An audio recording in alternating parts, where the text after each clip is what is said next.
You first hosted a popular science program and subverted everyone's perception. You said that oxygen is actually highly toxic, and if there was no oxygen, humans could live for at least 1,000 years. Upon hearing this, most viewers scoffed at it, thinking that you were being cryptic to gain popularity. And at this moment in the studio, you continue to explain the popular science knowledge about oxygen. In fact, in the ancient era before the Cambrian period, there was no oxygen. At that time, life did not need to rely on oxygen to survive and reproduce. These types of organisms are collectively referred to as anaerobic microorganisms. These anaerobic organisms have very long lifespans, ranging from hundreds to millions of years. Until later, the Earth went through a process called the Great Oxidation Event, where a large number of algae plants began photosynthesis, releasing a large amount of oxygen into the atmosphere. This change led to the extinction of many ancient species that could not tolerate the toxicity of oxygen. The surviving organisms were forced to adapt to the new environment, gradually evolving into the biological forms we see today,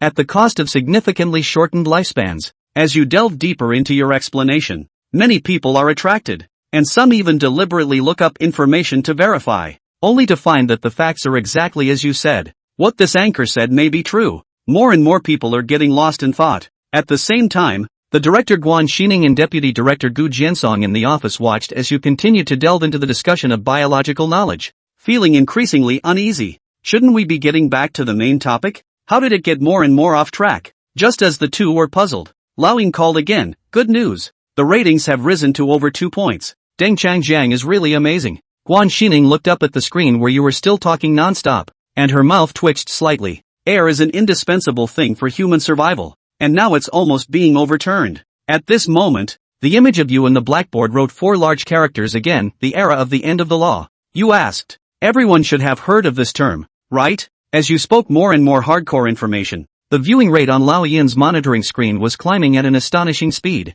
More and more people in Liqing switched to the popular science program you hosted. From children to the elderly, all listening attentively to your explanations. In the era of the decline of the Dharma, I often see this term in novels. Isn't it because the spiritual energy has disappeared and it is impossible to cultivate into immortality? It sounds like storytelling, but why does it also seem to make sense? I have to say, your vivid storytelling really captivated everyone, making them full of interest in this novel viewpoint. The era of the end of the law is actually a concept proposed by ancient civilizations. They realized that oxygen is harmful because it shortens the original lifespan of hundreds or even thousands of years for humans to only a few decades now. The originally long life like immortals has been shortened, so it is called the end of the law era. In the meeting room of the city TV station, Guan Xining hung up the phone with Lao Yin and fell into contemplation. In just 10 minutes, the ratings had increased by a full 3 points, and the growth momentum was still continuing. In other words, your popular science program is causing a sensation in Liqing at an extremely fast pace.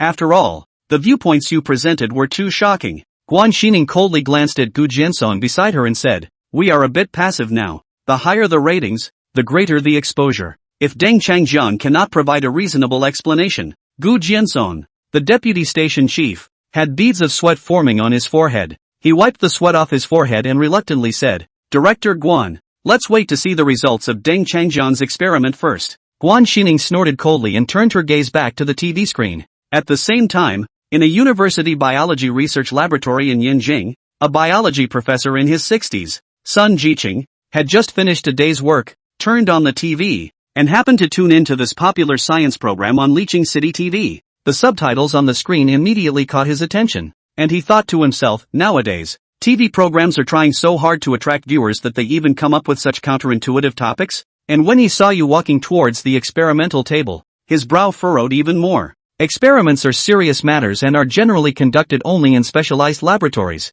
so he was surprised to see such an attempt on this TV science program. Let me see what evidence you can produce to prove the toxicity of oxygen. With curiosity, Sun Jiqing put down the remote control and continued watching. After preparing the experimental equipment, it felt like going back to the days of conducting research in the past, calmly picking up various tools such as beakers, microscopes, cell slices, etc. You said to the camera, "Let's start with a simple experiment on oxygen-free radical transformation. I have prepared some human skin cells, observing them after exposure to sunlight, contact with air, and reaction with water." As you spoke, you began the experiment, captivating everyone with the process. Next, under the microscope, the originally intact skin cells showed significant changes under the influence of sunlight, air, and water, with electrons gradually separating. The once intact skin cells seem to be affected by some force, self-destructing, and gradually dying. This phenomenon is called oxygen-free radicals, which occur throughout our bodies all the time. In simple terms, this is what we usually refer to as metabolism. But then you continued, do you know? In ancient times before oxygen appeared, the metabolism of ancient organisms was extremely slow, and it usually took hundreds of years for them to grow from childhood to adulthood. Now, this process has been shortened to just 18 years for humans. In fact, human life, death, and aging are all related to oxygen-free radicals, which can be said to be the main culprit of health hazards. In the final analysis, its generation is still due to oxygen. In front of the experimental table, you put down the epidermal cells, face the camera again, and say, if you still think that oxygen is harmless to the body, think about why all oxidation reactions will have negative effects, whether it is on us humans or other things on Earth, such as fruits, vegetables, or metals, and even smaller basic elements like hydrogen, carbon, and sodium cannot escape the process of oxidation. Life, aging, sickness, and death are all inseparable from oxygen. When you put forward this point of view, the audience in the live broadcast room fell into contemplation for a moment, because your words made sense. Due to the action of oxygen-free radicals, it leads to skin relaxation, organ failure, and slow movements. Isn't this the symbol of aging? After entering the 21st century, many skincare products have successively promoted their antioxidant properties. In fact, antioxidant is anti-aging. Could oxygen really be a kind of chronic poison? Just like what the commentator said, will it only allow us to live to be 70 or 80 years old? More and more people are being touched by your words and are thinking deeply. In the meeting room of the city TV station, there was silence. Guan Xining and Gu Jiansong exchanged a glance, both showing shock and surprise in their eyes. Guan Xining glanced at you on the screen, couldn't help but swallow, and said, what he said is all true. Gu Jiansong smiled bitterly, shook his head, looking puzzled. He was still waiting to see how you would explain all this, but things unexpectedly took a more profound turn. In a university laboratory in the capital, the authoritative professor of biology, Sun Jiqing, was already stunned. The points you mentioned are all very valid, such as the fact that oxygen-free radicals are indeed involved in the body's metabolism. These side effects have been destroying the normal life systems, leading to aging and death. Sun Jiqing adjusted his old reading glasses and fell into deep thought. Nevertheless, he still refused to believe that oxygen could be so toxic. At this time, on the TV screen, you are showing more related experiments. You said, as I just mentioned, almost all oxidation reactions on Earth will have negative impacts, and this has been confirmed. Now let's take a look at some of the most obvious experimental cases. You operate various devices in front of you while explaining to the camera. Your skilled movements make Sun Jiqing, who is watching on the side, very surprised. The technique is too skillful, comparable to those senior experts who have been immersed in the laboratory for years. Whether it's sampling, using tweezers, or adjusting the microscope focus and other techniques, it's almost textbook standard. This made Sun Jiqing hesitant to make a hasty judgment and instead seriously pondered the truth of your words. First, you demonstrated the oxidation process of an apple after it is cut. On the TV screen, you rhythmically cut open a fresh apple, exposing it directly to the air. Soon after, the surface of the apple starts turning black rapidly. You explained this phenomenon. The reason for the color change of apples is very simple. It is mainly due to a substance called polyphenol oxidase, which converts certain compounds into new substances, causing a change in color. This phenomenon is most common in natural fruits and vegetables. However, what many people do not know is that almost all plant bodies contain similar chemical components and maintain normal respiratory function through a mechanism, somewhat like the function of the human lungs. Compared to plants that can sense external changes sensitively and try to breathe as little as possible without consciousness, animals have to continuously take in large amounts of oxygen for survival. This also explains why many trees can survive for thousands of years or even longer. But even such plants, when exposed to sufficient oxygen, will still undergo a series of accelerated aging processes. Later, you showed the specific changes inside the plant body through a microscope. Next, you conducted other experiments on foods such as potatoes and lotus root slices. Once their outer skin is damaged, the internal part will immediately start to deteriorate. In other words, these ingredients may just appear less fresh, but in reality, their life systems have already begun to collapse. Later, you also demonstrated several cases of oxidation of aluminum and other metal materials, revealing a slower but inevitable phenomenon, showing that even seemingly strong metals are not exempt, as rust significantly affects their lifespan. When facing the camera, you continue to express unexpected viewpoints. Continuing with popular science, Top biological research laboratories abroad have conducted relevant studies and made some predictions. After a brief pause, you continue, based on human growth patterns and genetic characteristics. Theoretically, humans can live for at least around 200 years, but in reality, this estimate is too conservative. If we can avoid the negative effects of oxygen, humans may even be able to live up to 1,000 years. You expressed that you were also very shocked when you reached this conclusion, as if there has been a mysterious force controlling everything on Earth since ancient times, with oxygen suddenly appearing in large quantities without any warning, leading to the extinction of 99% of ancient organisms. Since then, all higher animals on Earth have had to start breathing oxygen, whether in water, on land, or flying in the air. All have evolved organs for oxygen intake and are forced to inhale oxygen in the air. Before the appearance of oxygen, ancient organisms did not need this substance to survive at all, and their lifespans were particularly long. At that time, you might guess that some extraterrestrial civilization was afraid of Earth's excessive development and deliberately imposed this poisonous gas, because long-lived people are more likely to give birth to those omniscient figures, thus driving the rapid progress of civilization. Imagine if Einstein could live for 1,000 years. How amazing the development speed of human society would be. Unfortunately,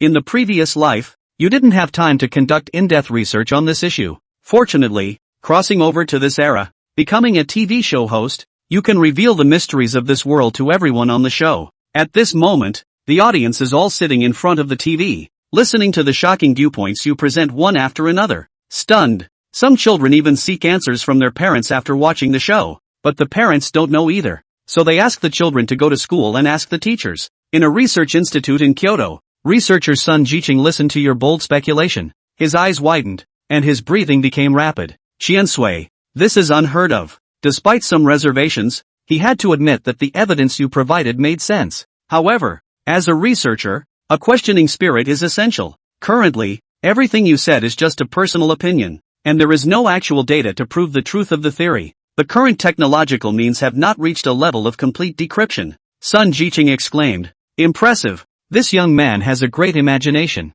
He firmly remembered the name of the TV station and the broadcast time, airing half an hour every night at 9:30. He found the content interesting but too short, planning to organize students to watch it together another day. Seeing that it was almost 10 o'clock, Professor Sun sighed that time passed too quickly, and your unique perspective gave him great inspiration. Taking a deep breath, he sat back down, ready to enjoy the feast of knowledge in the next few minutes. In the Lee City radio and television station, Guan Xining and Gu Jiansong were once again shocked by your speech. Wow! Opening your mouth and pointing out that foreign experts' estimates are too conservative, boldly claiming that they think people should live at least 1,000 years. During the short recording period of a few weeks, the two seem to have experienced a thrilling psychological roller coaster journey. Fortunately, it's almost 10 o'clock at night now. Otherwise, if they continue to be tossed around like this a few more times, their hearts probably couldn't take it. At this time, Director Guan's phone rang, and Director Yin, who was in charge of collecting viewership data, excitedly said, the program's viewership data has unexpectedly surged by 5%. In helplessness, Ms. Guan had to interrupt the call and look at her companion beside her, asking, Lao Gu, are you sure I didn't misunderstand? Did we really break the historical record? It should be noted that the highest record was set during a broadcast event 30 years ago. In the 30 years that followed, the viewership ratings of various programs on the city station have been declining. Even at the best of times, they could only barely maintain stability, without a rapid decline. And now, Deng Changjiang has actually done wonders by bringing this science program to life all by himself. Station manager, should we still let him continue hosting the program tomorrow? Gu Jianson looked at the screen as still live to explain the science. Deng Changjiang, complex color asked. He's the one who's pushing Deng Changjiang to the top. I thought Deng Changjiang had good hosting skills. Unexpectedly, Deng Changjiang's understanding of scientific knowledge is surprisingly deep. Once the hosting began, not only did he change the intended topic, but he also made some shocking points,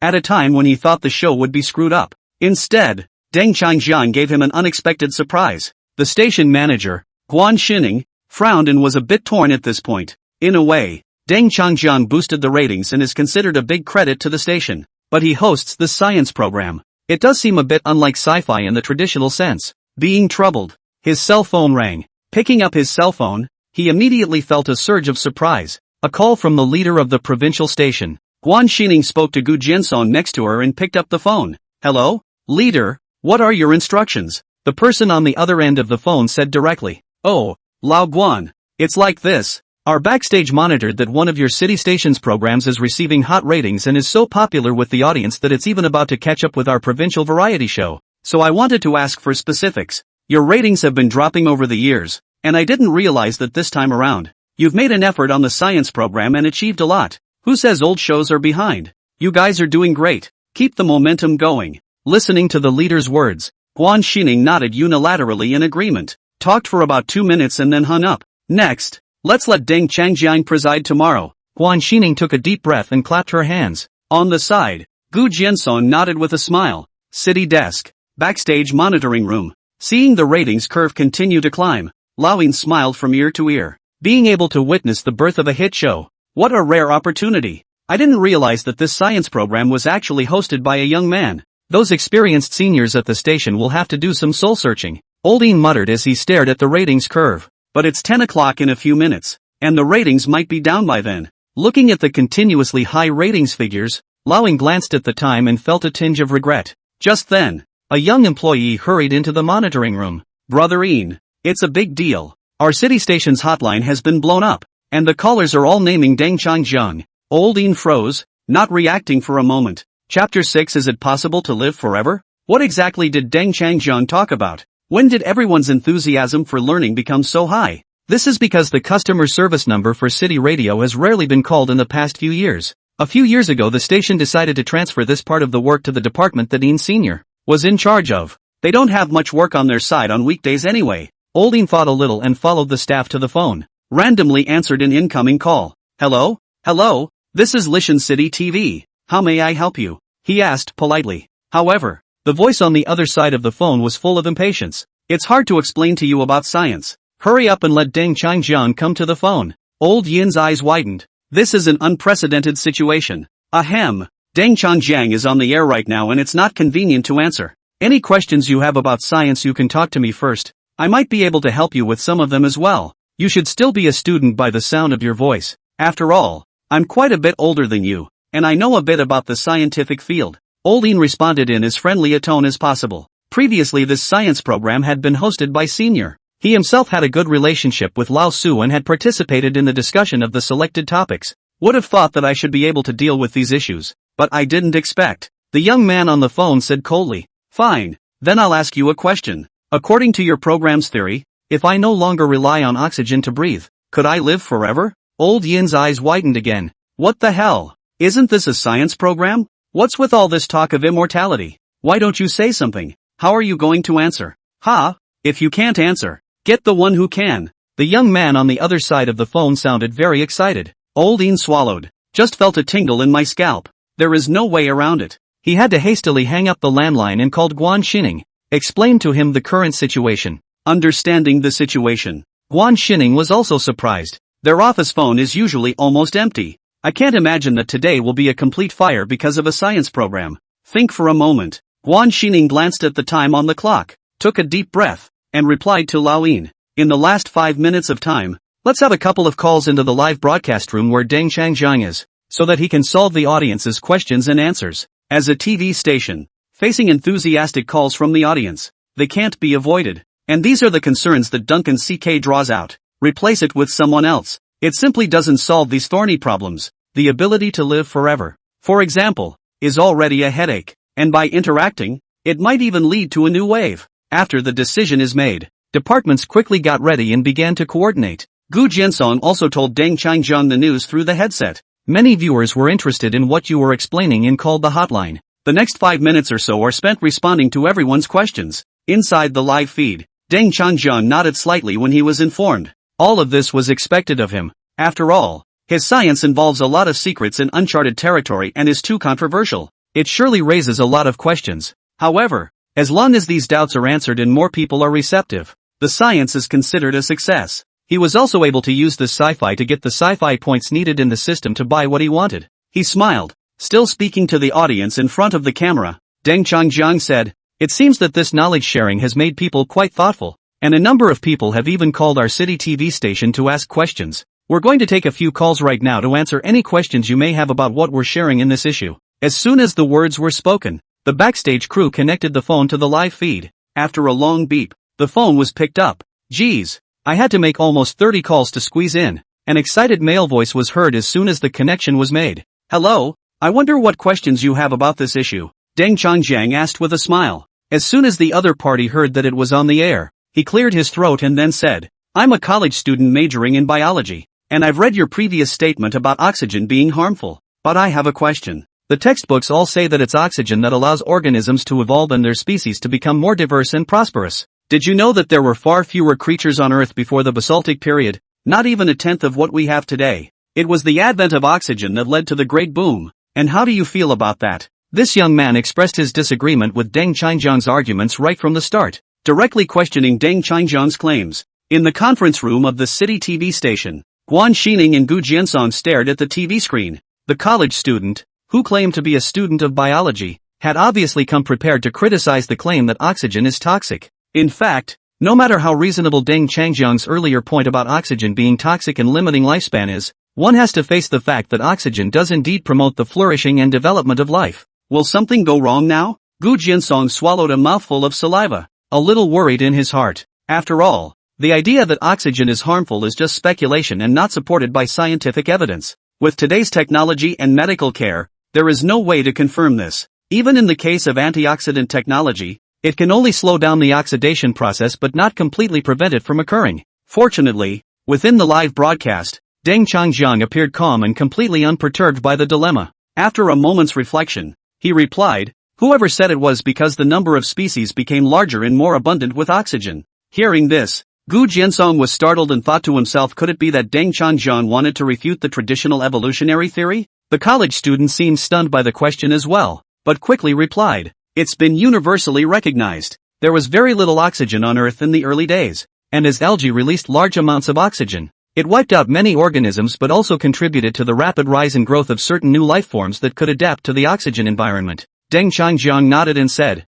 "Your academic performance looks good. But this so-called recognized truth may not be right. Theories such as the ancient belief that the Earth is immovable or the later geocentric theory have been proven wrong. The real answers are always discovered through continued exploration of continuous progress. In fact, the so-called explosive growth of the species is nothing but a hoax." As these words of his spread, more and more viewers tuned into the science program. Especially after the Q&A session opened, everyone showed excitement. Hurry up and call some scientists out to debate him. This is unbelievable, isn't it? Chapter 7, The Great Deception. The first one to call is a really knowledgeable connoisseur. Then Deng Changjiang continued, "What exactly do you mean by species diversity? Is it just measured in numbers or something else?" That college student thought about it. "Naturally, it's the number and variety of ya." Deng Changjiang shook his head. "Such a view is too monolithic. Ever wondered what kind of detrimental effects this boom has had on other species behind the scenes? In order to survive, paleontology was forced to change its respiration and embrace new metabolic pathways.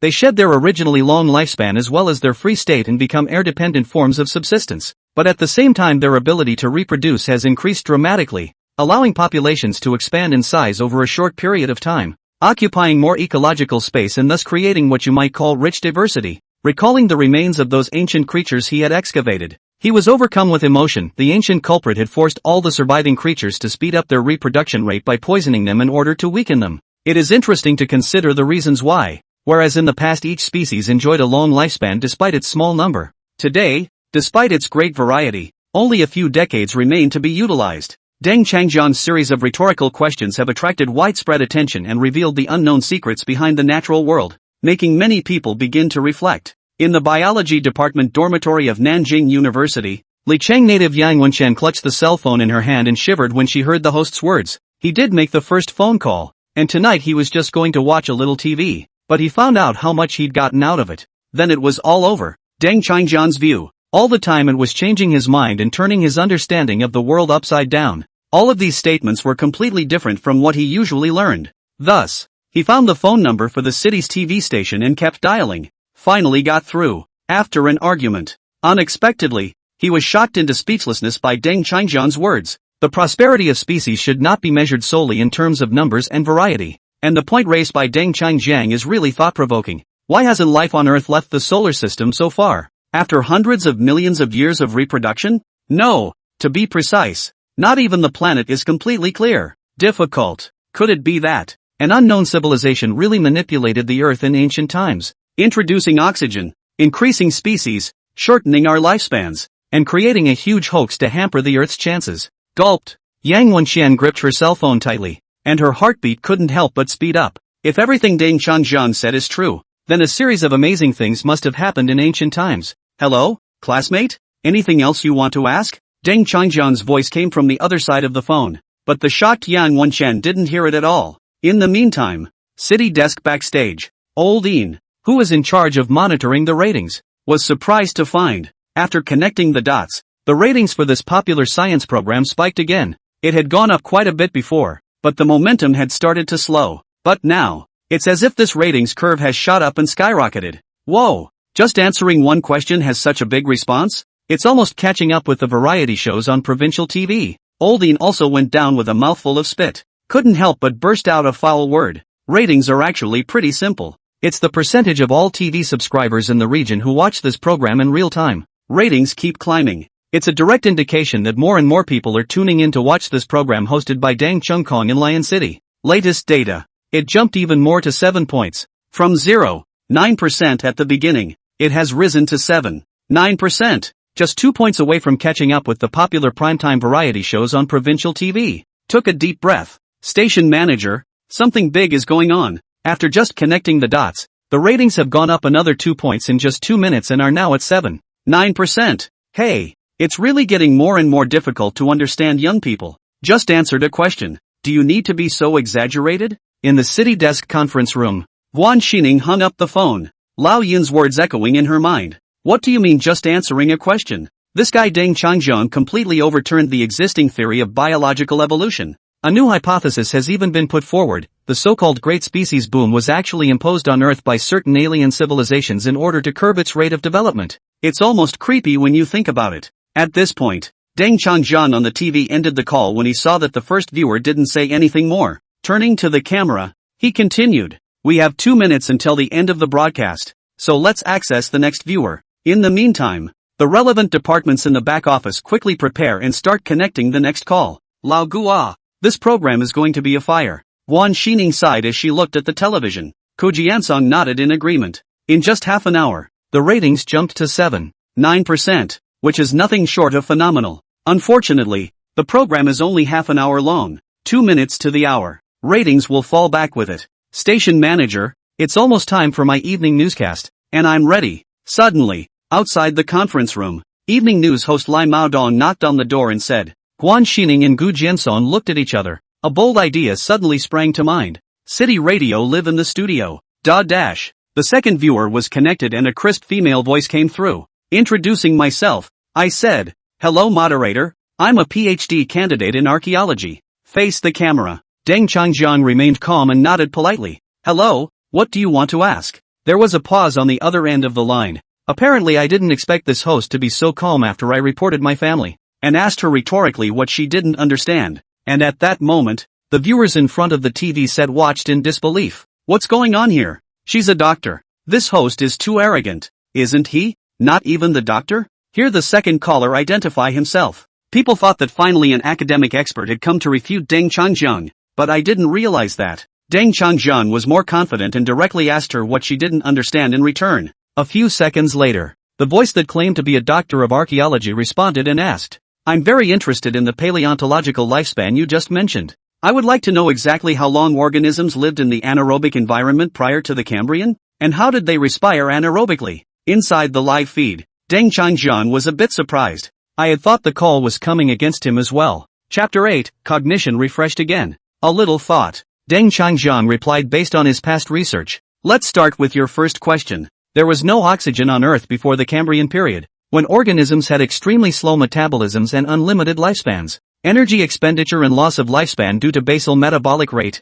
which in our human population is about 15% in an oxygen environment. It is well known that the higher the basal metabolic rate, the faster the body organs age and the shorter the lifespan. Whereas organisms from the Cambrian period, such as sponges, have been measured to have a metabolic rate of only 1.2%. Speaking of which, Deng Changjian paused for a moment, turned around directly, and wrote a number on the blackboard. It has a lifespan that is at least 12 times longer than the average human lifespan. Now the average human can live to 80 years, so it could live at least 960 years. Inside the studio, at this moment, Deng Changjian was completely immersed in his reasoning and calculations. It's like going back to the old days. Unfortunately, some of his conclusions lack specific analog data to support them. Otherwise his inferences might have been more precise and better able to reveal the truth about ancient times. Secrets about the early days of the earth. Definitely a story full of ups and downs. At the same time, in front of the TV, Lise viewers were once again shocked by this amazing 960 years proposed by Deng Changjiang. Oh my god, here we go again. My perception has been refreshed again. Modern science does confirm that the lower the metabolic rate, the longer organisms live. The people sitting in front of the TV were listening very carefully. This one shares knowledge. It seems completely different from before. Everyone from 70 to 80-year-olds to children just starting school were listening with great interest. But, in a prestigious archaeological institute, a student, Yi Wan, who was looking at her cell phone, froze in place. Its lifespan is at least 12 times the average human lifespan. And if the current average human lifespan is counted as 80 years, then it will survive for at least 960 years. Her eyes widened and she sucked in a breath of cold air. Not long ago, she just led a team that excavated a fossil buried deep in the ground. It was the remains of an ancient creature from 600 million years ago that wasn't very big. Later, after a series of genetic tests, it was confirmed that this ancient life form was in fact a primitive sponge animal that had existed since an era earlier than the Cambrian explosion of life.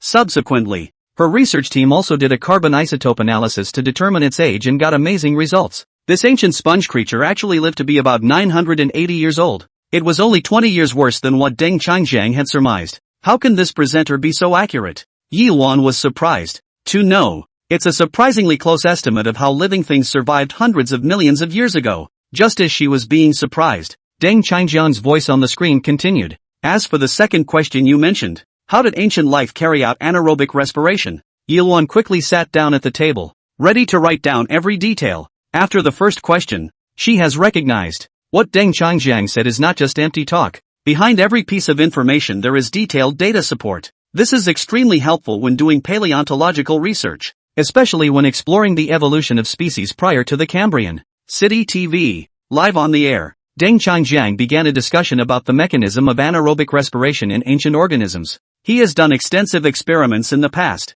using computers to adjust parameters to mimic the living environment of ancient times. This series explores. It made him turn his attention to the ancient text of the Classic of Mountains and Seas, because its descriptions of some ancient creatures actually coincided with his findings. After a little thought, Deng Changjiang turned around and wrote the words "The Classic of Mountains and Seas" on the blackboard. In fact, the Shanhaijing may be hiding the answer to the mechanics of breathing in ancient times. This statement was made. All the people watching TV froze. They were just recovering from marveling at 960 years of life. I thought the show would be known for its rigor. But now, a sudden reference to the Sermon on the Mount. What the hell is going on here? It was great earlier, but what's with the mythology? Aren't all the characters written in the Book of Mountains and Seas legendary? How does this book have anything to do with Precambrian creatures? Even Yi Wan, who had already picked up a pen and paper with the intention of taking notes, stopped and was filled with confusion. Just at this moment of doubt, in front of the camera, Deng Changjiang picked up the story.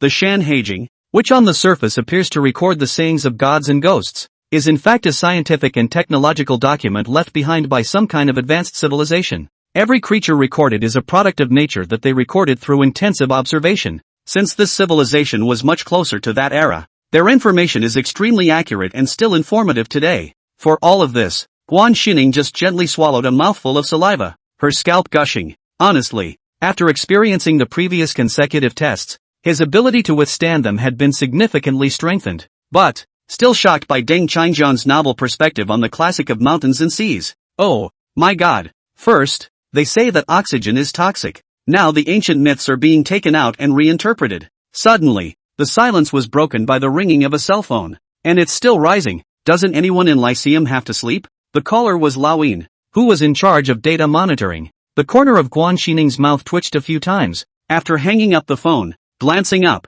he glanced at the clock on the wall. Lai Maodong. The station has just decided that your evening news should be shortened a bit to make time for this science program by Deng Changjiang. There was a pause. Guan Xinning pointed to the TV screen and continued. As you heard, this science program is now very popular and has inspired a lot of people too. Stimulating interest in science is a positive energy that we must support. So with your show, try to minimize the things that don't matter. This science program needs to be extended. Lai Maodong's eyes widened. Even suspected that he had heard wrong. A veteran host, he has been doing the evening news for more than a decade. It airs every night at 10 p.m. sharp. It lasts 2 hours. Never interrupted. Results today. I can't believe I have to delay the payback time. With a belly full of resentment, Lai Maodong left the conference room, and Gu Jinsong quickly picked up his headset and contacted Deng Changjiang, who was broadcasting live. Deng Changjiang, it's like this. It's 10 o'clock, but the station has just decided to let your program air a little longer. After answering this Dr. Archaeology question, select one more audience member to talk to and then close out today's show. But you still have to control the conversation. After all, this is a serious science program. Chapter 9, The Classic of the Mountain and the Sea. With mixed feelings, Gu Jinsong briefly said a few words. This decision was made by him and Guan Xining together, because now the ratings for this show, it's already at a whopping 9.2, meaning 9 out of 100 people are watching this show. It's close to catching up with the provincial variety ratings, so there can be no sudden interruption of this program. Otherwise you'll lose a lot of goodwill from your audience. Straight from the booth, Deng Changjiang was a little surprised to hear the voice in his headset. He knew that television stations had very strict time management. Almost never breaks. Looks like the show is really popular. After a moment's reflection, Deng Changjiang understood the reason. Otherwise, Guan Xining and Gu Jinsong wouldn't make an exception for him either. That should earn you quite a few sci-fi points after the sci-fi. After all, the larger the audience, the better the science. Science points are strongly correlated with popularity and acceptance. Took a deep breath, Deng Changjiang faced the camera and continued. There are many ancient secrets recorded in the classic of mountains and seas, so we'll talk about that next time we have a chance. Returning to the question of anaerobic respiration in paleontology, the classic of mountains and seas, South Mountain scripture mentions, 400 miles to the east is the mountain called Mount Sun, which is rich in gold to the south and abundant in jade to the north. There is a beast that looks like a sheep but has no mouth or nose, and cannot be killed, named Sufferer. Simply put, the afflicted creature has no mouth or nose and can't breathe, which means it hasn't evolved a respiratory system yet, but has 3 words: unkillable. These 3 words mean that you don't have to breathe or eat through your mouth and yet you don't die. This is one of the major reasons why the Shanhaijing is treated as a myth, because some of the creatures recorded in it are so strange. But no one disputes that they did exist in the past. A prestigious archaeological university, graduate student housing. Yiluan was busy taking notes while listening to the TV. She accidentally discovered this popular science program and became interested in the story of the Yamaha Sutra, available at The More Unusual It Seems. The creature named Suffering is also found in the classic of mountains and seas, which describes it as coming from Mount Sun and flowing into the Xians. That's right, it lived in the water in a way similar to fish today, and its breathing and food source is unique. It absorbs energy through sunlight. Hearing this, Yiluan's heartbeat accelerated. Sunshine ingestion. Isn't that like photosynthesis in plants? It lives on land, looks like a sheep, behaves like a fish, relies on sunlight for energy, and is somewhat plant-like. Next, Deng Changjiang introduced another creature. Fire doesn't kill it, knives don't cut it, and it fights like it's slapping leather. It is also said in the Sutra of the Mountain and the Sea that it will only die if it is struck on the head thousands of times with force, but as soon as it breathes in air it can come back to life with amazing vitality. It also doesn't depend on oxygen to live, feeding on air and drawing in nutrients in ancient times, so it can come to life by blowing on it. Now scientists have discovered a bacterium in Antarctica that is its offspring. Even at -50°C it can still sustain life by eating air, and in the classic of mountains and seas, this creature was located 90,000 miles from the southern coast of the South China Sea in Kyushu, close to today's South Pole. Inside the dormitory, Yiluan took notes quickly, the information shocking her. She didn't know much about the Sermon on the Mount before, but if everything Deng Changjiang said is true, with so many coincidences, is the Shanhaijing really a technical manual for an ancient civilization, as Deng Changjiang claims? Without realizing it, her heart raced as if a layer of fog was about to unravel. Well, that's enough science for today. If the opportunity is right, we will follow up with further exploration of the presence of these paleontologists. Deng Changjiang on the TV ended his explanation and then hung up the connection with Yiluan. After the call, Yiluan took a deep breath. Pulling out his cell phone, he called his mentor. Hello, Professor Bai? I've made an incredible discovery. Seriously, I didn't actually find this on my own. It was noticed by the host of a science program. For specifics, you'd be wise to check out this edition of the science program. City TV, live streaming site. Deng Changjiang hung up Yiluan's phone and let the background access the next caller. With a chime, the call connected. Before Deng Changjiang could speak, the opposite side couldn't wait to throw out the question. I don't have that much to say. I just have one question. You say that oxygen is poisonous and that it's causing us to live only 70 or 80 years. So if I don't rely on oxygen anymore, can I live up to 1,000 years? This is a very tricky question to ask. Deng Changjian was also a bit confused for a moment. But it instantly piqued the curiosity of the viewers in front of the TV. The brightly lit Li say. All the families were looking at Deng Changjian, expecting him to answer. Come on. It's 10 o'clock and my favorite variety show is about to start. That's a good question. If it's true what he says, then wouldn't it be possible to live for a long time without oxygen? But that's hard to beat, because people last up to 3 minutes without oxygen and they're done for. The audience murmured and pondered. Honestly, it's been a long time since I've seen a science fiction program. They were more or less influenced by Deng Changjian's views, but there's no conclusive evidence to prove that oxygen is actually harmful. But the show really isn't quite like the usual. Both are supported by citations, data and facts, a number of bold and novel, even subversive, conjectures were also made. I'm so sorry it was so short, only half an hour. Stay tuned for this program tomorrow. A lot of people think that way. Television. In the conference room, Guan Xining and Gu Jianzong followed suit when they saw Deng Changjian fall into silence. Live 1,000 years. It's not much different than living forever. No one thinks of such things, but surviving without oxygen. It's even more of an impossible thing to achieve. It's a catch-22 issue. If Deng Changjian answered yes, then the other party would definitely ask how to realize this. This kind of question, it's almost impossible to find answers. Just when the two of them thought that Deng Changjian would be overwhelmed, Deng Changjian's clear reply came from the television. Of course. Immediately afterward he added, to say that 1,000 years is a bit short is, in fact, a person's potential lifespan is much more than that. Guan Xining and Gu Jianzong, who were in the conference room, both sucked in a breath of cool air after hearing this. As expected, immediately afterward, the voice on the other side of the link was heard to continue asking, and what would it take to live off oxygen for 1,000 years? The two men looked at each other. Both felt numb. This is a question that is simply unanswerable. Chapter 10, Humanity may be headed for extinction. There is no living thing on Earth that can survive completely independently of oxygen. However, in response to this question, Deng Changjian, however, smiled faintly. In front of the camera, he made a shocking statement straight out of the gate. From birth we breathe a lot of oxygen and become strongly dependent on it as if we were on drugs. So it's extremely difficult to get rid of the dependence on oxygen right now. But there are ways we can make our next generation less dependent on oxygen, and get away from it from the start. This was the best solution he had come up with through repeated experiments in his previous life. Then all life has lived under its poison since its birth. It's impossible to quit completely. The only hope rests with the next generation, starting with future generations so that they no longer need oxygen and extend human life. Lyceum City. People watching TV in every home froze. Some pregnant women in the home can't help but look at the fetus inside their belly.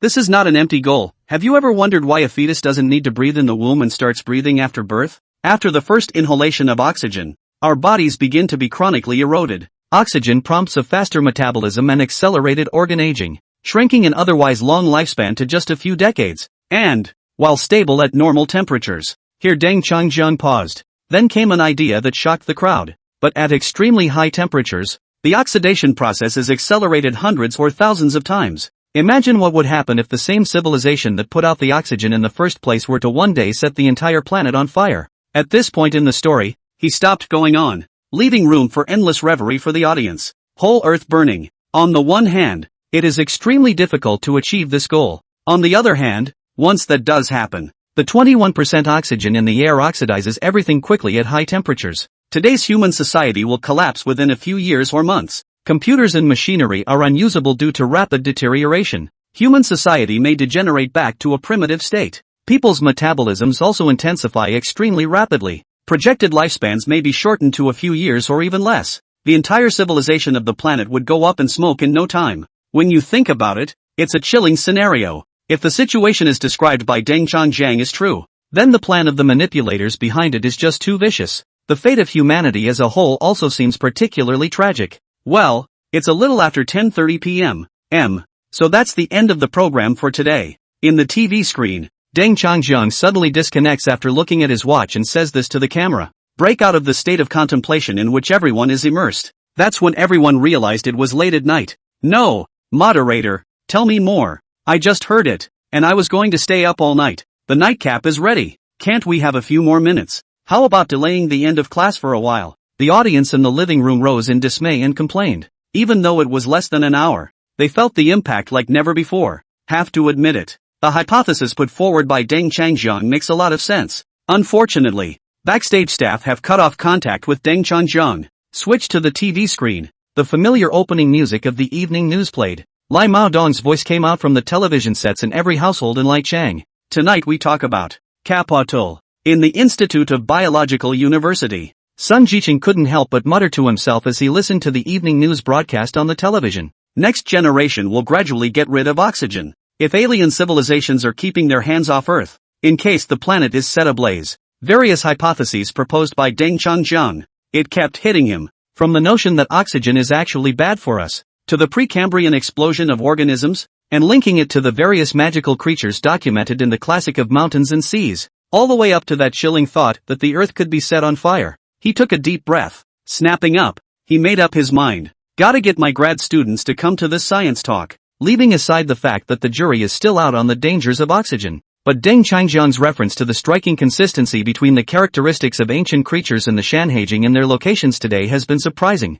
especially the most worrying bit. Once the planet does ignite, entire civilizations regress. Humanity may be headed for extinction. Defenseless. Because at the current level of technology, it is almost impossible to solve the technical difficulties of antioxidant. All the high-tech materials will just become useless in the presence of oxygen. Inside the TV station, straight from the shed. As soon as the camera stops, Deng Changjiang took a deep breath. Many ancient secrets about the Earth were shared today. Hopefully it will make people realize the dangers of oxygen. As he says, their generation has been addicted for a long time. There's no way to get rid of it anymore. The only hope lies in the younger generation of the future, known from research experience in previous lives. At that time, when he came to this conclusion, Deng Changjiang was shocked for several days and nights in a row. Actually, the ancient advanced civilization that dropped the oxygen did not stop there, and over the long years, the Earth has spawned many glorious civilizations. Chinese civilization, Sumerian civilization,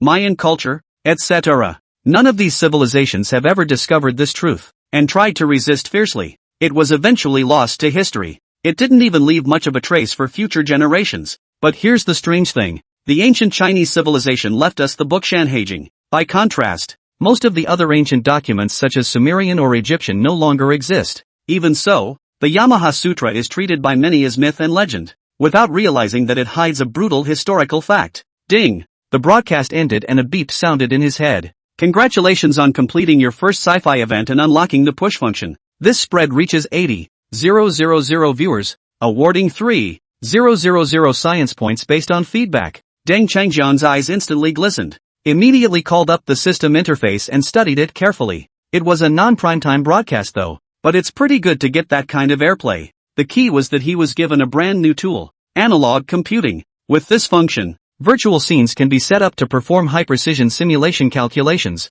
great for exploring prehistoric mysteries, and it can be adjusted by adjusting the time parameter. Recreate the exact sites of those long-ago times. Browse the points store at the same time. Also noticed that the science points in the account went from 0 to 3,000. Decided to go ahead and see what items were available for redemption. Chapter 11, this time it's special. After work, he then stayed on the air and searched with his eyes closed. Same time, control room. A staff member was staring at the screen and shouting, "Yoon, it's a big deal. Check it out. The numbers are slipping. It's falling fast. Look at the graph." The ratings fell off in a straight line and the time was just after 10 o'clock when it switched to the news. Olding came over and glanced at the curve. Couldn't help but swear a few times. "Didn't you say that Lai Maodong is our gold medal anchor? How come you can't even keep the ratings?" Just for a minute, the ratings dropped straight down to 0.7. Olding sighed helplessly and then dialed Guan Xining. Provincial stations. Backstage. Deputy station manager Feng Lin stared at the data line in front of him,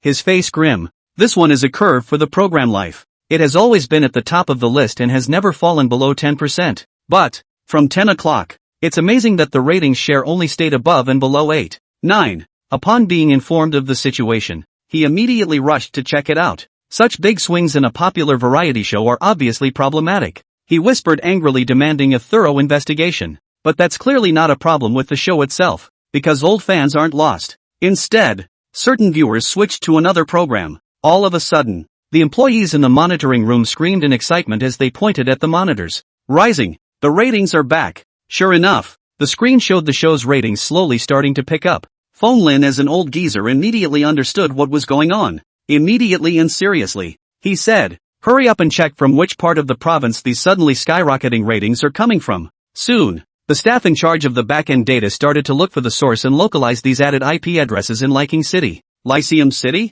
Feng Lin frowned. It suddenly occurred to him that there had been a science program in Liking City before, and he had called over to praise it because the ratings had suddenly risen. His heart skipped a beat at the thought. Remember correctly, that sci-fi program is only on until 10. And it's not that attractive, is it? How can you pull away all the old viewers of Life, a top variety show? Hurry up, check again. What was the highest ratings for that previous science program in Liking City? With doubt and surprise, he gave a new command. As a provincial station, they have access to the ratings of city programs. Vice President, check it out. It didn't take long. A staffer pulled up a graph of the historical ratings for the science program. Feng Lin came forward and the first glance made him suck in a breath of cold air. Hiss. This ratings curve spiked all the way up from a fraction of a point at 9:30, extremely steadily, and actually shot up to a 10.8 at the end. Even this science column, which was supposed to end at 10, was also extended to 10:20. With mixed and shocked feelings,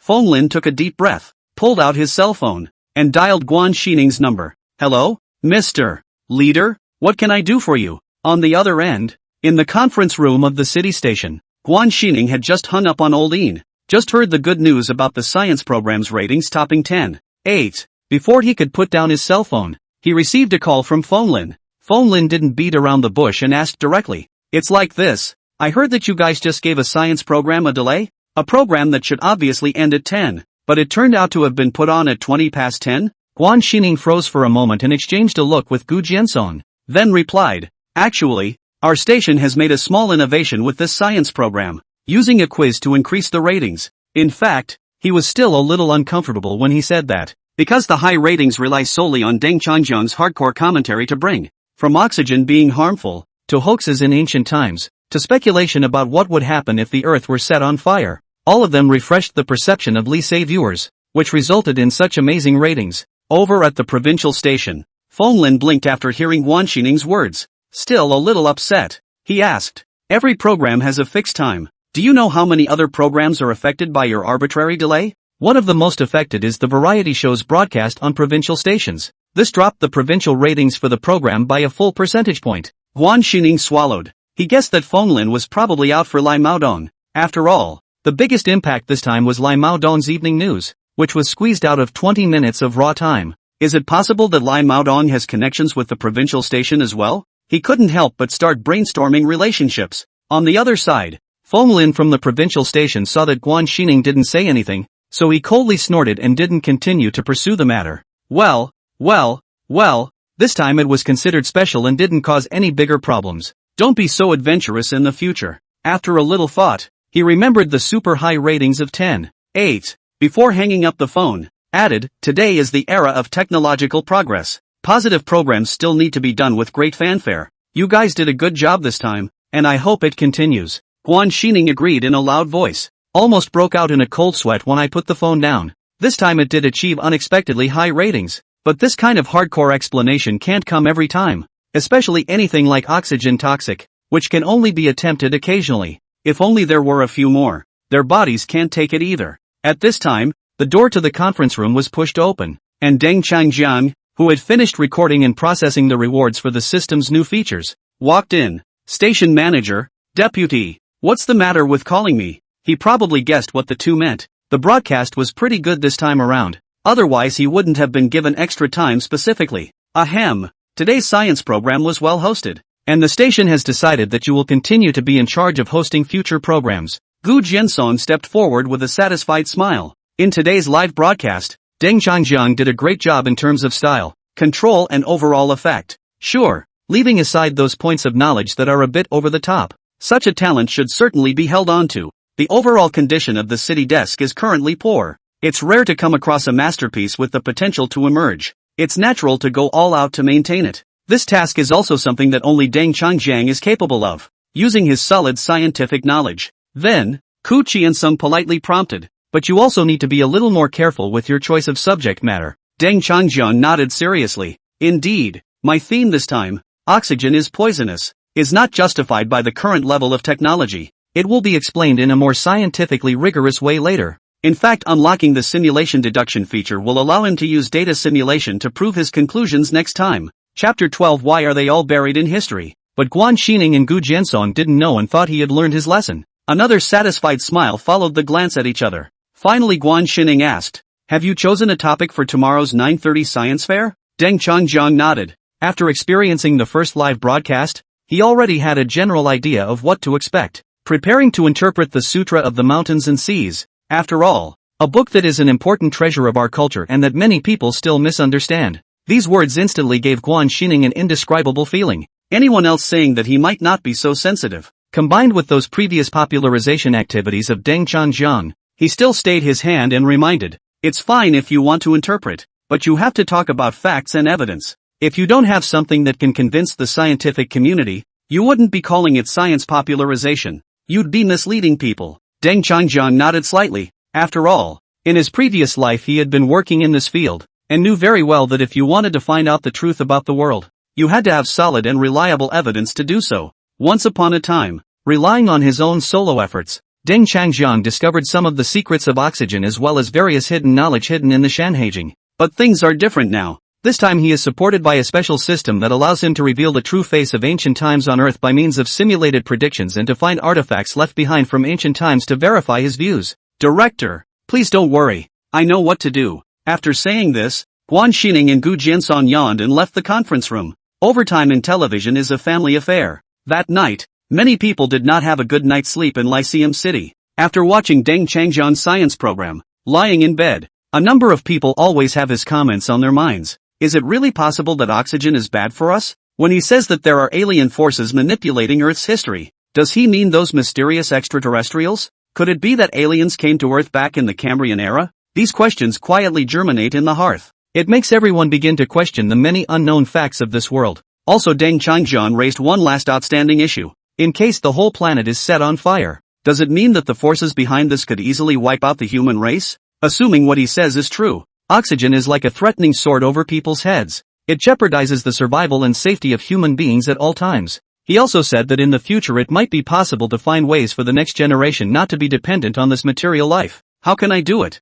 That's what everyone asks themselves. Oxygen, which has been inhaled for generations, has become indispensable. But what if it's really harmful? No one wants to see future generations continue down that old path. A short lifespan of a few dozen years is too unfair. It is said that the creatures of the ancient times, their lifespan can be as long as several thousand years or even tens of thousands of years. Yet to this day, it has been compressed to be so brief. With all these thoughts, those who watched the program went to sleep in a daze. There are also other segments of the audience that post videos of the show on major platforms in the late night hours. The names are also varied. Shocking discovery. Earth had alien visitors 600 million years ago. The fearful oxygen that turned out to be bad for us. Revealed, the truth about the mass extinction and the story behind the species flourishing, and so on. It quickly generated a lot of discussion and retweeting among netizens. The comments section is hilarious. Laugh, I breathe so much a day are fine. You have long been hopeless, just a few decades. After reading this I do not dare to breathe and so on and so forth.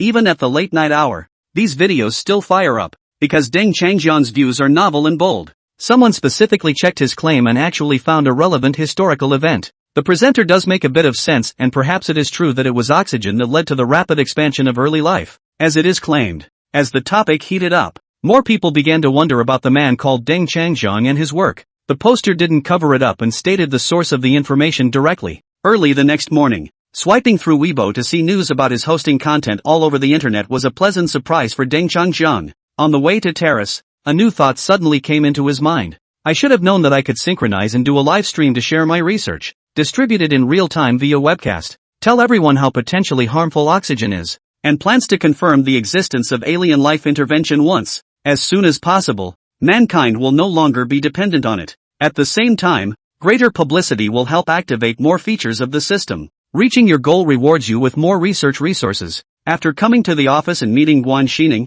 he immediately made his wish known. Running a public live room at home? The other party looked shocked after hearing these words. Explained that the current science popularization project has a great potential for further exploration. Focusing on this aspect of content creation requires more flexible time and space arrangements as well as a full range of professional tools to complete the demonstration of the experimental process. in order to attract more viewers to participate in the discussion of the interaction to improve the viewing effect. I promise I can do the ratings. The moment he heard it was a 20% attention span indicator immediately eased his attitude, realized that this means that it will become a household brand benchmark in the area. After much consideration finally decided to support this attempt, directly clapping, I'm willing to give you this opportunity. Tonight, you can start a live broadcast at home and also put it online. But the number of viewers you must pull up to 10,000 for me. Deng Changjian's eyes instantly lit up and a smile appeared on his face. After last night's propaganda preparation, he believed that by now quite a few people in Lycée knew about his science program. And with the heavy hitters he was going to throw out tonight,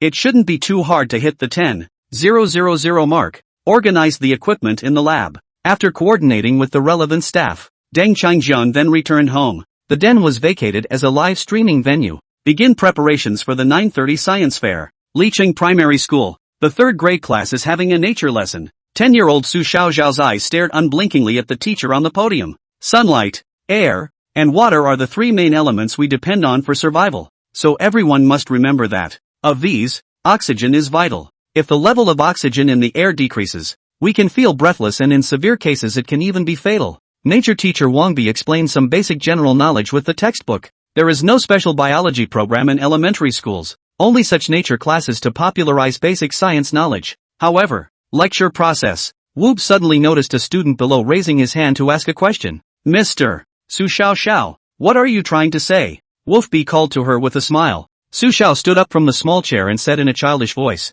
You're wrong, teacher. Yesterday, the big brother on TV said that oxygen is actually something dangerous that will hurt us and make us only live a few dozen years. Wooby was dumbfounded. What do you mean oxygen is dangerous? And having people only live for a few decades? That would have been the normal range of human lifespan. Wang Bei patiently explained. Ahem. Xiao. The average lifespan of our human beings would have been about 70 or 80 years old. It's already very good to live for such a long time. The words were not finished. Su Xiaoxiao had already started shaking her head hard, like a rattle. No. That big brother even said that we can actually live for more than 1,000 years. Crisp children's voices rang through the classroom. Wombat froze at the sound of it. This kid, where did you hear such an outrageous statement? He had taught all his life, and it was the first time he had ever heard of a man living to be 1,000 years old. Ahem, tiny. Actually, just as he was about to correct Su Xiaoxiao on this erroneous view, he heard the other children talking away as well. Teacher Lu, Su Xiaoxiao is right. The brother on the TV yesterday said the same thing. My brother says that if we don't breathe oxygen, we can live that long, and some people even live longer. He says oxygen is harmful and that we're being chronically poisoned every day. Mr. Lu, we don't want to be poisoned. We also want to live to be 1,000 years old. Can you help us? A pair of bright eyes looked at Wolfby with anticipation. The children's voices were crisp and innocent. Some of the children had tears in their eyes when they thought they were being poisoned all the time. See it all. Wolfby gulped. One can only reply stiffly. Ahem, class, I actually want to live to be 1,000 years old. After a bit of hand-wringing, finally the bell rang. He left the classroom like he was running away. There were more than 50 children in his class, and being stared at by so many expectant eyes was too much for him to handle. He took a long breath when he returned to his office and sat down. What's wrong with these kids? Suddenly they're talking about living to be 1,000 years old and saying oxygen is harmful. Oh yeah, they were watching it on TV. Wombat frowned. Suddenly there was a flash of light and he seemed to have caught something. A nearby nature teacher heard him muttering and came over. Woofabe, you've been asked by the kids about oxygen poisoning too, haven't you? Surprised, Wombat asked. Too? That teacher laughed bitterly. Yes, I was in class today, and suddenly a student asked me if oxygen is poisonous and what the antidote is. Wooby tugged helplessly at the corner of his mouth. Just then, the other teachers from the nature class returned. Ugh, I don't know what's wrong with the students today. They have to say something about poisoning and cry for me to save them. It happened to me too. I said I was watching some kind of program, and a few students even held their breath without gasping and their faces turned red. What exactly is the program? I know. It's that science program broadcast at 9:30 every night in Liking City, and it's still talking about it. You call that one cop too? In the office, the nature teachers were in a heated discussion. Kids are in their formative years and parents tend to let them watch science and puzzle programs. So many of the students watched the science program hosted by Deng Changjian last night. Those questions at school the next day were a real headache for the nature and biology teachers. Teachers who hadn't seen the program were confused, and those who had seen the program were at a loss. Anyway, this day, from elementary school through high school, Biology teachers are going crazy. It plays every night at 9:30? We'll have to see it tonight and find out what the hell he's talking about. A good science program. And the whole thing is a mess. After surviving the whole day, full of resentment, the biology teachers left the school at the end of the day. At 9 o'clock in the evening, Deng Changjiang has registered a live broadcast on an online platform, taking the name Hardcore Science Live. After a full day of fumbling around, he had a thorough understanding of the newly unlocked features. So this simulation deduction function can modify time and space parameters. Know this. He was ecstatic. The secrets of the Earth, the people behind it. It all happened in ancient times, before the Cambrian. The appearance of oxygen had a huge impact. What happened to the ancient legends recorded in the Shanhaijing? Why did Chinese civilization leave behind only one Shanhaijing? And then there are things like the Sumerian civilization and the ancient Egyptian civilization. Why are they all buried in history? These data involve long time spans and crustal shifts. So modifying spatiotemporal parameters is extremely important to him. Not only can you modify spacetime parameters, but you can also visualize the extrapolation process, just in time for science. When those events 600 million years ago, such as the oxygen-induced mass extinction, the material boom, the ice age and the extinction of the dinosaurs, are presented through simulations, the effect of that spectacular shock is beyond words. Time flew by and soon came to 9:29 p.m. Deng Changjiang set up the live broadcast site and equipment in his study. A small blackboard sat in the center of the desk. Vice stage. Everything is ready. Adjusting the headset microphone, Deng Changjiang took a deep breath. At the same time, all departments of the city station were notified and worked closely together on signal connection and real-time updating of subtitles. According to Deng Changjiang's request, his live broadcast went off without a hitch.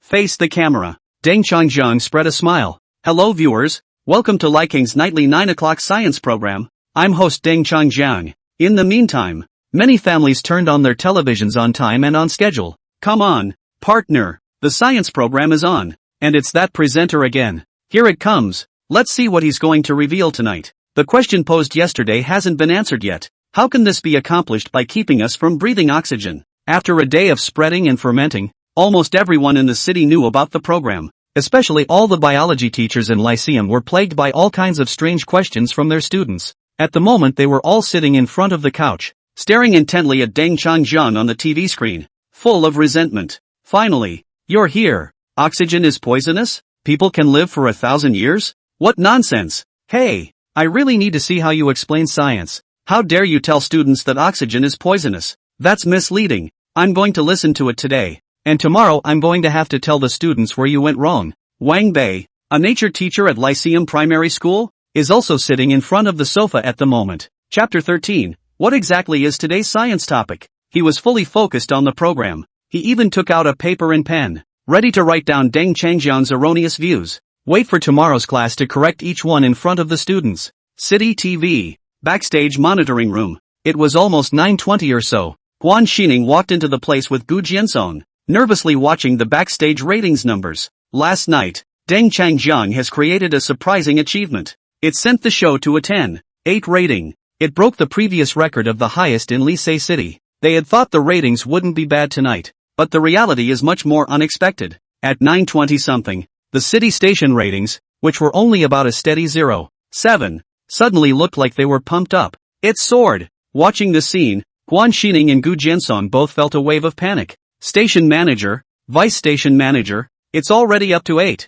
Not only that, it's about to break 9, even close to 10. Old Ian, who was responsible for monitoring the data, had his eyes wide open, afraid of missing any important information. He pointed to the numbers on the screen and shouted excitedly. Guan Xining stood behind Old Ian, swallowed and tried to remain calm. I know, you've been working on stage for so many years. You're not so surprised by this kind of thing, are you? Old Ian touched his head and smiled shyly. This was a first for him as well. The station has never had a program that was on the verge of reaching 10% ratings before it even started airing. This proves that the program has deeply attracted the attention of Lisei citizens, who are waiting in front of the TV in advance. 9:30 at night. Deng Changjiang showed up on time. Good evening, everyone. Welcome to Liking's nightly science program at 9 p.m. I'm host Deng Changjiang. At this point, the ratings were an even more impressive 11.3 over yesterday's high. Guan Xining and Gu Jiansong took a deep breath, trying his best to suppress his shock.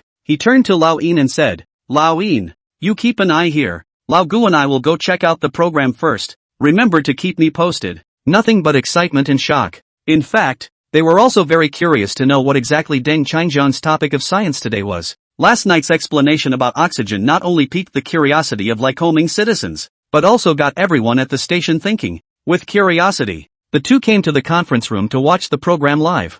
Jinling, Archaeological Research Unit. After Yilwan's constant persuasion, Huayan, a well-known expert in ancient biology in China and her mentor, is watching a popular science program with her. Professor, don't underestimate this science presenter. He's really good. That 600-million-year-old fossilized sponge we dug up the other day? It was determined through genetic analysis to be roughly 980 years old. This presenter was able to deduce that it had a lifespan of at least 960 years based only on basal metabolic rate, with an error of less than a year. Before watching the program, Yilwan had been recommending Deng Changjiang to her mentor, her tone full of admiration. Yilwan is the same person who asked the question on the phone link yesterday, a PhD student focusing on paleoevolution. Also, he said that the Classic of Mountains and Seas was actually a book of technical records of some ancient civilization, and that the monsters mentioned in it were actually animal species that existed before the Cambrian period. Yilwan excitedly recounted with her mentor what she had seen the day before. Listen to it at. The 60-something Huayan blinked, not terribly convinced. Alright, just take a good look at the program yourself. I'll have a good idea of his level after watching it. She stopped Yilwan's words with a smile, then looked seriously at the TV screen. In the meantime, at the Institute of Biology, Kyoto University, Sun Jiqing sat with a dozen or so graduate students under his command and paid attention to the live feed on the television. That lesson from Deng Changjiang yesterday brought him a lot of insight. Indeed, each argument is highly researched. Also, the truth behind it is frightening. It is worthwhile to explore a subject that has a bearing on the future development of mankind and the planet. So he gathered his team of graduate students today to come together to hear this special sharing of knowledge. Mentor is not just a do science popularization host, just talk about some common sense things, which is comparable to you give us a lesson. A few of the students below grumbled less than happily. They are already at the graduate level. Do they not know as much as a presenter? That's right. Let's just listen and forget about it. We don't have to make a point of taking notes, do we? Li Yi, who had the best grades in the class, joined in to make a fuss. Sun Jiqing looked coldly at this group of self-righteous young people and responded coldly, the world is a big place. Don't be presumptuous. Remember my words, after listening to this live broadcast I will randomly ask questions, and those who can't answer will complete 2 additional subject studies as homework this year. Hear this. Li Yi and the others instantly corrected their attitudes. Eyes fixed on the screen no longer dare to be distracted. Because in the biology department of Kyoto University, Prof. Sun's position is unmatched, but being his student meant that all the tests faced were extremely strict and demanding. One task alone is torture enough. Giving 2 more is a no-brainer. Also, due to the interest shown by the teacher, everyone became more curious about the presenter. On screen, Deng Changjiang is officially in the picture. Good evening, dear friends. Welcome to the Daily Science Time brought to you at 9 o'clock by Deng Changjiang. After a brief self-introduction, Deng Changjiang turned around to reveal the topic to be explored tonight. We uncovered the toxicity of oxygen yesterday, and from today, we're going to delve deeper into interpreting the Sermon on the Mount. In the research lab, graduate students as soon as they heard Deng Changjiang say so, all wide-eyed, face to face, Li Yi hesitated for a moment, raised his hand, and gently reminded, Teacher, what oxygen is toxic here? And interpreting the Classic of Mountains and Seas, is it possible that you've got the program wrong? This program, it doesn't look like a regular science fiction column by any stretch of the imagination, but the teacher is so serious, making them take notes, and then they have to take a test afterward. Sun Jiqing saw the bewildered look on these students' faces. With a slight smile, he said mysteriously, You'll understand if you look down carefully. He watched the program himself for the first time yesterday. The expressions are similar to theirs, but every one of Deng Changjiang's explanations made sense. Oxygen is toxic. For example, almost all the evidence is pointing to this. The only thing that is missing is the most direct evidence. The exact question of the composition of oxygen cannot be proved by scientific means. Today's topic is interpreting the Classic of Mountains and Seas, right? I really wonder what surprises you can bring us this time. Sun Jiqing's eyes shone with wisdom and anticipation. Chapter 14, a blockbuster. Li Sei, the study. Deng Changjiang turned to the camera and began the day's theme straight away. On the TV screen, the subtitle team typed the words myths and legends according to the text he had prepared in advance. When it comes to the Classic of Mountains and Seas, people tend to think of it as a myth and legend with many familiar storylines, such as Pangu opening the heavens, Nuwa mending the heavens, Jingwei filling the sea. Quafu chasing the sun, Hui shooting the sun, and so on. These stories are household names. But, Deng Changjian paused for a moment and then said, has it ever occurred to anyone that these myths, in fact, may have actually happened in ancient times? And they were very real events. In fact, the Shanhaijing is not simply a myth or legend, but a history of ancient civilizations struggling in the face of natural disasters. Behind every mythological story is not so simple and beautiful. A side note, Deng Changjian turned around and wrote the words extinction flood on the blackboard. This time, the system simulation push function is on. Deng Changjian's attention was drawn into a virtual space in the system. In this void of space, it's empty all around. This is the space that is the basis for all the extrapolations. Everything is needed for him to add information, build the model, and ultimately tweak the parameters. Constructing the Earth 230 million years ago. Took a deep breath. Deng Changjian recalled the data he had studied in his previous life and knew that information by heart. Includes the general environment, climate and atmosphere of the Earth at that time. 230 million years ago coincided with the Triassic period, when the Earth was still an entire continent. The 4 oceans and 7 continents had not yet formed, and plate movements had not yet begun. As each data is gradually added to the simulation, the image of that ancient Earth slowly revealed itself. The huge landmass lies in the center, surrounded by a vast ocean.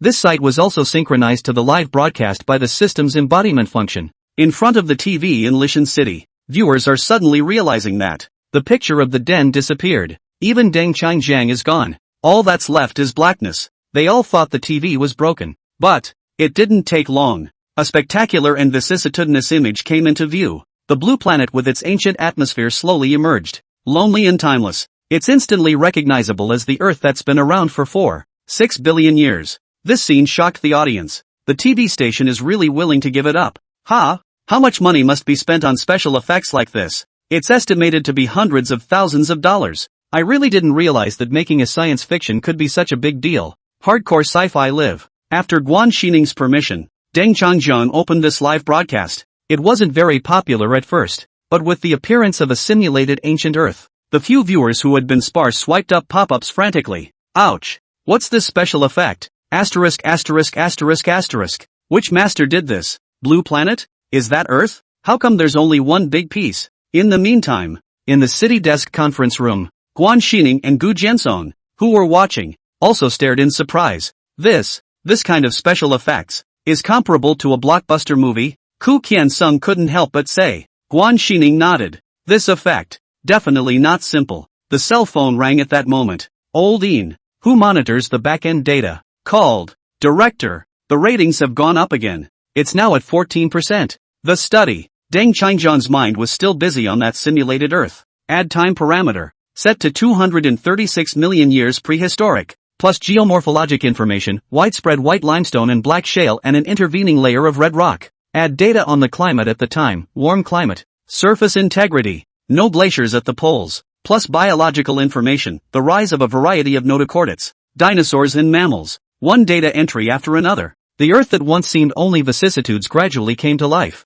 Pterodactyls soar through the air, and behemoths run wild on the ground. A realistic picture was shown to the public through television and live broadcasts. This is Earth 236 million years ago. Deng Changjian's voice came lazily from the vastness of the ancient Earth. Moving on back to today's topic. About 236 million years ago, that's when the Earth was hit with an unprecedented rainstorm that rained for over a million years. As soon as the words fell, the sky above this ancient Earth immediately changed its color. From the sky ticked down a huge raindrop, then a violent downpour poured down on the land. Snap!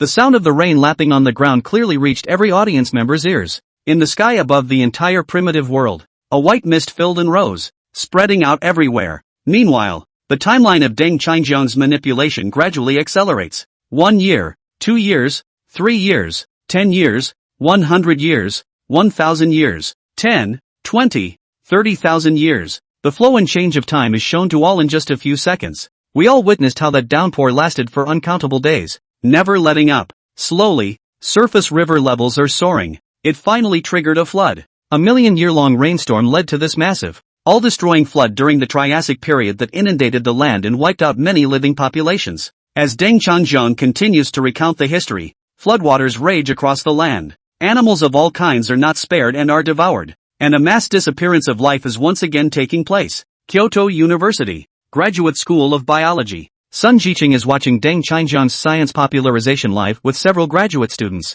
Everyone was shocked and dumbfounded by what they saw on the screen. There was indeed a million-year rain event 236 million years ago, and it was indeed followed by a wave of species extinctions, and the culprit for all of this was the monstrous flood. As an authority in the field of evolution, Sun Jiqing is well aware of this background knowledge. What really shocked him was not only the realistic special effects in the video, but also the amazing accuracy of the restoration of various aspects of the continental pattern and ecosystems of the ancient period, with many details even beyond the existing knowledge of the scientific community. It's almost like traveling back 236 million years. A textbook presentation. Forced to hold back his excitement, he quickly went to his workstation, picking up a pen and paper to read and make notes. This information is too precious. Behind them, the dozen or so students who originally had a slightly contemptuous attitude all became extremely serious at this time, and even the most mischievous and mischievously was concentrating on organizing his notes. The knowledge in their textbooks is most vividly visualized at this moment.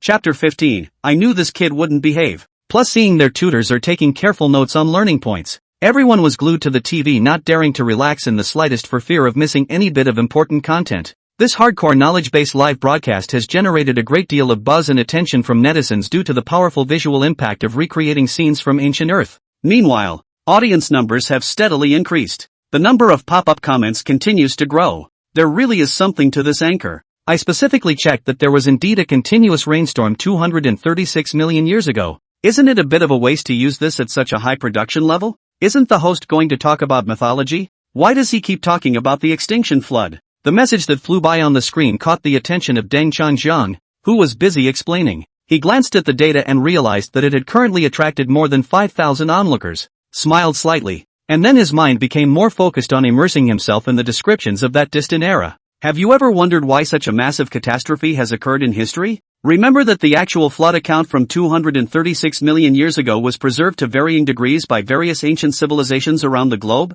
In China, the classic of mountains and seas recorded that Gong Gong caused rivers to flood and people to suffer because he had angered heaven and earth. The Bible tells a similar story. Jehovah used a flood to drown the world in order to punish sinful mankind. The Jewish legend mentions that it was the change in the position of the stars that caused the heavy rains that caused the flooding. The ancient Sumerian people believed that it was the gods who were not satisfied with the strife on earth and sent down devastating floods. Mayan literature, on the other hand, suggests that the creator once wanted to use water to erase human memory. Deng Qingjiang presents this information in a low, powerful tone that engages every listener in contemplation. Is there some deeper reason behind the fact that there are such consistent themes in so many different ancient texts? In addition to describing the flood, almost every legend mentions a common scenario, that is, it was a decision by a supreme being or a group of gods in power to initiate an act of cleansing, aimed squarely at humanity itself. But the point is, why would such a cross-civilization operation occur in such a distant time? Speaking here, Deng Qingjiang paused for a moment to let everyone digest the information he had just given.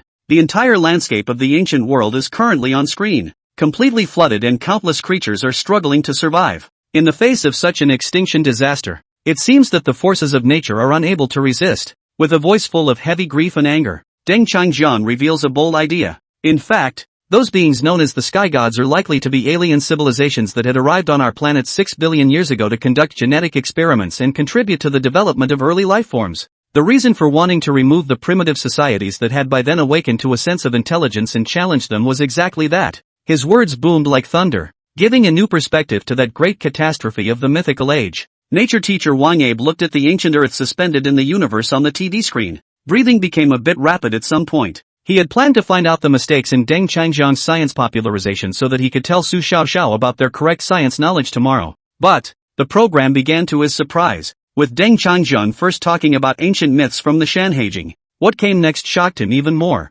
That old earth hangs silently in space. Because of an algae bloom hundreds of millions of years ago, a huge amount of oxygen was released, making the planet appear extraordinarily blue. Look at the picture. Wang Bu felt an inexplicable fear welling up from the bottom of his heart. Eyes glued to the TV screen, it felt as if an unseen force was manipulating the entire world behind the scenes, controlling the changes of the earth for billions of years. Alien cleansing of earth. Wolfby gulped and whispered his thoughts. As for pointing out the problems with the content of Duncan's science, it was long behind him. Based on this simulated display of the ancient earth alone, Wang Bei knew that his scientific knowledge was completely inferior to Deng Qingjiang's. Inside the TV station, in the conference room, They were trying to wipe out humanity because the civilizations on the ground at the time had discovered their presence and rose up to resist. Deng Qingjiang's voice still echoed in the TV. Guan Xining's eyes widened and her entire body couldn't help but tremble. Fingers trembling, he pointed at the TV screen. I knew this kid wouldn't behave. Before the live stream begins. He also made a point of reminding Deng Qingjiang to do some serious science content. It was clearly promised. Who knew that now there was actually a conversation about the extinction flood and alien removal operations? Next to him, Gu Jiansong had been staring at the live streaming situation on his cell phone. Station manager, take a look. The number of people online in Deng Qingjiang's live room has broken 10,000. And it's still growing. Guan Xining didn't react for a moment. Looked closer. It was found that the live room created by Deng Qingjiang had been overrun by pop-ups from netizens. Geez, this presenter is really something. It does make quite a bit of sense when you think about it. Did everyone notice? The ancient Earth shown by that presenter is very real. I asked a professor about it. And the ecosystems, organisms, and climate described on it are simply consistent with historical facts. Could there really have been alien civilizations in history? Just came in. May I ask what happened to the oxygen drop that was mentioned? More and more viewers are recognizing the ancient Earthscape presented by Deng Qingjiang. In particular, it gives people a sense of authenticity that makes them feel as if they have experienced that period of history firsthand. Guan Xining was still surprised. Yun called again. Station manager, did you hear that? What did Deng Qingjiang say on the air? The ratings have soared to 19, and it's about to surpass it. Back, I must take a good look at this youngster's science video. The corner of Guan Xining's mouth twitched. It's only been on the air for less than 10 minutes. It only talks about a great flood. It's already pulling in the ratings so high. Apparently, Deng Qingjiang's remarks had attracted a great deal of attention and discussion in Liking City. In some ordinary family in Lishan City, Xiaosu is an avid little fan who watches the science program on city radio. Despite her age, she was curious about the tidbits. But, since last night, she had noticed that the older man who had been hosting had been replaced by a young man, and told her that she was infected by something. This scared Xiaosu so much that she didn't close her eyes for the whole night. I went to ask my nature teacher the next day and couldn't get an answer. Chapter 16. Why is this conversation getting so far away? So tonight, still sitting in front of the TV with mom and dad, as usual, watched the science program on the city station. Blinking as he listened, the little girl found the current host brother's explanation interesting. Only, so much of it was a little too deep for her, especially the myths mentioned that have been passed down elsewhere. A lot of it was stuff she'd never heard before, but after listening carefully, I finally understood parts of it. With a few anxious moments, turning his head, he asked his parents beside him, Mom and Dad, is what my brother said true? Did someone really create a flood to try to drown our ancestors? Did they succeed in the end? Sue's mom and dad froze. It's a question they can't quite put their finger on. Think about it half the time. Dad finally said, let's save that question for school and ask your language teacher again. There should be an answer about this legend. The little girl nodded her head as if she understood. Scenes like this, it's playing out in many families in Lycoming. Parents were supposed to bring their children to watch the science program together, but they didn't expect these questions from their children after watching. Adults simply don't know how to respond. Had to push the teacher to fix it. Capital University. Laboratory of the Institute of Biological Studies. Sun Jiqing, who was recording the data of ancient Earth, put down the work at hand. Stunned, he looked at the TV screen, because what he heard Deng Qingjiang say was really shocking. He was both shocked and inspired by the ideas presented by Deng Qingjiang. Why is it that the accounts left behind by those distant civilizations invariably refer to stories about the extinction of the world by flood? And these stories spread around the world. It is almost always said that punishment was meted out because the heavens thought that humans should not exist. If, as Deng Qingjiang suggests, it is the consequence of some highly advanced alien life form, then it can be rationalized. For the ancient ones, a force capable of triggering heavy rainstorms for millions of years is undoubtedly as powerful as a god. It's natural to think of each other as gods. Why is this topic getting further and further away? The ancient Earth part of the analysis is pretty accurate, but what's with the story of alien civilizations?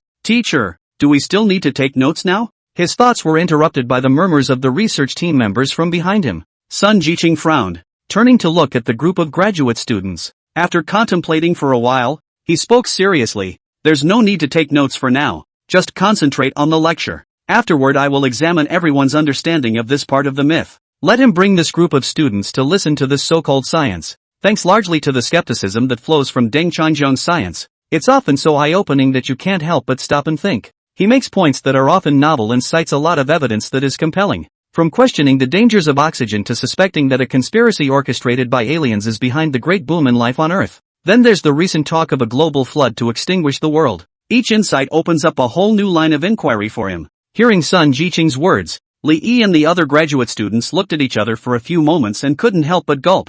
Right at this moment, Tang Changjian's voice once again resounded from the screen of the ancient Earth model. One must ask, so are these alien civilizations gods? How can they make it rain non-stop on Earth for 1,000,000 years? Deng Changjian's words were calm and magnetic. This sent Sun Jiqing into thought, causing him to nod slightly as he analyzed. That's right, if it's not a god, I can't imagine any means of continuously manipulating rainfall for such a long period of time. This problem had been brought to Deng Changjian's attention as early as when he suggested that an alien civilization might have created the flood disaster. If Deng Changjian can't give a scientific explanation, then this hypothesis basically has little credibility. But, on the screen, Deng Changjian continued, in fact, they are not really gods, but just advanced civilizations with technology far beyond ours. As for how to achieve such control, the method is not really complicated. Let's start now by turning back the clock to 1,000,000 years ago. At this point in the conversation, Deng Changjian paused for a slight moment. The old Earth in the virtual presentation looks as if it is playing historical footage in reverse.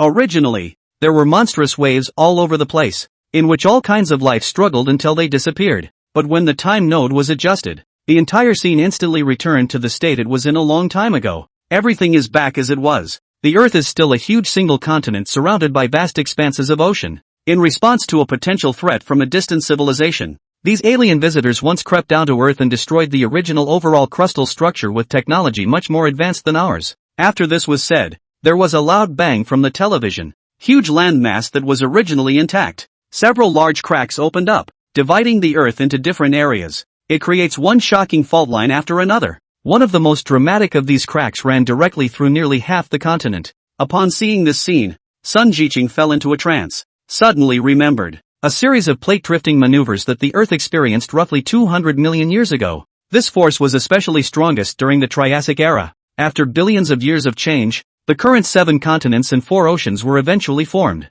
Yet questions about the exact cause of all this change have remained unanswered. It's like it just happens naturally. But practically everyone knows that nothing in the world happens without a cause. Could it be that even this process is due to manipulation by those alien forces? With this thought in his heart, Sun Jiqing couldn't help but take a deep breath. Breathing became rapid. And in terms of what was shown on the TV program, it followed the trajectory of geological changes simulated by Deng Changjiang. Plus, after the fallout from the plate tear, frequent and violent eruptions soon followed. Volcanoes are constantly billowing smoke in all directions, releasing large amounts of carbon dioxide into the atmosphere, caused a strong greenhouse effect. Rising temperatures cause surface moisture to evaporate and liquefy into clouds of precipitation that fall back to the ground as it rises. This triggered a sustained period of heavy rainfall. Look at the picture in front of you. Sun Jiqing's heart jumped, finally realizing the answer. It was at this moment that he also understood why the continuous rain that had existed for more than 1,000,000 years had existed. Carbon that has been deposited deep underground for many years is reintroduced into the air through volcanic activity.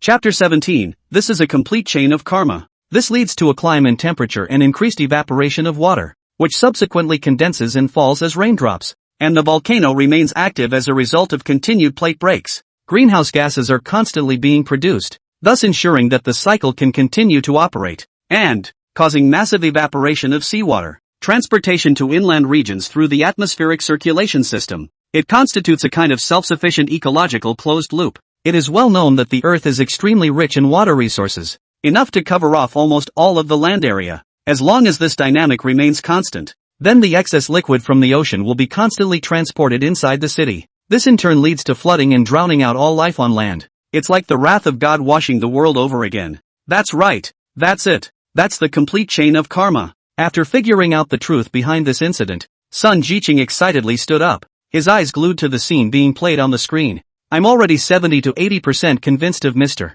Deng's assertion. This prolonged rain is the result of a chain reaction caused by the violent movement between the plates. At the same time, the group of students in the back gradually understood Deng Changjiang's process of deconstructing the problem. The look on his face was one of incredulity and epiphany written all over it. So, that's awesome. Who the hell is this guy? It's amazing to realize that it's been more than 200 million years since the Triassic, and he's still able to describe the details as accurately as if he were there. Now they finally understand why Professor Sun would recommend watching this seemingly ordinary but extraordinary science program. It really is much more interesting than the serious academic lectures of the past. At the same time, many viewers in lycée who watched this live broadcast also swiped their screens on social networks to express their shock. The comments section was filled with messages like, "I can't believe this makes sense." City TV headquarters. Inside the conference room, after Guan Xining and Gu Jinsong heard the story about the superstorm analyzed, they fell into silence. Even those with a limited understanding of natural science can probably understand it,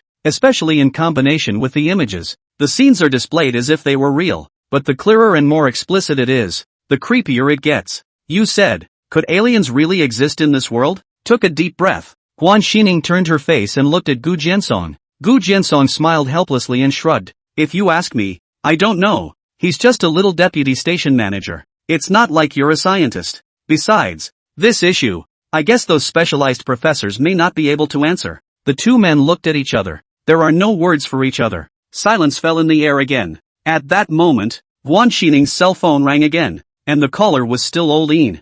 Good news. Good news. Good news again. Station manager. That familiar opening line. Guan Xining calmly responded. Are the ratings broken? More than 20 minutes had now passed since the start. It's almost 10 o'clock. Deng Changjiang showed the real image of the ancient Earth and made a shocking science, breaking through her expectations. But, to her surprise, the Old Ian on the other end of the line froze. Then report a surprising number. More than that, it's already broken through to 24, and it's continuing to grow. In the conference room, there was silence again. Ravenous. Lycée. Straight from the study. While the screen was stuck on ancient Earth, Deng Changjiang quickly scanned his cell phone. It was discovered that the number of viewers in the live broadcast room had quietly risen to 20,000 people. Keep up the good work. You might get 10,000 sci-fi points for this one. Putting down his cell phone, Deng Changjiang re-looked at the ancient Earth on the screen. Have to say, the simulation extrapolation feature is indeed too powerful.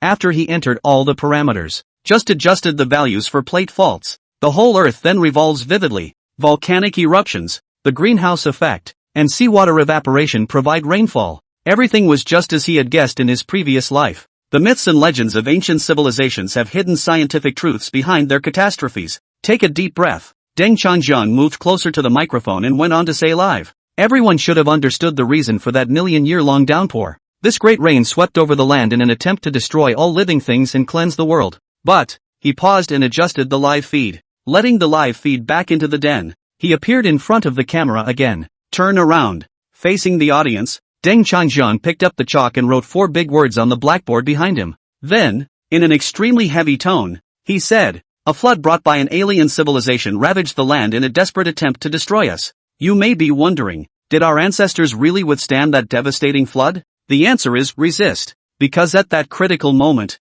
Manhwa appeared and she wanted to mend the sky. Deng Changjiang turned aside. The words Manhwa mending heaven are written on the blackboard. Manhwa. These 2 words immediately caught the attention of all the viewers. These 2 names have long been etched into their genes and memories. In front of the TV, the audience of the live broadcast was listening intently to Deng Changjiang's explanation. This installment focuses on the myths in the Shanhaijing. After recounting the causes of the flood, Deng Changjiang is finally going to decipher this ancient legend. And in this old legend, when Chinese civilization faced a great flood, one woman stood up. She is Manhwa. In the Shanhaijing, it is written that the sky split wide open and water and fire ravaged the earth. Countless lives were lost. Unwilling to tolerate the suffering of all living beings, Manhwa melted 5 colored stones to fill the sky, folded the feet of the divine tortoise to support the 4 poles, managed floods, killed fierce animals, and harmonized the chi of yin and yang, so that all the souls were able to spend their days in peace. It was her presence that saved the day. This story is not new to the people of this land,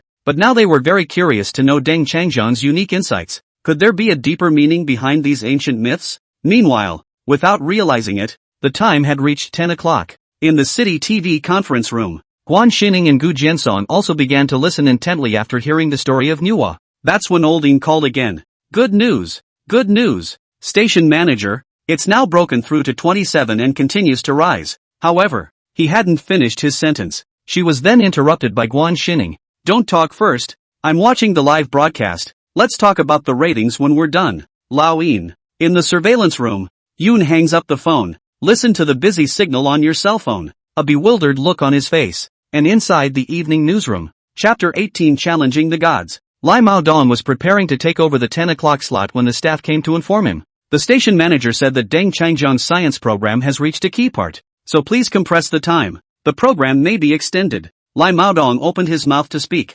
full of complaints. On the evening news like a neglected child. Li say, families lock their TV channels to the city stations, and recommend the program to friends and family. Hello? Third sister, are you still watching cartoons? Quickly change the channel to the city channel. Our kids are watching it with great interest. It's about manhwa mending the heavens. This sci-fi is really hardcore. Even parsing the million-year rainfalls of ancient times. Dad, come on. Don't wash the dishes. Deng Changjiang is about to reveal the secret of manhwa mending heaven. The story of manhwa mending the sky touches every heart. All the viewers are eager to know the real situation of manhwa's mending. Because of this, it caused ratings to skyrocket. As for the time being 10 o'clock, no one cares at all. Deng Changjiang's voice continued to sound on the TV. If the Chinese civilization had failed to carry that flood, then there would have been no such myths as Yi shooting the 9 suns, Quafu chasing the sun and Jingwei filling in the sea after that. Indeed, during that million-year-long flood, other ancient civilizations sought to survive. For example,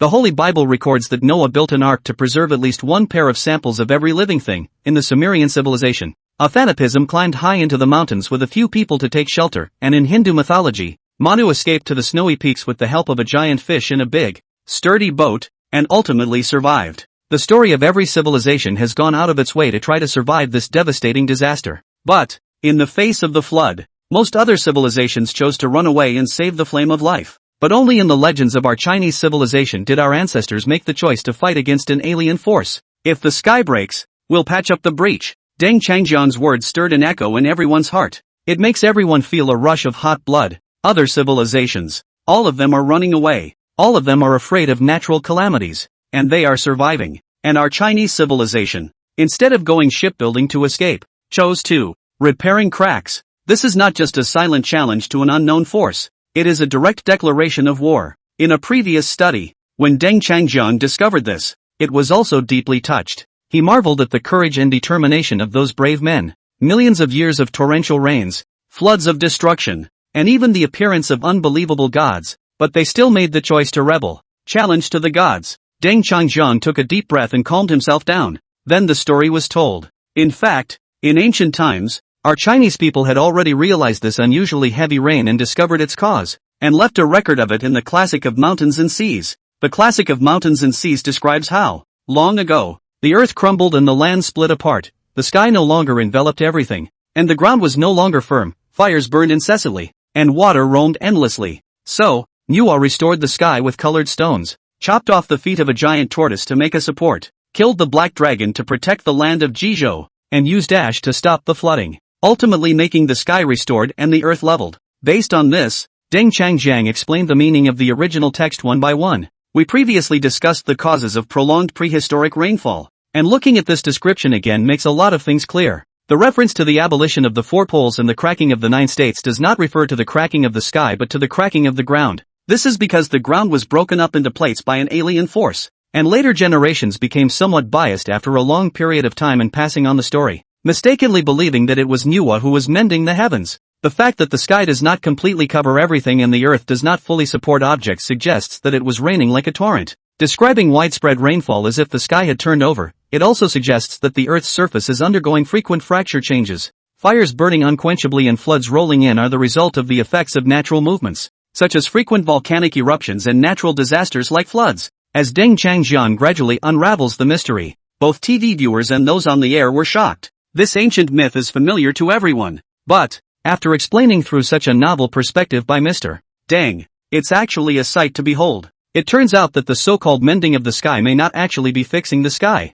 Instead, they are mending the broken ground. The text also mentions the Kyushu rupture. What exactly does Kyushu mean here? It is the land where the ancient settlement areas were located. That means necessarily pointing to the ground. As Deng Changjiang said, misunderstandings inevitably occur during the long process of word of mouth. People mistakenly refer to repairing the earth as repairing the sky. Also, to put it another way, how does a hole in the sky form? The odds are that you'll only see huge fault lines in the ground, right? That's how the need to fix it came about, right? In the meantime, the Sermon on the Mount not only describes a catastrophe in detail, and it recorded a situation that was strikingly similar to a scene they had seen on the old earth.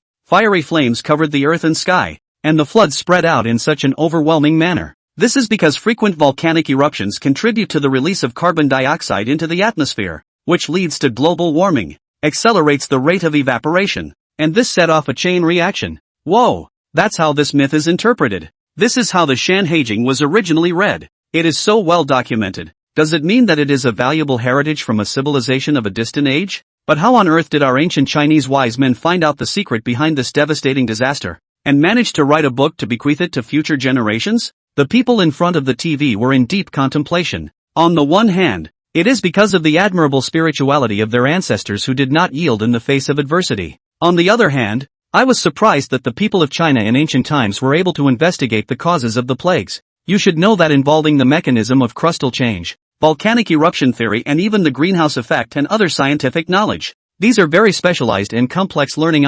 According to memory, our ancestors would have been in a primitive society, right? But, Professor Deng in front of the camera seemed to have anticipated the confusion in everyone's mind. He smiled and replied, perhaps people are wondering how the old-timers of that era found out the truth behind the disaster. Chapter 19, Advanced Technology Beyond the Present Era. Before I address this query, I would like to ask a question. Deng Changjiang spoke to the camera and asked the next question to be posed. How long do you think it has taken mankind to get to this point as measured by the standards of our civilization today? After a short pause he gives his own answer. The transition from feudalism to a modern, technology-driven society is only a few thousand years away, with long years of slow, almost stagnant, technological progress in between. So why do you think that no civilization in the billions of years of Earth's development has ever reached the level we have today? These words are like a small stone falling into the lake of everyone's heart and stirring up countless microwaves. The ripples spread outward one after another until they become waves that completely overturn the old conceptual system.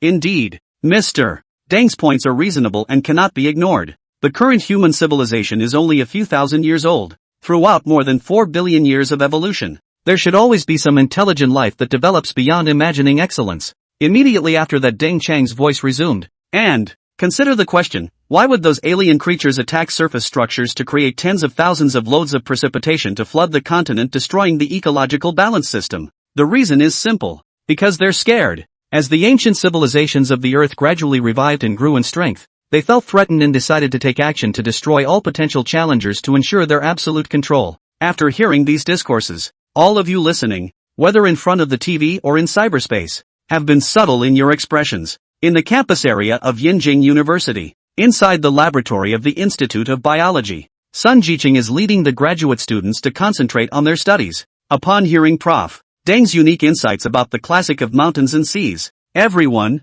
including the instructor, was bowled over. A sentence paraphrase can be corroborated and matched with the history of what actually happened. The original mysterious and extraordinary canon, the classic of mountains and seas, has been interpreted by experts. It seems even more incredible. It can't be, can it? Does it mean that at the time of writing this book our old-timers already had advanced technology beyond the current era? I don't think it's very believable. But what is written in the book does prove that at that time there was already a certain understanding of the foundation to grasp certain key elements in order to record this kind of content.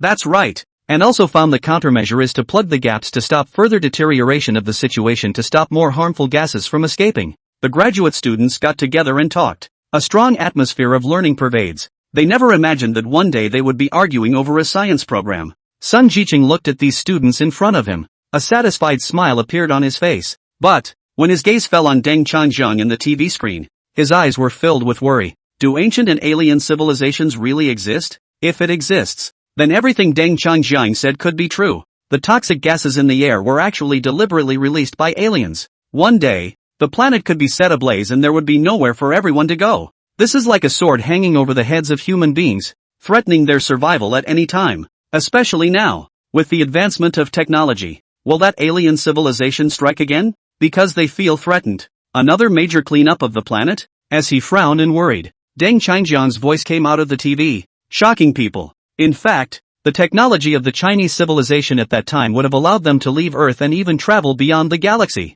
Hear that? Everyone got excited, eyes wide with disbelief. Seriously? It's all out of the galaxy? It's the 21st century and we haven't even been out of the solar system. Such an awesome civilization eventually disappeared? Everyone's reaction was, no way. All such advanced civilizations will disappear. How scary would aliens controlling the Earth be? Sun Jiqing bit her lower lip and stared intently at Deng Changjiang's expression on the screen. A complicated look flashed in his eyes. I only heard Deng Changjiang continue. Not only China, but Sumerian civilization, ancient Egyptian civilization as well as ancient Indian civilization, etc. Their technology is also far beyond the present. I'll prove it further afterward. But one thing that stands out is that in the face of an enemy so powerful and brutal that it wants to wipe out the globe, other civilizations have chosen to run away and live on to preserve their bloodlines. Only the Chinese civilization chose to meet the battle and try to save the world. Deng Changjiang's tone was heavy. He can deeply feel the helplessness and despair of the people at that time when he studies this history.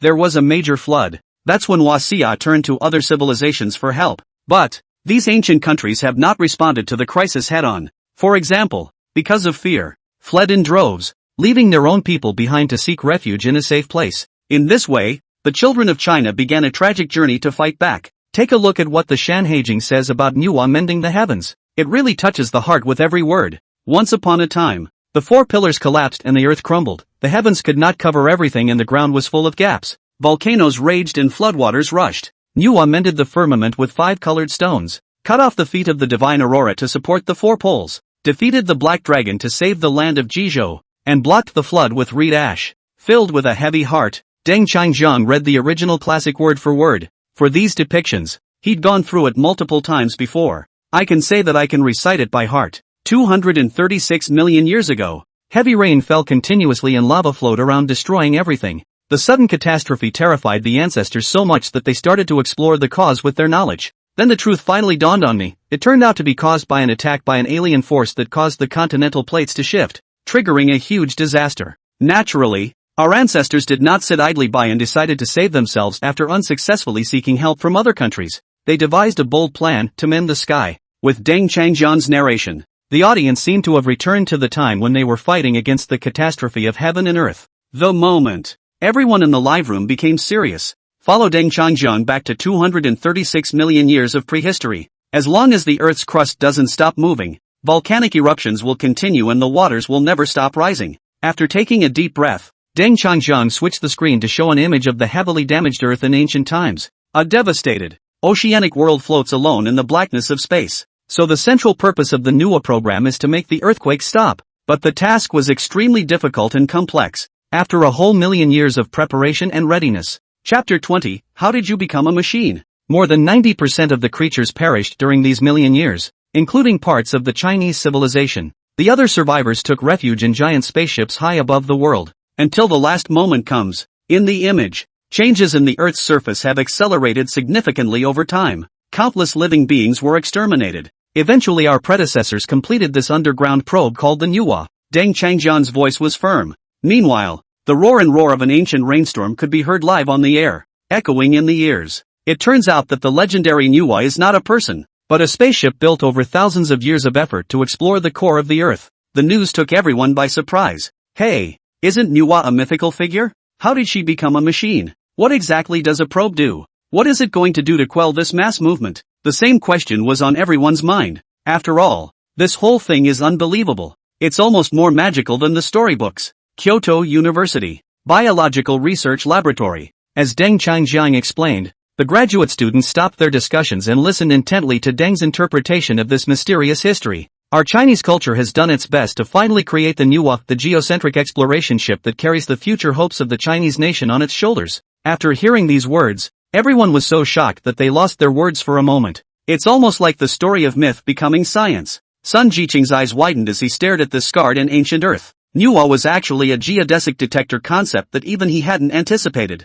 In fact, through Deng Changjiang's introduction, he had gradually deduced that the word manhwa did not represent a specific historical figure, because in the face of a disaster of this magnitude, it is simply impossible to solve the problem on an individual basis alone. Since they are probing the center of the Earth, it means they are planning to explore deep underground. With Deng Changjiang's words, Sun Jiqing immediately comprehended the core concept of this plan after a little thought. Meanwhile, Deng Changjiang continued. Nice. The so-called Operation manhwa refers to the great expedition of ancient ancestors who piloted the manhwa deep into the Earth to try to stop the Earth's plates from shifting. That said, let's take a brief look at the science of plate motion. Most people are only aware of the fact of plate drift but don't understand the reason behind it. To make this knowledge spread more effective, Deng Changjiang rotated a simulated globe in his hands. showing the structure of each layer from the ground up to the center. The outermost is a relatively thin ring. The next area before reaching the center of the Earth is made up of thicker magma. Finally, the real core part of the Earth. The part of the Earth's surface that appears to be smooth and motionless is actually in a constant state of flux, which we call crustal movement or plate activity. The entire crust averages 37 kilometers thick, with a mantle about 800 kilometers thick underneath. And the innermost layer of the Earth is the core, which is 400 kilometers wide. The Earth's crust shifts frequently precisely because of the continuous eruption and flow of hot, liquid rock, also known as magma, deep within the Earth. Each time this molten material breaks through the surface or pushes the Earth's surfaces to collide with each other, natural disasters such as volcanic eruptions and tsunamis can be triggered, or worse, disturbed by some unknown force that makes the phenomenon even worse. Therefore, the key to completely eliminating the threat posed by this holocaust lies in cooling down those boiling hot liquids inside the Earth. When he said that, the room went silent for an instant. Everyone's heartbeat was unconsciously picking up the tempo, which was a true reflection of what happens after being shocked. Deng Changjian reinterprets the ancient legend of the act of mending the heavens in an extremely rigorous and logical way,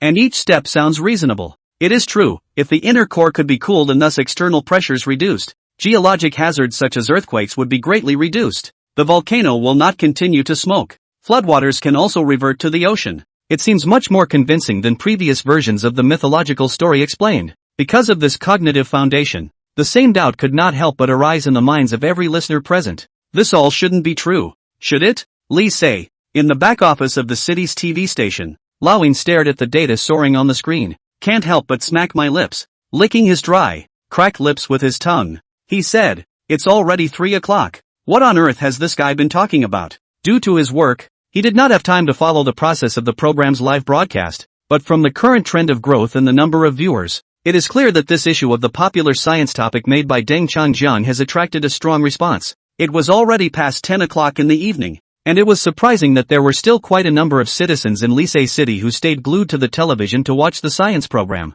With a great sense of curiosity, he decided to personally explore the online broadcast room, so he immediately took his cell phone and searched for access. Being an insider in the industry, he clearly remembers that Prof. Deng applied for a network simulcast license and opened a new online program called Hardcore Science. I didn't realize there were already 100,000 people watching online? Old Ian was a bit surprised. By the way, isn't this a new channel that Dr. Dunn just launched today? And just went in. Various comments spread across the screen, almost completely obscuring the main screen. Asterisk.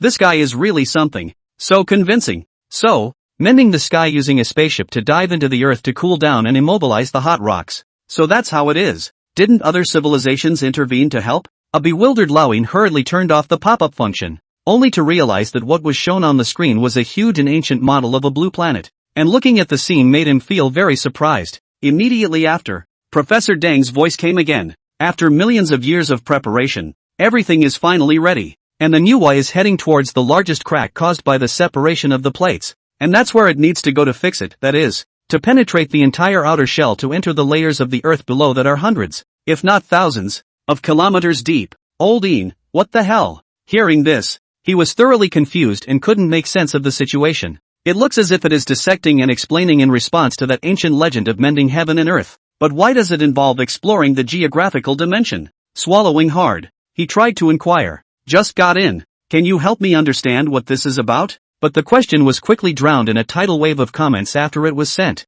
Chapter 21 Starting a Simulation. No one responded at all. Filled with the desire to learn, Ian put aside all distractions for a while and settled down to listen to the lecture. Still in that familiar studio, Prof. Deng took a break to look at the device in his hand and found that the number of current viewers had exceeded 100,000 people. Good feedback and growing numbers meant that the public lecture attracted a large following. This means that more valuable experience will be gained when it's over. Taking a breath, he threw out another staggering observation.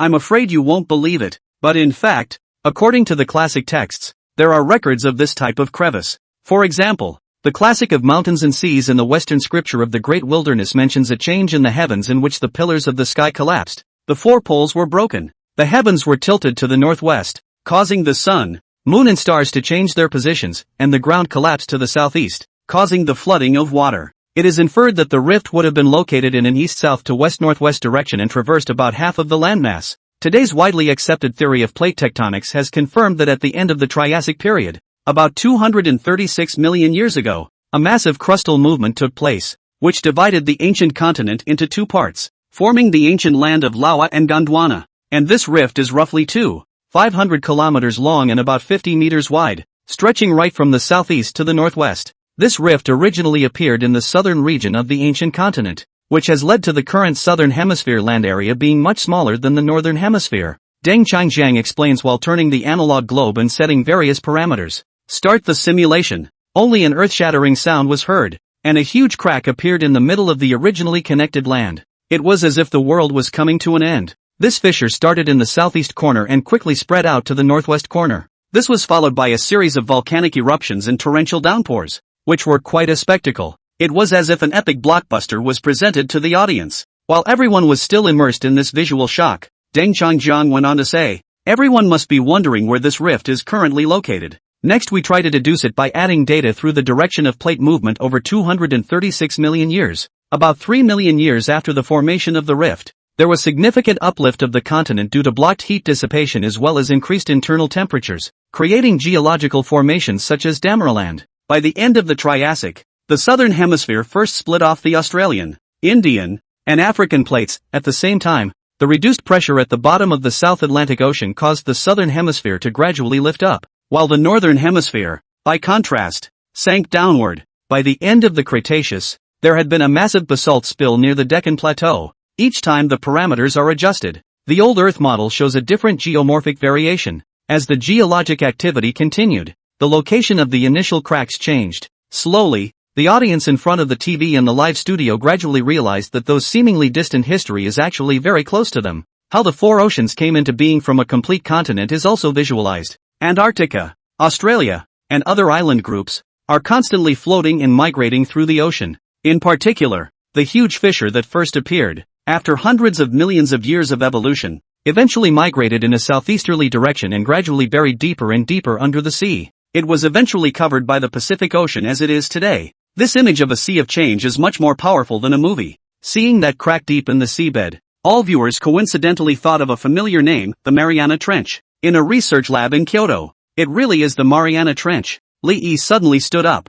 his face full of astonishment. As Deng Changjiang entered the different parameters, he kept looking for information to check this information about plate movement. It turns out, the narrator's talk was actually all facts that have been generally recognized by the scientific community. It was because of this that he was extraordinarily shocked. Who would have thought that the world's deepest oceanic trough, which today lies in the deepest part of the Pacific Ocean, was formed in ancient times as a result of a major earthquake rift? That's right, I just checked the data for the Marianas, and its length is 550 kilometers and its width is 70 kilometers, which is very close to that rift during the Triassic period. Behind them, other researchers were in the same state of shock and were checking for information. While the width increases or decreases over time, the overall length barely changes, just under 50 kilometers apart. With only that much difference over such a long period of time, it can be concluded that Deng Changjiang's hypothesis is likely to be true. The first rift caused by plate drift back then was indeed the present-day Marianas. It was this event that triggered a global natural disaster, frequent volcanic eruptions and persistent heavy rains.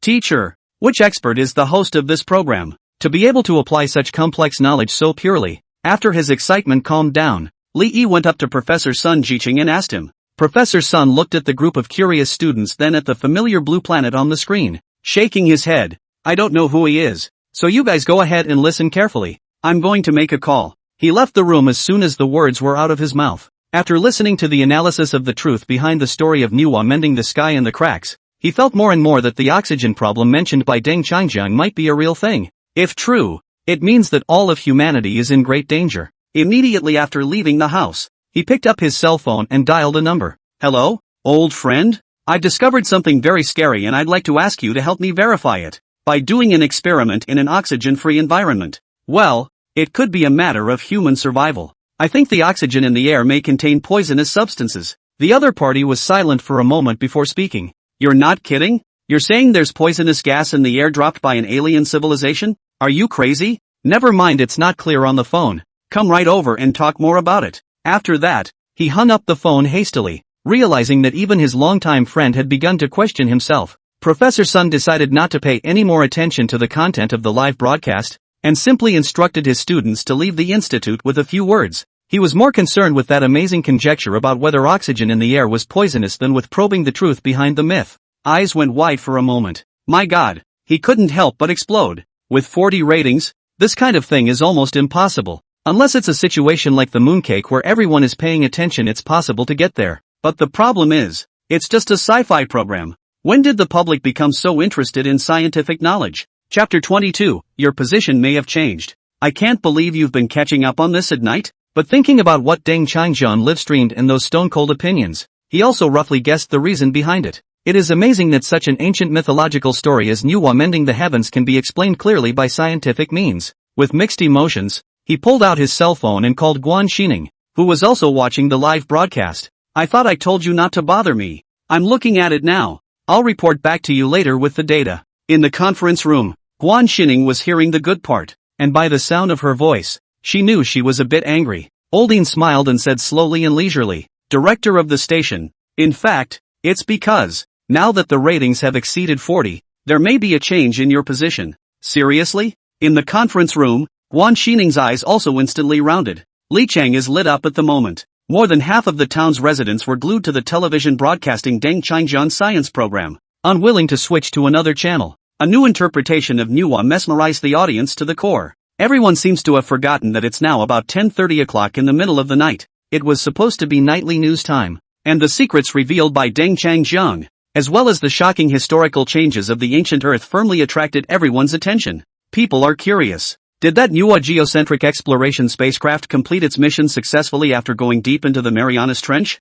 On the screen, when Deng Changjiang guessed the location of the sky, he continued to popularize the knowledge. Take a step back in time to 236 million years ago, when our ancestors operated the manhwa to dive into the depths of the Mariana Trench. As mentioned before, to reach the Earth's core and touch the magma and then cool it down, you need to traverse a distance of at least about 3,000 kilometers. This is simply out of reach for us at this stage. That's right. Even today, at the beginning of the 21st century, technological advances are still only at the surface survey stage. The dream of probing into the Earth's core could not really be realized, especially when you try to get into the deeper mantle layers. The temperature rises by about 30 degrees Celsius or so for every kilometer you dive. In a place as hot as the center of the Earth, any detection tools would be melted away instantly. So in order to build the manhwa spacecraft that could repair the skies, the ancestors had spent millions of years in preparation. The first thing to overcome is the unimaginable heat from within. The next step is to find the right way to cool the hot lava and control its flow.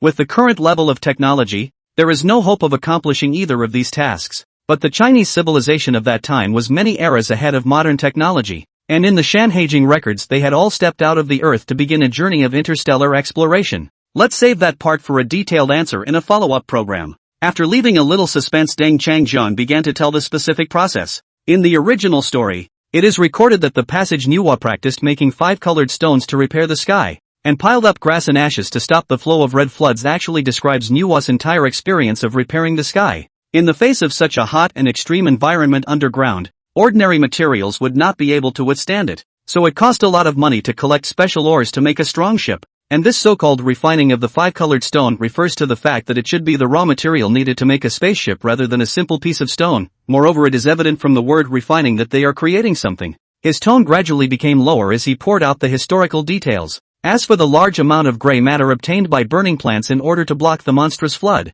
later generations usually think that this is the product of burning trees. And even in the world of mythology this claim is unrealistic. After all, the sudden downpour of rain from the sky has long since killed the vegetation completely, making it impossible to ignite it, and even if it were barely burned to ash, how much of it would be able to withstand the catastrophe? What's true is that rushes of ash are actually a highly effective condensate. The reason for the word accumulation doesn't mean that it should be used to enclose the water flow, but rather that it should be accumulated and stored over a long period of time. The inhabitants of ancient times have been preparing for this for a long time because of the huge amount of such cooling materials that would have to be used in order to significantly reduce the temperature of the magma. As for the crimson liquid described in the original article, it is quite natural to conjure up images of boiling rock fluids buried deep in the earth. Each word Deng Changjiang dissects quite thoroughly and clearly reveals the meaning behind it, a strong belief in never giving in and rising to the occasion. In contrast, other races may choose to retreat and compromise, but we Chinese children will not give up fighting to the end. With this, the atmosphere in the live broadcast room is once again active as the explanation proceeds.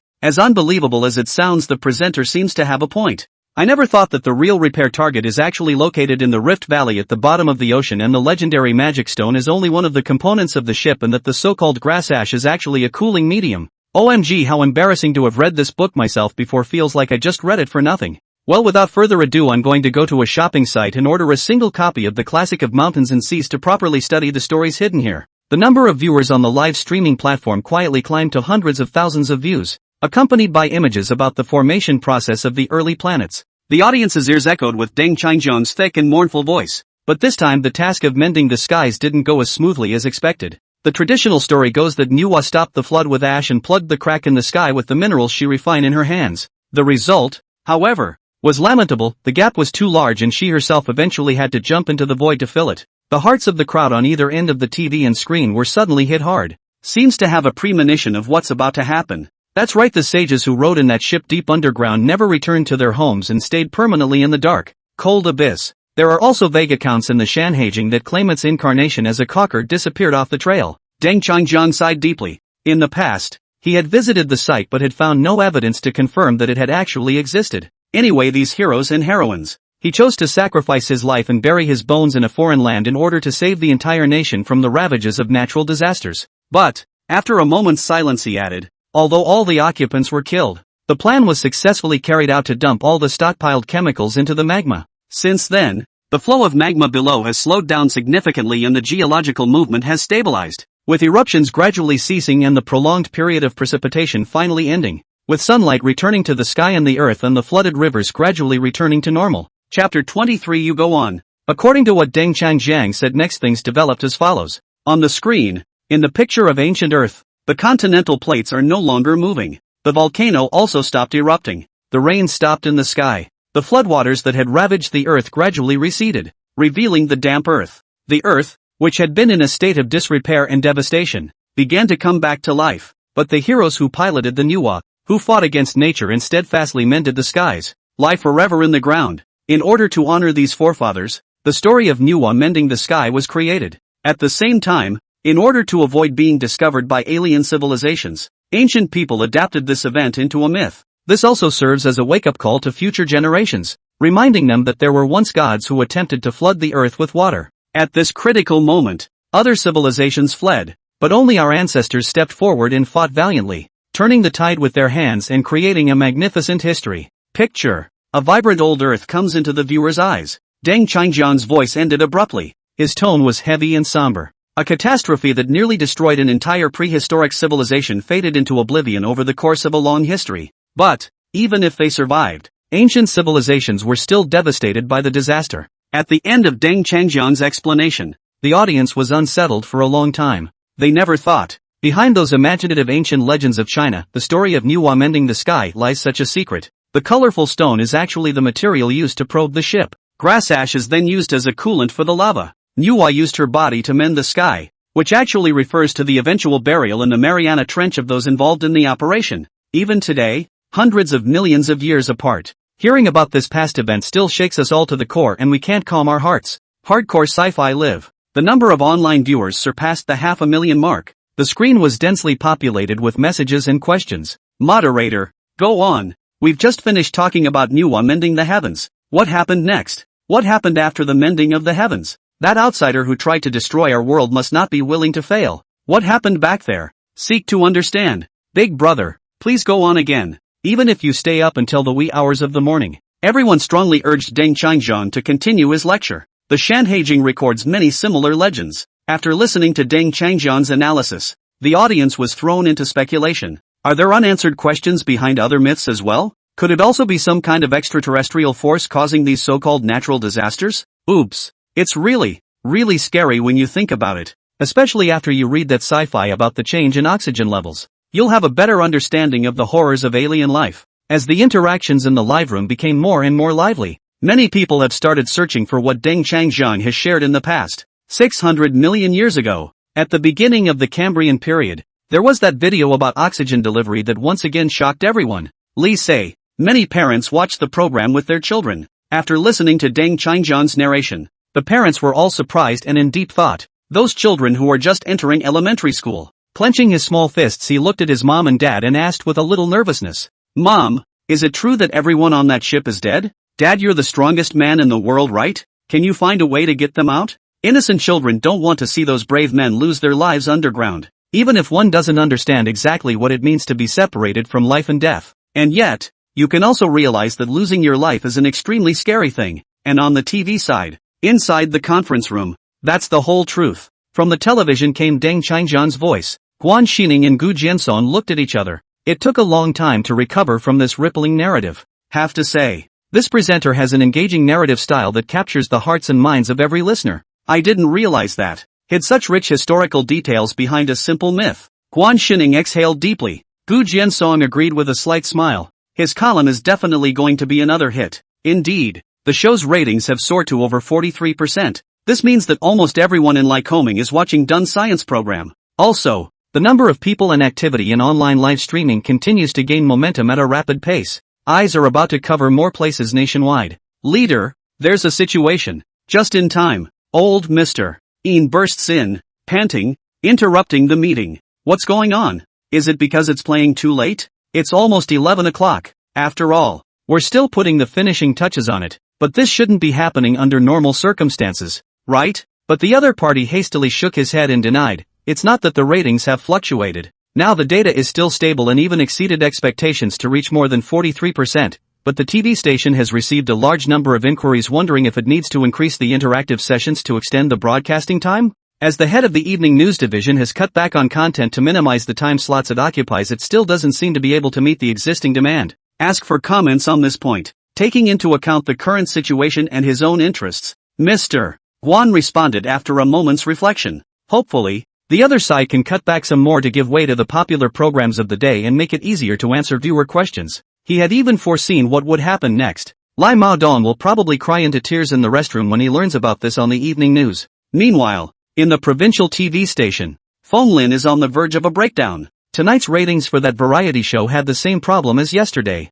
Typically, this show settles in around 11 at around 10 o'clock. It airs every night from 10 to 12 p.m.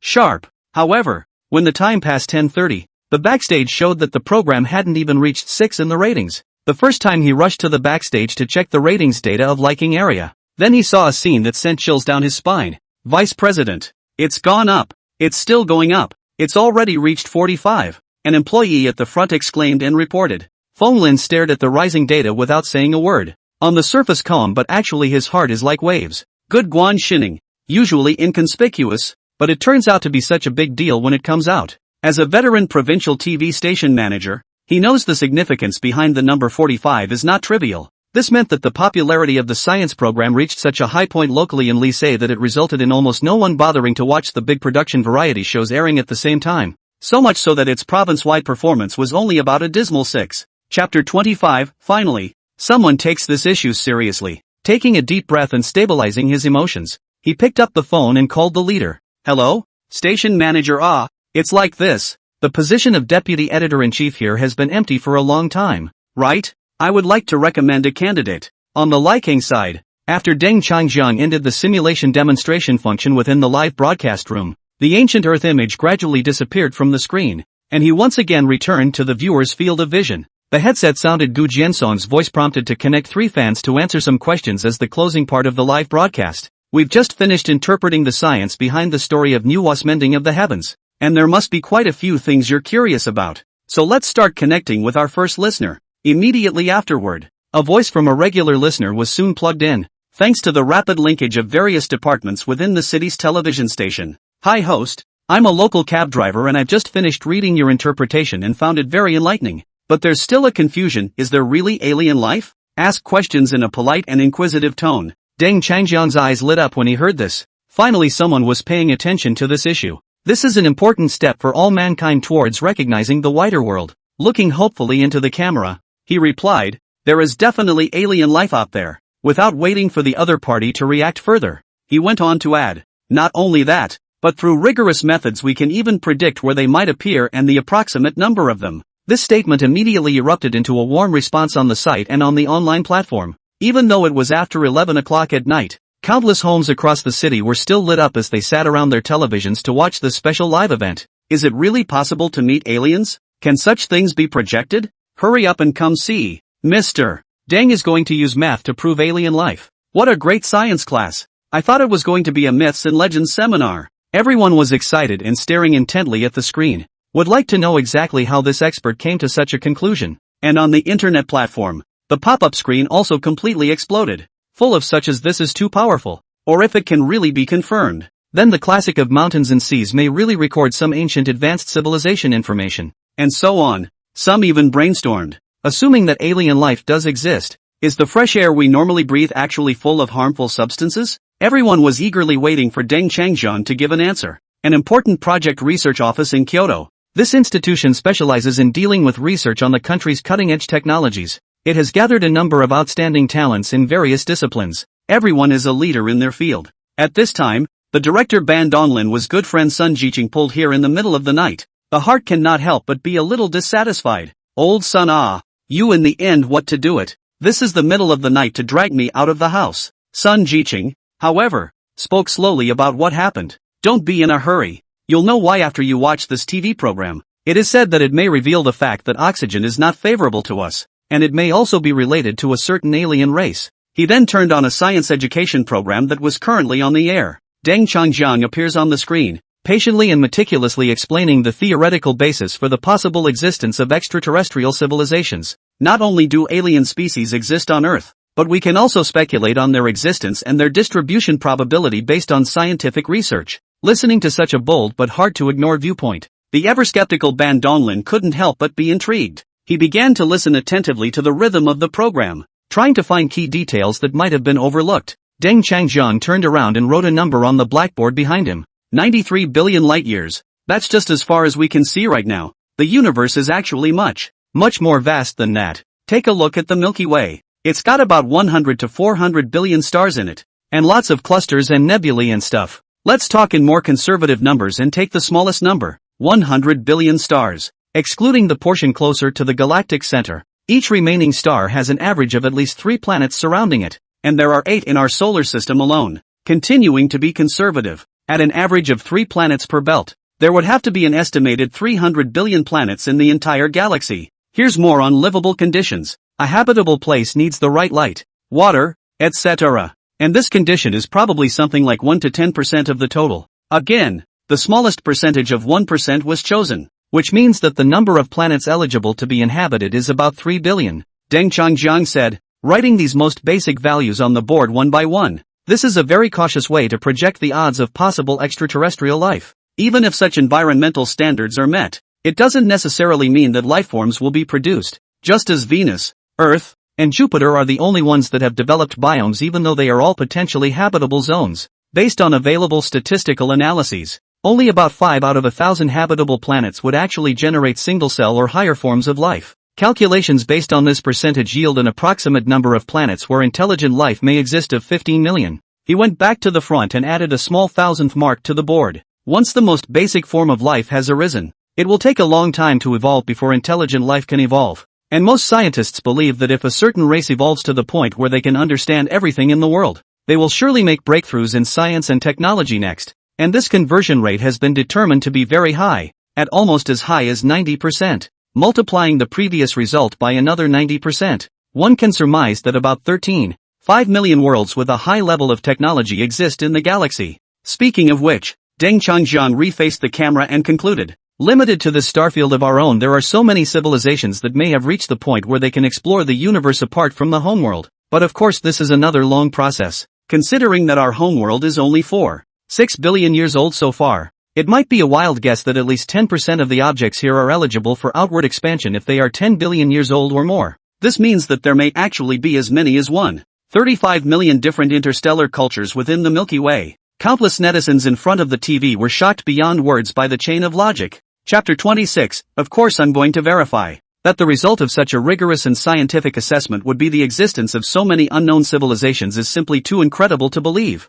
but impossible to refute. Inside the research institute, Ban Donglin stared at his old friend as he wrote down the result of 1.35 million, and his heart could no longer calm down. He stood up violently and looked at his old buddy Sun Jiqing beside him. There is nothing broken about this theory. A situation that clearly illustrates the great probability of the real existence of an alien civilization. What's more was that such precise math skills were definitely not skills that an ordinary science program anchor could master.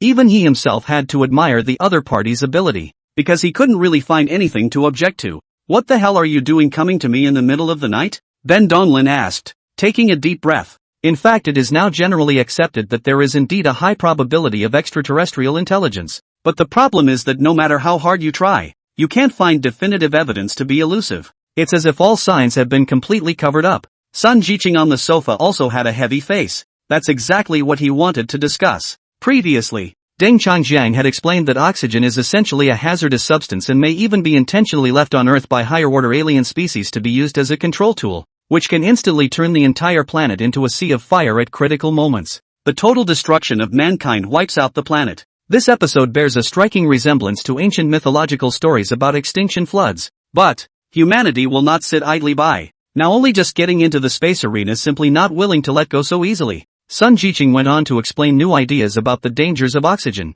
What? Oxygen is toxic? Bendenin's eyes rounded. However, he did not immediately deny the assertion but pondered for a few seconds, asking if there was any concrete evidence to support the claim. In response, Prof. Sun could only smile helplessly, pointing out the TV exposition and emphasizing Deng Changjiang's notion that the actual life limit of human beings after they stop breathing air far exceeds their life expectancy. The relevant elements were then repeated. After listening, Ban Donglin's expression slowly became serious. If you still have doubts, you might want to listen a little longer. This next presenter may also cover some related areas of exploration. Oh, Mr. Sun cautioned. Hear this. Ban Donglin immediately turned to the screen to look carefully at the dense data formulas behind the young lecturer who was answering questions and the ongoing audience interaction. A gentle, soft lady's voice came from the other end of the connection. Hello? Hello, I am a high school language teacher. After listening to today's new interpretation of the legend of the mending of the heavens is very inspired. Would like to ask, according to your opinion, in ancient China in the end, to what level of technological development to be able to enter the deep underground space?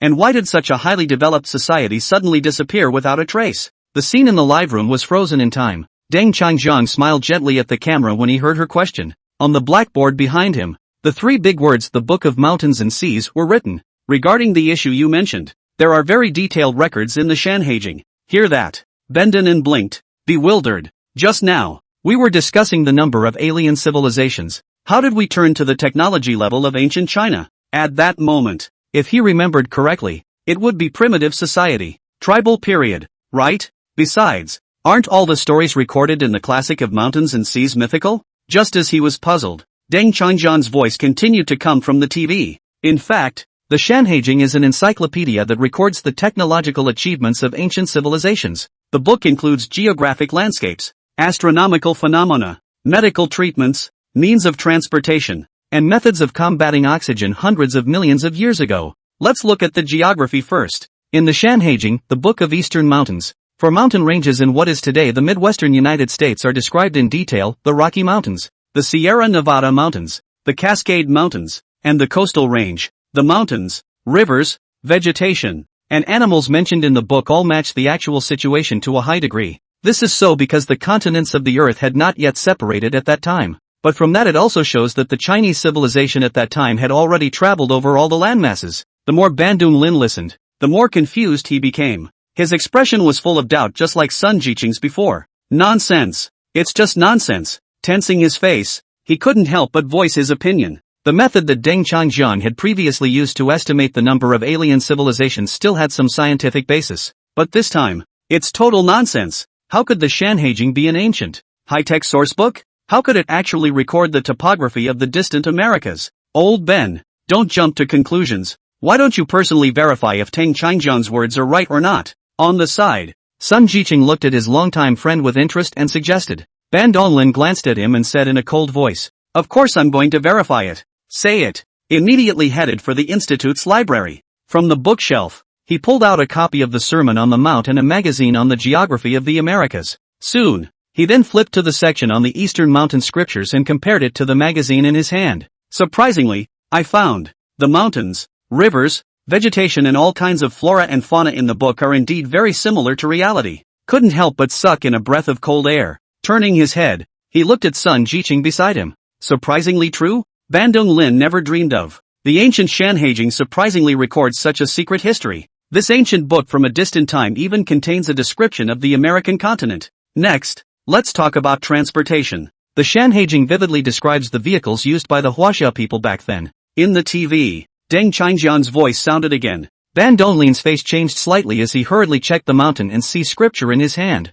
According to the overseas Western scripture, in the place called Chihuahua, there was a specialization in making flying machines. The people there utilized the power of the wind to design vehicles that could fly with the wind. Called Jiriang. Jirio is the name of the flying car they produced, capable of traveling on the wind. This would be the earliest case of a manned flying vehicle in world literature. The energy source they use, on the other hand, is completely clean wind. Ban Donglin quickly found the relevant chapter and read it. I'll look at. The content of the book really does match exactly what Deng Qingjiang presented. Let's talk about medicine after transportation. The Sermon on the Mount mentions advanced techniques such as cloning, head transplants, and complex surgeries, but also the discovery that oxygen is a harmful substance. Before fully digesting this barrage of information, Chapter 27, The Pill of Immortality, Deng Qingjiang threw out another amazing point about healthcare in the distant past. Ancient peoples made multiple attempts after recognizing the dangers of oxygen and eventually developed a medicine specifically designed to treat oxygen poisoning. When it came to this drug, Sun Jiqing stood up violently. Downtown Lincoln City. It was late though. But, tonight is destined to be a sleepless night. Most people are watching Deng Qingjiang's science program on the classic of mountains and seas. Don't go to sleep, old man. Now we're talking about the medicine that will cure oxygen toxicity. Really? Did the ancients really invent this drug? It makes sense when you think about it. Otherwise the alien visitors wouldn't have had to unleash that flood in order to eliminate oxygen toxicity. Everyone was in deep thought following the story told by Mr. Deng. At the same time, people are curious about this technology of the ancients. On screen, Tung Changjiang spoke the truth without hiding. The Shanhaijing once said that people in the land called Xianyuan generally live long lives, lifespans of at least a few hundred years or more, and up to 1,000 years. This shows that the people of the place first began to use some kind of medicine to prolong their lives, thus getting rid of the limitations imposed by oxygen, thus being able to easily live for hundreds of years. The book also mentions that the reason for their extraordinarily long lifespans is because they took a special immortality drug.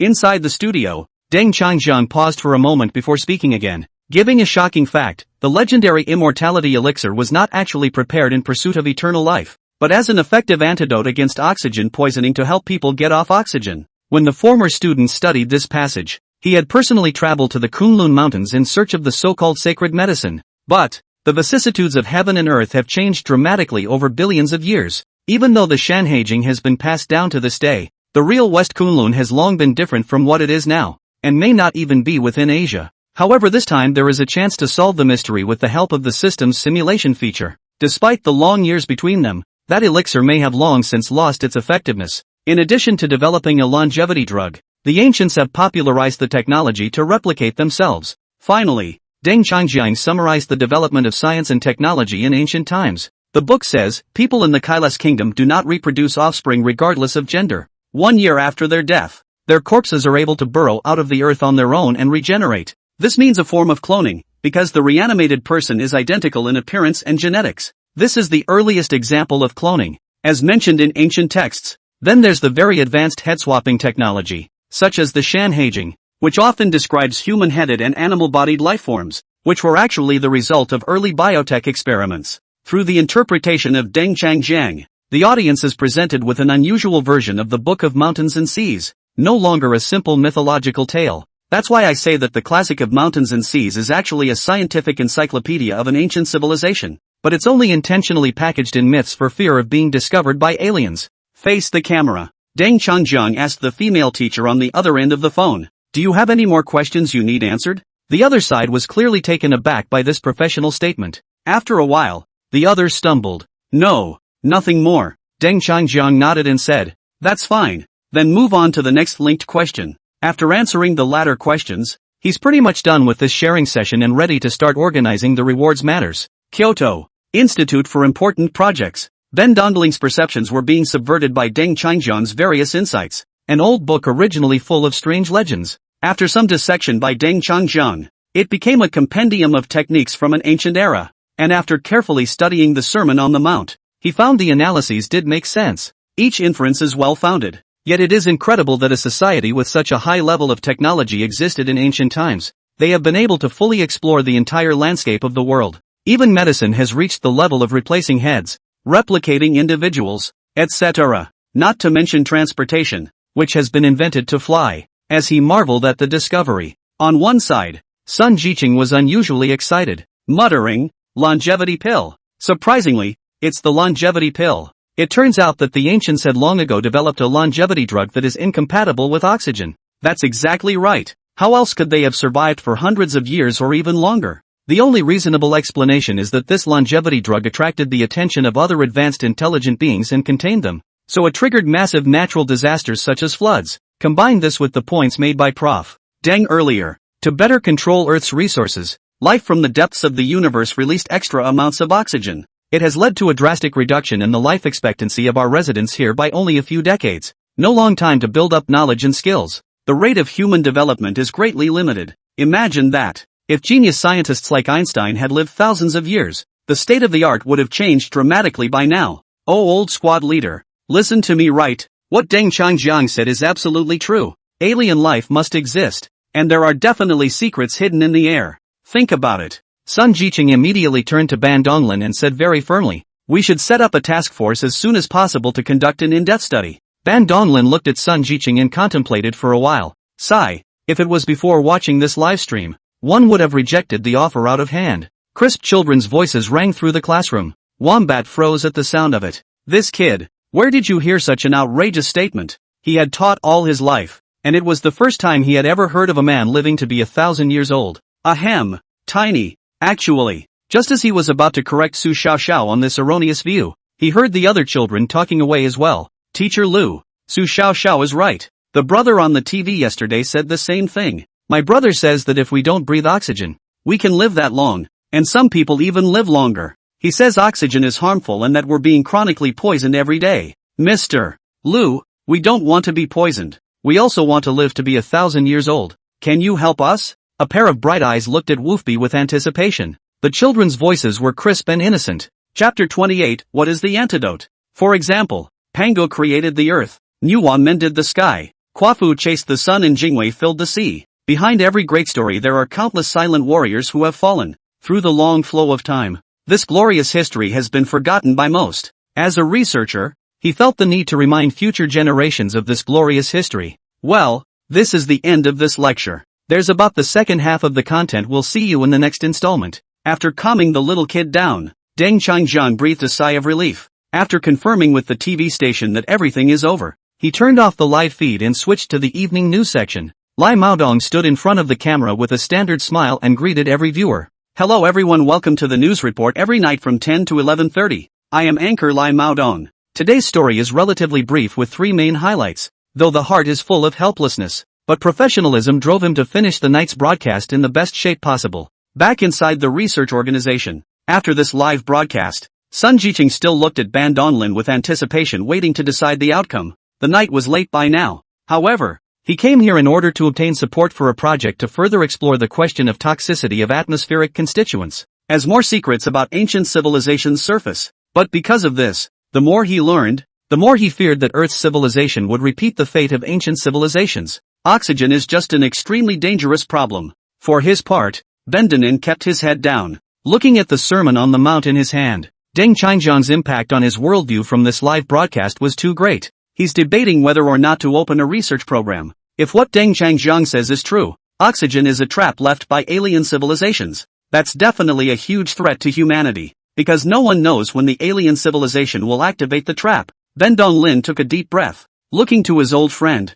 he said seriously, I'm contacting the personnel to start the research, but it's going in the right direction. Oxygen is just too broad a field of study. Even if there was a problem, for a moment they didn't know where to start. Thankfully at this point, Sun Jiqing directly quoted Deng Changjiang's previous idea, start with the aspect of reducing the dependence on oxygen and trying anaerobic respiration. This point was made earlier when Deng Changjiang explained oxygen, especially those ancient organisms from the Cambrian period, all of which survived by anaerobic respiration. That's why they live very long lives. But since the Cambrian, life on Earth is forced to rely on oxygen. After setting the direction, Ban Donglin immediately took out his cell phone, flipped through his address book, and dialed experts in various fields. Hardcore sci-fi live in the room. After Deng Changjiang ended the live broadcast, the screen went black, yet the viewer numbers and pop-ups have not diminished in the slightest. Geez, the anchor is too fierce. Isn't he leaving in the middle of his speech? It's all 700,000 people.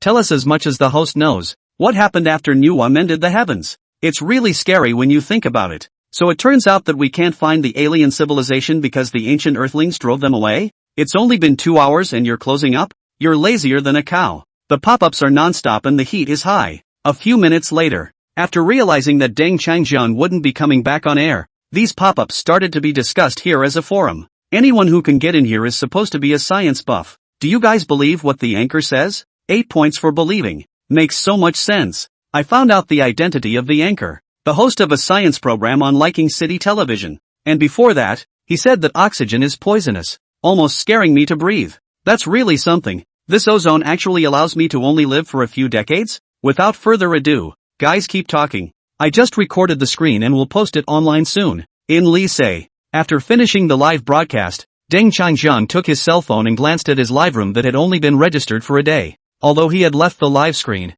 the audience still didn't want to leave. There's even a chat going on. The number of people stabilized at 700,000 and never dropped. And the number of followers soared to 3 million within an hour. Ding! Congratulations to the host for completing the second sci-fi and unlocking the spatial lab function. Ding! Congratulations to the host. This popularization of science lasted 130 minutes, affecting 1.09 million people. And according to the audience's acceptance, 50,000 popularization values were gained. A system beep sounded in his head. Deng Changjiang's eyes lit up for a moment. Last time it was only 3,000 points. The effect was almost doubled this time. Then, Deng Changjiang focused his attention on the newly unlocked features. Since traveling to this world, he became a TV host. What's missing is a lab. Many of the extrapolations actually stemmed from what he had accomplished in the lab in his previous life. A space lab? Opening the system panel, Deng Changjiang quickly found the introduction about the space lab. Spatial laboratory, hidden in parallel space, with complete experimental equipment, with a variety of experimental functions. Please explore and utilize it by the host. Read the introduction. Without hesitation, Deng Changjiang opened the spatial laboratory with a thought. Boom! The sound of a large door opening seemed to come from the study. Immediately after, a beam of light penetrated through the gap and appeared in front of Deng Changjiang. Deng Changjiang reached out and grabbed the gap, giving it a gentle push. The gap is getting wider and wider. Space seems to intersect at this moment. Next, he then left the den and entered the space lab. The light flowed in and out. A lab full of technology was revealed to him. A variety of advanced electronic instruments, laboratory apparatus, and specimen boxes are well organized. Unfortunately, the specimens of ancient creatures here are empty. Deng Changjiang strolled around the lab, finally stopping in front of a row of specimen racks, categorized by antiquity, from ancient to medieval to near ancient, neatly arranged. That means, to verify those speculations, you need to exchange the corresponding biogenetic template in the mall. The laboratory provided only the instrumentation required for the study. All other items need to be found and discovered by him, or buy it in the mall with the science value. Therefore, more science values are needed in the future if ancient conjectures are to be revealed and verified. You know, in the mall, a genetic specimen of a million-year-old organism costs 1,000 science value. His current sci-fi value was only 53,000, nowhere near enough to conduct large experiments. But, Deng Changjiang looked at the lab in front of him. An idea popped into my head. I could try to parse oxygen with a space lab. It is vital for the world to recognize the dangers of oxygen. Chapter 29. How can you relate to science? This is the first step in bringing mankind to freedom. Without getting rid of oxygen, human life expectancy will be limited to just a few decades. The rate of development of civilization will also be greatly limited. In fact, in a previous life, he had attempted to do an anaerobic experiment,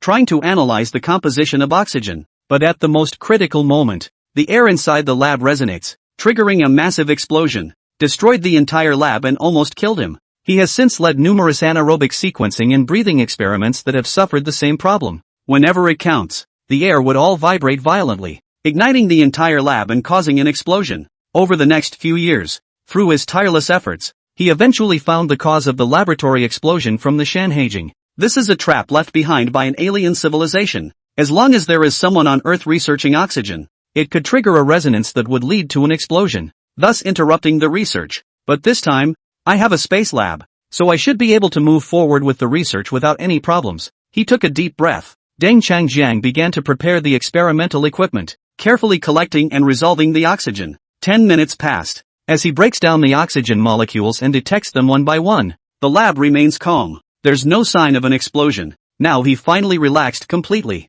Deng Changjiang conducted anaerobic experiments at the same time. The impact of this sci-fi. It is also gradually expanding. News media quickly found Deng Changjiang's live video and frantically reposted it on major social media platforms. The shocker. Hosts reinterpret the Shanhaijing to reveal the true meaning of Nuwa's mending of the heavens. First they say oxygen is toxic. Then they say the Nuwa is actually a subterranean probe. How many other secrets are hidden in the Yamahaiki? Mathematical speculation of the existence of 1,350,000 alien civilizations in the Milky Way galaxy. News headlines of all kinds are popping up all over the place. Duncan CK makes a series of amazing points. It also continues to challenge public perception. There are voices of support. And naturally there are voices of opposition. Soon, it set off a heated debate online. It's ridiculous. The Shanhaijing is just an ancient mythological story. How can it be linked to science? Besides, oxygen is toxic. Does it ever force you when you breathe? No one with 9 years of compulsory education would believe that Nuwa is a detector.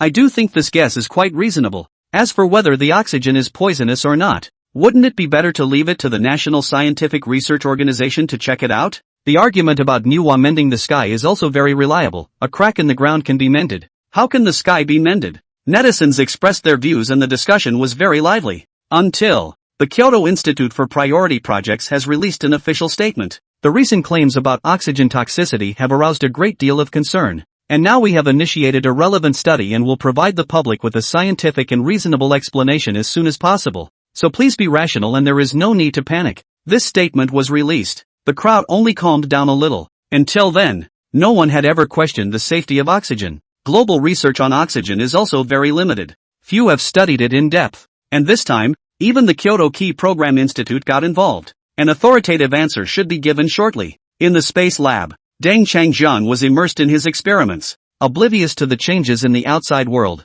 Having successfully analyzed oxygen atoms and ions, he is planning to continue exploring the activity of oxygen. Just then, the cell phone rang suddenly. On the other end of the line was a pale voice. Hello? Is this Deng Changjiang? This is Sun Jiqing from the Kyoto Key Project Research Institute. Deng Changjiang froze. Although the space lab is in a special location, the signal is very good. Hence the call. To his surprise, it was surprising that such an important organization would reach out to him. I was watching your science talk and also felt that there might be some sort of problem with oxygen. Have convinced the institute to start a study on it. Next, Sun Jiqing directly stated the purpose. We would like to invite you to be the advisor of this project. Our research has only just begun, and there are still a lot of things that need to be perfected. Inside the space lab, Deng Changjiang's face suddenly changed, and he didn't even have the heart to hear him out. Already working on oxygen. That means they're likely to set off traps left behind by alien civilizations, causing air vibrations and triggering explosions? Over the phone, Sun Jiqing sensed that Deng Changjiang didn't move and thought that he wasn't interested in this position, adding, this position is remunerated, equivalent to an on-the-job researcher, with a monthly salary of, but he wasn't finished. He was then interrupted by Deng Changjiang. Teacher Sun, since you understand my lecture, you should know about the existence of alien civilizations. Sun Jiqing nodded. Of course I understand. I am impressed by your deduction. In fact, it's not just him. Even Ban Donglin was shocked by this method of calculation. Regarding the issue of oxygen, it is actually the biggest hidden danger that alien civilizations have planted on Earth. And even ancient advanced civilizations can only try to avoid the use of oxygen as much as possible. But they cannot remove all the oxygen on Earth. Indeed, hundreds of millions of years ago, ancient civilizations would surely not have allowed oxygen to remain on Earth if they had the means to do so, because it threatens the safety of all life. In fact, there are a number of traps hidden in the oxygen that can be activated to set off a dangerous explosion should anyone try to study it. Took a deep breath. Deng Changjiang seriously warned, if you don't want any accidents to happen, you'd better stop your research immediately. The other side of the phone, Sun Jiqing, who was already in his 60s, couldn't help but gulp. Deng Changjiang's attitude was very resolute. Obviously not kidding. But, the project has been set up and a group of top experts have been mobilized, and it cannot be easily interrupted. It's true that alien civilizations exist, but does that mean they can still sense our research on oxygen? With doubt, Sun Jiqing asked. If it does, alien civilizations are just too scary. Hearing this, Deng Changjiang sighed. Humans are still at a lower stage, and there is a huge gap between them and other highly developed civilizations. Not to mention that there is more than one alien civilization that has designs on Earth. Sun Jiqing froze. He heard even more amazing historical secrets from Deng Changjiang's words. Always. He believes that there is only a single alien civilization that rules the earth. But Deng Changjiang reveals the fact that multiple civilizations coexist. After hanging up the phone, with shocked and complicated feelings, he found Ban Donglin. What? Studying oxygen can be dangerous? Ben Donin's first reaction was one of skepticism. The project is fully prepared and cannot be interrupted at this juncture. Chapter 30, update only once every 7 days. Tell you what, let's continue our research with increased security. After a moment's thought, Ben Donin made his choice. He was half convinced by those alien stories and was involved in this oxygen research mainly because he wanted to verify Deng Changjiang's claims. If it can be proven that oxygen is harmful, it would also indirectly prove that those alien stories are true. But then again, to say that these so-called alien beings could sense their experimental process and intervene in it, he was not quite convinced. Sun Jiqing smiled. Agree with Bantonlin's decision. After all, how could the secrecy in the institute be so well maintained that it could be interfered with by outside forces? Day 2. In Lisei. Due to the late end of last night's broadcast, coupled with the long hours of anaerobic experimentation, Deng Changjiang simply did not go to the TV station to record the program, and because of his previous contributions to the station has long been unaware of such an arrangement. As long as he continues to be the host of this sci-fi show, that's good enough. Luckily, at the moment, Deng Changjiang had no intention of leaving this place either. In the past he has focused on his scientific career, and today, his goal is to popularize some of the dusty knowledge of history and unveil the facts that have been hidden in ancient times. Those struggles that people before us went through should not be so easily forgotten by modern people. It's lunchtime. The deputy station manager, Ku Chien-sung, talked about adjusting the length of time the program is on the air. Extend what was a half-hour installment to 2 hours? This surprised Deng Changjiang. This means that the news hour immediately following will be compressed to only about half an hour. Thinking about this, Lai Maodong was probably already regretting himself. What do you think, Deng Changjiang? Ku Chien-sung urged him on from the other end. Deng Changjiang pondered for a moment and said, I was actually thinking of replanning our broadcasting program. You should understand, Vice Channel, that in order to prepare for each episode one have to spend a lot of time doing research, reasoning and even verifying, and it's a bit stressful to keep up with a daily shift, so I'd like to change it to just one installment per week, but how about it could be up to 3 hours long each time? Actually, the main reason, or did he get that special lab? This allows sufficient time for various experiments and simulations. Each research project can take days if it is fast or months if it is slow to complete. After listening to Deng Changjiang's thoughts at the city TV station's end, Ko Jian-sung initially froze for a few seconds. Then he sighed as he recalled the content of the knowledge presented about him. Indeed, trying to thoroughly grasp and communicate this information requires a significant investment of time and effort. Okay, I'll talk to the station manager about this. It shouldn't be a problem. After considering it for a short while, Ku Chien-sung also agreed to the proposal. Then, Deng Changjiang hung up the call and opened the live broadcast on his cell phone. An unexpected discovery. Although it's been a day since the last live broadcast, but there are still 20,000 fans waiting online despite the fact that he was never on the air. The pop-ups kept scrolling on the screen. Everyone was discussing the ancient mystery that had been told earlier. There were also occasional inquiries during this time as to when the next one would be online. Laughing softly, Deng Changjiang modified the information of the live broadcast room and added a new start time to the bulletin board. See you every Friday night at 8 p.m. from now on. It didn't take long. Some viewers have already noticed the change. Everyone come and see the latest announcement. Oh, did it say before that there would be a program every night? Asterisk. It's been changed to only update once every 7 days. I'm still waiting to find out the subsequent events of manhwa mending heaven. It's too much of an ordeal. How am I going to spend the next few days? It's devastating, brothers. Come help us join the call for more frequent updates. The screen is full of discontent and anticipation. But, Deng Changjiang immediately left the live broadcast after sending the message and turned into his lab work, completely oblivious to the feelings of the netizens at the moment. Back to a middle school in Lyceum City. Lin is a language teacher. The day is being taught as usual. Suddenly, I realized that the students sitting at the bottom seemed a little distracted. Even the class president, who is usually the best student, is no exception. Teacher, we want to know more about manhwa. What did she go through after she stopped the alien forces from trying to destroy the world? Finally a student stood up before the end of the course to ask this query. Aileen was silent. She also watched that science program hosted by Deng Changjiang last night from the beginning to the end, on these issues. In fact, she was equally curious in her mind. Looking at the group of thirsty children in front of her, Lin suggested with a bitter smile, Teacher's knowledge is limited in scope and cannot tell you the complete answer. If you guys are really interested, you can go to the school library on your own to look up the information and try finding records in books. The student's eyes lit up. Ian Lin nodded. That's right, just as Mr. Tang said. There are probably many ancient secrets hidden in the Shanhaijing. It's only that people at that time deliberately adapted the truth into a myth in order to avoid certain external forces from noticing it. I'm sure there are always clues to be found by exploring with your heart. As a competent educator, Ms. Ian is always good at encouraging children to explore themselves. Fruity. Her words inspired great interest in the class. Everyone scrambled to the library at recess. They also made a pact with each other to compete to see who could find out the real ending behind manhwa's mending of the heavens faster. Looking at the students who ran away with enthusiasm in front of him, Mr. Ian shook his head to express his helplessness while also falling into his own contemplation. What exactly else happened after manhwa successfully plugged the gap and the waters receded? Easily respond to students' questions at the same time.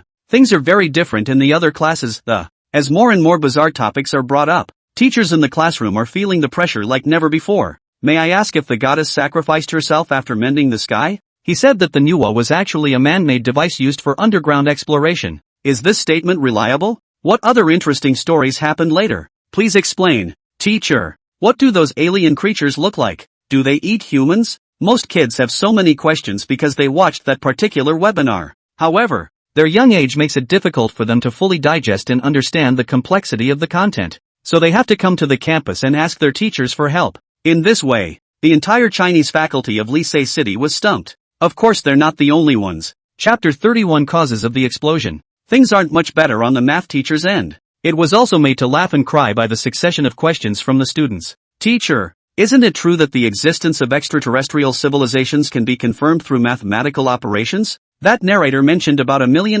technologically advanced world systems in the galaxy, of which Earth is but one. Mr. Teacher, I didn't quite understand the part that was explained yesterday. Can you repeat it? In comparison, biological science teachers can breathe a sigh of relief for a while, because the previous questions about the nature of oxygen explored in the air had almost burnt everyone out. 3 days later, in the space lab. Since unlocking the secrets of the space lab, Tong Changjiang had stayed here to conduct experiments on analyzing oxygen. After 3 days of hard work, there had been some results. But the poison hidden in oxygen is still difficult to detect visually with the technology currently available to mankind. It seemed to be a harmful gas created by a more advanced civilization that was capable of changing the way living creatures lived. We may have to do a biological deoxygenation experiment. Putting down the experimental apparatus at hand, Tong Changjiang frowned. Right about this time, his cell phone rang. The caller was Sun Jiqing, who he had contacted before. After picking up the phone, he heard the other party's anxious voice. Deng Changjiang, something's really wrong. The research institute is exploding. Deng Changjiang raised his eyebrows slightly. You're still doing that oxygen test? He had already mentioned the potential dangers of the program to that side earlier. However, he didn't expect that they still tried it. For extraterrestrial life, oxygen is the one card they left for humanity,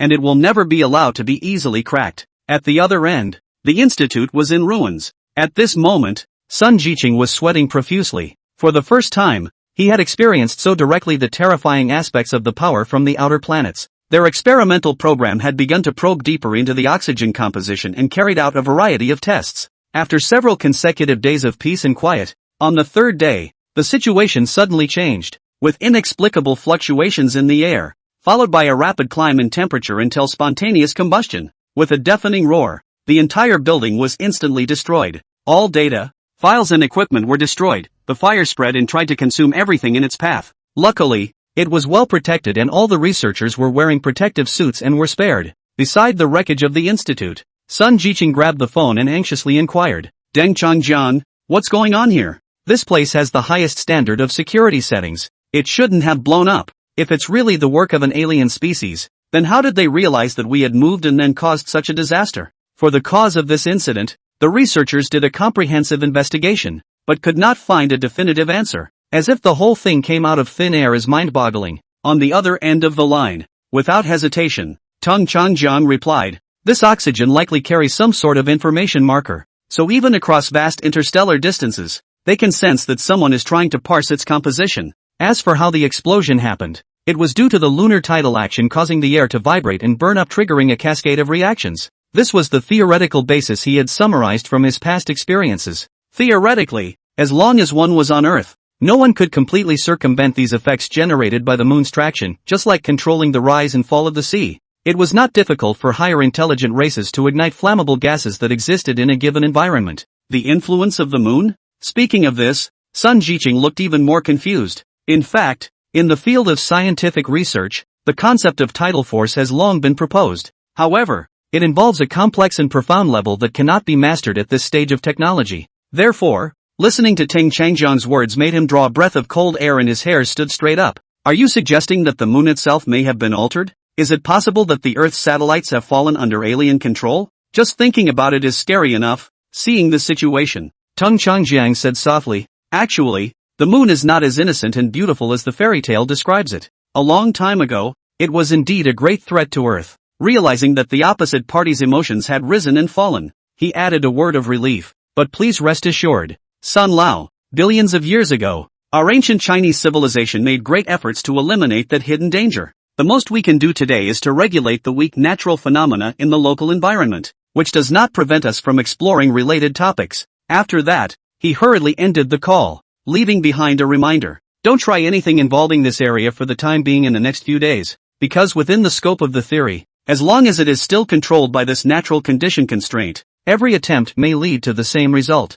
Subsequently, Ban Donglin led an emergency meeting to discuss the unexpected situation that had just occurred. Mr. Ban, according to the results of the inspection, there was no evidence of improper operation occurring, nor was the presence of any prohibited items detected, and none of the materials that could easily cause a fire or blasting risk are present. The initial judgment is that it is highly likely that the accident was caused by an unexpected change between certain compounds in the laboratory. In the face of all kinds of conjecture, Sun Jiqing, who was in his 60s, stepped silently into the meeting to exchange views with the crowd. Then in a low voice, he said, "The cause of the explosion has been found out." Subsequently, he repeated the reason given by Deng Changjiang. The cause of this explosion was due to the spontaneous combustion of the air, coupled with the fueling effect of oxygen. The flame spread very quickly and eventually triggered the explosion. His words had just fallen. In the conference room, so many professors and experts began to raise objections. Spontaneous combustion of air? How can air spontaneously combust without an ignition source,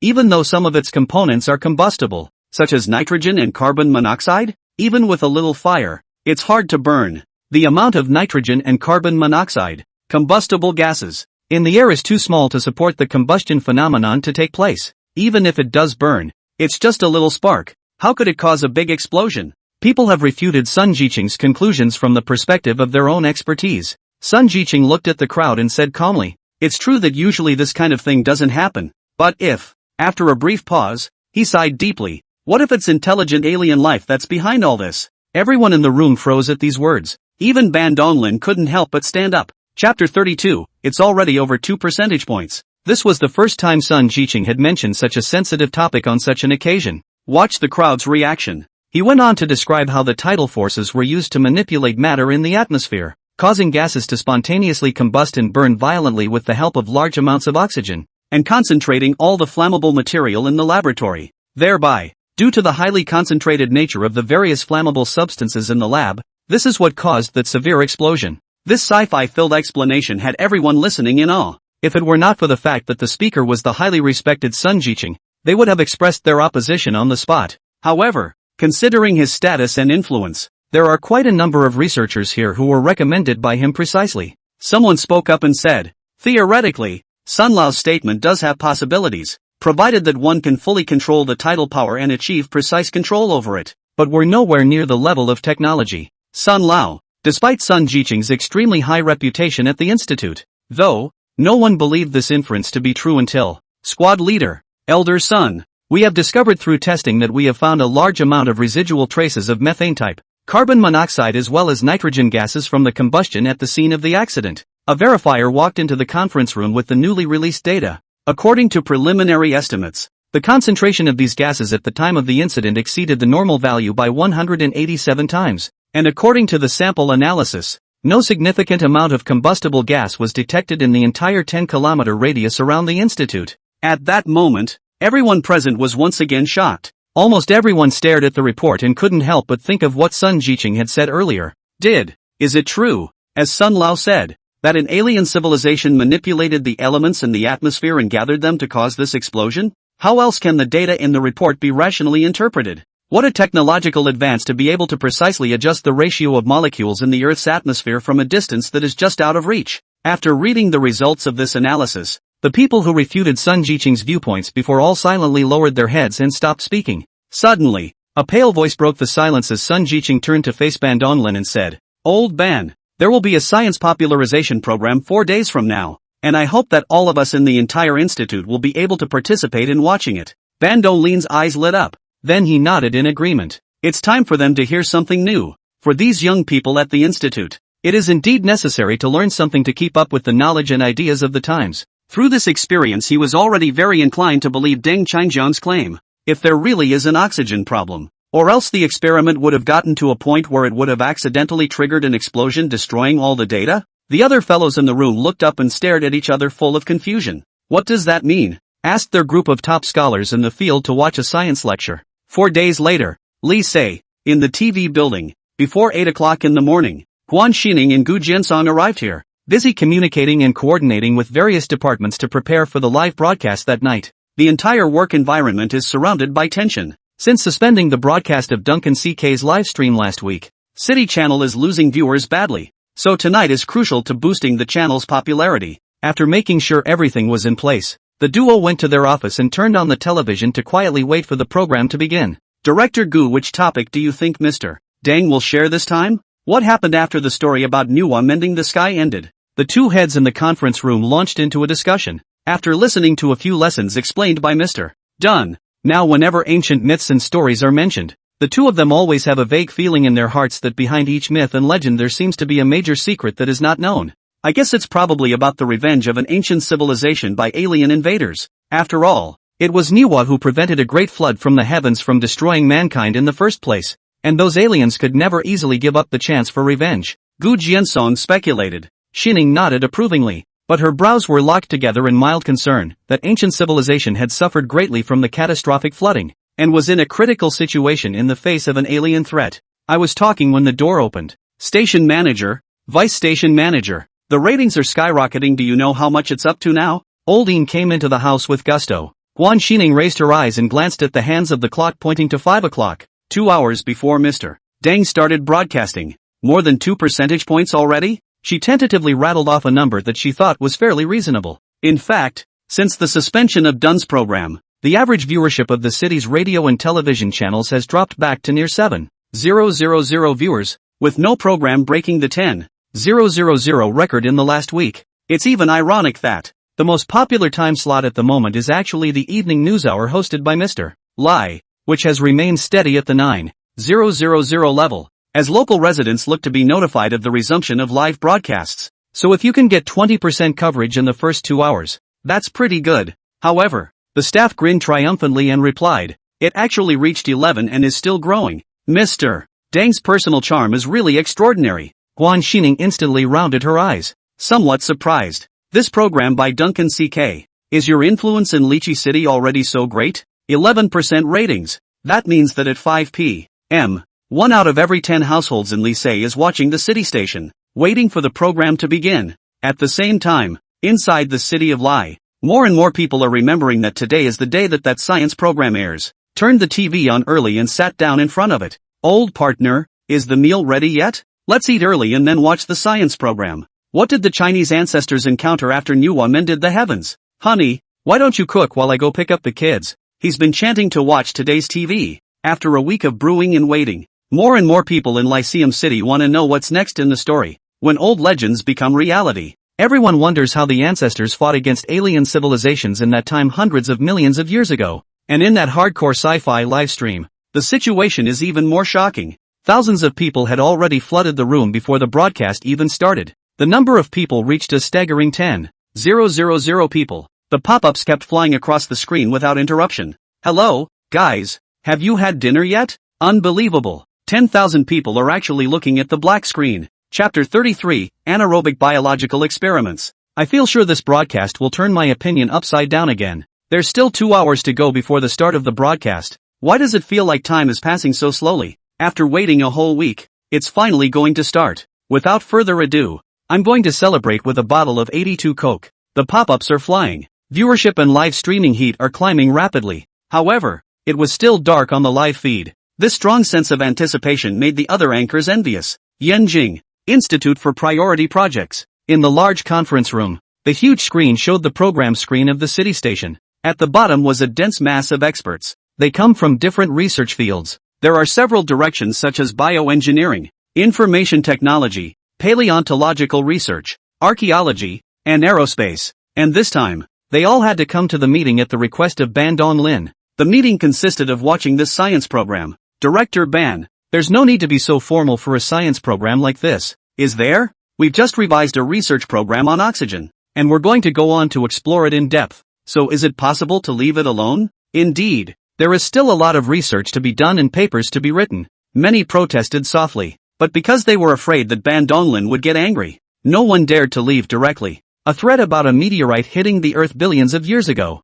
To them, this level of programming seems out of place. To know, this group of people are leaders in their fields and are some of the top scientists in the country. And now, there is such a science program for the general public. The heart is complicated beyond words. They stared at the live feed on the big screen, waiting quietly for the start. Lee say, Space Lab. After the last live broadcast, Deng Changjiang has been busy. The purpose was to look more deeply into the toxicity of oxygen. But oxygen is simply too complex to be tested by conventional methods at the current state of the art. In desperation, he decided to try a program called anaerobic bioexperimentation. As the name suggests, it nurtures organisms to survive in an anaerobic environment. This was by far the most difficult task. As a result of the long evolutionary process, life on Earth has made breathing oxygen a natural instinct. Newborns breathe as soon as they are born, and all animals need oxygen to survive. Lack of oxygen can lead to bodily dysfunction until death. For a successful anaerobic biology experiment,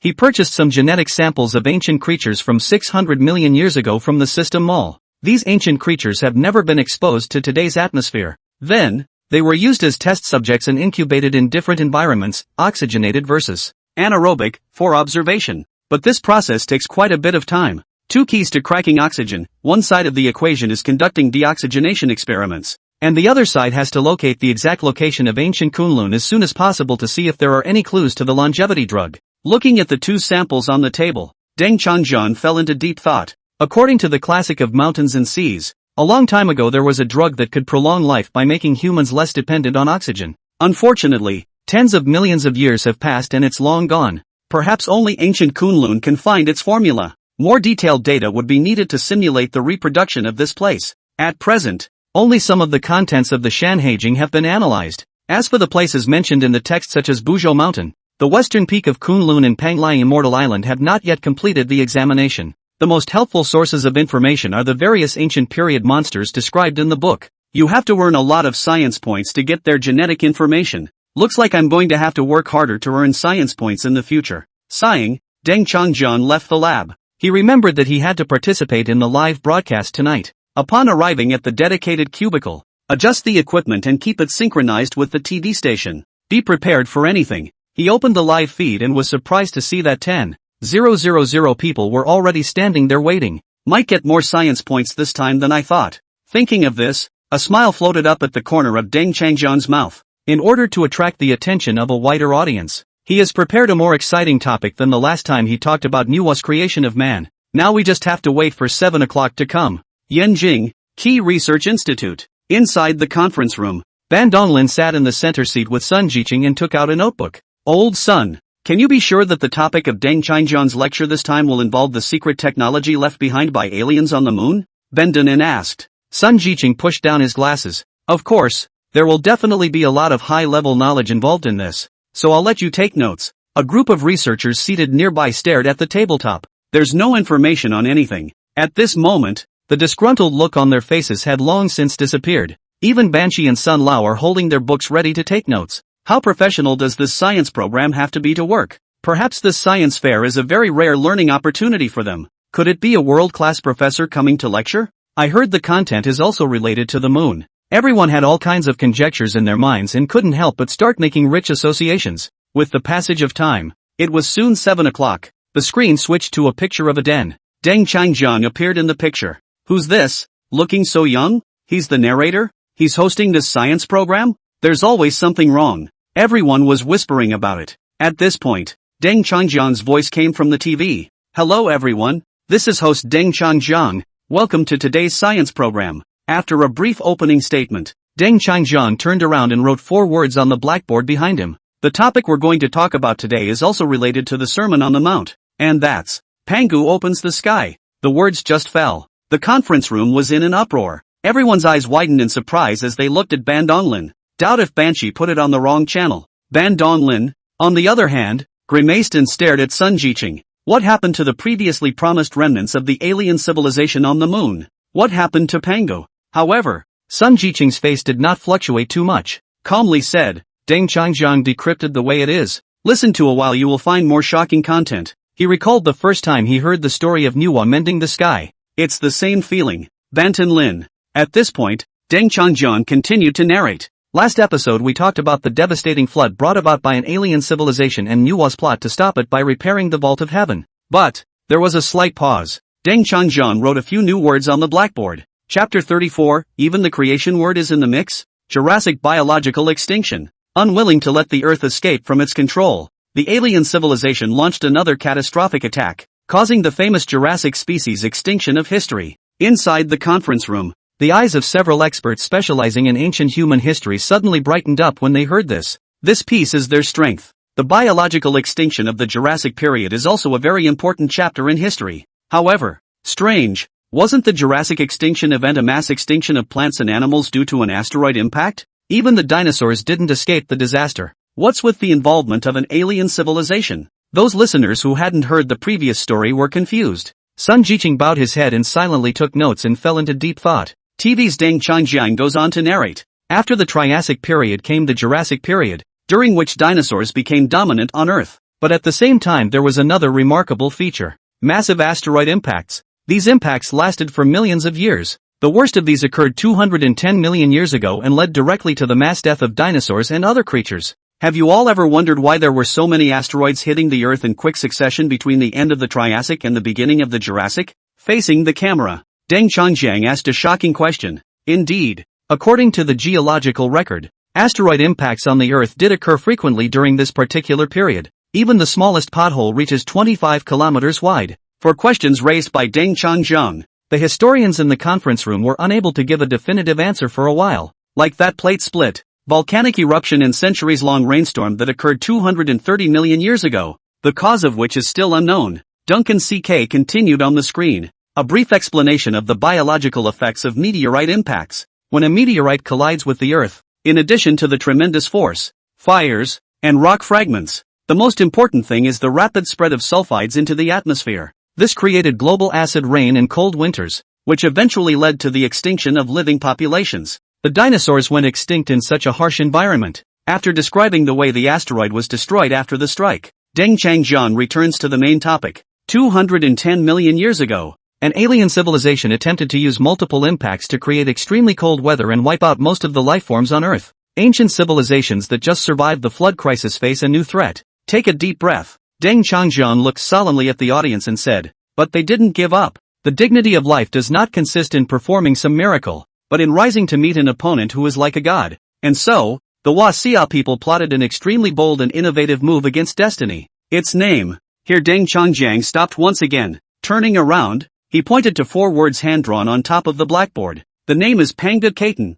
The conference room was so quiet that the only sound left was the sound of breathing. Everyone was turned upside down by this theory. The creation myth like Pangu was surprisingly introduced into reality. As Chinese, we are all familiar with the story of Pangu's opening of the heavens and the earth. But the moment the old legend was transformed into a scientific hypothesis, everyone was incredulous. Someone finally couldn't help but stand up and question Ban Donglin. Are you sure you didn't put it on the wrong station? It turned out to be. Ban Donglin actually frowned and began to write notes. On the other side, Sun Jiqing was also in deep thought. It seems to be true that tens of millions of years of meteorite impacts seem to be alien civilizations that have been trying to destroy the Earth 210 million years ago. During the period from the end of the Triassic to the beginning of the Jurassic, a series of meteorite impacts has been generally recognized by the international scientific community. But no one can explain why this was the only time during such a long period of Earth's evolution that meteorites struck frequently. If we go by Duncan CK, Alien civilizations have plotted a new catastrophe after the failure of the flood to extinguish the world, trying to wipe out all life on Earth and restart evolution. But what exactly is the Pangea? Can this plan really withstand the impact of countless meteorites and even asteroids? His brows tightened as he became increasingly curious about the hidden secrets behind Pangu's opening of the heavens. Straight from the booth. After 7 o'clock, the number of viewers had already exceeded 1 million as Deng Changjiang opened the broadcast, and there's a steady stream of more. And so, under the leadership of the Chinese forefathers, countless people went forward and backward, and an unprecedented crazy plan was born. The name of this program is called Pangu Kaiten. On screen, Deng Changjiang's words were like a drop of water falling into a frying pan, instantly making the broadcast room boil. True or false? Even the creation myths are in the mix? Oops. I feel like I'm on the verge of uncovering some ancient secret. What exactly is the true nature of Pangu's opening? Manhwa is a geocentric probe ship. What about Pangu? I think Pangea may have been a prehistoric, high-tech digger that helped the ancients hide underground to avoid meteorites. The pop-ups were flying and people were coming up with all sorts of outlandish ideas. The shock in their hearts at this time was just as strong as when they heard about Manhwa mending the heavens before. Compared to Manhwa, Pangu has a higher status in Chinese culture. It's the originating god who started the world. Everyone was staring at the screen, fully focused, afraid to miss a single detail. Li Sei, City TV conference room. Guan Xining and Gu Jiansong were also watching Deng Changjiang's live broadcast. When they heard the words Pangu opened the sky, both of them couldn't help but suck in a breath of cold air. This time, the truth revealed by Deng Changjiang is even more shocking. Again, their interest was piqued. This time, Guan Xining's cell phone rang. Hello? Station manager. It's broken the record. The ratings have surpassed 49% and will soon reach 50%. The caller was Lao Yin, who was in charge of monitoring the ratings. As requested by Guan Xining, he would report the ratings regularly. On the other end of the phone, he looked unusually agitated. Continuing, he said, "This is definitely a phenomenal variety show. Half of Liking is watching it.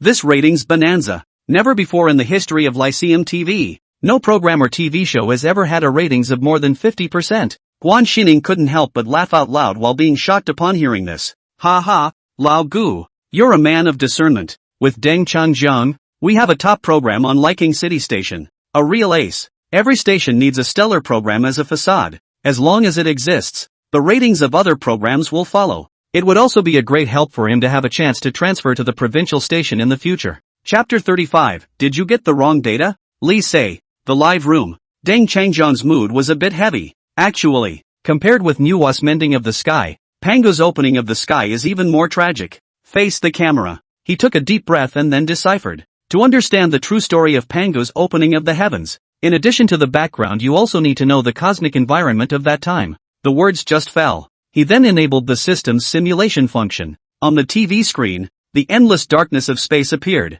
Then, Deng Changjiang began to input the parameters. That was 210 million years ago. At the end of the Triassic and the beginning of the Jurassic, the sun is in fiery combustion, and its powerful gravity attracts 8 planets. Around the Earth, Venus and Mars are far apart and orbit the sun together, and the moon is always with the Earth. Every time you finish a sentence, a planet will appear on the screen. The sun occupies the center position and 8 planets revolve around it. Earth comes in third place, near the sun. These scenes were literally shown and displayed for all to see. Very shocking. Vastness of the stars. The fiery stellar sun. 8 planets seem to be within reach. It's all more spectacular than a science fiction movie. The system presents an immersive scenario. But, it didn't take long for someone to notice the problem. Strange? Why is the moon so close to Earth? Other planets look okay at a distance. But this moon seems like it's going to stick to Earth? Did the moderator get the data wrong? Does it need to be changed? Straight from the booth. Enthusiastic viewers have prompted Deng Changjiang to pay attention to this. Yanjing, Institute of Key Programs. In the large conference room, seeing the magnificent galaxy scene simulated by Deng Changjiang, everyone was dumbstruck. I didn't realize that a science program could do the special effects of a Hollywood blockbuster. However, shortly after, several astronomers have found flaws. The visualization is good, but the expertise is not accurate enough. There should be a distance of 360,000-400,000 kilometers between the moon and the Earth. It can't be that close. The other planets are fairly accurate in their positions and their orbits are fine. But here on the moon a common sense mistake was made. After all, it's just an ordinary host of a science program, and occasional mistakes are inevitable. But it's too hasty to speak like this. Astronomer after astronomer pointed out the problem. Image. The Earth and the Moon are almost next to each other in our solar system. This sight caused Bandung Lin to frown. The notes he was going to take were also thrown aside, and he looked at Sun Jiqing with a reproachful look. At this time, Sun Jiqing was also at a loss. Based on previous contacts, he thought that Deng Qingjian's expertise had always been solid. This kind of mistake was really rare, especially in a program like this, which is aimed at the general public. There should not be such a lapse in common sense.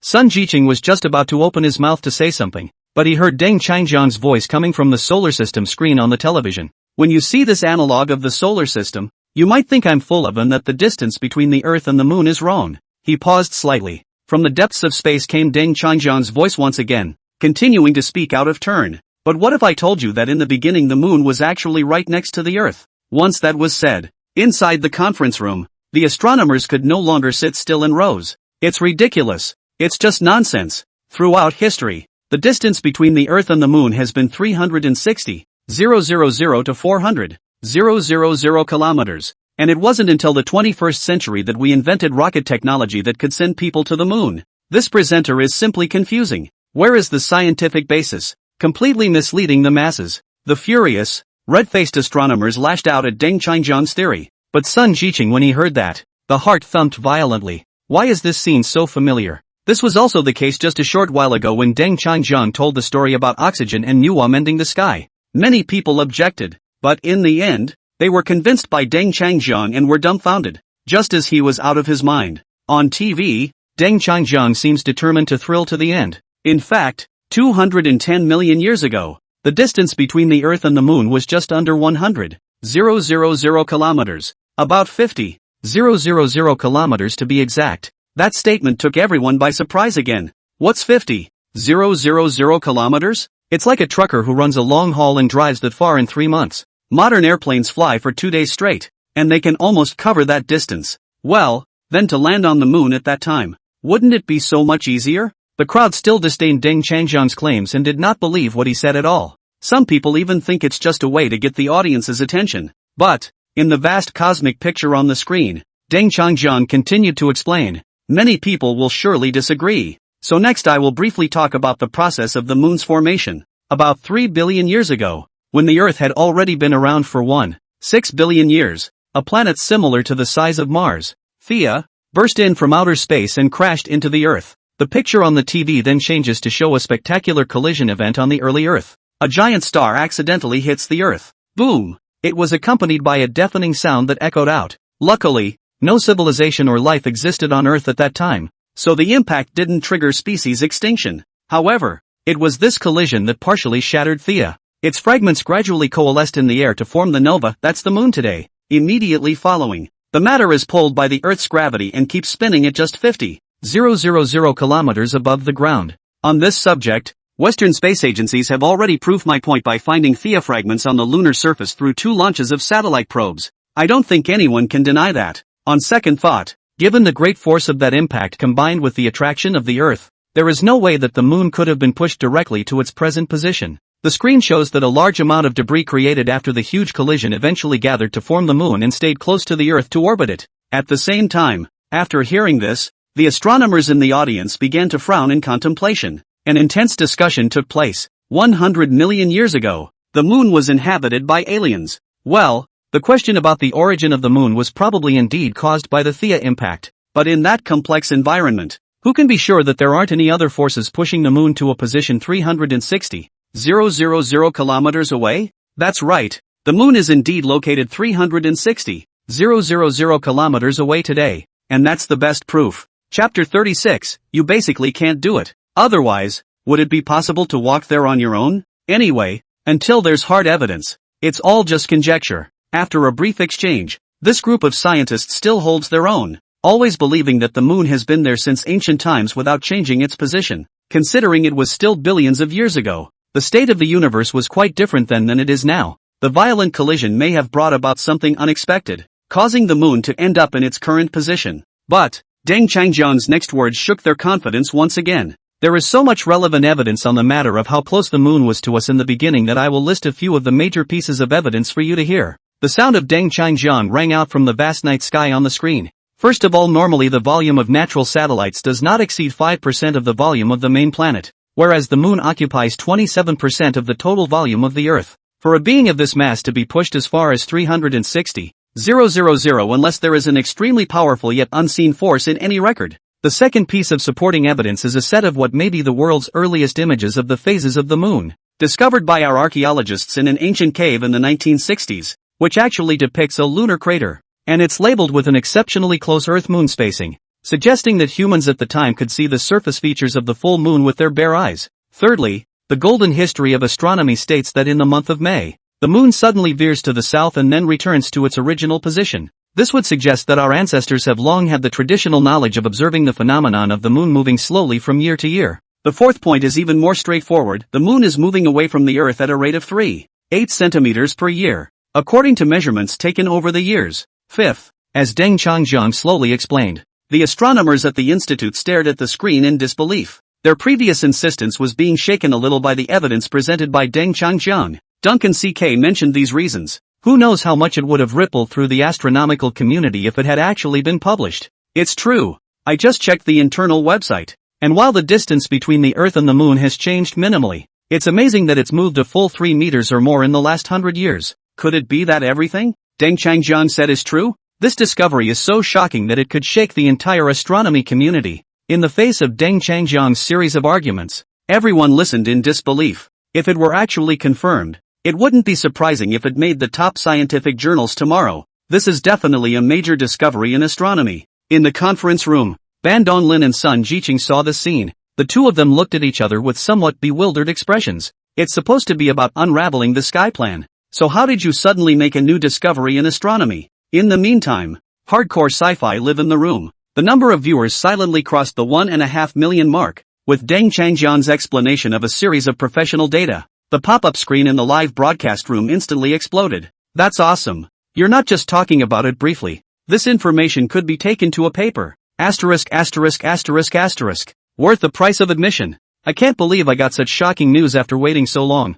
I need to hurry up and tell mom and dad that the moon used to be much closer to Earth. The pop-ups were so dense that they almost crashed the live streaming platform. Everyone turned all the shock in their hearts into words and swiped them on the screen. And that's not even getting into how to use the Discordian plan to deal with meteorite impacts. It's fascinating enough. Everyone can't wait to hear the backstory. And Deng Changjiang didn't keep everyone waiting. After talking about the formation of the moon and the changing Earth-Moon distance, his voice continued, posing the question, now that we know the Earth-Moon spacing, have we ever wondered why the moon, which was originally so close to the Earth with craters clearly visible above it, is now so far away from us? This issue, it aroused the interest of all the spectators. Indeed, if the moon was that close to the Earth in the first place, how did it get to where it is now? And it's still creeping away at 3.8 centimeters per year? Next, Deng Changjiang didn't sell any more secrets and directly revealed the answer. It is where it is now because the Pangea program pushed the moon about 360,000 kilometers from Earth.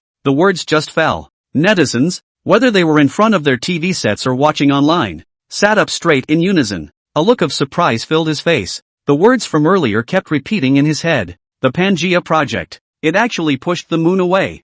No, this is not a simple item. Instead, it's the moon, the size of a quarter of the Earth and 60% of its mass. Even with all the technological advances, one never dared to imagine propelling such a planet. This is even more incredible than the so-called legend. Inside the Kyoto Key Project Institute, at this point people were reacting with the same shock as the rest of the audience. It's just that they know better how amazingly difficult it really is. This isn't some sci-fi movie where you can just push the Earth around at will. Even if you put it in the modern 21st century or even thousands of years in the future, this would be almost impossible. Soon, the scientists got together to discuss it. The moon has a staggering mass of 735 billion tons. To push it, you first have to overcome the Earth's gravity to stop it, and that alone requires tremendous energy support. The fusion engine in wandering Earth produces a thrust of 150 trillion tons, but it also takes 60 years of continuous operation to break free from the Earth's gravitational boundaries. Basically, it can't be done. A staggering number was listed.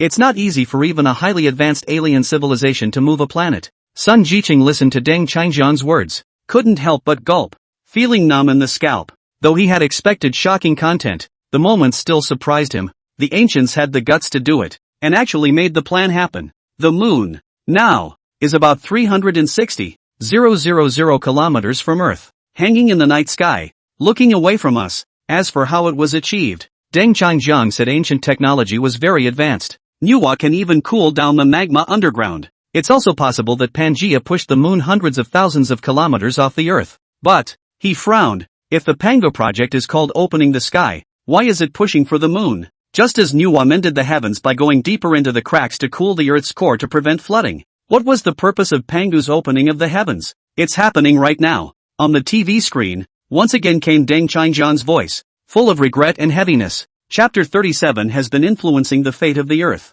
One might wonder what the connection is between the opening of the heavens and the shifting of the moon. Actually, a long time ago, the moon was very close to the Earth, and it wasn't called the moon then. Speaking here, Deng Changjiang specially paused for a moment. The voice under the pale starry sky penetrated a trace of silence. The ancients used to call it the sky. Just as when we look up into the night sky, sky is the exclusive name of the moon. This is recorded in many ancient texts, and it was originally believed that it was where the gods lived. But what I tell you is this, the moon was never a place where the gods lived. 200 million years ago, a group of extraterrestrials actually set up a base there to observe changes and developments on Earth. The moon is especially close to the Earth, so it's a great place to observe the planet, and they can come to Earth at any time to inflict punishment and clean up the human race. The gods of the Sermon on the Mount, the Western sacred scenery, Greek mythology, and ancient Indian mythology all came from the sky and were creatures that were on the moon at the time. They were condescending and indifferent, bringing oxygen to the Earth 600 million years ago, causing the flood 236 million years ago, and controlling the fall of meteorites 210 million years ago. Straight from the booth, Deng Changjiang's tone was slightly heavy. References to this history. He had a hard time imagining that the ancient people found out that aliens were living on the moon. What will be the mood? Especially since this group of aliens have ill will towards Earth and have been influencing its destiny. But when he read the legend of Pangu's opening of the sky, he knew that the ancestors of China had made a decision. They did not succumb to an alien civilization on high, nor were they willing to accept the destruction of their civilization to start over. Rather, secretly, the Pangea program was developed and resolutely resisted, even if it might fail, even in the face of harsh retaliation from an alien civilization. But not one of these ancestors flinched in fear. The moon has never been a good thing, and it has always been a time bomb hanging over the head of the Earth from ancient times until now. On screen, as Deng Changjiang explains, the 8 planets of the solar system gradually disappear. The camera keeps zooming in. The blue Earth and the softly glowing moon appear clearly before the viewer's eyes. It looks like a peaceful picture. But, underneath this calm, there are hidden crises and killing opportunities. Boom! Immediately after, meteorites are constantly falling from space. They hit the Earth. Many huge craters were formed. Hundreds of millions of tons of sulfur gas are released, blocking out sunlight and triggering acid rain and severe cold. The Earth's temperature has dropped dramatically. The intense acid rain continues to corrode all living things and technological facilities. It's another devastating catastrophe unleashed by an alien civilization on the moon when it discovers that their plans for a flood have been stopped. When the first meteorite hit the Earth 210 million years ago, countless lives were lost as a result. At the same time, the catastrophe changed the Earth's environment, making it difficult for many creatures to survive. The intentions of the alien civilization are clear, and although brilliant civilizations have emerged on Earth, this group of civilizations is not willing to follow orders. Deng Changjiang continued. At first, when they realized that oxygen was poisonous, they developed a medicine that would allow them to live forever and get rid of it. With ultra-long lifespans, ancient civilizations have made amazing achievements in the fields of medicine, spaceflight, physics and biology. Eventually the aliens were alerted and decided to rebuild a new civilization by destroying the species on Earth and smashing it with meteorites. They want to create a planet that is no longer suitable for life in order to re-evolve and monitor it. In front of the TV, the live audience, all listened intently to this distant history. Deng Changjiang's words came like a tidal wave and shook every listener. No one would have thought that behind those beautiful and touching myths, there is such a secret hidden. Pangea didn't just open up a new world. It's more about pushing the sky away. In other words, chase away the alien life on the moon. Lishan City TV. Backstage in the surveillance room, a staffer keeps a close eye on the ratings graph. Suddenly, he shouted, "Brother Ian, look, the ratings have reached 54%. It's amazing." At this time, Ian was secretly watching the live broadcast with his cell phone, very focused. Don't argue. Speaking of a critical moment, Pangu was about to deal with an alien civilization. Old Ian waved his hand to signal him to leave him alone. Since the ratings are over 50%, he wouldn't have cared much for that statistic. Simply take out your cell phone and join the millions of viewers. Watching it is addictive. Deng Changjiang vividly depicts that magnificent period of ancient times, plus this very realistic special effects. It was as if he had been transported back in time 210 million years. A meteorite landed around him, bringing endless dust and disaster. Countless living beings have been annihilated. Seeing these sights, he couldn't wait to execute the Pangea program and expel the aliens living on the moon. At this point, the number of people online in the livestream was close to 2 million, and the numbers are skyrocketing. The story of Pangea has attracted a large number of fans, especially after learning the news that the moon was once next to the Earth and inhabited by alien lifeforms. The chat function crashed at one point. Wow! This kind of knowledge science is so powerful, and there is such a realistic scene reproduction. I didn't realize that Pangu opened the sky originally to push away the moon. What does the anchor mean when he says the moon is like a ticking time bomb? We've been to the moon, and we haven't found any aliens. Did the aliens leave something else there? As Deng Changjiang unraveled the mystery, there was a flurry of speculation. Most people accept the fact that at one time the moon was next to the Earth. It's also very logical. It was because there were aliens on the moon that ancient civilizations tried to push it away. The only way to do it is this. The planet can only be safe. As the saying goes, how can we allow others to sleep soundly on the side of the couch? Therein lies the truth. Yenjing Key Laboratory. The conference hall was silent. Deng Changjiang's litany of claims is just appalling. Once upon a time the moon was so close it became the ideal place for aliens to spy on Earth. Pangu's opening of the heavens is more than a simple legend. It represents an act of resistance against an alien civilization. Ban Donglin and Sun Jiqing looked at each other with furrowed brows. They were thinking about the points of contradiction that existed in Dun's theory. Old Sun, I feel something strange. If the technology of the time was good enough to fight aliens, why not just take over the moon? Why go to such lengths to push the moon further away? Chapter 38, The Ancient Human's Vigor is Admirable. Sun Jiqing nodded. Indeed, doing so is a bit redundant. Obviously. This question also plagued him. After all, moving a planet is just too hard. It's dozens of times more difficult than taking the moon and defeating the aliens. Overcoming the Earth's gravitational constraints alone would require fusion engines to work non-stop for a full 60 years. Not to mention trying to push it 360,000 kilometers off the planet. However, very quickly, Sun Jiqing recalled Deng Changjiang's explanation this time. A vital question occurred to him. No, incorrect. The fundamental purpose of the Pango project is not to fight back against the aliens, but to prevent a meteorite from hitting the Earth, thus stopping this apocalyptic catastrophe.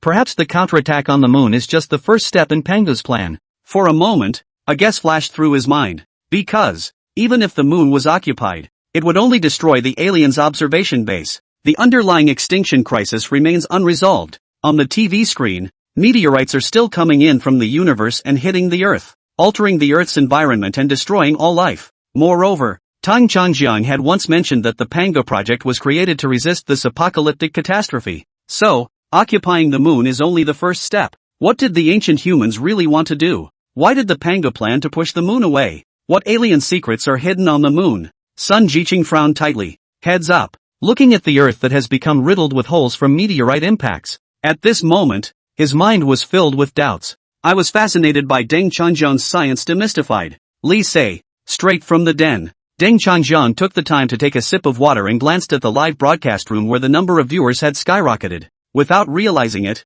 the number of people in the hardcore science live has reached 0,000. By the end of this live broadcast, he's sure to make a killing with his science value. Then he can go to the mall and buy what he needs. Took a deep breath. He continued to begin his lecture on the opening of Pangu. In fact, the counterattack on the moon is only the first step in Pangu's plan. What ancient humans really wanted to do was to push the moon out of the way, change its direction, and use it as a shield to block a certain direction. Meteorite. He once again threw out the amazing news about Pangu's plan to follow up the opening of the heavens. In a previous life, having researched this amazing truth, he was also struck by the audacity of the ancient civilization. Indeed, they could take over the moon, but there is no need to push it away. However, this time the doomsday meteor did not come from the moon. They come from the depths of space, thrown from afar by an alien civilization by some means. That's how you land on the Earth with precision and accuracy.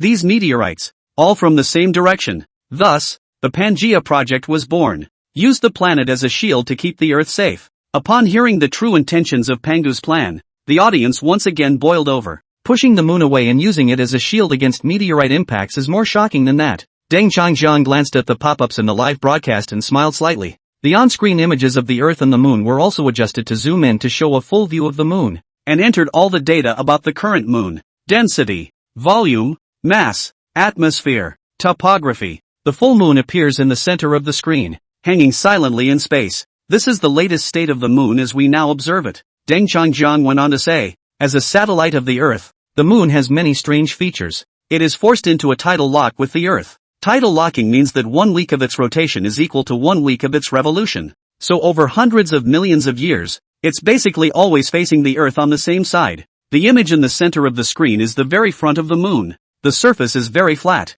It is also because this face has been facing the Earth. But immediately after, Duncan CK spun the moon to show the other side. That side is pitted and covered with craters. The sight shocked the audience watching the live stream once again. The ****** pop-ups were all over the hardcore sci-fi live stream. It covered the entire screen like a tidal wave. ********. I believe it. No wonder the moon hasn't changed in thousands of years. It's been facing the Earth with its best side, and blocking countless impacts for us with the other side. So that's how it is. Pangu's plan to open up the sky turned the ancient sky, also known as the moon, into a shield to block the annihilating meteorite. It's unimaginable. The boldness of the ancient humans is truly admirable. The audience was thrilled and moved by this grandeur of ancient mankind. No one thought that hundreds of millions of years ago, in order to survive, an ancient civilization would be able to transform a planet into a shield. Yenjing's key projects live. The screen still shows the back of the moon. From time to time, there were exclamations of amazement in the conference room,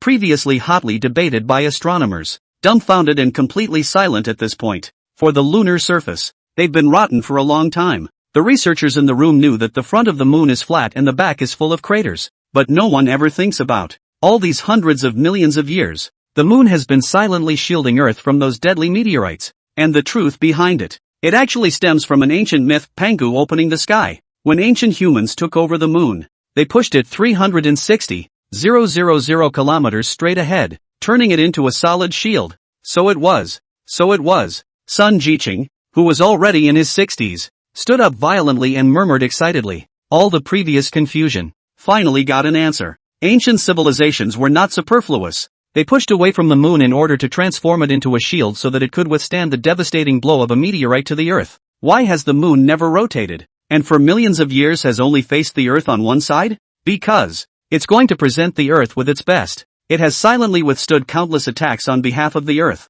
protecting us from harm. The countless craters behind them were formed gradually over these long years. While everyone is still in shock, Deng Changjiang zooms in on a crater on the moon's surface. The picture is exceptionally clear. Then he began to explain further. As you can see, the largest crater known to mankind reaches 300 kilometers in diameter and 6.4 kilometers deep, and it was an asteroid 16 kilometers in diameter that impacted it. He pointed to the largest impact crater on the backside of the moon and began to do the math. Now that the moon is 360,000 kilometers away from the Earth, we can do a simple calculation assuming that an asteroid hits the Earth at the slowest speed of 50,000 kilometers per hour. Chapter 39, this battle lasted 108,000 years. Speaking of which, Deng Changjiang paused and adjusted the data of the demonstration. An asteroid 16 kilometers in diameter immediately appeared on the screen. It's gradually approaching from outside the moon towards the Earth. Started rushing towards Earth at the lowest possible speed.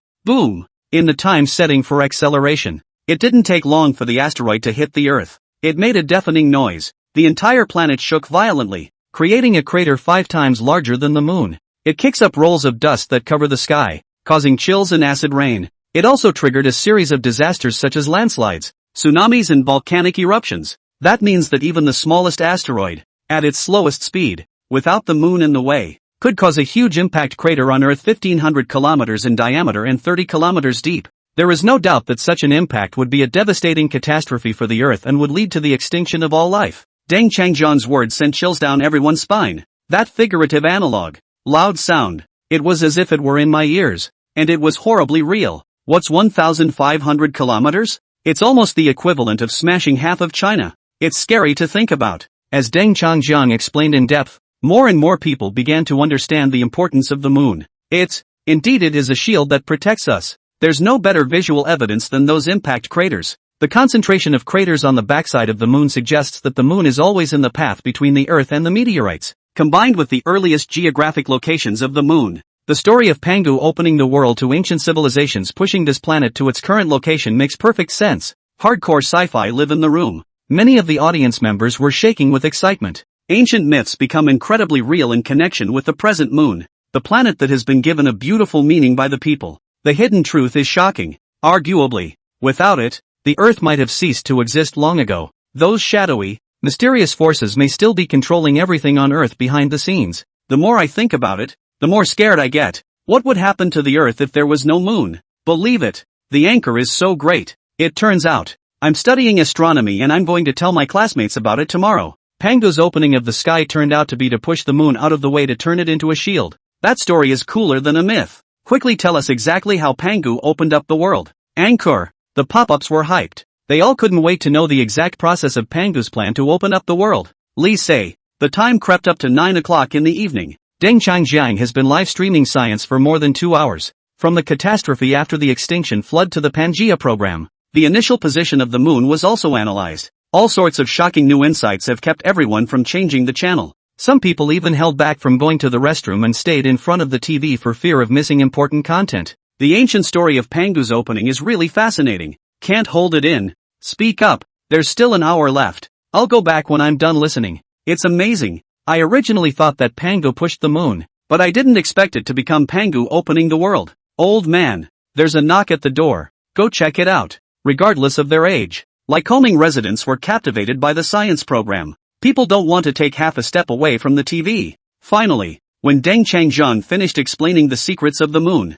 the scene returns to Earth. The blue planet hovered silently in the middle of the universe, with the moon closely guarding it. Let's go back 210 million years. Deng Changjiang's low voice came out from the TV. Facing another extinction crisis, the Chinese civilization has been secretly preparing for 10 million years at all costs. Finally, 200 million years ago, it launched the Pangu Kai Tian program. They set foot on the moon, where ordinary people face a challenge from the gods on the moon. For the Chinese civilization at that time, alien civilizations on the moon are like untouchable gods. The technology and power to do so is beyond imagination. It can easily destroy the Earth's crust, causing earthquakes, floods, and the descent of countless meteorites precisely aimed at the Earth. This series of instruments, beyond the so-called gods, but, in order to defend the Earth, the Chinese ancestors did not hesitate and decided to rush to the heavenly palace. However, Deng Changjiang continued heavily. The gap between civilizations is obvious, and relative to alien civilizations,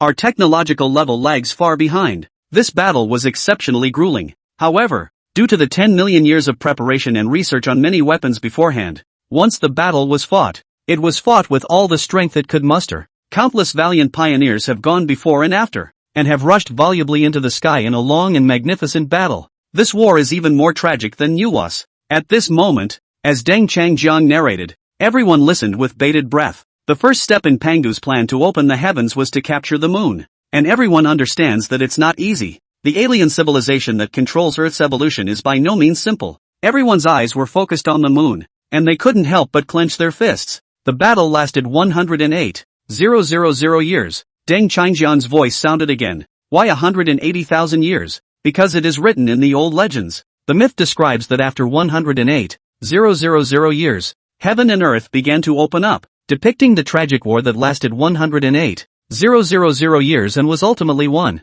It took our ancestors to finally take back the moon, which is ours. Speaking of this, Deng Changjiang took a deep breath. This distant history, one of the saddest parts he had ever studied, because too many people have died in this war, and the outcome of the battle is described in the legend. It is mentioned in the myth that after Pangu opened up the sky and opened up the earth, he was exhausted and finally collapsed. His bones became mountains and forests. His body became rivers and lakes. His blood flowed into the Huai River. His hair and sweat turned into grass and trees, and he rested on this earth. This story, too, seems to hint at the end of those who first set foot on the moon to carry out the Pangea project. Let's all think about this. What kind of person is able to die and have his bones turn into a forest, his body into a river and a sea, his blood into a river, and his hair into grass and trees? Deng Changjiang's question immediately aroused the curiosity of the audience in front of the screen. People fell into deep thought. Suddenly, a thought came to their minds that shocked them. This description is not at all an image of an ordinary person.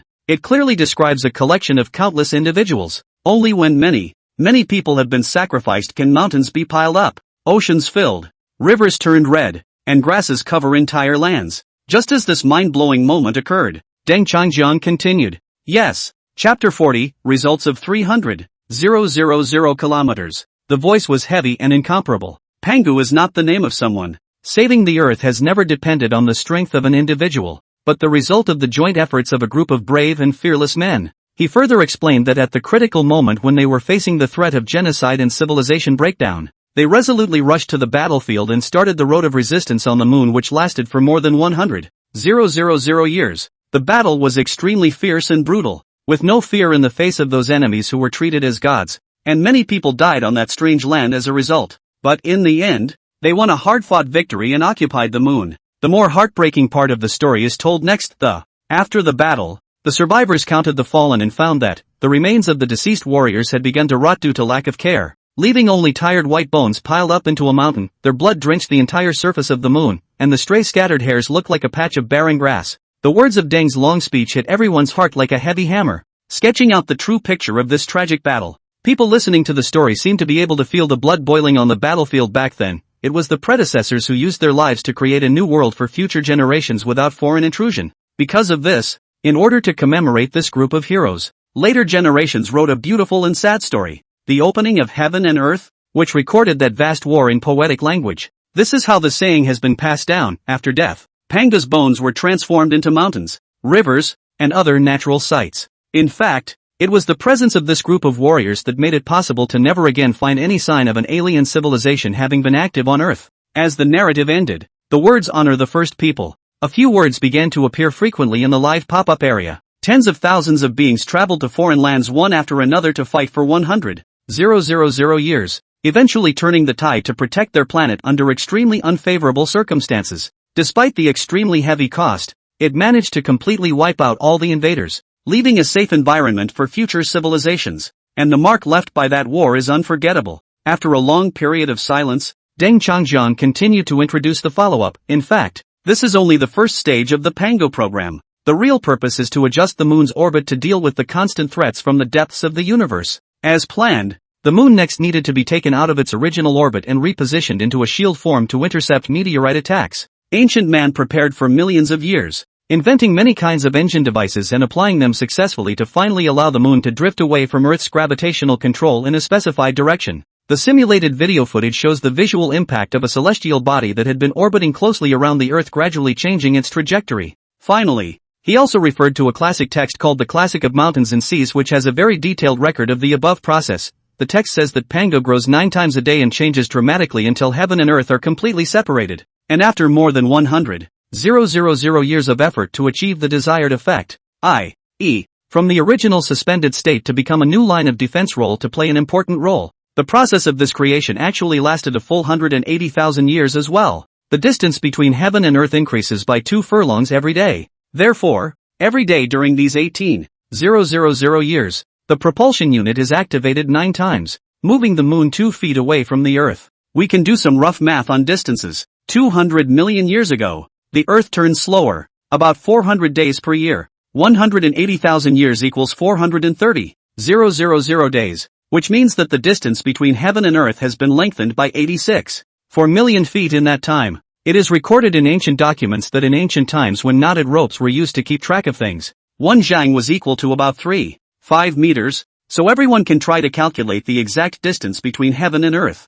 Deng Changjiang's voice reached everyone's ears. Almost simultaneously, viewers in front of the TV and on the air began to pick up their cell phones or calculators and do the math. This calculation is very simple. Simply multiply 86.4 million feet by 3.5 meters to get the result. 10 seconds later, someone on the live feed started sharing the results of their math. 300,000 kilometers. 300,000 kilometers. 300,000 kilometers. Science Hardcore Live. More and more people are coming up with the answer of 300,000 kilometers. Meanwhile, huge waves rippled inside them. Almost every word of this broadcast was audible to everyone. That's why everyone remembers the knowledge that Deng Changjiang explained. Deng Changjiang said before that the Earth and the Moon were less than 100,000 kilometers apart at the earliest, probably around 50,000 kilometers. And today, through the legendary Pango creation myth, people have calculated that the ancient ancestors made the moon move a distance of 300,000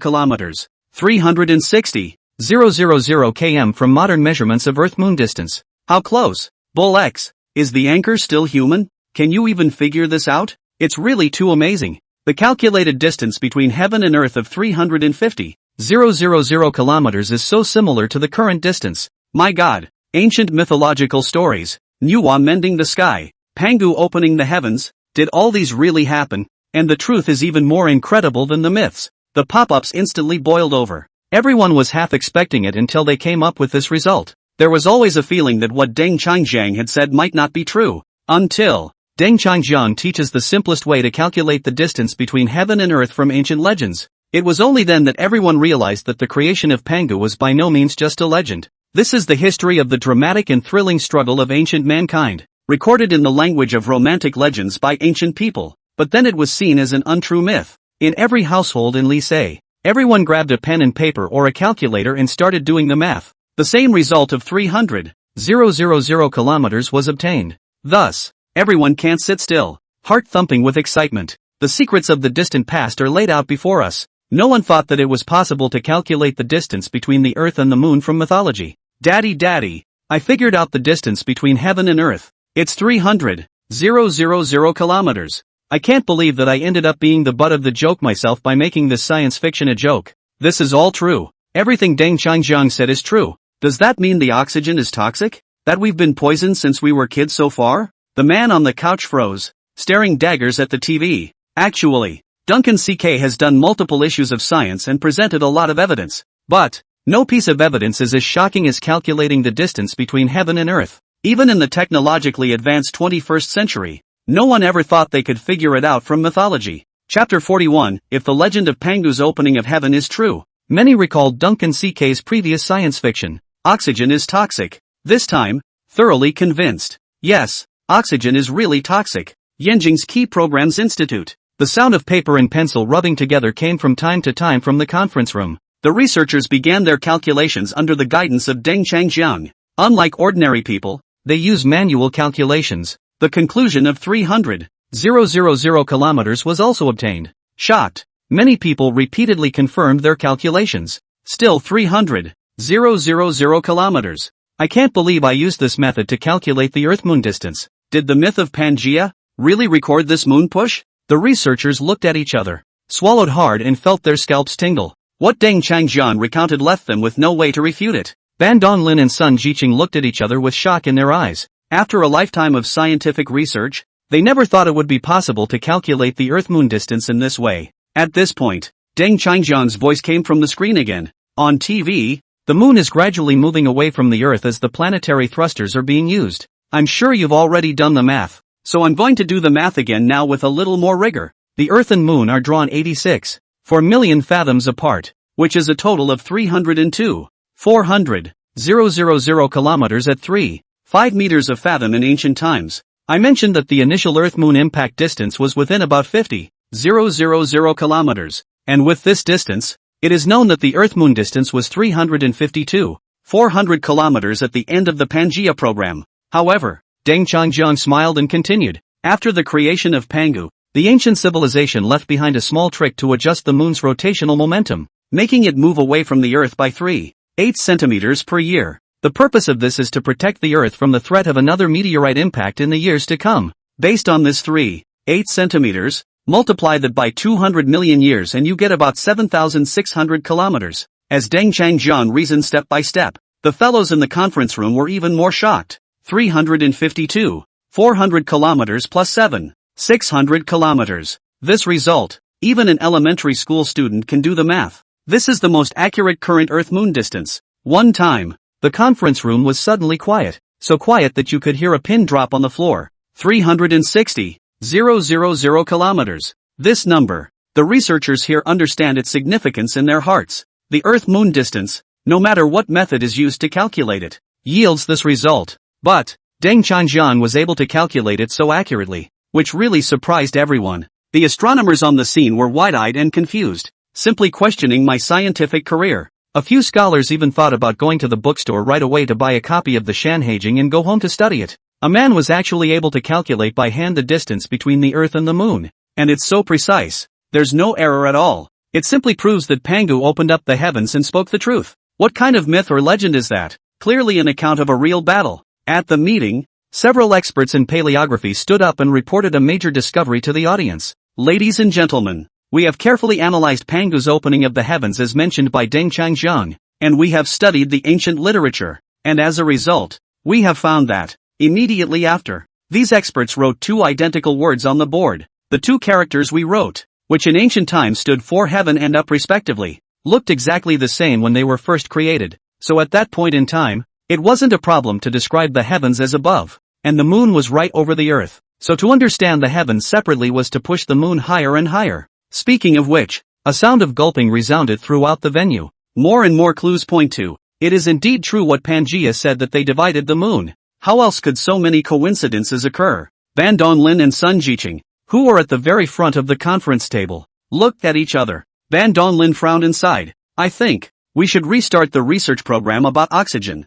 That's right. If the legend of Pangu's opening is true, that means there is indeed a problem with oxygen. Since aliens have been living on the moon for years, they must have done something to Earth. One must be wary of such things as oxygen. Sun Jiqing nodded, but his brows remained locked. Doing research must definitely continue, but how to ensure the safety of the experiment is the big problem. He had consulted Deng Changjiang. Learn what caused the explosion in the lab. Turns out it has something to do with the moon. 2. This further confirms that the moon is indeed a base used by aliens to monitor the Earth. Live there and watch the Earth change and make changes to it. Until Pangu led his people to defeat the invaders and drive them out of the solar system. Right here and now, Deng Changjiang, who had already calculated the distance between the Earth and the moon, once again spoke out. Let's now return to the main topic of the day. In fact, pushing the moon away from Earth was important for another reason besides turning it into a shield. The moon appeared in the TV screen again. The planet that symbolizes beauty and peace hangs silently at the moment, 360,000 kilometers from Earth. That is, the moon was occupied by aliens for a long time. They have placed many organs there that can destroy the Earth at any time. These words immediately caused the entire room to clamor. No one was more shocked than Ban Donglin and Sun Jiqing. The duo subconsciously licked their dry lips. Their gazes remained fixed on the moon in the screen. As you may recall from my previous talk, extraterrestrials visited Earth some 600 million years ago to sow a large amount of oxygen seeds. At the time, these creatures were located exactly 50,000 kilometers away from Earth on the surface of the moon, releasing oxygen from here into the atmosphere. Next, Deng Changjiang threw out another stone-cold theory. What's worse is that they also gave the moon some kind of technological upgrade. By controlling the gravitational force, it can ignite the Earth in a very short time and cause a massive explosion. About 200 million years ago, human civilization realized the impending crisis and went all out in a project called Project Pangaea. The moon was landed on to push this massive rock to the far side to position it as a shield against the threat. While it is clear to all that the interaction between the two will diminish the further apart they are, there is only so much that the early inhabitants can do to completely remove the hazard in the face of a significant gap in technology. And so the moon continues to this day to have some effect on the Earth, such as causing the sea to rise and fall, occasionally triggering gas flaring on a small scale. Indeed, thanks to the tireless efforts of those who came before us, the threat posed by the moon has now been greatly reduced. Chapter 42, Turning off the simulation rehearsal mode. If things go the way they have in the past, an alien enemy could totally ignite all the oxygen molecules in an instant, causing a global catastrophe. In fact, the moon is like a stealth time bomb hanging over the Earth. But luckily, with unparalleled determination, the ancients ventured out into space to board enemy fortresses and hardened deadly weapons into a solid barrier. The blue planet has been steadfastly defended from attacks over the millennia. No matter how many storms and tribulations it has endured, the moon's surface is strewn with potholes as the best evidence. The side facing home is smooth and flat as if it were forever speaking of silent watchfulness. Inside the lobby,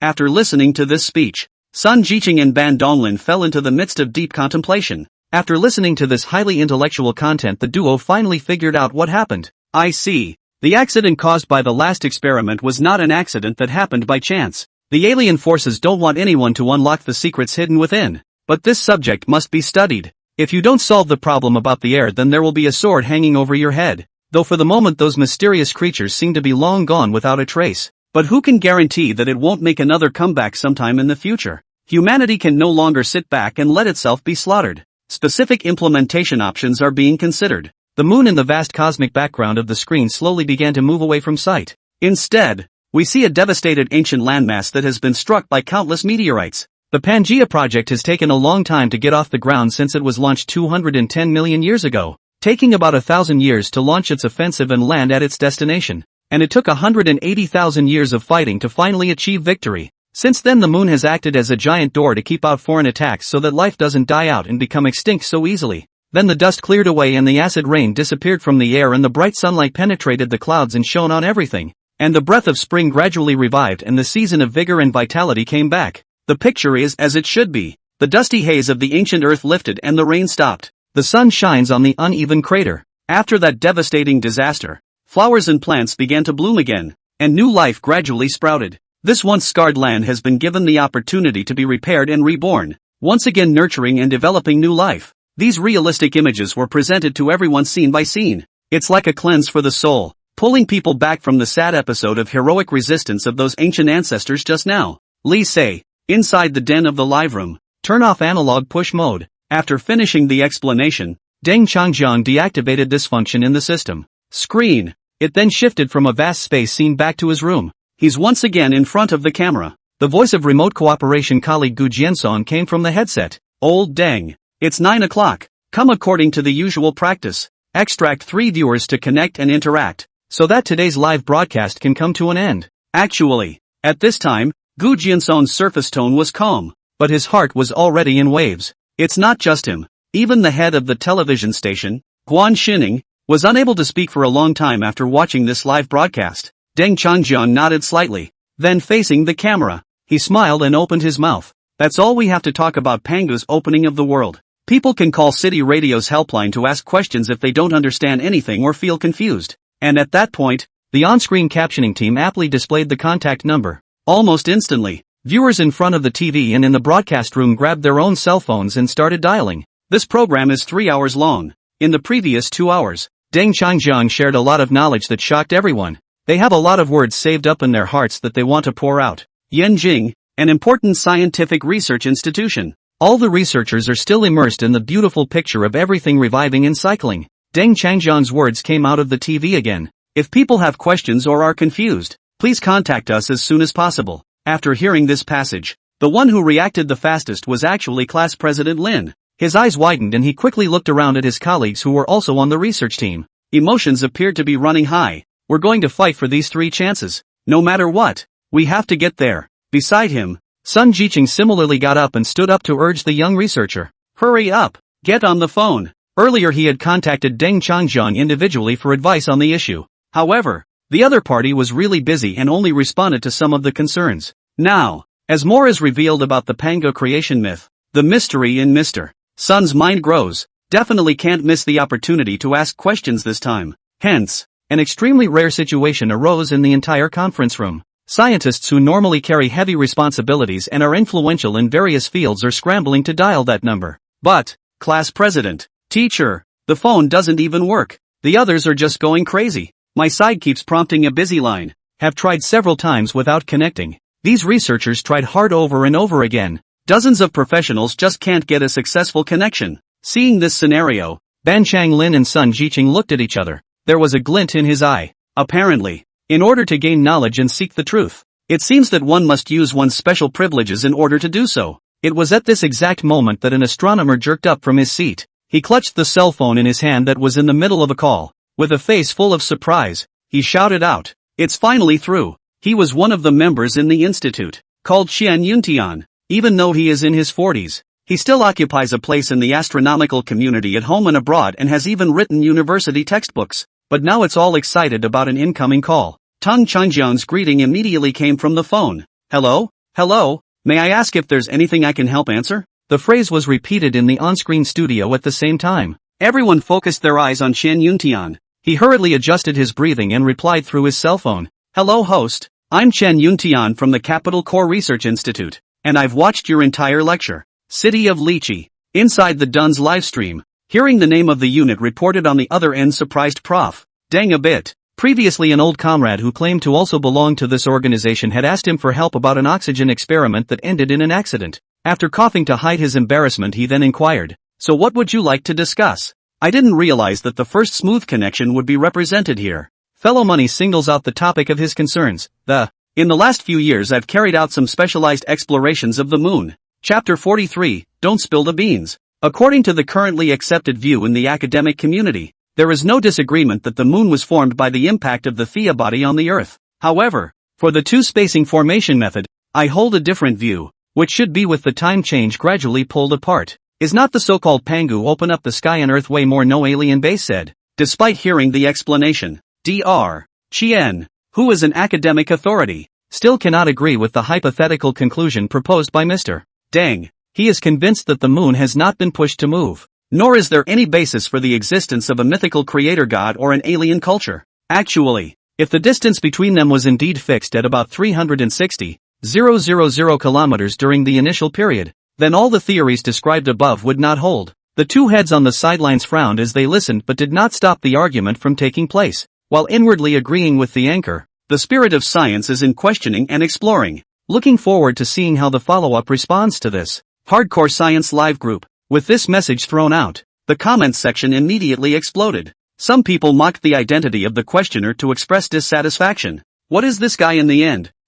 People speak so thoroughly even the distance calculation can be accurate to give him more denial? Some people also maintain that, you do not spray. This is called Qian Yuntian's big name in the country can be regarded as a leading figure. Has hosted a number of cutting-edge astronomical activities absolutely industry bull. For example, many of the textbooks used in colleges and universities across the country were compiled by his hand. Other users chimed in to emphasize, and joining the lab is no easy task. Each member is carefully vetted and screened to get a spot. In short, not just anyone can easily go in and take up a job. With some enthusiastic netizens probing deeper, it quickly picked up Qian Yuntian's identity, as well as information about his key research organization. Upon learning this, the netizens became even more lively in the livestream. Although Deng Changjiang has previously popularized some knowledge to convince the group, still, everyone would prefer to see a high level of professional debate. If Deng Changjiang could talk such a top expert into it, it would be too much to think about. It was at this moment in time when all eyes were on me.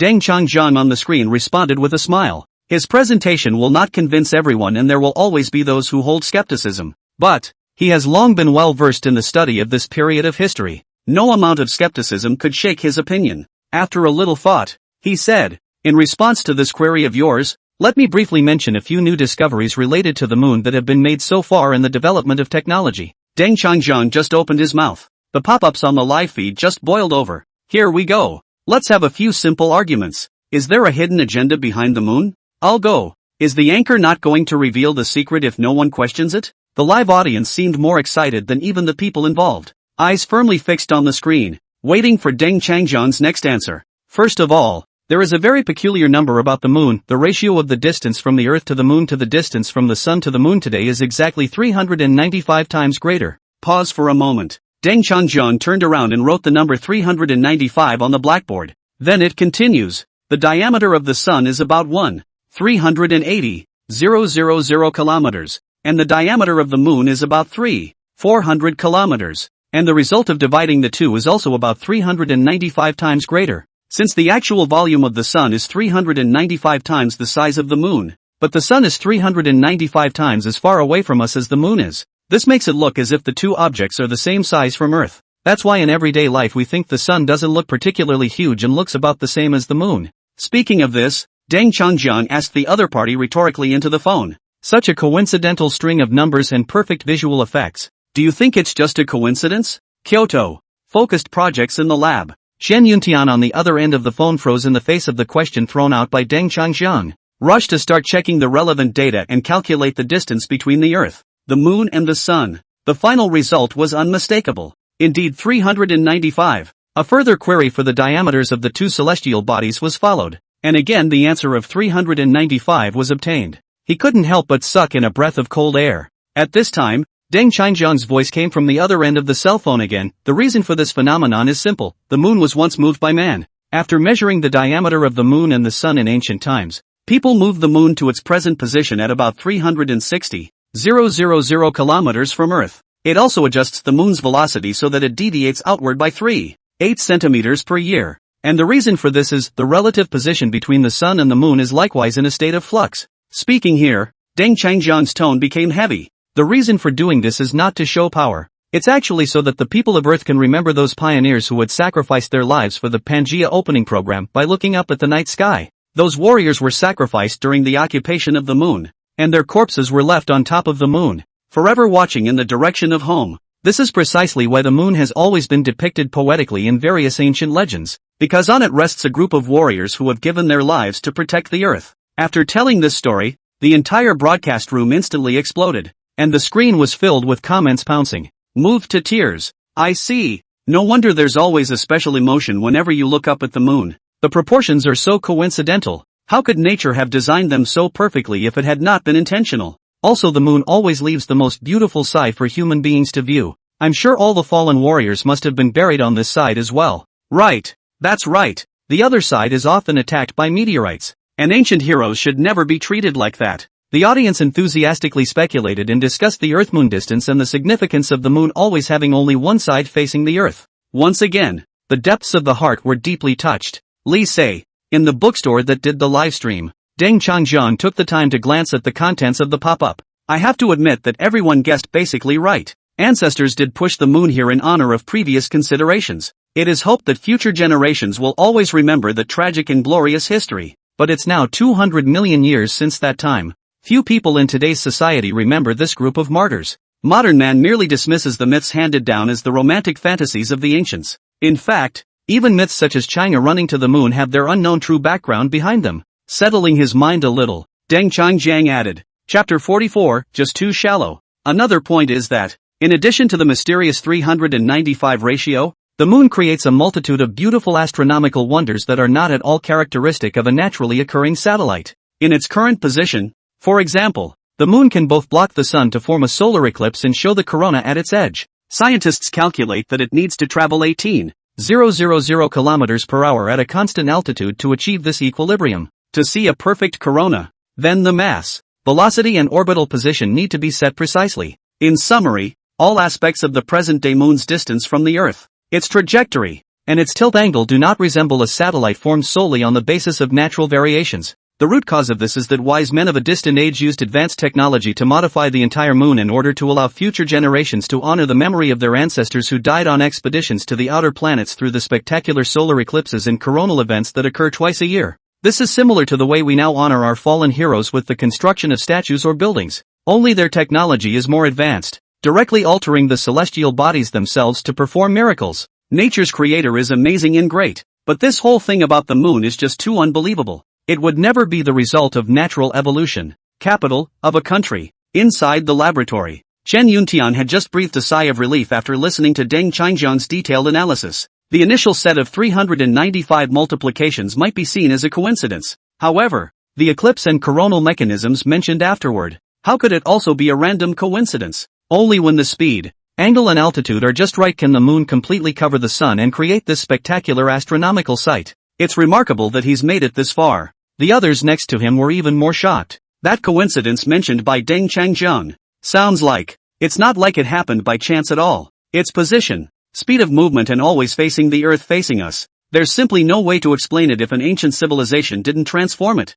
We can't say it's a miraculous work of nature, can we? Ban Donglin and Sun Jiqing, who were sitting in front of them, were also listening while nodding in agreement. These 2 points alone made them appreciate Deng Changjiang even more. These numbers are solid. Being able to forcefully refute the money cloud method, the moon is by no means a natural formation, and its appearance at this distance is even less likely to be a coincidence. It's happening right now. On the TV screen, Deng Changjiang continued. The third aspect, let's look at the craters on the back of the moon. Next, Deng Changjiang activated a simulation that showed the backside of the moon. Everyone was surprised when this image came out. The entire surface is full of uneven craters. The terrain is high and low. The difference compared to this side of the planet that has been facing the Earth is nothing short of staggering. The floor of the moon on the other side was much smoother, as if someone had treated it specifically. Please take a closer look at these craters. Do you notice anything strange? In the research institute, Qian Yuntian froze. After hearing Deng Changjiang's words, he couldn't help but begin to look closely as well.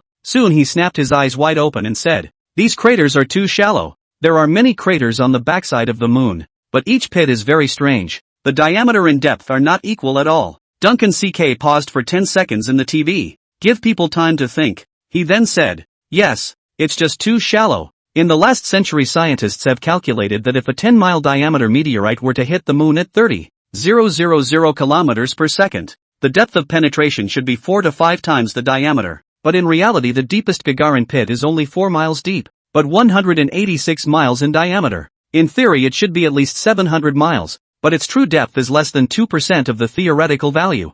From a scientific point of view, this scenario is almost untenable. Deng Changjiang briefly explained. The only possible answer is that the back of the moon has been strengthened and reinforced by an ancient civilization, just as the moon is facing frontally, forever toward the earth in order to protect those who have died so valiantly. The backside of the moon, on the other hand, serves as a protective shield, so this land has also been remodeled to be super strong against external impacts. That's why these craters look so out of place. After speaking about the third piece of evidence, Chen Yuntian's entire body was confused. Constant gagging. These are the things he didn't notice during his research. 1 point can be construed as a coincidence. 2 points barely count as a coincidence. And what's the explanation for all the craters? He was completely speechless. Could there really be an alien civilization? Did the moon really used to be next to the earth and then was moved away to its current location? The mere thought of it made him shudder. And on TV, Deng Changjiang continued his in-depth analysis. The fourth argument. In recent years scientists have discovered that the lava on the surface of the moon contains a large number of extremely rare metal elements on Earth.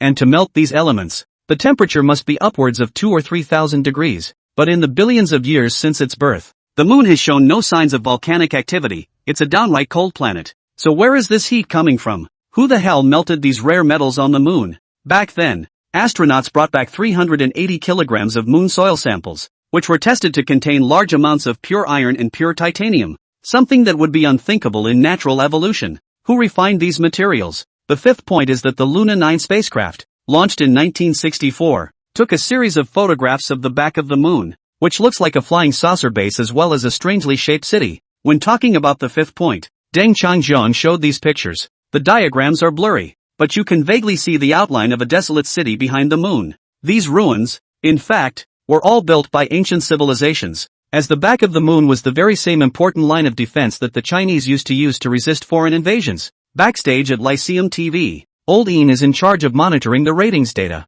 but he was now completely drawn into the show. He's been swiping his phone nonstop since the show started. A young co-worker helps him keep an eye on the screen and keeps him informed of new developments. Brother Ian, the ratings have reached 60. Yoon, it spiked to 63. Brother Ian, turn around and see if the machine is malfunctioning. The young man was so anxious that he cried. Basically the numbers are going up every few minutes. Lao Ian, however, kept his head down. The Pangea program has finally begun. This group S the aliens. Surprisingly, so many people died? No wonder they piled up into a sea of corpses and bones. Listening to Deng Changjiang recounting these things I feel like I have sand in my eyes. Chapter 45 Traces of Civilized Activity. No wonder the moon always faces the earth on the same side. So many fallen heroes lie on that side. Whenever Deng Changjiang finished a paragraph, Lao Yin would express his feelings. Until Deng Changjiang has released a set of fairly old blurry photos of the back of the moon. Only then did he lift his head to scrutinize it, despite the era in which it was filmed.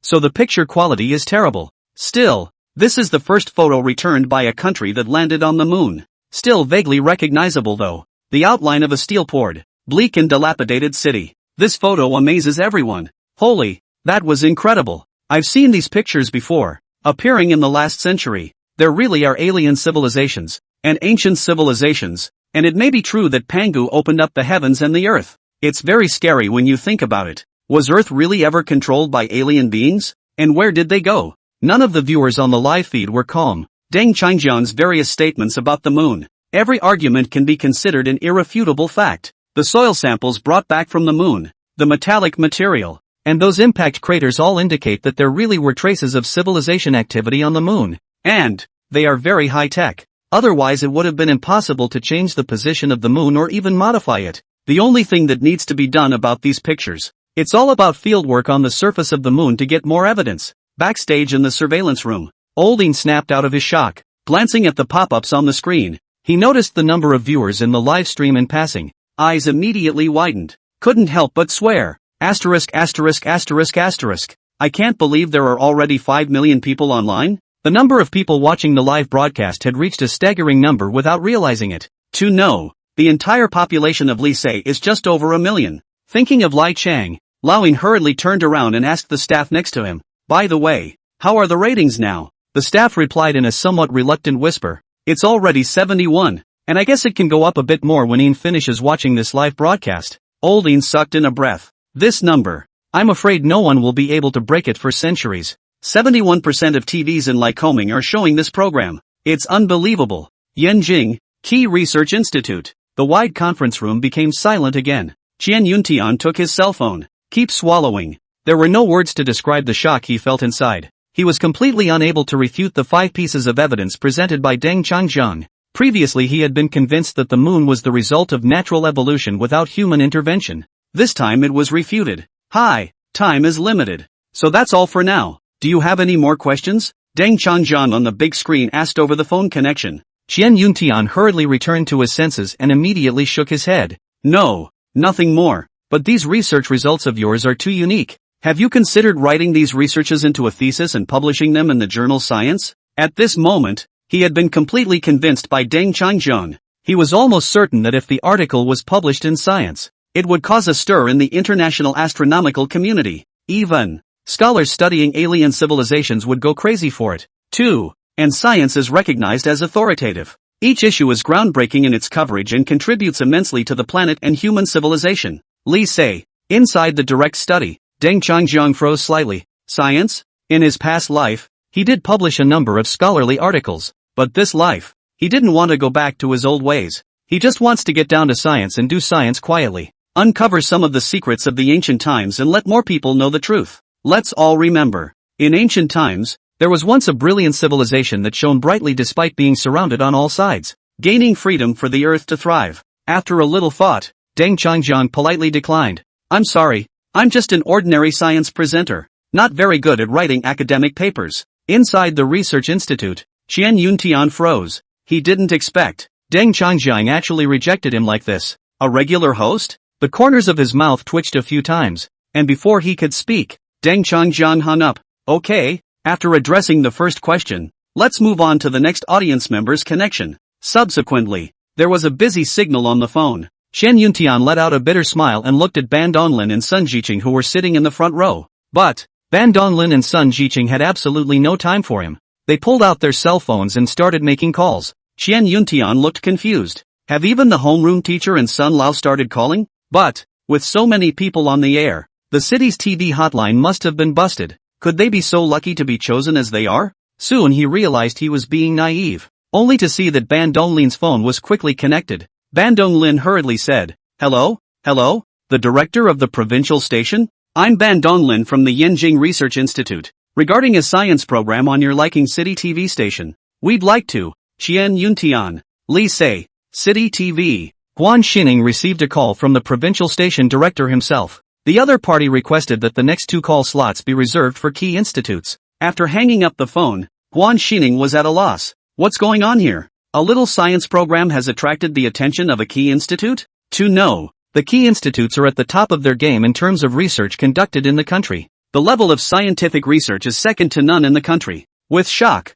Guan Xining hurriedly called Lao Yin to make arrangements. It's a good thing the second call hasn't gone through. There's still a chance for a little backstage backstabbing. Thus, it didn't take long. Deng Changjiang, who was on the air, heard the sound of the phone being connected. Hello, what's your problem? Deng Changjiang asked politely. A pale voice came from the other end of the line. The attitude, however, was very respectful, and he gave his name. Hello, I'm Sun Jiqing from the Key Research Institute. Deng Changjiang raised an eyebrow, somewhat surprised.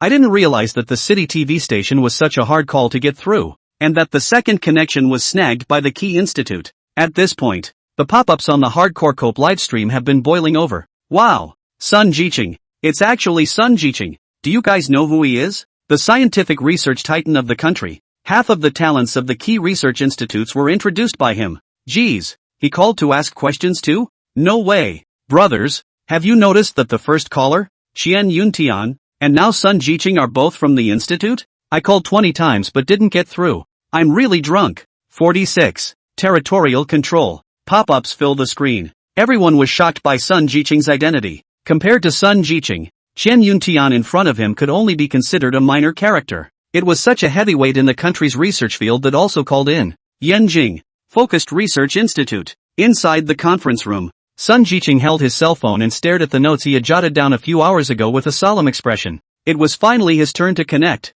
With excitement, he asked the question he most wanted to know. Our research lab has recently been working on oxygen research. testing the safety of oxygen. But, after a slight pause and a glance at Bendenin for confirmation, he continued, in the nick of time for research, the power of the moon would cause the air in the lab to catch fire, leading to an explosion. Do you have any thoughts on the subject? In order to obtain answers, Sun Jiqing showed great humility and looked like he was seriously seeking advice. As soon as he finished, the audience in the live stream started to blow up again. This is really rare. Such a famous expert is so vain to ask for advice? Are officials already concerned about the oxygen problem? Does that mean there is indeed a problem with oxygen? It's amazing. What Deng Changjiang said could all be true. So the moon's influence is so great that even oxygen experiments may be interfered with? Hearing Sun Jiqing's description, the netizens in the live broadcast room were even more shocked. What does that mean? Meaning that the aliens did set up some kind of device on the moon to prevent humans from doing oxygen research.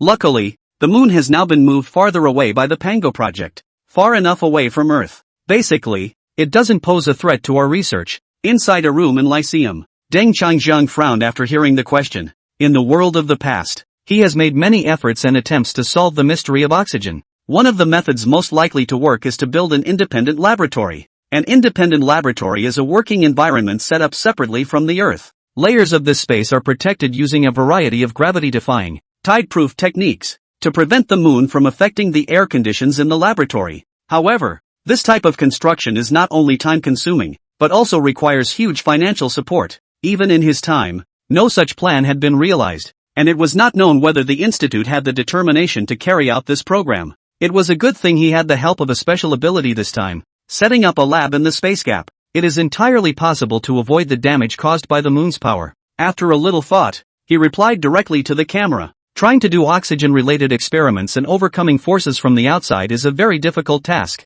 I think the best solution would be to set up an independent research area with a range of equipment capable of resisting gravity and other forces of nature. I'll send you a specific proposal to your email address when this program is over. Considering that this is a live format, Deng Changjiang did not explain in detail the exact build process. These technical details are less suitable for public discussion. The other side of the screen. Upon hearing the reply, Sun Jiqing immediately lit up with excitement. Although no clear evidence of extraterrestrial life has been found. However, due to the lack of a frame of reference, the scientific community does not currently have a specific method of dividing the degree of civilization in a uniform manner. In the capital, after hearing Deng Changjiang's reply, Ban Donglin, who was originally a bit frustrated. If we don't make it clear now, I'm afraid it's going to be another week before I can do that. After hearing this thrilling account of history, at night he would probably toss and turn and not be able to sleep. However, Tung Changjiang's words then caused his eyes to refill with light. Classification of civilization levels? Armed with this knowledge can help humans recognize the huge gap between their level and the interstellar civilizations. Otherwise it's not even clear what kind of enemy you're facing. Soon, the numbers that appeared on the screen were astonishing. Based on previous data, it is speculated that there are approximately 1.35 million known civilizations in the galaxy, and Earth is only one of these millions of planets. The preliminary estimate of the number of civilizations in the entire observable universe reaches at least tens of billions level. If you're interested, you can try to calculate the total according to the formula. Earlier, Deng Changjiang used the most conservative algorithm to estimate the number of civilizations that could exist in the galaxy, and the conclusion struck many as unbelievable. And after learning about the total number of potential civilizations in the universe, even netizens who had been prepared before were stunned by such an astronomical figure. But think about it carefully. It makes sense. There are many other places like Earth under the wide open sky that can harbor life forms. For example, just for the inner solar system, scientific studies have shown that Mars and Venus may also have had primitive life forms. Given the right conditions and time to evolve, those creatures will also develop towards intelligence and form their own cultural systems. Obviously, the more historical the level of social structure, the more complex and advanced it is. Sure, examples such as Earth's, where development has stagnated or even regressed due to manipulation by non-planetary forces, are exceptions. If we extrapolate according to Prof. Deng's theoretical model, in the absence of any hindrance, based on a life expectancy of 0 years per capita, then the heights the world can reach today would be beyond imagination. For how to classify different levels of civilization, the precise basis is the degree of its territorial control and the efficiency of resource utilization, both considerations. Immediately after, he then elaborated on the relevant judging guidelines, which sparked a hot debate on the thread. What exactly does territorial control mean? Does resource extraction mean the application of coal, oil and gas, hydroelectricity and things like that? I always assumed that the status was determined primarily by the outcome of the arms race. I'm concerned about the current stage the planet is in. This presentation stimulated the audience's curiosity and motivated them to ask questions to learn more. Teacher Deng in the room glanced at the pop-up screen and continued to add. The territory here refers to the area of absolute domination that a certain civilization possesses within the celestial body in which it is located. The energy part, on the other hand, speaks of the size of the range of the types of energy resources that the group is able to fully develop and utilize. For example, all members of a level 0 social formation have good dominion over the earth beneath their feet and can take full advantage of all the natural products that lie on and below the surface. In the case of us humans, for example, even though we've explored the globe, we can't yet claim to be truly dominant, because there is still a great deal of uncharted territory in the center of the deep ocean as well as in the upper atmosphere that needs to be explored. The other thing about the power source development and utilization piece is the same thing. Chapter 47, our technology level is so poor. While most of the fuel minerals have been discovered and processed, there are many potential forms that have yet to be exploited, such as seawater heat, magma vibrations, etc. In fact, as early as the 20th century there were scholars who speculated that human civilization at that time was roughly in the 0.78 range and had not completely broken away from the basic stage of the process of transitioning to a higher level. This statement immediately caused an uproar, everyone's eyes opened wide in disbelief. Wow! We've already started exploring the moon and are ready to rush into the wider universe. And it turns out that we're still a first-class civilization? Nope. Not even up to the standard of a first-class civilization? Gosh, our technology level turned out to be so bad? And just how far has the alien civilization progressed? After learning about Earth's current class, in front of the TV, the viewers in the live broadcast were extremely curious to know how powerful the alien civilization that took control of Earth hundreds of millions of years ago was. Yenjing. Within the Institute for Priority Projects, the researchers at the moment were listening carefully to Deng Changjian's explanation. The reluctance on their faces was long gone. At first they thought it was just a regular science program, but after listening to what's going on now, people understood that it was actually giving them a chance to learn. The current level of Earth's civilization is roughly 0.73, not quite at the level of a first-class civilization. On the TV, Deng Changjian's words came out clearly. All the researchers suddenly looked grim. As scientists, they understand this fact better than anyone else. There is so little to exploit for the planet. Energy is also very limited in its use. Even earthquakes cannot be accurately predicted and avoided in advance. Far from the conditions of a first-class civilization, Earth has a long way to go on that path. Next, let's talk about level 2 civilizations, which are able to fully control the galaxy they are in while making full use of all the energy within the star system, such as solar, gravitational, and curvilinear forces. On the TV screen, Deng Changjian went on to narrate. A typical sign is the ability of secondary civilizations to freely build Dyson spheres. When he finished, he turned around and drew a huge sun on the board, then surround it with a ring structure. This is known as a Dyson sphere. Using this device, a secondary civilization can completely absorb and use all the energy emanating from a star, as well as manipulate other planets in the same system. In the institute, the crowd couldn't help but suck in their breath. Prof. Deng's words are so shocking. Move any planet at will. It's incredible to think about. And how much time will it take for Earth, which has only just reached the first level of civilization at 0.73, to advance to the second level? However, Professor Deng's next words once again shocked everyone and almost made people's hearts skip a beat. According to the records, a long time ago our ancestral civilization once reached the height of a second-grade civilization. Inside the conference room, Bendenin fidgeted with his cell phone. Rising abruptly, he looked very agitated. Civilization existed on Earth hundreds of millions of years ago, and at such a high level? Harvest solar, wind, and other resources through man-made Dyson spheres, and control all the planets in the solar system as you please. If this is true, it is nothing short of a myth. If not what was mentioned before has been confirmed, he would certainly be the first to object to such a statement. But, think of all the great discoveries that have come before.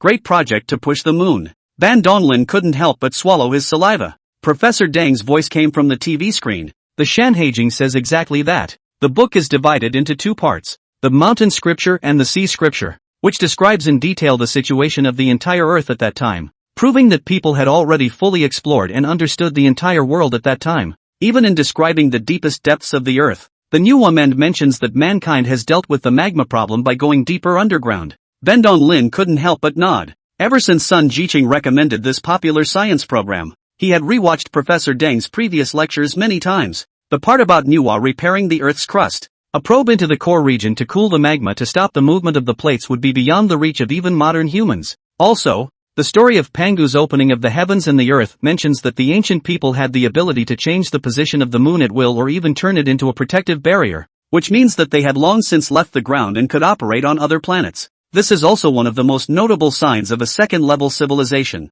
As for the manipulation of stars, in the Shanhaijing it is. At this point, Prof. Deng paused slightly. It was then decided to give the preview of the next episode a head start. There's also the story of Hui shooting the sun. Although many people see it as an old legendary story, actually the target that was actually shot at in ancient times. I can't believe it's a real star. In the institute, everyone is quiet. No one expected Prof. Deng to throw out such a big news again. The story of Hui shooting the sun is a household name, familiar to almost every age group. In ancient times 10 suns appeared in the sky. The land was struck by drought. When the people were in dire straits, the hero Hui appeared and shot down 9 suns to restore peace. But no one has ever thought that the sun here might refer to the real one, the ever-burning star, the sun. This is even more thrilling than the legend itself. Inside the sci-fi live room, netizens who thought it was almost over were stunned at this point. The pop-ups were filled with all sorts of exclamations. Only such simple words can express the shock in their hearts. Asterisk asterisk asterisk asterisk became one of the most immediate feelings. I thought the Pangu and Push the Moon programs were shocking enough, but it turns out there's actually something fierce like this at the end. Awesome ancient people, how dare they shoot arrows at the sun? Meaning there really were 10 suns in the solar system back then? According to my analysis, it must be the result of some kind of over-the-top technological power again. That civilization's technology is really on an unbelievable level, even able to control the sun. A second-class civilization means having the ability to exploit stars as well as planets. But everyone knows, it's just too hard to trigger a solar reaction. With the current Earth's 0.73 level 1 civilization stage, it is simply not possible to achieve all of this. And so, the audience's interest in the truth behind Hui shooting the sun instantly peaked. If what Tung Changjiang said was true, then the ancient civilization that destroyed 9 stars hundreds of millions of years ago had reached at least the top of the second level of civilization, if not higher. At the same time, the technological level of the alien forces would be terrifyingly high. Fine thoughts. Today, after countless years of separation, they are horrified just to hear the speculations. Chapter 48. What the hell is the evening news? It's interfering with the children's studies. It's unimaginable. In distant antiquity, faced with powerful and frightening aliens, those forefathers, just how do we muster the courage to guard our homes? Li Sei, being live in the den, Deng Changjiang took the time to glance at the pop-up. In a previous study, when he figures out this history and figures out the level of aliens, the heart is also deeply shaken. But even in the face of great disadvantage, the ancestors preserved the earth. Even about the hidden story behind Hui shooting the sun, let's talk about it next time. Next we'll continue talking about the Sanji civilization. Take a deep breath. Deng Changjiang faces the camera and continues to elaborate on the different levels of civilization. The so-called tertiary civilizations are also known as galactic civilizations, which are capable of exploring all corners of the galaxy in which they are located, and are virtually omnipotent for the entire galaxy. Additionally, this civilization has mastered the energy sources of its entire galaxy, just as a secondary civilization would, except that they control the. Speaking of which, Deng Changjiang again paused briefly and then announced a shocking fact: billions of suns. Let's say, for example, that there are about 100 billion stars in the Milky Way, so if a tertiary civilization existed, they would be perfectly capable of dominating all 100 billion of those stars. They can arrange the planets and stars as they wish and make the starry sky what they want it to be. As for energy, they have free control over any intragalactic forces to help them travel quickly throughout the galaxy. Unfortunately, at that time, it was a tertiary civilization in the galaxy that the Earthlings were up against. Deng Changjiang said word for word, stony words, reveals how advanced the alien race that ruled Earth tens of millions of years ago was. It's over. It's over. How can we fight like this? Is this how ancient civilizations perished? I'll go. This kind of enemy, I don't even want to fight them. So what was going through the minds of the ancient people in the Panga project when they rushed to the moon? The live bloggers snapped to the realization that the more they learn the truth, the more those ancient humans act, the more they are shocked. After all, their technology was backward, but it was impossible for them not to understand the strength of their opponents. However, even so, there are still many warriors who run to the battlefield in defiance of life and death, defeating the strongholds of the Watchers on the moon. One level up. There are even more terrifying level 4 civilizations. This part of the information will be told slowly afterward. After explaining this, Deng Changjiang chatted briefly with Ban Donlin, found no answer from his side either. Looks like Ben Donglin was equally shocked by this fact. With a helpless smile, he could only say towards the camera, "Okay, that's the end of tonight's broadcast, we'll see you next week." The time was exactly 10 o'clock, TV's nightly news at this time each night. As promised, the familiar melody of the news plays as Lai Mao Dong sits firmly in the host's seat and greets everyone. "Good evening, hello again, it's prime time in the evening, 10 p.m. Sharp. Welcome to the news and information prepared for you by this station, hosted by your familiar Lai Mao Dong, Li Sei." The listeners who were engrossed in this science program were suddenly struck dumb. Looking up at his watch, he noticed that it was 10 o'clock in the middle of the night without realizing it. From 7 o'clock onwards, everyone was glued to the screen and 3 hours went by. But people want to hear more. Tonight we'll be looking at the following topic, the newly emerging. On the outskirts of Lycoming. On the TV, Lai Mao Dong's voice was still playing, but the relentless viewers have already hit the channel switch on their remotes and started spitting. What kind of crappy evening news interferes with a child's learning? The program went off the air just as it reached its climax. Geez, I've been wanting to go to the restroom for a long time, but I want to finish listening to this more than that. Never mind. Let's just take care of our physical needs first. What about that last mention of a level 4 civilization? Does that mean that level 4 civilizations have also come to Earth? In various families in Lycoming, the program came to an end, but the enthusiasm of the families did not subside, and they gathered around the sofa to discuss the situation. What Prof. Dunn shared tonight. It was even more amazing than the previous explanation of Nuwa's creation. When a giant meteorite strikes the Earth causing a world crisis, the Pangea action plan is activated. Righteousness went to the moon and fought for tens of thousands of years, sustaining heavy casualties before finally taking hold. Then, use the moon as a shield to push off the ground and protect the Earth. This has taken tens of thousands of years. The determination and courage embodied in it is admirable. One is particularly interested in learning what the response of those alien invaders was after the occupation of the moon, and how did the ancient Chinese race respond. But, sleep. Be patient until the next broadcast. This show really tickles the curiosity box. Dad, I still don't understand what is meant by 3G and 4-level civilizations. In the beginning, was the moon really that close to the Earth? Can we see the small mountains above it with our naked eyes? In the closing portion of the program, many children asked question after question, facing a child's naive questions. Some parents had to suggest that they go to school in the future and ask the teachers more. The teachers must know more about this knowledge. Geography problems can also consult a professional geography teacher.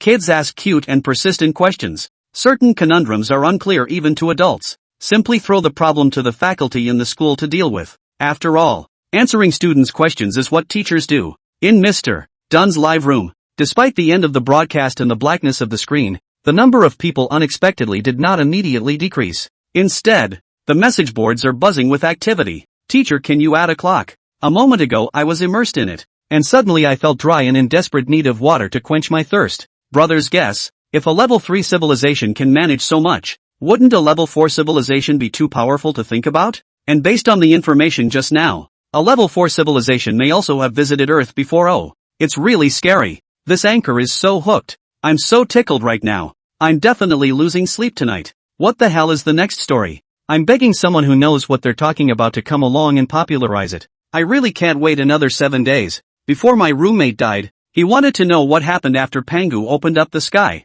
This needs to be cleared up for the sake of the roommate. Chapter 49, Oxygen limits our average life expectancy. There are 1,000 different kinds of content in the pop-ups. Most people were screaming for Deng Changjian to say something more, but Deng Changjian was slow to show up. Hi, anchors don't explain, so let's explore on our own, shall we? In the future, this live room will be used as a communication platform. Are there any brothers and sisters with the same interest? The anchor has said that next time he will tell the story of Hoey shooting the sun. Let's guess what the secret behind Hoey shooting the sun is. First, we need to figure out what it was like in the era when Hoey shot the sun. I remember Hoey had a wife named Chang'e, a witch. Spray away. The audience, whose curiosity was piqued by Deng Changjiang, engaged in a lively discussion, even though the broadcast is over. But the heat in this room unexpectedly didn't drop much. 5 million people still stand guard. Same moment. Yenjing, inside the laboratory of a key research project. In the conference room, after hanging up, Bendenin stayed seated and unmoving, staring at the notes in his hand. These are all notes taken while watching that program. On the analysis of the position of the moon, the discussion of the theoretical basis, the method of calculating the distance between the Earth and the moon, as well as the written records of the legend of Pangu. the classification of civilization levels, and so on. Every idea taken out can make waves in the scientific community. This material also hints at the high probability that the oxygen problem is not as simple as it appears. The existence of civilizations on extraterrestrial planets is a given. Hence, oxygen research must be pursued with greater vigor. Others throughout the room were caught up in the shock of this new knowledge for a long time, especially Qian Yuntian, who was engaged in astronomical research. During the connection with Deng Changjian just now, he was completely convinced by the several arguments presented by the latter. Right about this time, Sun Jiqing's voice rang out in excitement. I received a new email in my mailbox. It should be Deng Changjian's design proposal coming in. Actually taking out the design of the independent lab so quickly? Everyone immediately looked up at Sun Jiqing. The vast majority of the participants in the oxygen study witnessed the explosion. If they hadn't taken all the necessary precautions at the time, they would have been killed. Bendenin was equally excited, standing up and announcing to those around him, "Today's a good day. Let's go over the design of the independent lab here, then hurry up and implement it." No one showed the slightest hesitation, even though it's now 10 p.m. The group of scientists who watched Deng Changjian's program were like doped up, filled with a desire for the unknown and a sense of crisis over the status quo. The existence of that tertiary civilization was like a boulder pressing on the heart. Unless the oxygen problem is solved, mankind will have no hope of moving forward. And so, researchers were pulling out their cell phones to call their families to explain the situation. "Hello, honey, I've got an important job to take care of at the moment." "What did you say? Who says I'm wasting my time reading your so-called science column?" "Honey, please take the kids to bed first. No need to wait for me to get home. I have to work overtime on a critical task tonight,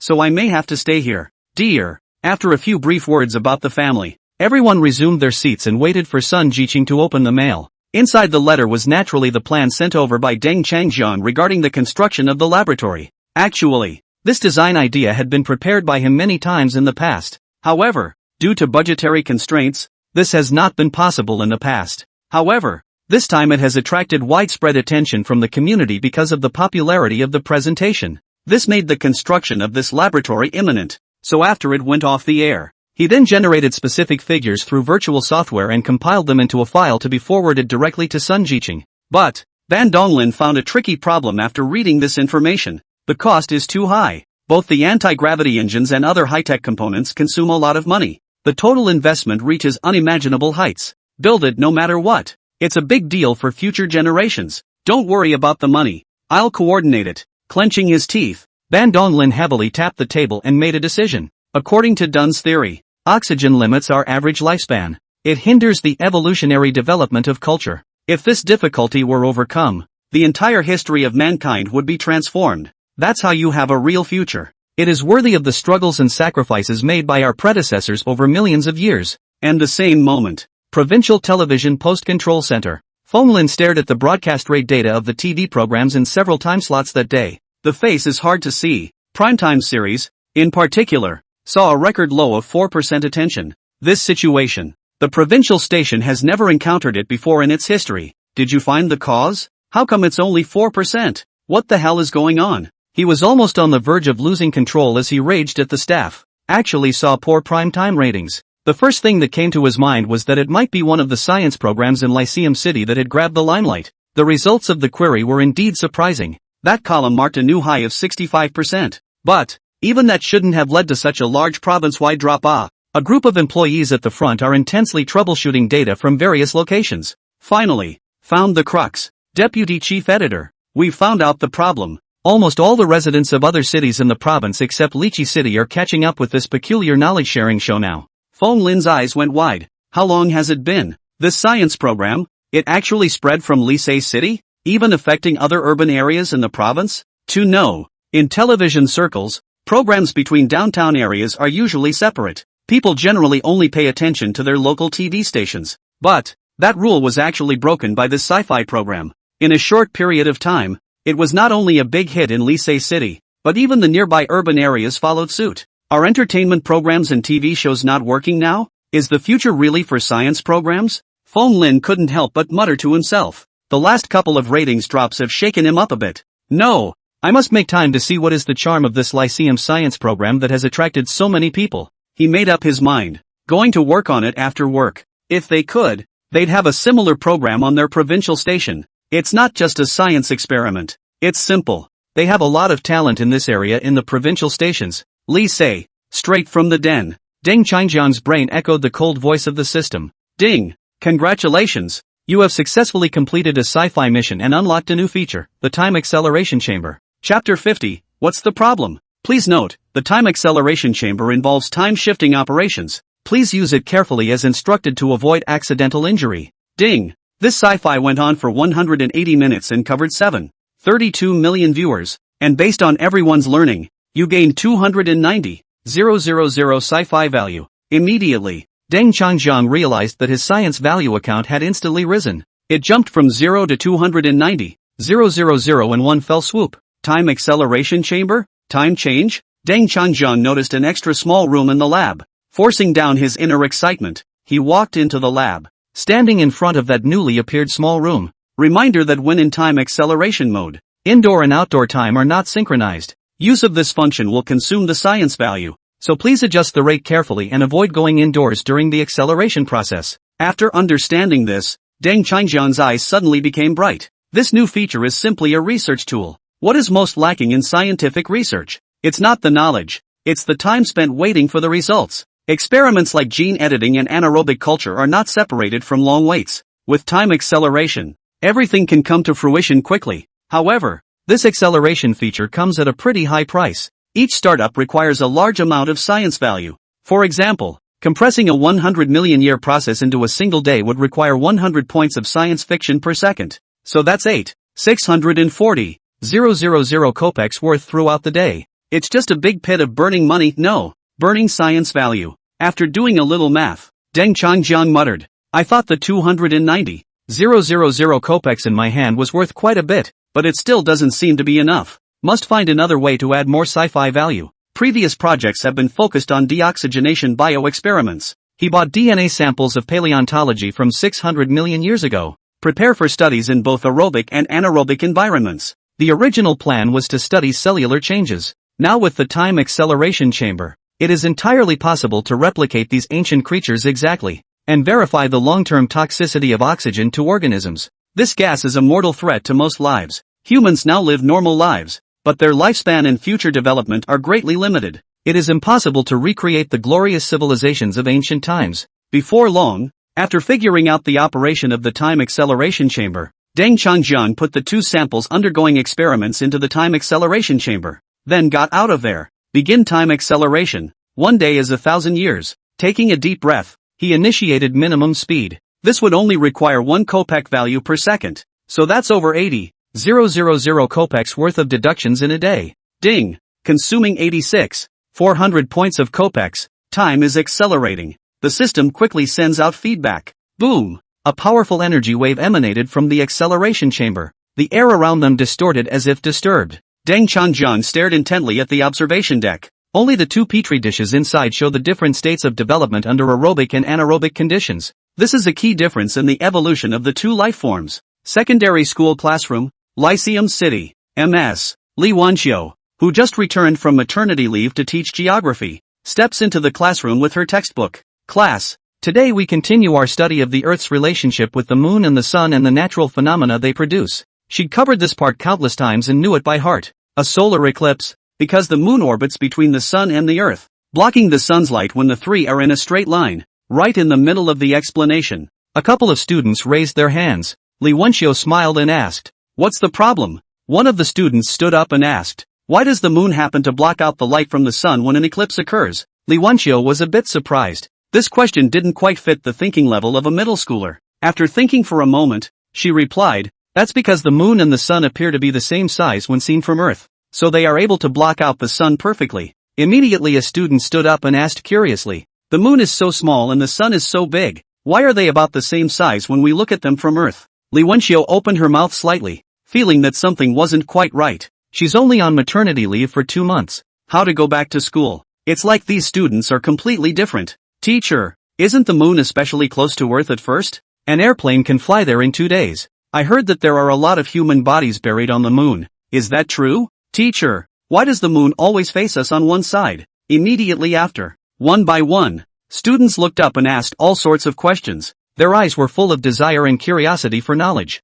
Hearing this series of questions, Li Wenxiu couldn't help but swallow her saliva. What do you mean there's a lot of dead people buried on the moon? The moon has just begun. 2 days by plane? These questions are just outrageous. But the biased students seem to be serious in their quest for learning and not pranks. Their eyes were filled with a thirst for knowledge. Ahem. Class, the questions you asked are very interesting. So the teacher will go back and look up the information and give you the answers in the next class. Unable to do anything else, Li Wenxiu could only respond in this way. It was hard to make it to the end of class. Li Wenxiu practically fled the classroom. When you leave, a number of students can still be heard talking. I read a copy of the Sermon on the Mount last night, and guess what I found? Our questions are too deep for teachers to understand. We're days away from telling the story of Hui shooting the sun, and I'm not even interested in playing the game. Yesterday I dreamed that I became part of the Pango project and went on an expedition to the moon with the ancients. Hear these words. Li Wenxiu was unsteady on her feet and almost tripped. What the hell happened?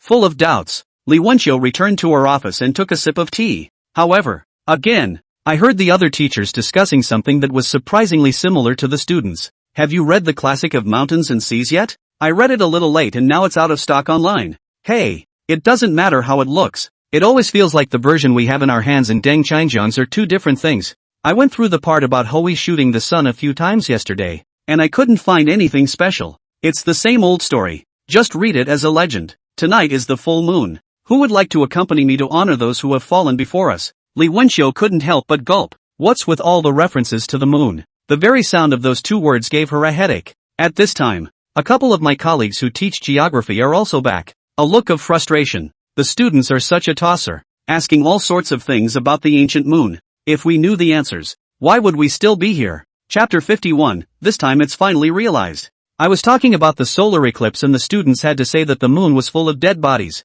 These questions are really hard enough to deal with. Except for Deng Changjiang. I'm afraid no one can answer them. Oh yeah, Li Wenxiu, you just finished your maternity leave. Do you know about a new science program in our town? Seeing the confused Li Wenxiu, one of the teachers said. Li Wenxiu shook her head to indicate that she was not sure. She doesn't understand anything about science, truth, or who Duncan Creek is. Just know that when you return to school from maternity leave, it was found that this enthusiasm for the quest for knowledge throughout the school was simply bursting at the seams. Her co-workers took their time explaining the situation to her, but after hearing it she was rather more confused. You're saying oxygen is toxic? That manhwa is actually a probe ship, and that Pangu was actually made up of a group of people and pushed the moon to its current position? A co-worker nodded, said with a serious face. That's right, the relevant departments are already studying the issue, and I'm sure there will be results soon. It's a pity that you only came back after giving birth to a child. Originally your child might have lived for thousands of years.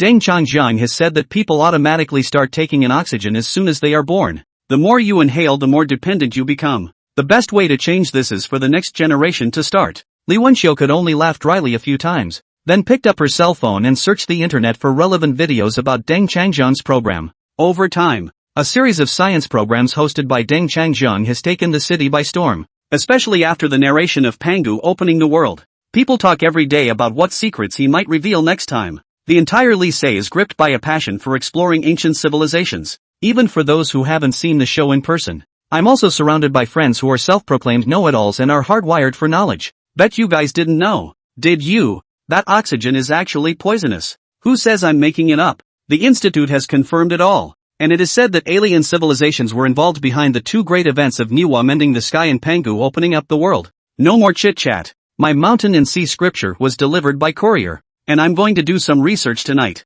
Find out the truth behind Hui shooting the sun. It won't be long before that program is due for another update. And in the online world, video footage of Deng Changjiang declassifying the scene on several occasions has been widely circulated, plus all sorts of shocking headlines. It quickly attracted nationwide attention, such as, shocked, the truth behind manhwa's mending of heaven and earth and Pangu's opening of heaven and earth has made countless people feel emotional. The secret that must be known on the night of the full moon, there are many remains on the moon. Uncovering the moon's mysterious identity. The latest civilization assessment criteria were a low-level civilization at level 0, 7 to 3. Each headline was accompanied by an image of Prof. Deng's speech below. It created a sensation in the country. Not only that, the latest scientific research paper has further sparked a buzz in the academic community. This essay is titled The Pangea Program and Its Implications. There's a lot of evidence provided in there. Point out that initially the moon was indeed very close to us. Later, He was pushed to the present position because of the implementation of the Pangu program, also in honor of the first people. Many astronomical landscapes have also been created on the moon. It was written by none other than Chinese scholar Deng Changjiang. This has been hotly debated around the globe. More and more countries are trying to speculate on the existence of extraterrestrial civilizations using myths and legends passed down from their own families, and look for clues to major events that happened in distant times. Lee Say, Space Lab. Deng Changjiang was concentrating on a biological comparison experiment when suddenly, the system's voice rang in his head. Ding! Because your recent science publicity has affected 8,000 people overseas. Gain 9,000 science points. Ding! Because your science popularization has been followed by 130,000 people in the country. You have gained another 5,000 science popularization points. Immediately afterward, he had 14,000 more sci-fi points on his sci-fi account. Putting down the research equipment in his hand, Deng Changjiang's eyes couldn't help but light up. It wasn't originally thought of. It's amazing that you can continue to earn sci-fi points for your own simple sci-fi actions. But he noticed the numbers this time. Couldn't help but frown. System, why did 130,000 people in the country only give me 5,000 points while only 8,000 people abroad got 9,000 points? The system replied in a mechanical voice. People abroad are more influenced by the spread of papers, and they are generally more educated, so their science scores will be correspondingly higher. This is because getting better educated people to change their views is usually less easy, so it gets more science points as a bonus. After hearing the system's reply, Deng Changjiang nodded gently in understanding. That is to say, the next step should be to encourage more high-quality papers to be published in international journals, such as Science. As a matter of fact, just a few days ago, Qian Yuntian published an article in this kind of journal, but it was agreed upon after many consultations beforehand. It seems that this practice not only promotes the results of the research,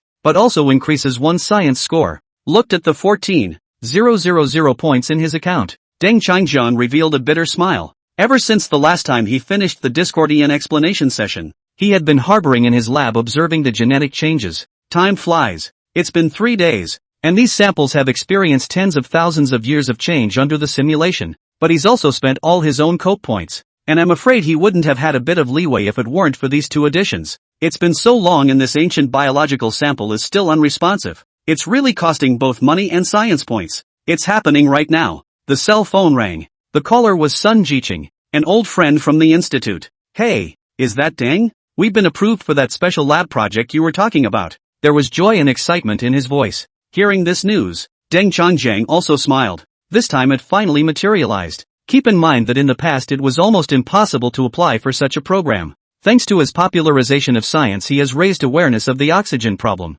By the way, our institute is going to hold a lecture and we would like to invite you to talk about your theories. People have been very interested in hearing you speak before. There was a slight pause on the other end of the line. I was wondering when would be convenient for you. Indeed, the results of Deng Changjiang's research are not only heartwarming, but even more compelling than traditional stories. The only thing that isn't quite right is that it takes a long time for the content to be fully revealed each time it's made public. So this time, colleagues at the institute agreed that it would be better to ask him to come and give a detailed presentation specifically. Faced with such an invitation, Deng Changjiang was delighted in his heart. Just what a lack of sci-fi points to use for continued research. And with such a group of top experts from different fields coming together, a little hard work is sure to bring great rewards. A time can be arranged. After pretending to hesitate for a few seconds, Deng Changjiang readily agreed. On the subject of what this time, he'd also had some initial ideas for a long time. Since you want to attract more attention, you have to come up with material that is truly shocking and inspiring.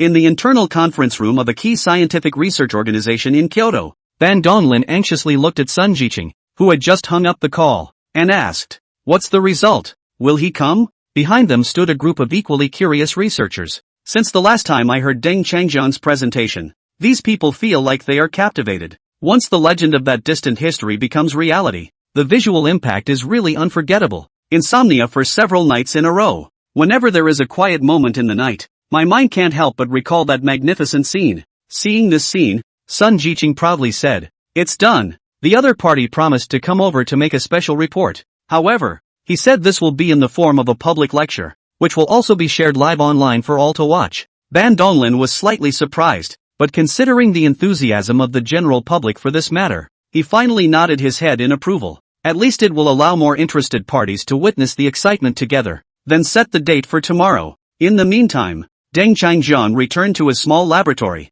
stopped by during the wait and turned on the online streaming platform to see what the response was. Although it's not on right now, there are already hundreds of thousands of people online waiting for him to show up again. The comments section was a lively discussion. It's so far away from the next live broadcast that I feel like I'm suffering every day. I waited 4 whole nights. Do you know how hard that time was for me? I've done some research on the story of Hui shooting the sun and have come away with a new perspective. And now more and more I think he's a negative person. After browsing for a few moments, looking at these strange and imaginative views, Deng Changjiang smiled and shook his head. So he opened the backstage management system and adjusted the live broadcast announcement, announcing that he would be conducting a new online open class tomorrow at the Institute. At the invitation of the Yinjing Research Institute, tomorrow at 2 p.m., a science public lecture will be held and will be broadcast live. Modification complete. He exited the live feed, and after the news was spotted by eagle-eyed viewers on the air, it triggered a huge response. OMG. Look at the announcement. Wow. Awesome. Going to do science for the Yinjing Institute? The anchor is so awesome. Seriously. It's going to be live again tomorrow, so we don't have to wait for days this time? I'd like to know what we're going to talk about this time. We're not going to talk about Hui shooting the sun in advance, are we? I think Hui is definitely scum, and the depiction in the classic of mountains and seas is evidence of that. The screen came alive with pop-ups. Those viewers who had been soaking up the live broadcast for a long time instantly boiled over. Since that time, after connecting with the 3 experts of the Institute, they gradually realized the scientific strength of Yinjing's key projects. It's a place that brings together the best of the best in many fields. They specialize in solving difficult international problems and research at the forefront of technology. But this group of people actually took the initiative to ask Deng Changjiang to give them a lecture. And speaking of science, Chapter 52 Depiction is Evidence. Noon the next day, Deng Changjiang had already arrived in Yinjing and came to the entrance of the institute. Just walked in the door.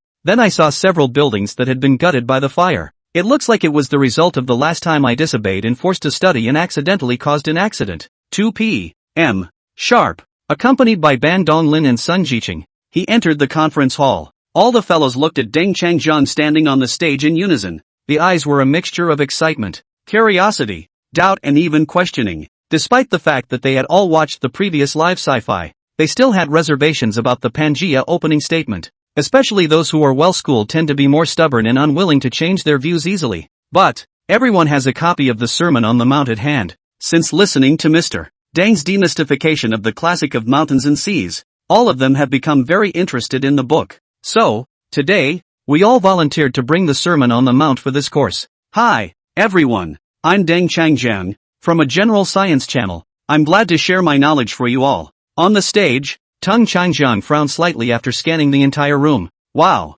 A copy of the Sermon on the Mount was placed on each table. No wonder some people are complaining that the Book of Mountains is hard to come by these days. At this very moment, simultaneous online playback has also begun. It was only 2 o'clock and the number of viewers in the live broadcast had already exceeded 800,000 people. And it's growing fast. And the pop-ups flew and scrolled. Who would believe that you are an ordinary presenter? Do you realize that the people sitting down there are the leaders of our country's scientific research community? Convinced. Another big load by the anchor. Wow. Everyone has a copy of the Book of Mountains and Seas in their hands? No wonder I can't even buy it anymore. People are crazy. Those few I recognize, such as Qin Yuntiana Zhangiju or something, in the study also taught my class. In front of so many people, guess what topic the anchor is going to talk about? In the face of such seeming modesty, network viewers are sweating for Mr. Done. If any mistake is made in the explanation, I'm afraid I'll be grabbed and sprayed into a sieve immediately. And people bring their own reference material, the Sermon on the Mount, so I guess they're prepared to verify it while listening to the lecture. At this point, Deng Changjiang is shown turning around and starting to write the subject of the lecture on the blackboard. Today we're going to tell the story of the Pill of Immortality, or the Pill of Immortality. The words fell. All the listeners in the room were stunned, exchanging glances with each other. Ban Donglin and Sun Jiqing, who were sitting in the front row, looked at each other speechlessly, feeling equally a bit abrupt about this topic. They had expected him to continue dissecting the cultural lore of ancient times. However, how did it suddenly turn to mythical immortality? After all, talking about the secret art of immortality in this place where scientific rationality is prized really doesn't feel like a good match. But the next words made the two men's expressions serious. The truth is that billions of years ago, the ancients discovered the fact that alien civilizations were trying to control humanity by releasing oxygen. To combat this threat, the Sermon on the Mount was thus born. In this book, ancient peoples record the story of alien visitors in poeticized language, and regarded these deviants as gods and warned future generations to be wary of such occurrences. And the so-called immortals actually reside on the moon, where they observe and even intervene in the Earth's processes of change. Then after a brief pause to look at the audience reaction, Deng Changjiang threw out an even more shocking conclusion. But when they found their lifespan threatened, the ancients did not give up the struggle, but secretly sought ways to prolong their lives. This is known as the elixir of immortality. Each of the fellows below opened their eyes wide. I see. Is this where the legendary longevity drug came from? Even Ban Donglin and Sun Jiqing changed their faces as their minds moved slightly. A bold speculation came to mind. Are you talking about the means to break the oxygen poison method? Mr. Deng had vaguely hinted that people had already found a solution at that time when he told us about the Nuwalat. The two men's minds were stirred at the thought, and Deng Changjiang went on to explain. Indeed, the legendary immortality drug is actually an antidote to oxygen. That's why in the description of the classic of mountains and seas, those who took the immortality pill were able to live forever and live for countless years. A very firm voice echoed through the conference hall. The sound also reached the ears of everyone on the scene.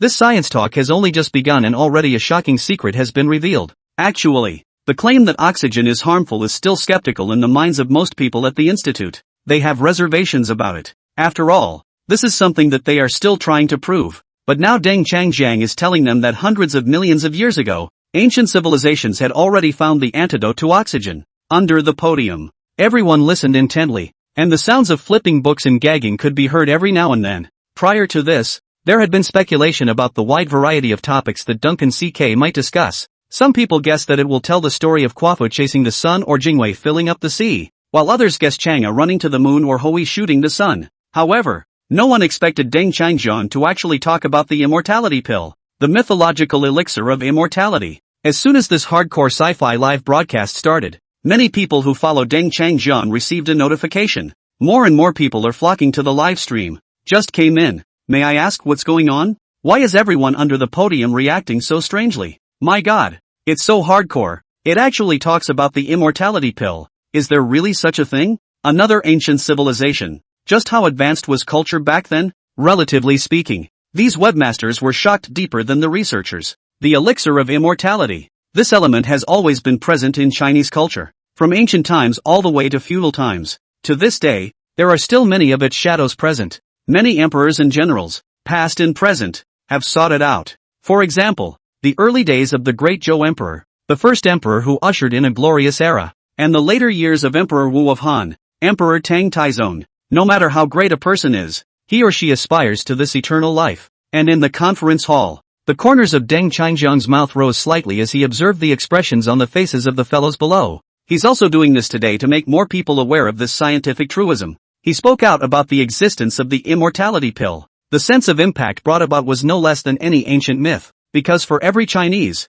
it will not be ignored. Deng Changjiang took a breath, then continued. In today's class we'll be focusing on the existence of immortality pills, and we'll also teach you how to find them. This statement immediately caused the whole room to shake, especially that last one, which makes the nebulous immortality pill something to be pursued. The audience was intrigued, but I have to say that from the beginning Deng Changjiang caught everyone's eye. First, let's look at some of the earliest records of immortality pills in the Shanhaijing. The original text reads, there is a witch mountain with a creature called the yellow bird. There is medicine, named Emperor's Medicine. And the yellow bird guards the Xian snake in this place. The so-called imperial pill here is the immortality pill, and those who eat it can live for at least 800 years, and as many as a few thousand years. It's worth noting that in the book the effects of the drug are described in a rigorous and specific way, never saying that it can make people never die. Speaking here, Deng Changjiang paused briefly. However, in later historical development, especially during the feudal period when technology was more backward, as people's life expectancy was generally only about 30 to 40 years, a drug that could extend life expectancy to hundreds or even thousands of years appeared to be particularly miraculous, thus causing its effects to be exaggerated. In fact, the immortality pill functions only as an antidote to oxygen, helping one to reduce the body's need for oxygen, slowing down the aging process and allowing life to continue for a longer period of time. So the next question we're going to look at is which power developed such a powerful drug in ancient times? In the audience, everyone listened intently to Deng Changjiang's explanation, while constantly consulting the information at hand to verify it. They carefully cross-referenced the Sermon on the Mount and found that this was indeed the case. The book never overstates the efficacy of such medicines. Recorded long-lived people are usually a few hundred to a few thousand years old, which is not particularly outrageous. The reason why it has been passed down as immortality is largely due to misunderstanding by later generations. At this point, and is there any mention in the book of a specific source for the manufacture of this drug? Everyone was puzzled.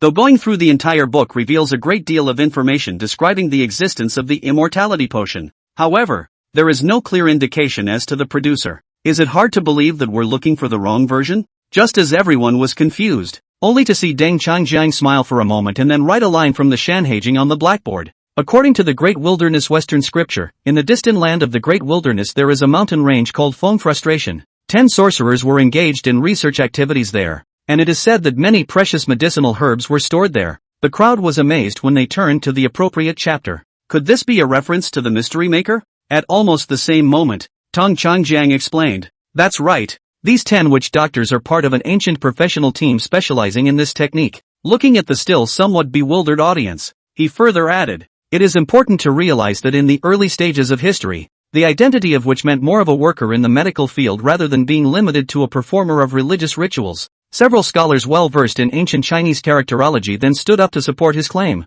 Indeed, ancient written records show that wizards in the most primitive sense referred to groups of people who specialized in healing the sick and saving people through the alchemy of stones, and were thus endowed with many magical abilities. Chapter 53. What do you think about this? The classic of mountains and seas, the Western scripture of the sea within the sea mentions that to the east of Kaming there are Wupeng, Wu Tai, Woyang, Wu Shu, Wu Fan, and Wu Xiang. As you continue to read back, you will also find a paragraph that tells of their process of making the immortality potion. The skill comes from exploration and the method is synthesis. They gather herbs at Spirit Mountain, going up and down the mountain whenever they can, carrying useless corpses with undead pills in their hands for testing. Deng Changjiang's words had just fallen. Once again the sound of rustling pages came from under the podium. It wasn't long before the passage that Deng Changjiang had said was found. The heart couldn't help but be shaken. For this passage, Deng Changjiang began his interpretation again. They gathered herbs from the Spirit Mountain, going up and down with the time. Exploring techniques and methods then refers to methods of refining medicines.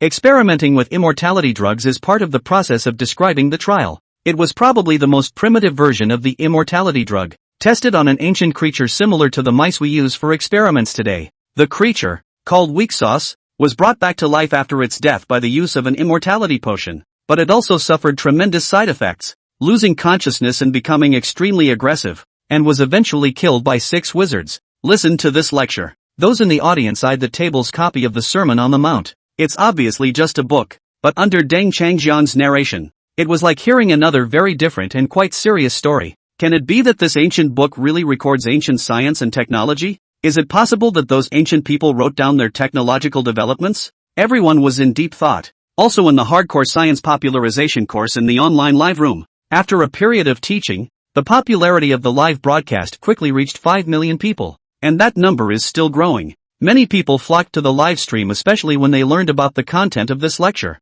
Just like these people in the audience, many of the audience members held their own copies of the Sermon on the Mount in their hands, turned the pages to the rhythm of Deng Changjiang's explanation. But the story behind what they saw was revealed by Deng to be something else. So, about the witch 10 medical immortals and the enlightened 6 witches. I always thought that only the Queen Mother of the West could refine the medicine of longevity. I didn't realize the book described in detail the entire process from harvesting to refining to testing the drug. It's pretty scary just thinking about it, that something like this was actually researched in ancient times. It seems that this book is indeed a handbook documenting the history of science. The pop-ups kept flying out, revisiting what Mr. Deng had said many times. The classic of mountains and seas is actually a canon that records the development of early scientific and technological civilization. The various mysterious stories in it are actually based on events that happened in reality. Cut to live score. At the same moment, a new statement from Mr. Deng came out on the screen of the online broadcast. This part of the book records the method of creating immortality pills.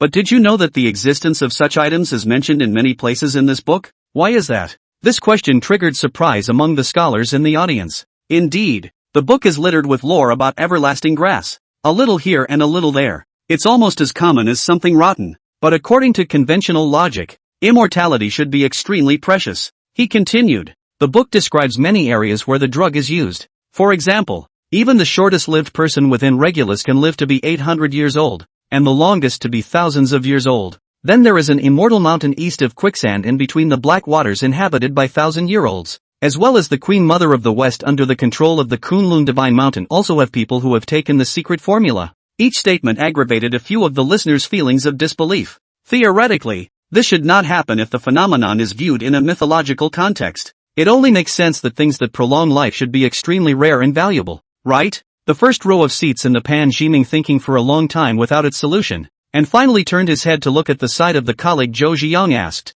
"What do you think about this?" However, the other party could only shake his head and reply with a bitter smile. "I'm not sure." Indeed, this point is really where the biggest question about immortality pills lies. There are countless records in ancient books of all kinds of miraculous effects and exotic treasures, not to mention the number of people who have taken such holy relics. The answer was ultimately given by Dr. Deng himself. The reason is in fact very intuitive. Despite the successful development of this technology, its coverage is not extensive. As a result, about a dozen specific areas can be seen to benefit from this and successfully overcome the limits of life to break through their self-imposed limitations. All of them realized what they were hearing. Oh, turns out it's these special areas that enjoy priority access. Seeing everyone's expressions gradually brighten up, Professor Deng smiled faintly. Obviously such an explanation gave them quite a shock. Plus, now that the webinar is on, expect to reap a large bonus of science points, continuing the process of popularization of science. At this time, when they were under the threat of invasion by an alien civilization, the ancient ones were committed to disaster prevention and evacuation, and so only the inhabitants of the 4 regions were given this honor. These include the eternal living people in the southern seas, the ageless kingdom in the southern part of the wasteland, an undead mountain in the inland zone, and the land of Regulus in the northwest. Soon, experts in various fields were directed to the corresponding chapters and realized the connection with a clear conscience. The heart raced and the breath caught. Meanwhile, the online comments section is abuzz. Wow, that makes sense. I was confused last night as to why so many people took the elixir of immortality. That's right. That's the only way to understand why so many people are enjoying immortality. Maybe it's the anti-aging vaccine that was invented back then. Amazing. Ancient technological civilizations really did create the path to immortality, only to be overly glorified later on. Deng Qingjian's words once again shocked everyone. He explained in detail the ins and outs of the immortality pill, and it answers the main doubts about the immortality pill in the Sermon on the Mount. Li Sei, in the backstage monitoring room of the city's TV station, the person in charge, Lao Yin, is checking the ratings of each program. Ever since Deng Changjian was off the air, all the other shows have looked pretty dismal. After a few casual glances, he began to touch the fish with his cell phone. Ugh, still have to wait 2 days for Deng Changjian to start. This is really hard. While spitting, he opened Deng Changjian's livestream. Ever since reading the story of Pangu opening up the sky, he had been checking the livestream on time every day, just like everyone else. Sometimes when he saw a group of people discussing ancient truths on a black screen, he would join in and say a few words. But today, once he entered the broadcast room, he didn't see the familiar black screen image. Ha! I can't believe it's on? Chapter 54, The way to live forever is to drink the wine of God. Old Yin's eyes widened in surprise. On the screen, Deng Changjiang is standing on the podium and talking eloquently. There was a large group of people sitting down there, looking older, each with a book in front of them. It's the Sermon on the Mount. Old Yin recognized the book at once. He also bought the book after listening to Pangu's explanation of the opening of the sky.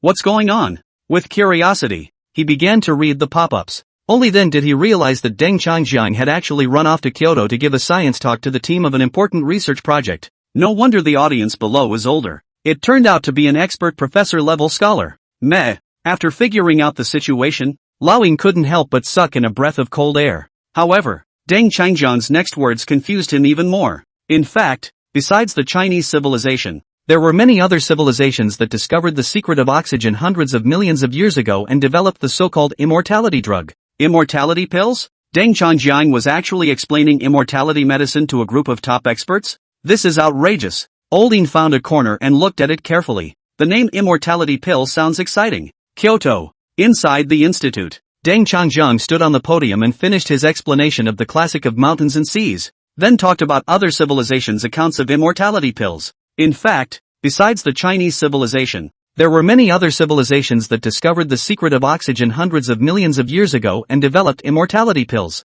The experts and scholars on stage froze for a moment, then listened intently. Their references don't seem to apply much anymore. In the legends left behind by all these civilizations, we find traces of the elixir of immortality. The experience of his previous life allowed Deng Changjiang to discover this. In every ancient myth, there are records of immortality pills. And there are many legends of this sort, and many people have been given immortality pills. This suggests that the immortality drug does not really work to make one immortal, because in those myths, a lot of people who took the immortality pill ended up dead. For example, in Christian lore, possession of the Holy Grail allows one to live an incredibly long life. The Holy Grail is said to have a mystical power to bring about eternal youth, rebirth and longevity, but this effect has been exaggerated. In Greek mythology, the way to achieve immortality was to drink the wine of the gods. The Odyssey describes the wine of the gods as being sweet as honey, and when consumed it leads to long life and eternal youth. Slow metabolism is exactly the description of the oxygen antidote.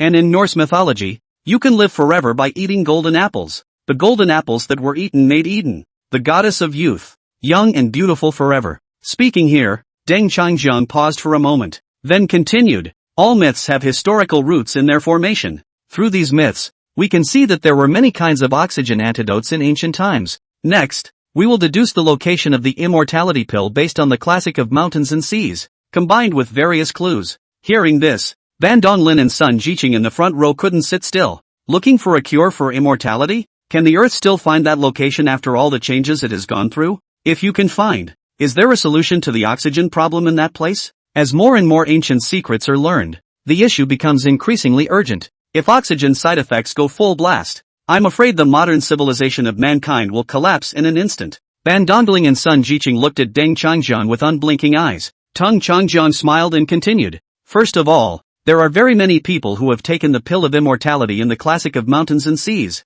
And the places that are most likely to have the pill of immortality are in the 4 regions I mentioned. They are the immortal folk in the overseas southern scripture, the immortal kingdom in the great wasteland southern scripture, the immortal mountain in the high Nei scripture, and the Xian Yuan kingdom in the overseas western scripture. Deng Changjiang turned around and drew the outline of an ancient map on the blackboard from memory. In the center of the diagram is the area where the Nakayama Sutra is recorded. To the left is a large wasteland belt in which Yudu is located. On the right side is the area of the Eastern Mountain Warp. Here is the South Mountain Sutra. On the far left is the Western Mountain Scripture. At the top is the Northern Mountain Scripture. Then Deng Changjiang picked up the chalk and mapped out the various mountain ranges and rivers in detail. A few minutes later, a vividly visualized map of the ancient world was completed. Looking at the scene of Deng Changjiang's hand-drawn map, everyone was dumbfounded. At first some people didn't believe it. However, a comparison of the literature reveals that his maps are extremely accurate. Even Ban Donglin lamented, how many times must this be studied before you can believe it?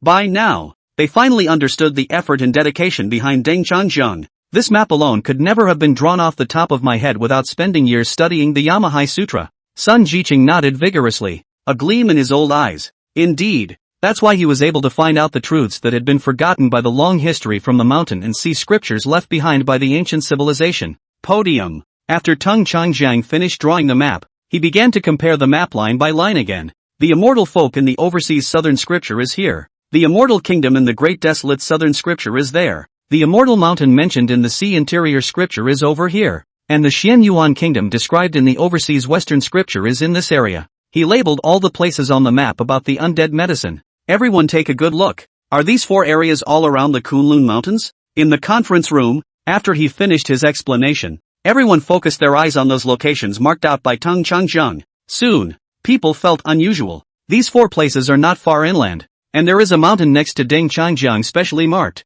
The name is Kunlun. A sound of surprise came from the conference hall. Deng Changjiang once again connected myth with reality. Why are all these places rumored to have the elixir of immortality next to the Kunlun Mountains? People can't help but think of an old story. Could it be that the Kunlun Mountains are actually the main source of immortality medicine? Ban Donglin said with such excitement that he almost didn't stand up. Otherwise, how do you explain the concentration of all the undead medicine regions near Kunlun? Deng Changjiang nodded. That's right, the Kunlun Mountains may indeed be the main distribution center for the immortality pill. He paused and scanned a circle of everyone present. Not only that, I'm guessing that it might have been an important center in ancient times. Center? And the administrative center of an ancient culture? This conclusion took many people by surprise. Historically, there have been many legends about Kunlun. Some call it the residence of the Queen Mother of the West, others believe it is the capital of the gods. But no one ever said it was the seat of the center of power. A lot of relevant evidence can be found in the Shanhaijing to support this idea.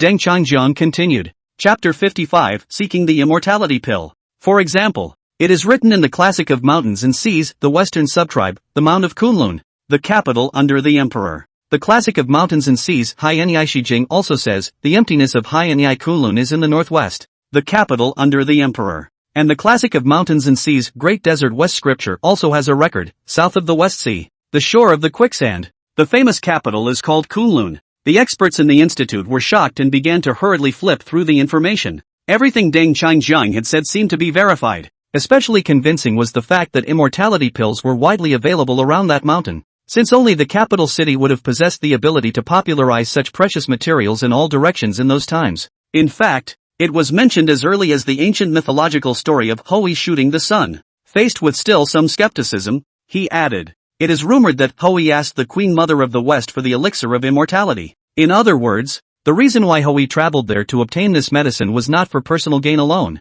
but to benefit his own people in the use of this precious and wonderful medicine. At this point, everyone in the audience finally put down the books in their hands and looked up. Almost everyone is familiar with this story. According to legend, Hui did visit the god who lived on this mountain and received the gift of immortality. However, this treasure unfortunately fell into the hands of China, who ascended to the moon and settled there. It's something that almost everyone knows something about. However, note that the original text of the Shanhaijing uses the word please rather than seek, assuming it's true that the word beg should be used when asking for medicines just for personal gain. But here the more formal word please is specifically used. Obviously he wants to bring it back for the benefit of the people. So what exactly is this warrior praying for? The answer is clearly for the benefit of the local population. Seeing the crowd pondering, Deng Changjiang spoke up again. In fact, the Shanhaijing also mentions that Hui was once granted the right to govern a large area of the fiefdom because of his outstanding achievements and was hailed as the king. And the purpose of his trip was precisely to bring back the magical medicines stored in the Kunlun secret realm to distribute and share with everyone. This also proves once again that this holy mountain occupies a pivotal position in the entire Chinese land. In comparison, after hearing this, some, however, questioned. The word please can also be interpreted as application. Who can be sure that he is not asking for himself? The questioner was Li Ying, a professor specializing in philology, who always likes to get to the bottom of things. It seemed entirely possible to him that please here meant personal use. A number of other audience members listened and expressed their agreement. That's right, the request could also mean a private application. Maybe he knew the treasure existed on the mountain and came here to get his share. One after another, people raised objections. A few senior people sitting in front of them silently exchanged glances and did not directly respond to anything. Obviously, they likewise have reservations about this extrapolation by Mr. Dun. But Deng Changjiang just smiled slightly and continued to guide the thinking. Then I would like to ask, in this ancient mythological story, who was the one who finally got the elixir? The question was thrown out and there was silence underneath. The literalist who took the lead frowned. Of course the lady, referring to Chang'e, ate it. Most of the audience naturally know this common sense. Immediately after, Mr. Deng followed up with a question, but according to the analysis of the situation you said before, according to the assumption that you really want to take it for yourself, how can let other people take it first? This question seemed to pour cold water on the scene, and it instantly chilled the room. True, if they really wanted to keep it for their own enjoyment, why did they end up having it taken away by outsiders instead? This is clearly illogical. You can't just let the elixir sit and wait without eating it. When he couldn't think of an answer, Deng Changjiang said lightly, the reason is simple, because this medicine is not what he begged for himself. Rather, he begged it for the people. Only this can explain why Hui got the elixir of immortality and actually didn't eat it. But Li Ying frowned and shook his head. It's not right. It still doesn't make sense. If he's seeking medicine for the common people, how come there's only one? Hui has so many people under his command. How can one medicine be enough to share?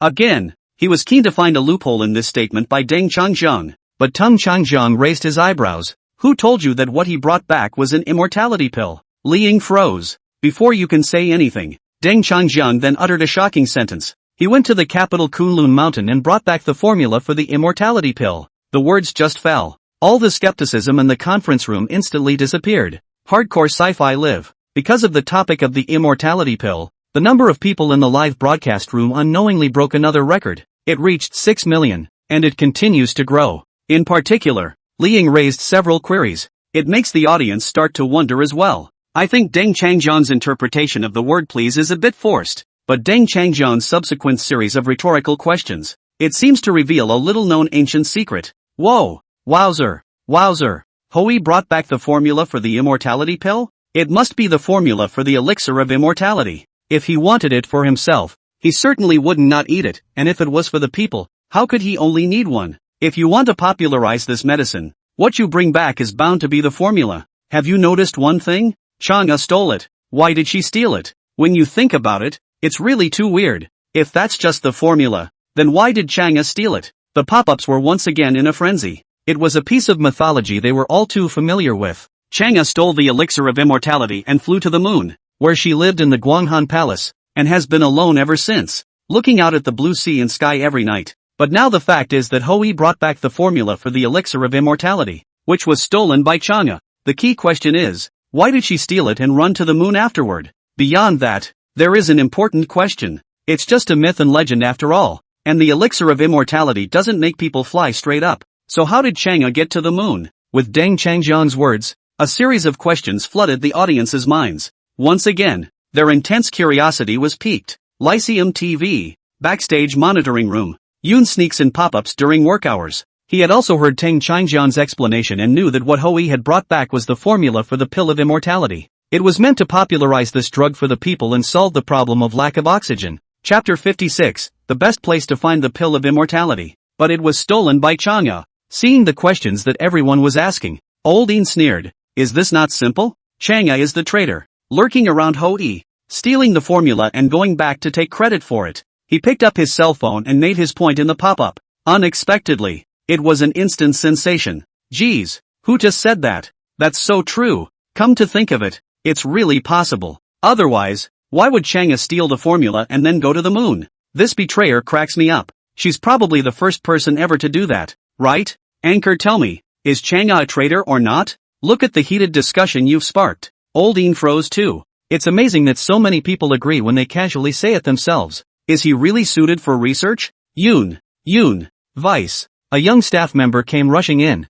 but the words were interrupted before they could be finished. Later, I'm watching straight. As a result, the cell phone was snatched away before the words were finished. Who dares to take my cell phone? Old Een looked up angrily and turned around. Koo Kien-sung glared at him with a stern face. Frightened, he hurriedly explained. Vice Station listen to my explanation. I am here. But, Koo Kien-sung heard a familiar voice. A look of surprise crossed his face as he glanced down at the screen. Isn't Deng Changjian on air in 2 days? Old Een carefully replied. This is a live broadcast that the people from the institute invited him to come over to do, specializing in explaining the longevity medicine. Guggenheim Pines. Tell the story of the elixir of immortality to the researchers. I'm afraid only Deng Changjian can do this. Vice Desk. Let me explain. I'm not. Old Een continued to argue. Gu Jiansong snorted coldly. You're still hiding it? The TV station is fine these days. Let's take a look together. Old Yin's eyes widened. Yanjing, Institute Conference Hall. After Deng Changjian finished speaking, everyone froze. No sound for a long time. This presentation, while primarily about the elixir of immortality, inadvertently revealed many truths. First, it was confirmed that immortality drugs were indeed widely available in ancient times. Otherwise it wouldn't have been used by so many people in all 4 regions. Secondly, it also reveals that the Kunlun Mountains were once the center of Chinese civilization. Most importantly, it reveals the truth about what Hui brought back from the Kunlun Mountains. Hui brought back the recipe for the elixir of immortality, but it was stolen by Chang'e, finally escaped to the moon. Even Ban Donglin, who was used to seeing big scenes, couldn't help but be stunned when he heard this. It's downright chilling. The formula won't help Chang'e much, but it will be of great benefit to alien civilizations, because they're afraid that the people on Earth hold the key to cracking the oxygen. On stage, looking at the silent crowd, Deng Changjian smiled faintly. In his eyes, these top talents have turned into walking purveyors of knowledge. While the group was still in a daze, he pulled out his cell phone and glanced at the messages on the live feed. Hey, someone actually guessed right? In the live room, everyone was trolling Chang'e for being a traitor. In fact, when he had researched this part of history earlier in his life, he had been shocked by Chang'e's true identity. However, calling her a traitor as such is not very accurate. Well, ahem. Our topic today is the immortality pill. Regarding Chang'e's specific identity, we'll reveal it 2 days later in the story about Hui shooting the sun. Facing the camera, he didn't continue to dig deeper into the issue. Another sellout, which drew a grumble from the airwaves. Anchor, there's a friend who gets into a car accident and lies in the hospital every time he talks halfway through his speech. I advise you to stop whetting everyone's appetite and hurry up and tell us about Chang'e. It's going to be 2 more days. Anchor, do you know how I've spent these 5 days? No matter how much the audience shouted and begged, Deng Changjiang remained indifferent. It's just a little gimmick to keep the suspense going for the next broadcast. Let's get back to the point. The location of the Kunlun Mountains has been confirmed, which means that the most likely place to harbor the immortality pill in the ancient times is there. That's right. According to previous accounts, the Kunlun Mountains had been an important location for the distribution of immortality pills. This is definitely the best place to find the immortality pill. Therefore, we have to speculate on the changes in the landscape hundreds of millions of years later to find out the location of the immortality pill. And the key is to locate the location of the Kunlun Mountains in ancient times. As soon as the words fell, the crowd in the conference room began to whisper, "Now isn't Kunhua Mountain just to the southwest, so do we need to extrapolate? So, by summoning the current Kunhua Mountain, we can find the secret formula for the immortality pill from hundreds of millions of years ago? Shouldn't we contact people in that neighborhood and start field trips?" In response, Deng Changjiang just smiled and shook his head. Who told you that the ancient people said that Kunhua Mountain was the same place as the modern one? While everyone was surprised, he threw out a new point. Remember? In ancient times, the plate drifting action was interrupted by manhwa ancestors' act of mending the sky. This means that during the writing of the classic of mountains and seas, all the continents were actually connected as a whole. In those days, overseas and Nanshan didn't refer to a certain region alone, but to all parts of the globe. These notes were a wake-up call for all the researchers in the room. Indeed, the current layout of the 7 continents and 4 oceans was molded about 65 million years ago, and even earlier the land masses were connected. There is only one supersized piece of land floating in the middle of a vast ocean. Next, Deng Changjiang turned and erased the ancient map of the Shanhaijing from the blackboard and drew a brand new full map of the ancient world. Simply put, it's what today's continents look like when stitched together. This is the pattern of the world described in the Shanhaijing. He added, by analyzing the eastern mountain section, the foreign experts mentioned before found information on several mountain ranges mentioned in the book in the Americas, as well as animal remains, stone veins, and other relics, which amply proves that the contents of this book cover the whole world. As Deng Changjiang shifted the focus of discussion back to the classic of mountains and seas, professionals from various fields on the stage began to busy themselves by looking up information to verify his arguments. True to form, in the East Mountain scriptures they found a series of records on topographic features and vegetation distribution such as the Rocky Mountains. The hall resounded with a succession of exclamations. This evidence was too convincing. More than anything else, it shows that the Shanhaijing is not just an old book full of legends. It may well reveal what the earth really looked like in ancient times. Alright, after figuring out the pattern of the ancient world, let's move on to tracking the exact location of Kunlun. Deng Changjiang waited for everyone to finish digesting the new news before continuing. You have to realize that from hundreds of millions of years ago to the present, it would be an almost impossible task to find its location based on the mountain peaks alone. Chapter 57, Queen Mother of the West? Then we'll take the other approach dash. When he finished he turned around and wrote down 3 words. Queen Mother of the West? Immediately, someone at the bottom showed a surprised expression. Wouldn't this be a much more illusory role? Yes, it is none other than the Queen Mother of the West, an existence that serves as the supreme ruler of the Chinese civilization. She should have left her mark on the globe as a secondary social leader. Duncan C.K. pontificated. This series of discoveries was also something he was able to pin down not long ago by testing the genetic information of ancient creatures. The popularity of the live studio is growing, especially when talking about the location of Gokanhua. Netizens are excited. Speak up. Once I figure out the location, no one can stop me from finding the longevity grass. I've had enough of this life. It's no fun without immortality. Queen Mother of the West? That was once the supreme leader of the high culture. And finding her means finding Quenhua. Professional commentary, Lab Chase Longevity Pill Live. The further he spoke, the more intense the interaction became, and off-screen, there was a group of professionals much more knowledgeable than the online audience listening to his every word. Which, I have to say, was quite an exaggeration. Most importantly,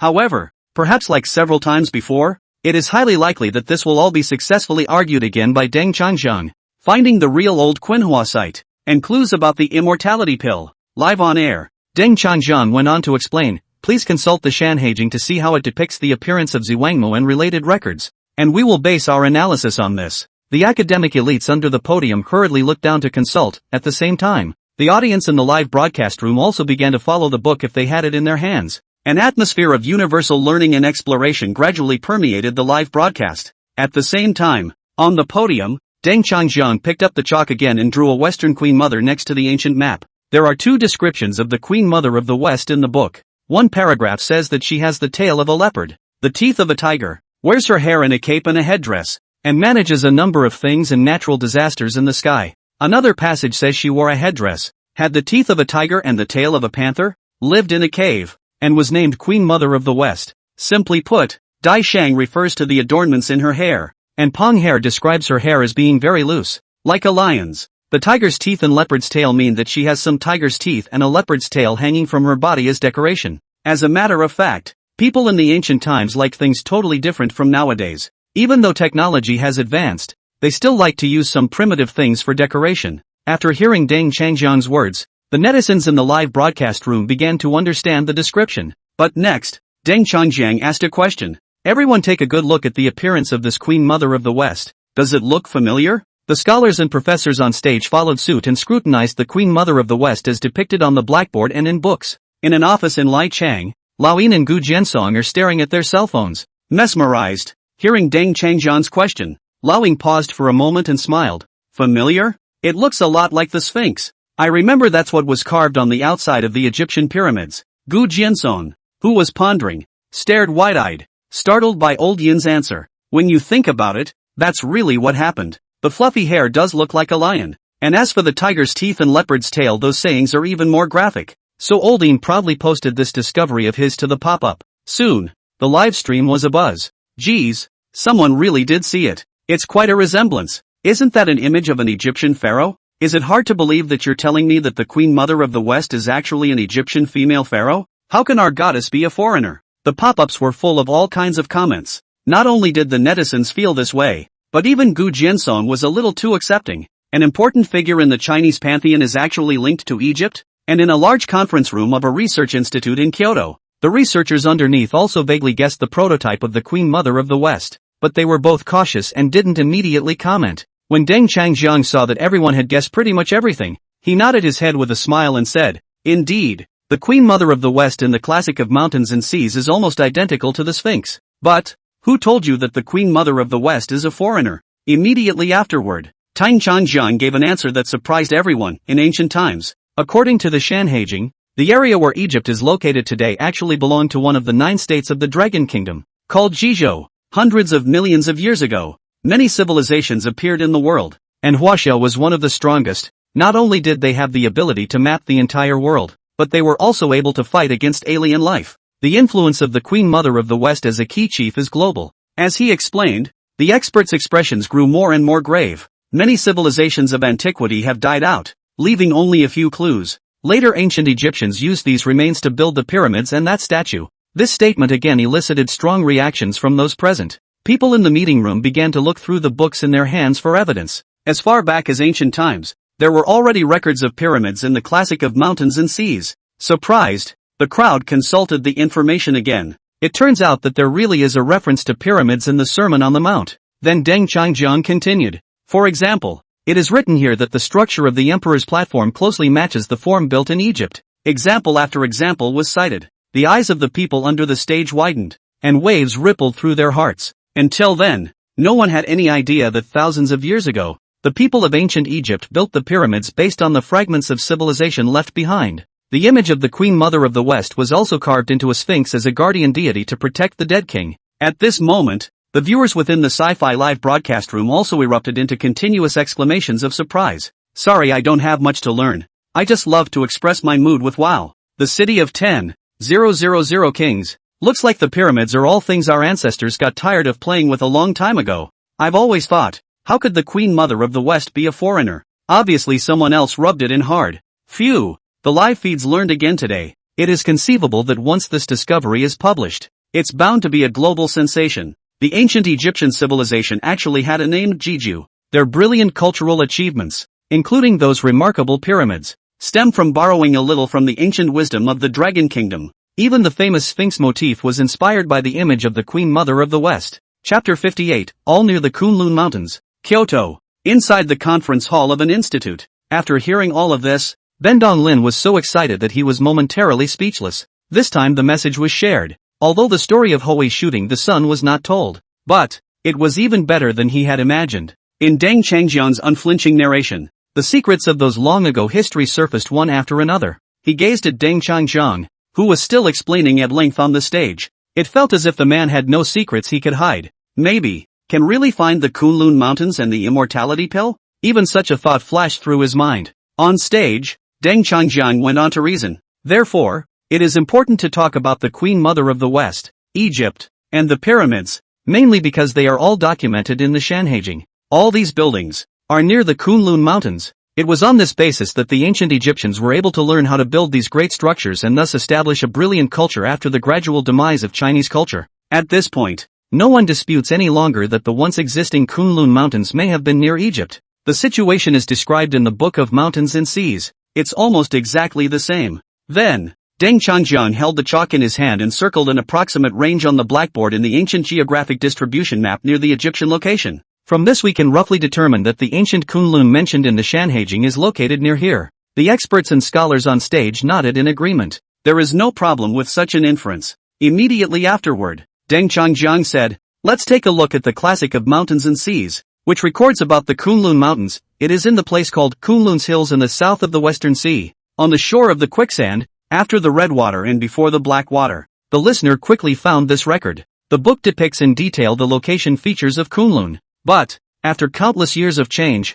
it is now difficult to find its exact coordinates through modern geography. The best way to locate the exact spot is to first identify other prominent landmarks in the area. Tang Changjing pointed to the range he had marked and continued to explain. We can choose the city of 10,000 kings as a reference. Documents say there are many architectural structures there such as the Yao Emperor's platform and the Shun Emperor's high platform distributed in the northern region. Presumably, based on this description, these sites were located near the Egyptian strip about 1,000 years ago, which would then mean that the Kunlun Mountains were in its southern region. The finger moved along the map from north to south. It eventually came to rest in front of a large graben, the East African rift within the African continent. Prof. Deng pointed out this fissure. Research indicates that this fissure appears to be extremely old, and was formed around the time of the legendary mending of the heavens. That is to say, by examining the relevant literature, we can target geographic areas more precisely. As the story gradually unfolds, the team of experts at the bottom also began to cooperate in going through the literature to support the evidence.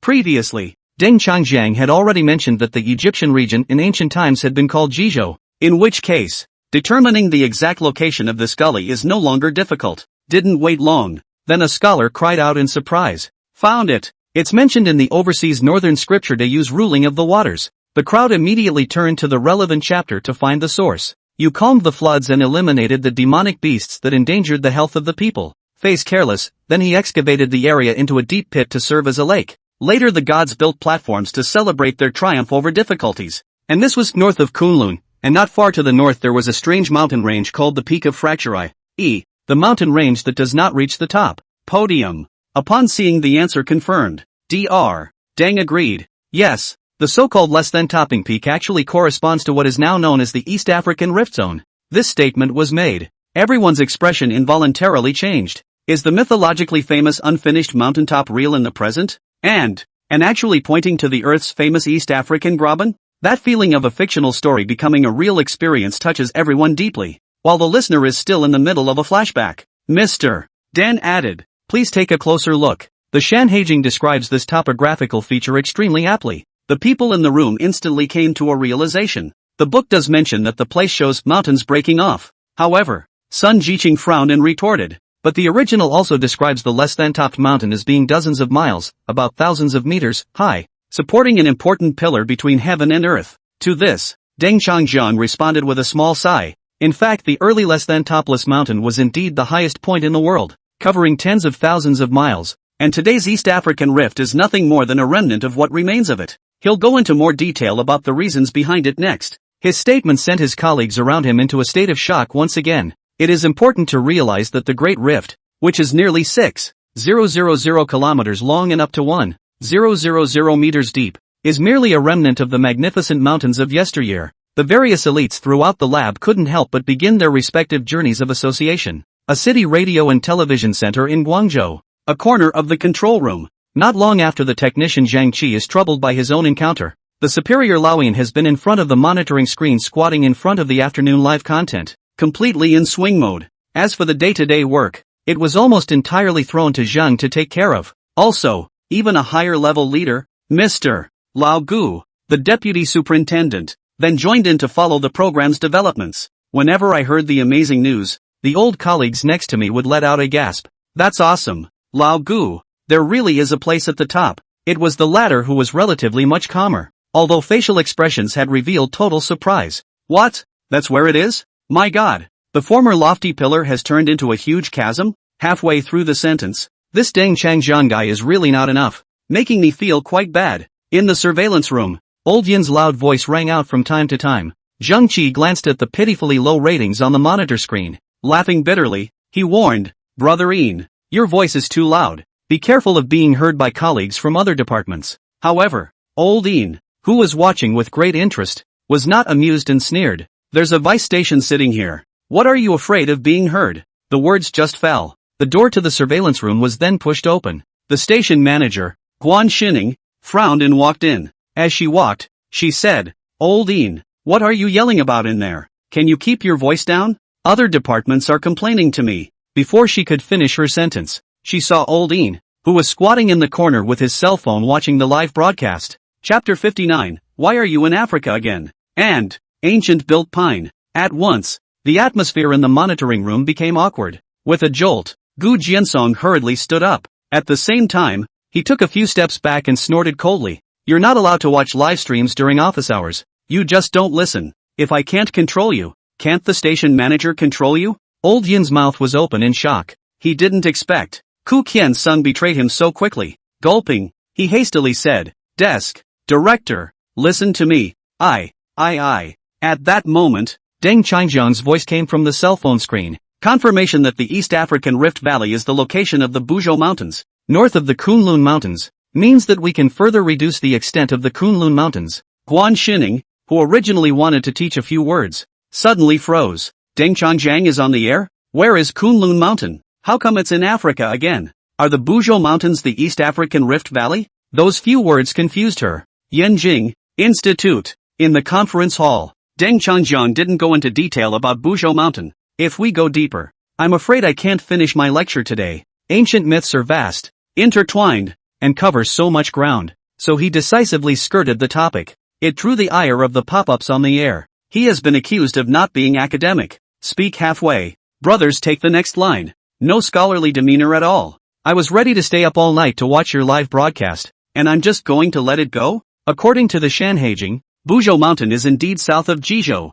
near the East African Rift Valley. Watch these pop-ups. Deng Changjiang shook his head helplessly. Then he said, there is a mountain in the corner of the northwest wilderness, but it is not closed, and it is called Buzhou. This suggests that the Kunlun Mountains are located southeast of the East African Rift Valley. He then circled a more specific area on the map. Eventually, the location of the Kunlun Mountains was pinpointed to northern Africa, and it is mentioned in the original text of the Great Yu ruling the waters that the place of the killing of the Sangqi, where no crops can be grown because of its stench, is situated in the north of Kunlun. Deyu once killed Xiangyao here, and not an inch of grass grows where its blood is spilled. The exact location is north of the Kunlun Mountains. Speaking here, Deng Changjiang looked at the audience on the stage and asked, everyone find out if there is such a place in northern Africa that is not suitable for farming? Immediately below, someone answered, the Sahara Desert. That's right. This huge desert in northern Africa is extremely dry. Not to mention crops, even water is very scarce. Deng Changjiang nodded.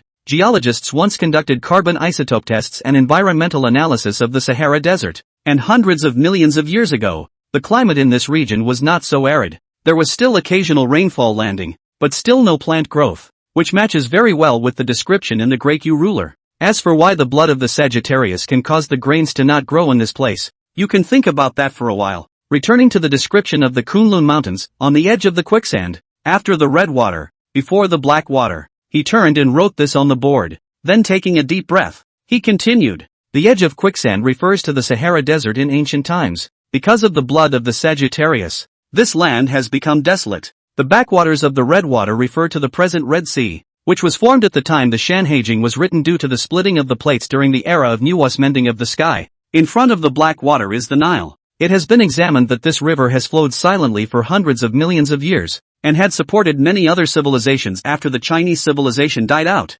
Combining the above four coordinates, we can say with certainty that the Kunlun Mountains are in this place. Deng Changjiang's finger landed on a certain point on the blackboard. It happens to be surrounded by the East African Rift Valley, the Red Sea, the Nile and the Sahara Desert. In the conference room, all the experts' eyes were drawn to the spot he was pointing to. After a long period of exploration, narrowing down step by step from the initial geographic section, the legendary Kunlun Mountains were finally found. They were also involved throughout the entire reasoning process. Arguably, no questions asked. Combining the Shanhaijing with the current world geomorphology, this could indeed be the mythical Kunlun Mountains. The same question arose in everyone's mind. Where exactly is this place? Until Sun Jiqing, an authority in the field of paleontological research, stood up violently, looking straight at the place where Deng Changjiang pointed his finger. Spoke the answer: Kilimanjaro. It is an essential and important site in paleontological research. In the past, there have been many discoveries of strange and ancient species,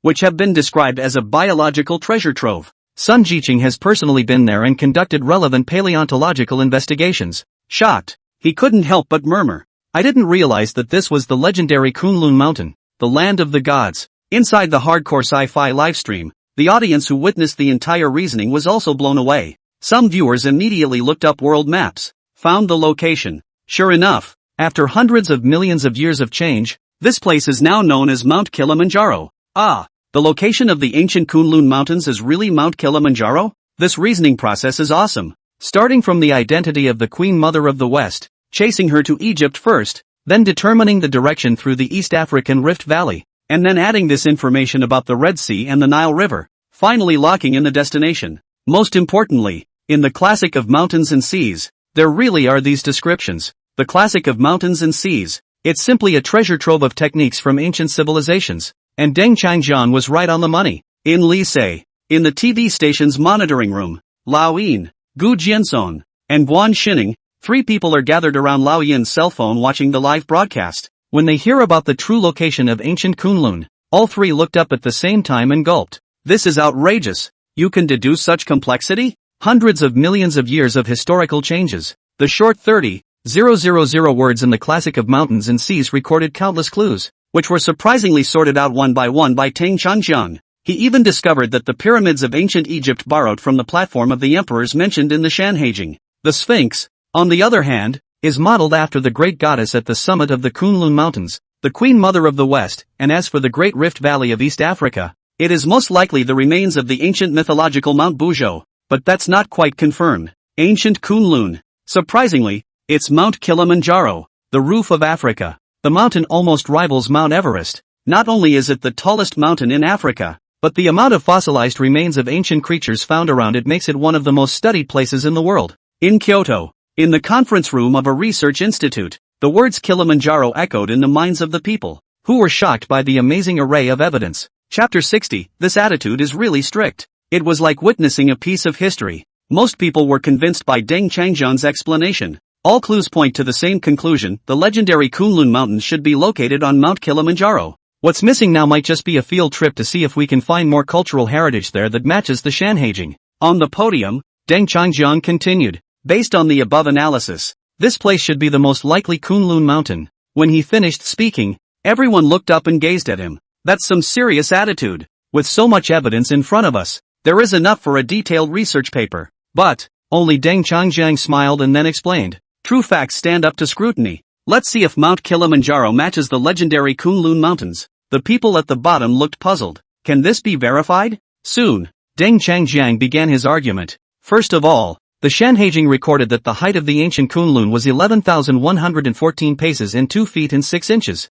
second only to Bujo Mountain at that time. And then look at Mount Kilimanjaro, known as the roof of Africa, which is very much as described in the book. The audience nodded in recognition. Indeed, the status of Africa's first peak matches perfectly from an altitude perspective. It should be noted that this result was not arrived at by choosing a particular high mountain at random, but was a step-by-step speculative conclusion in strict accordance with the records of the Shanhaijing. The next point, the Shanhaijing also says that once upon a time it was a 360,000 mile journey from Xianyang to Kunlun. Assuming that the ancient calculations are converted to modern units of about 50,000 kilometers or so, the distance would also be found to be comparable after the major plates of the Earth are reassembled, and then the distance is calculated along these lines. Saying this, he marked 2 lines on the blackboard connecting the 2 places, and soon a geography expert made a measurement and agreed. Hearing this, Sun Jiqing couldn't help but laugh. If that's right, Kilimanjaro is the legendary sacred mountain of Kunlun. Such an important new discovery might be worth submitting another article to Science.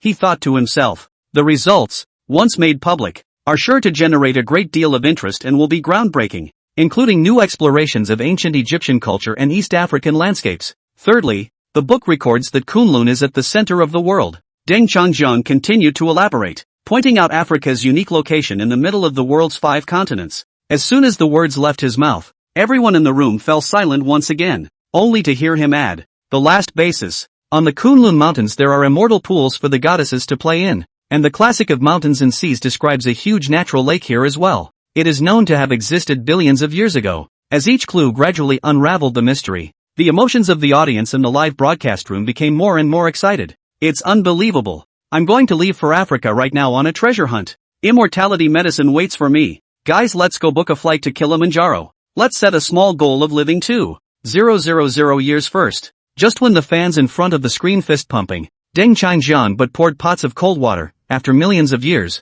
Even if the once glorious culture has long since disappeared, even if there is a secret formula for longevity, I'm afraid that has long since been ineffective. It's disheartening, but one has to accept the fact that it's been too long. However, he felt it was necessary to send a specialized team to Kilimanjaro to look deeper and perhaps find the secret formula for longevity. Until the final closing speech, Deng Changjiang revealed his purpose. He actually did a double take when he mentioned the immortality pill in this class. First of all, he had already started working on the secrets of oxygen in the space lab. As for the other hand, it was because he himself could not find the time to personally travel to Mount Kilimanjaro to search for the secret formula of the legendary longevity medicine. If the formula can indeed be found, then humans, nowadays, may soon be able to stop relying on oxygen to live. At the end of his speech, Ben Donglin stood up excitedly. Explore, must continue to explore. The whole lecture made his blood boil. Unlike the previous ancient war stories, this time, Deng Changjiang speculates on the location of the Kunlun Mountains from a professional point of view and raises some thought-provoking questions.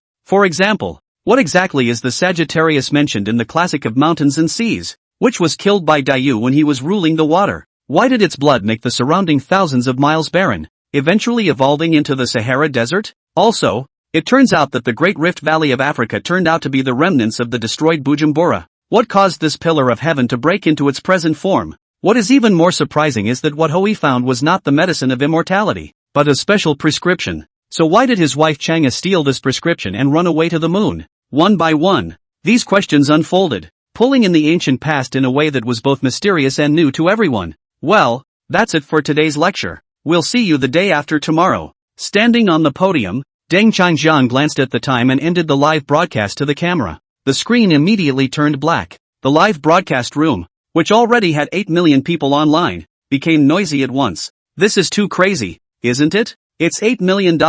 How can it just stop? Since we have time, why don't the anchor tell the story of Hui shooting the sun? Aha! Every time I say something in the middle of the sentence, what a rush! My friend is dying and just wants to watch the anchor stay up all night to reveal the secret. The pop-ups were full of protests and pleas. Most people wanted him to continue the story. However, Deng Changjiang didn't pay any attention. In fact, there is so much to learn about antiquity that it would take a very long time to say it all. At the end of his lecture, he grabbed his water bottle and took a few painful sips. The sharing lasted a full 4 hours and covered a lot of unknown knowledge, making it one of the toughest presentations he's ever had to give since he started working. Meanwhile, the experts in the classroom gathered around and began to scrutinize him. Gee, I think the shanhaijing we use may be wrong. I wonder where we can buy the authentic version. Li Ying, who had first questioned him earlier, was embarrassed to raise the question on behalf of everyone. This made Deng Changjiang smile slightly. Luckily at this point, Sun Jiqing came over to relieve himself. I'm going to send what you talked about today to Science magazine. Prof. Sun was obviously very excited. These insights of yours are simply subversive. Once the article is published, it will surely cause a stir in the international academic community. Deng Changjiang was slightly surprised and agreed to do so, considering that there was just the right amount of science contributions needed. If you publish abroad, the audience is highly knowledgeable, so you can also get more value out of the science. Chapter 61. This is a historic discovery. The title will be Exploring the Mystery of Ancient Kunlun and Mount Kilimanjaro. What do you think? After seeing Deng Changjiang nod in agreement, Sun Jiqing proposed. It doesn't matter to him what the article is called. The key is to be able to spread the word. After a brief exchange, Deng Changjiang rushed back to the space lab in Likang. There is accelerated growth of ancient life forms there that have survived the equivalent of 3 million years of evolution and are about to develop into multicellular organisms, a historic discovery. It was at this time that a large number of related reports appeared on the internet. For example, a certain presenter actually gave a lively lesson to academics at a research institution. The pyramid was actually built in imitation of the Sermon on the Mount. Solving the mystery of immortality, the elixir of longevity does exist, and it's hidden at. One compelling headline after another with detailed explanatory information quickly caught the public's eye. People know CK Deng and his unique hardcore science channel. The number of fans climbed to 50 million without realizing it. Even if it didn't start, there were 500,000 people waiting. Even the platform itself was dumbfounded when faced with such a sight. After all, even the most popular game anchors or entertainment personalities are rarely watched for long after they turn off their broadcasts. In response, the platform held an urgent meeting to discuss solutions. It is hoped that a special discussion forum can be opened to facilitate interactive exchanges among netizens. Otherwise the strain on the server is just too much. After receiving the invitation call, and after some thought, Deng Changjiang decided to take over the management of the new forum. After all these hobbyists were brought together because of him. It also brings a lot of new traffic to their platform. It's not too much of a stretch to say he's the cash cow of this platform.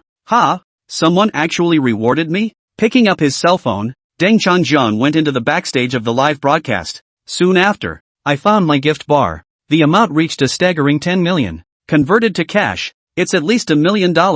This is quite a surprise. He couldn't help but smile and shrug. No wonder those anchors make so much money. It's only been on the air a couple times, and it's earning $1 million in gifts alone. But, reborn in a new life. He only wanted to do research and popularize knowledge properly. Not too interested in money. Ding! At that moment, the mechanical sound of the system rang in his head. Congratulations to the host for completing this sci-fi activity. Based on the reach and impact of this spread, you have earned 390,000 science points. Deng Changjiang's eyes lit up. A look of joy came over his face. That's what he needs right now. It's time to keep buying paleo jeans again. Looked at the balance. He walked outside the time acceleration chamber. Opened the door. Boom! The doors opened slowly and futuristically. But the time acceleration in there has been suspended due to running out of sci-fi value. Back to normal flow rate. Otherwise, he wouldn't have dared to go in an accelerated state. Several hundred breaths may have passed. Really growing multicellular organisms?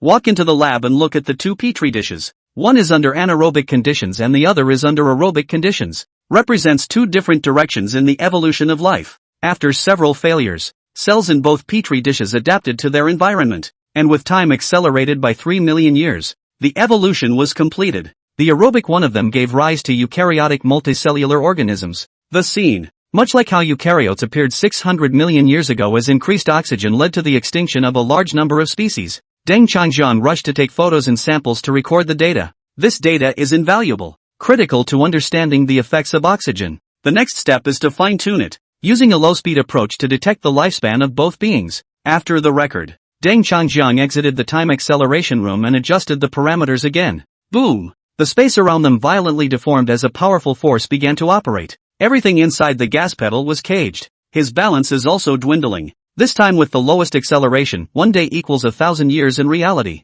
This works out to be perfectly adequate for the available energy as well. An hour later, 41 years have passed since accelerated indoors. Observation of the instrument shows that multicellular organisms have begun to age under aerobic conditions. The anaerobic ones, on the other hand, did not change significantly. It does seem that there is a big gap in metabolism. I wonder what about reproductive capacity? Does multicellularity evolve under aerobic conditions? It had been said on his previous broadcast, increased oxygen would make many organisms extinct, but it also improves their ability to reproduce. It ultimately contributed to the great prosperity of the Cambrian period. If the experiment proves it, then oxygen does more than just shorten life. It will likely also force a change in biological potential. Thus, anaerobic organisms are weak in terms of fecundity. Because they are already powerful, they don't need to reproduce as often. Naturally, it has a lifespan of several thousand years. Every time an offspring is born, it drains some of its potential. By constantly reproducing,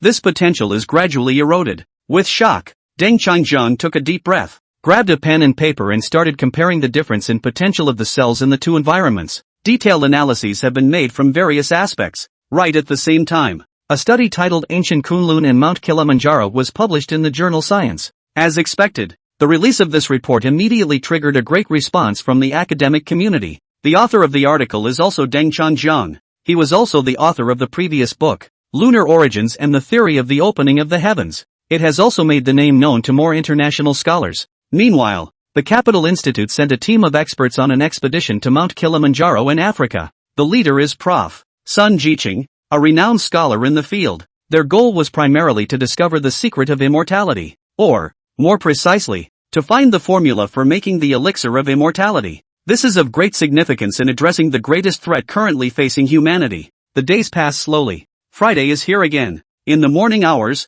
Guan Xining chaired a meeting. The focus of the discussion was how to work with Duncan CK on the upcoming program. I'm sure everyone knows that because of the science program hosted by Deng Chanjiang, our TV station has been revitalized. The record high broke 67% of the city's ratings and drove other programs up an average of 0.2 percentage points. Not only that, but a lot of people are starting to tune in to our channel outside of Lycoming. Guan Xining said seriously, gazing down at the staff below. Although we can't help much with the content, we have to make sure that the technical equipment and services are foolproof. Feng Lin, the vice president of the provincial station, suggested a few days ago that Guan Xining come to the station to take up a position as editor-in-chief. Chapter 62, 7 whole days. That means he's on probation. If today's broadcast is any good, the promotion is almost assured. Before the meeting ended, Guan Xining motivated everyone. The whole station is energized again, all set for the evening's 7 p.m. broadcast. 6 o'clock in the afternoon. We're an hour away from the start of the show.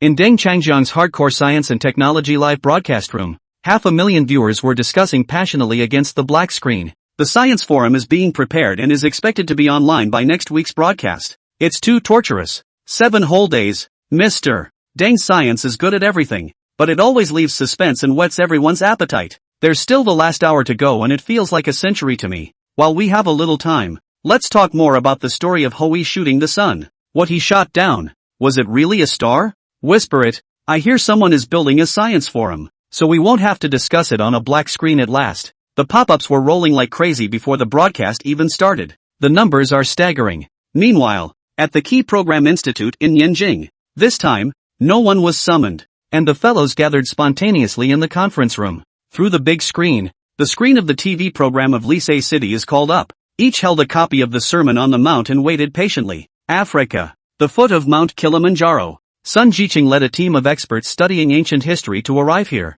At this point it was still 5 a.m. locally due to the time difference. The night is deep. Found it. Found it. Elder Sun. We've detected the signal. We're about to start the live broadcast. In the makeshift camp at the foot of the mountain, a group of researchers gathered together in sudden excitement. Next to him, Sun Jiqing revealed a smile. After arriving in Africa, I found that the communication infrastructure here is too backward. They even set up a couple of small cell towers of their own in order to watch the live broadcast without any problems. There are so many people. Why is the screen still black? Sun Jiqing also frowned in confusion as he approached. A researcher next to me explained. Actually, it's the live feed that hasn't been turned on yet. But whenever you open this live stream, there are at least 500,000 people interacting online yet. Sun Jiqing came to a realization. In this way, it seems that Mr. Deng's program has really driven the public's passion for knowledge, combining fun and education to guide learning. It's no wonder Mr. Deng wants to concentrate on science. Now I finally understand why Deng chose to go the sci-fi route earlier.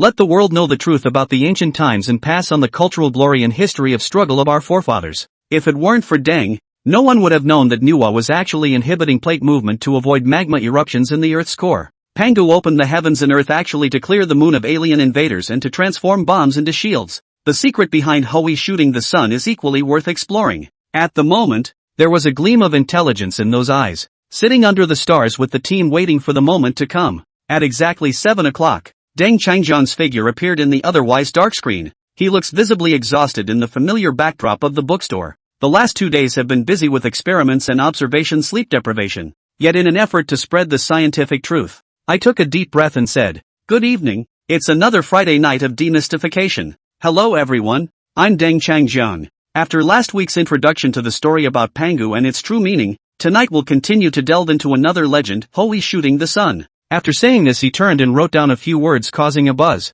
Here we go. Here we go. Finally we can reveal the truth. Even my friend who passed away wants to know the result. I'm just concerned about what China's origin is. Did she betray Earth? The first two ancient stories represent two major natural disaster events, a massive flood that occurred in the late Triassic period, and a meteorite fall during the Jurassic period. What's going on this time? The audience was in high spirits. The live launch notification instantly attracted more people to join in, with viewer numbers surpassing the million mark in just a few minutes. Prof. Sun, sitting in a tent at the foot of an African mountain, was stunned. I can't believe so many people are paying attention. He couldn't believe the program had such a wide reach. Beside the colleague helplessly smiled and comforted. This is just the beginning. The number of people watching behind is estimated to reach 5 or 6 million. Hearing this, Sun Lao became even more excited and exclaimed with tears in his eyes. Good. Spreading academic ideas is the right way. Just like himself, he went out of his way in his 60s to lead the team here himself. When it's light,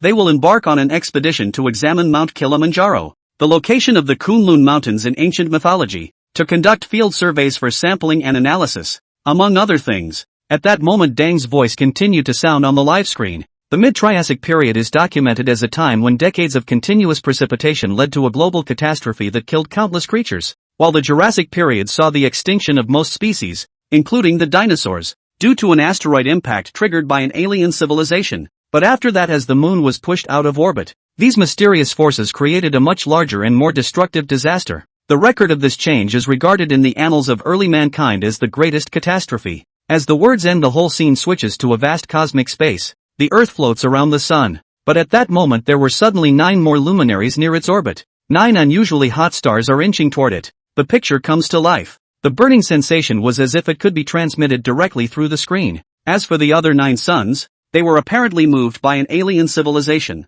Deng Changjian continued to explain. Let's now pull the perspective back to the Earth and see what calamity has befallen it under the scorching heat of the 10 suns. As he operates, the image on the live feed moved slowly downward from the vastness of space. That azure planet gradually enlarged, eventually falling to the ground. A shocking scene unfolded. The Earth was barren, and all the plants withered and turned yellow, due to the lack of water. A crack appeared in the ground. Not a single drop of water could be found in the otherwise wide riverbed. On the ground, in addition to dried vegetation, there were many animal skeletons. There was also no moisture at all on these bodies, which had all become dry. Extreme heat pervades the entire planet, is mercilessly taking every life. This scene, far more alarming than the previous 2 disasters. When floods destroyed the world, people were still able to take refuge in the mountains. When a meteorite hits the Earth, there is a chance of survival if you escape in time. However, this time 10 days in the sky, there was no hiding place, no place to hide. Chapter 63, Recognized Sources of Life.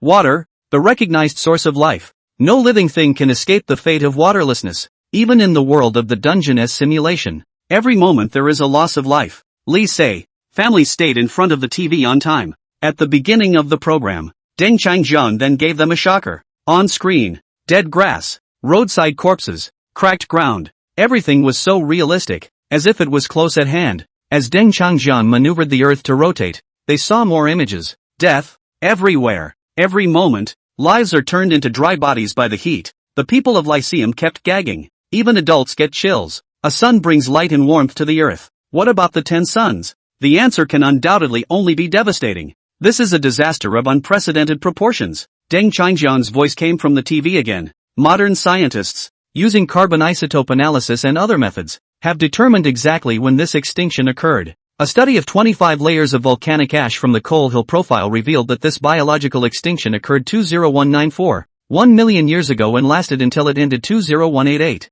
0 million years ago. That means the disaster lasted a full 60,000 years. Such a research method is very scientific and reliable. It is also the current internationally recognized time projection for this disaster. In addition, it has been measured that the temperature of the Earth was about 25 degrees Celsius when the organisms began to go extinct. But in the late, Deng Changjian went on to give a shocking figure. The temperature of the Earth's surface has reached 72 degrees Celsius. This statement was made. Both the TV watchers and the live viewers, all of them couldn't help but stare in disbelief as their breathing became rapid. What is the concept of 72 degrees Celsius? It's the equivalent of the entire planet being put on a stove and baked. 10 suns are barbecuing the Earth with impunity. Typically, temperatures above 40 degrees Celsius can have a serious impact on organisms. If you are in this environment for a long time, it will only die from lack of water and oxygen. Not to mention that the average temperature on a global scale reaches 72 degrees Celsius. Good heavens, 10 suns? That's terrifying.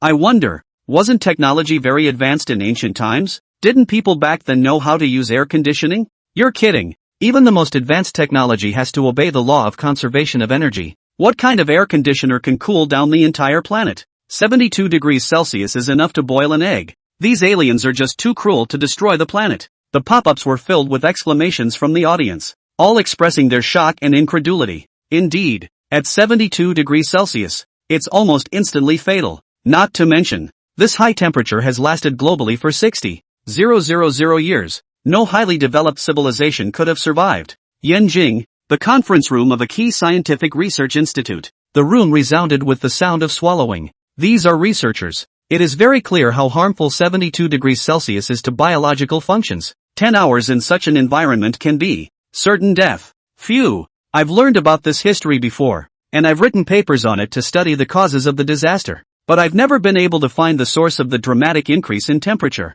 I also know something about this ancient geological period. Who would have thought that? Turned out to be due to 10 extra suns. It turns out that the ancestors in the classic of mountains and seas have been leaving clues for a long time. A group of geologists began a heated discussion. The data provided by Deng Changjiang are the latest scientific findings. Although there are indeed accounts of disasters in ancient history. But no one ever thought to connect with the legend of the shooting sun. Just as they were in amazement. On screen, the dry ground suddenly burst into flames. Boom! The flames get hotter and hotter in dry conditions. It spreads out and devours all dry grass and trees. Soon the fires covered an area of thousands of kilometers and were expanding rapidly. The drought and high heat caused all the plants on the entire planet to die and spontaneously combust. And so, a fire that swept the world began. The footage shows the surface of the earth gradually being surrounded by fire. As far as the eye could see, there were crimson flames everywhere. The creature hissed in agony. The speed of extinction. It's getting faster. The fire is spreading extremely rapidly, and more plants and animals are being buried in the flames. It's unbearable to watch. In the conference room, the geologists wore fearful expressions. The original clear blue earth. It turned into a sea of fire in an instant. The real images made everyone feel as if they were there, and the shock level exceeded that of any blockbuster movie. Indeed, the heat and drought are nothing compared to this fire that is burning the world. But, Deng Changjiang spoke again. In fact, the wildfires that have swept across the globe are just part of a chain of disasters. Everyone once again felt a chill down their backs when these words came out. Is this only part of it? Suddenly, they remembered what Deng Changjiang had said at the beginning. This is a one-time, a prehistoric super disaster. It's scarier than apocalyptic floods and asteroid strikes. There is also an account of this great fire in the ancient geologic record. We can recognize it through charcoal debris, carbon ash, combustion source PAHs in the strata, and flame scars in fossilized trees. Research in recent years has confirmed that there was indeed such an unprecedented fire some 200 million years ago. On the live feed,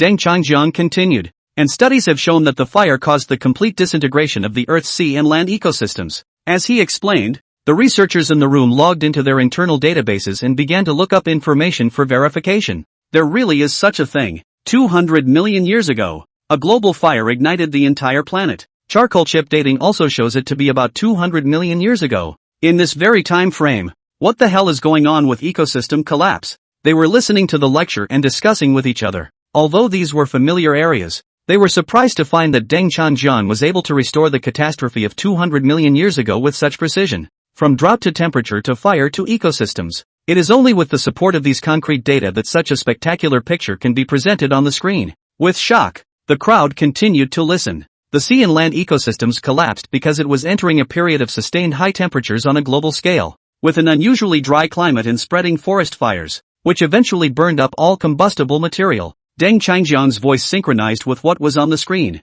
Wildfires engulfed the entire planet. Flames that lasted for tens of thousands of years reduced everything to ashes. Chapter 64, Unconsciously Touched. Fires over tens of thousands of years have caused carbon dioxide concentrations to rise and oxygen in the air to be depleted, leading to an increase in greenhouse gases and triggering a new round of the greenhouse effect. As we said before, the ancients researched ways to deal with oxygen-deprived environments and invented so-called immortality pills, but they didn't become widespread, let alone protect all life. While oxygen is plummeting, carbon dioxide and other gases are increasing, sending ocean and continental ecosystems into a state of continuous collapse. The image shows thick black smoke covering the sky. Most of the creatures died, except for a few who took the immortality pill. It dies at an alarming rate, far exceeding that of the flood and meteorite impact periods. In this hardcore sci-fi live broadcast, along with Deng Changjiang's description. A thrilling disaster movie unfolds in front of people's eyes. A series of horrific catastrophes occur in wave after wave, repeated throughout the planet. Asterisk asterisk asterisk asterisk. This is too scary. 60,000 years of heat combined with ecological destruction is devastating. I didn't realize that the spectacle of 10 days coexisting really happened 200 million years ago. 10 stars entering the solar system is more divine than the myth sounds. What's even more incredible is that the ancestors survived. The unmistakable scenes of extinction are heart-stopping. Everyone was heartbroken about what happened to our ancestors. And such a catastrophe. If it were to happen now, there is no doubt that the human race would die out instantly. There's no way to fight back. Our ancestors, however, remained strong and survived. In the Book of Mountains and Seas, there are still heroes who step forward in the face of a 10-day parallel. That's right. In the face of this extremely terrible catastrophe, our ancestors did not give up hope. Deng Changjiang's deep voice came out again. For them, the flood is not the most terrible thing. If the sky is broken, go and mend it. There is no fear of meteorites coming. We can make a shield out of the sky. Even 10 suns in the same sky is not the end of the world, as long as those 9 suns are wiped out. After he said this, a sense of pride flared up in the hearts of the viewers, whether they were watching the TV or the live broadcast. This is their ancestry. It was their indomitable spirit and wisdom that made the culture what it is today. The pop-ups immediately boiled over. Coming.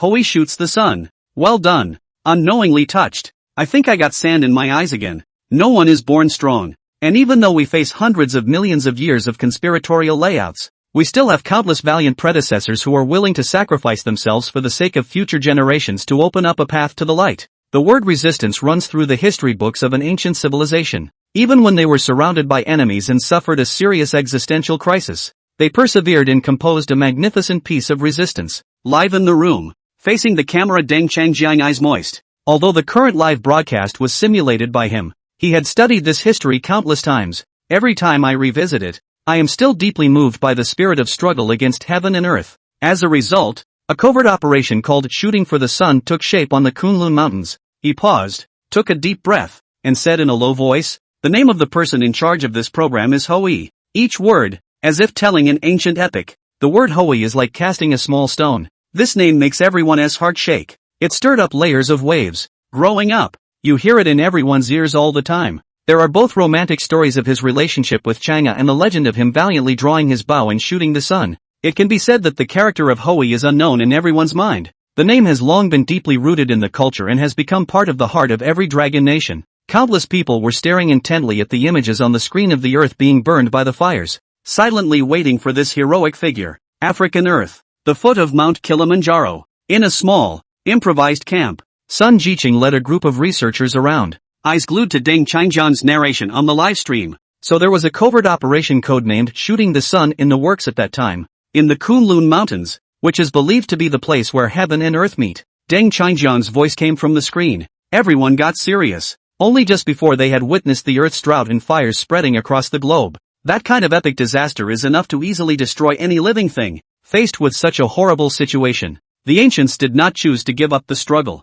They braved the dazzling and deadly stars in the sky. The name of the man behind this program is Hui. With the words of Deng Changjiang sinking westward, the sky, a beam of morning light slowly crossed between the mountains. It shone down softly, dispersing the night and the fog and spreading a warmth to the earth. The sun shines on every face. There seemed to be a little more mystery in the air, slowly spreading out at the foot of Kilimanjaro. So, the Kunlun Mountains are exactly where the plan to shoot the sun was first planned? Sun Jiqing bashfully turned to look at the high mountains behind him and muttered in a small voice. Based on Deng Changjiang, this majestic peak was known in ancient times as Kunlun, meaning it was situated at the center of the world. About 200 million years ago, when 10 blazing suns suddenly appeared in the sky above, the ancestors quickly sensed the problem and gathered from all directions in the Kunlun Mountains for an emergency meeting. The voice came again from the cell phone. The most important outcome of this meeting was the development of the renowned sunshooting program, the elimination of the extra sun as well as the appointment of the project's executor, also known as Hui.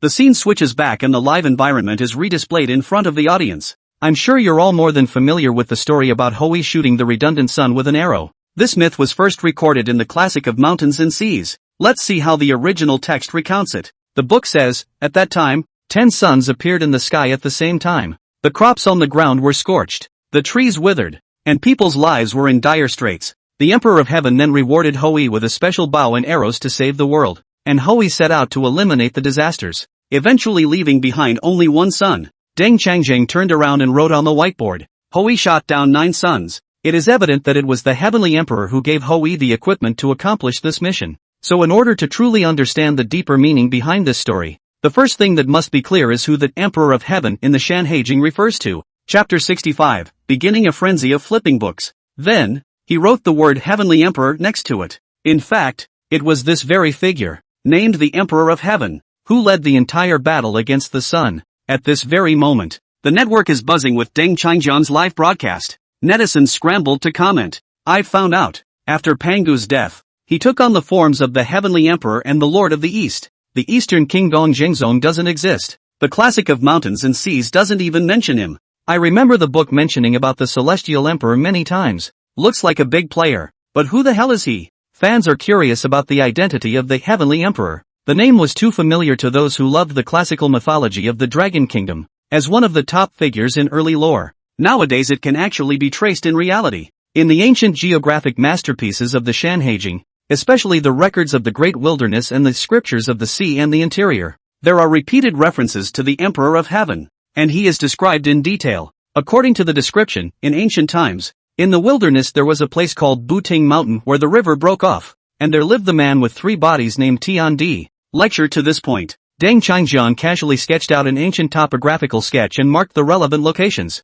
Attention needs to be paid to the descriptions here, especially that of one man but 3 forms. In the meantime, a few learned old professors at a research institute in Kyoto were also busy turning the pages of the heavy book they had in their hands, the classic of mountains and seas. There have been many different opinions about the 3 bodies. The prevailing view tends to be that this is an exaggerated expression. However, just as the crowd was wondering, Deng Changjiang started a new explanation on the big screen. In fact, the classic of mountains and seas is not only an atlas of exotic creatures, but also a scientific document. All of the myths have their originals, and by the successful matching of our earlier data on the opening of the heavens, we know that the person who wrote this book was extremely organized. The audience nodded in agreement. The experience of watching him use this data to accurately derive certain astrophysical phenomena before is still astounding. This shows that ancient civilizations were quite advanced in science and technology. Doesn't make low IQ operational errors. So 3 bodies does not mean 3 bodies, but implies 3 different identities. The next words once again sparked a wave of amazement. Just as everyone was speculating about its true meaning, he went on to speak. Regarding these 3 identities, they are actually detailed in the various chapters of the Shanhaijing. The audience on stage was both surprised and bewildered, even wondered if I was holding a copy of the cottage version. In the first capacity, the Celestial Emperor was actually one of the senior leaders who ruled that era. For example, more than half of the areas that have been mentioned inside the eastern, southern, and western volumes of the Great Wasteland records are under its control and jurisdiction, and also includes the territory that Hui is responsible for governing. After that, the crowd rushed through the books to find the relevant passages, and soon discovered that at least a quarter of the world map at that time was under his authority. This was to be expected. Even according to the legends, the Heavenly Emperor's status was extremely lofty, equivalent to what existed at the beginning of all creation. But another identity suggested by Deng Changjiang is outrageous. The second point is that he is also seen as a companion to the 2 sisters, Chang Shi and Shi He, who lived together. After hearing the identity, everyone at the institute involuntarily looked up with a surprised look on their faces. Is that an identity? It's normal to have a wife, right? Especially for someone as powerful as Emperor Jun, a high-ranking figure in the ancient world. However, Deng Changjiang seemed to have guessed that there would be such a reaction. Smiling at the camera, he said, "Don't worry everyone. To figure out his other identity, we first need to know who his 2 wives really are." The fellows in the room froze for a moment. Burying his head again, he began the process of frantically flipping through the book. Chang Shi, the moon goddess in the ancient mythology of the Dragon Kingdom, is recorded in the Great Wasteland Western scripture. A woman bathed the moon, who was the wife of Emperor Jun, gave birth to the moon, and began to rule there. Deng Changjiang continued to explain, the bathing the moon here actually means managing that area. At this point, a paleographer nodded. Many people misunderstand the meaning of these 2 words and think they are really talking about washing the moon. But actually, it is the governance of the moon that is described here. Subsequently, people did not really understand the meaning of the original text, which was misleading. She gave birth to the moon, which means she created it. So one of her key roles is the owner of the moon. Then, Deng Changjiang revealed a fact that shocked the audience. This caused everyone's faces to grow heavy. They remember it well. Deng Changjiang told the story of Pangu's opening of the heavens during the last popularization of science. It was mentioned at the time that the moon had been a stronghold for alien civilizations to monitor and operate on Earth. Thinking about this, the crowd couldn't help but feel a chill. In Lichi City TV, backstage monitor room, Zhang Qi, as a novice employee, couldn't tell what was going on in his heart. He stared at the audience ratings numbers on the screen. The viewership of this special has skyrocketed over 50% since the 7 o'clock program started, and growth remains strong. It looks promising to break another previously set record. But, behind him, Yoon is sneaking a fish. What a surprise! In addition to Chang'e being a traitor, Shang-Chi has become one too. I feel like what's hidden here is getting more complicated. He couldn't help but let out an exclamation while watching the webcast. Surprised voices came from the room from time to time. Zhang Qi, who was responsible for overseeing the changes in the data, sighed and advised softly, "Brother Ian, we're at work now, and it would be troublesome if our superiors saw us." But Olding didn't care at all and waved his hand. "Don't worry, the leaders must all be following the live broadcast in the conference room right now and won't find me." When he finished, he lowered his head again to interact with the online comments. Zhang Qi, the live room was buzzing at the moment. Wow, what a shocker. The classic of mountains and seas actually has this kind of information hidden inside it? So, what kind of status does Emperor June have? Did he take someone from an alien planet as his wife? It's a confusing plot. There's a story about China in the back, isn't there? As news about Chang-Chi's origins became public, almost all comments suggested that she might be a life form from distant space. At the same time, people began to make all sorts of speculations about Di Jun's identity. Chapter 66, 3 Unknown Identities. It's as if you've entered some sort of suspenseful game mode to find the truth. A secret that shrouds an ancient era is unveiled. In the live room, Deng Changjiang swept his eyes over the words flying across the screen to reveal a knowing smile. When everyone accepts this fact, another bombshell was thrown out. Now that we've talked about Changxi, let's talk about the story of another lady, Shi-He. According to the description of the classic of mountains and seas, a woman named Shiha was bathing the sun in a sweet spring, also being the wife of Emperor June, and gave birth to 10 sons of the sun god. Just after saying this, the live broadcast room once again filled with a sound of admiration seems to be the only way to express the inner feelings at this time. Again, bathing here refers to the idea of being in charge, and what the book calls birth actually means creation. And she made the 10 luminaries of the time. Researching this story had consumed a great deal of his time and energy, because the hidden message behind the archery program is much deeper than it appears on the surface. The many historical figures and significant events involved are simply unimaginable. In particular, the image of the 3 different faces of Di Jun appeared many times in the ancient records. The expression 3 figures appears more than a dozen times. Only later generations, however, understood it as an ancient mythological category and did not pay much attention to it. According to the ancient books, Shiha is usually considered to be the mother of our sun. It is rumored that because she gave birth to many sons caused abnormal weather disasters in the world. Taking a deep breath, Deng Changjiang further dissected the details. Instead, all the voices in the internet chat box were directed against Tijun. The evidence is sufficient. The 2 ladies in charge of the 2 major celestial bodies of the solar system would be insurmountable if they weren't rebels. It's unbelievable that even the top levels were in the hands of other civilizations back then. A nest full of bad guys. Once I had so much respect for this ancient hero. Many people were outraged and constantly attacked the ancient leader, thinking that he would never get away with his crimes. In the eyes of the public, since both wives are associated with foreign forces, how to explain there is no way to prove their innocence. In the face of such a heated discussion, Deng Changjiang twitched the corners of his mouth slightly, still patiently asking the question, "Please keep your opinions to yourselves for a moment and consider the question. If the other side really has a backbone, how will this mission achieve its goal?" This statement instantly sparked deep thought in the audience. It would be illogical for him to be an enemy spy and yet successfully direct the elimination of his opponents. There would be no mention in the Shanhaijing of Hui shooting down the sun and turning it into a vast land. Phew, I can't get enough of my little brain. What the hell happened then? Does that mean that Tijun didn't actually do anything bad? But 2 people in his family do have connections to other worlds. Ah, it's not over yet. What's his other undisclosed role? After some heated debate, netizens are gradually realizing that something is wrong and revisiting the 3rd layer of identity. Perhaps therein lies the ultimate answer. There may be even more amazingly unknown facts behind that solar flood disaster that happened so long ago, waiting to be unveiled. Inside the live broadcast room, looking at the thoughts flying all over the screen, Deng Changjiang gently shook his head. The mysteries left behind tens of millions of years ago are far from being solved in their entirety by people's guesses alone, even for him. In the last life, it took years of rummaging through countless antiquarian books and ancient geological sources to find the truth. Actually, the whole reason why this plan to shoot the sun was successful was because of Emperor Jun. For the development of Chinese civilization, he carried too much responsibility. It's not at all what the internet reviews make it out to be. An important biological research institute in Kyoto. In the conference room, the sound of flipping books never stopped. Since listening to a few previous science lessons, experts in various fields have then been mesmerized by the Sermon on the Mount. Each magnificent and magical story in the book made them feel very eager. And this time, what Duncan CK reveals, it seems to involve even more amazing ancient secrets. 3 unknown identities about T. Jun. The first identity was a high-ranking figure in the distant past, administered a quarter of the earth at the time. The second identity is his role as the husband of Chang Shi and Shi He. These 2 characters have stirred up a huge response in people's minds.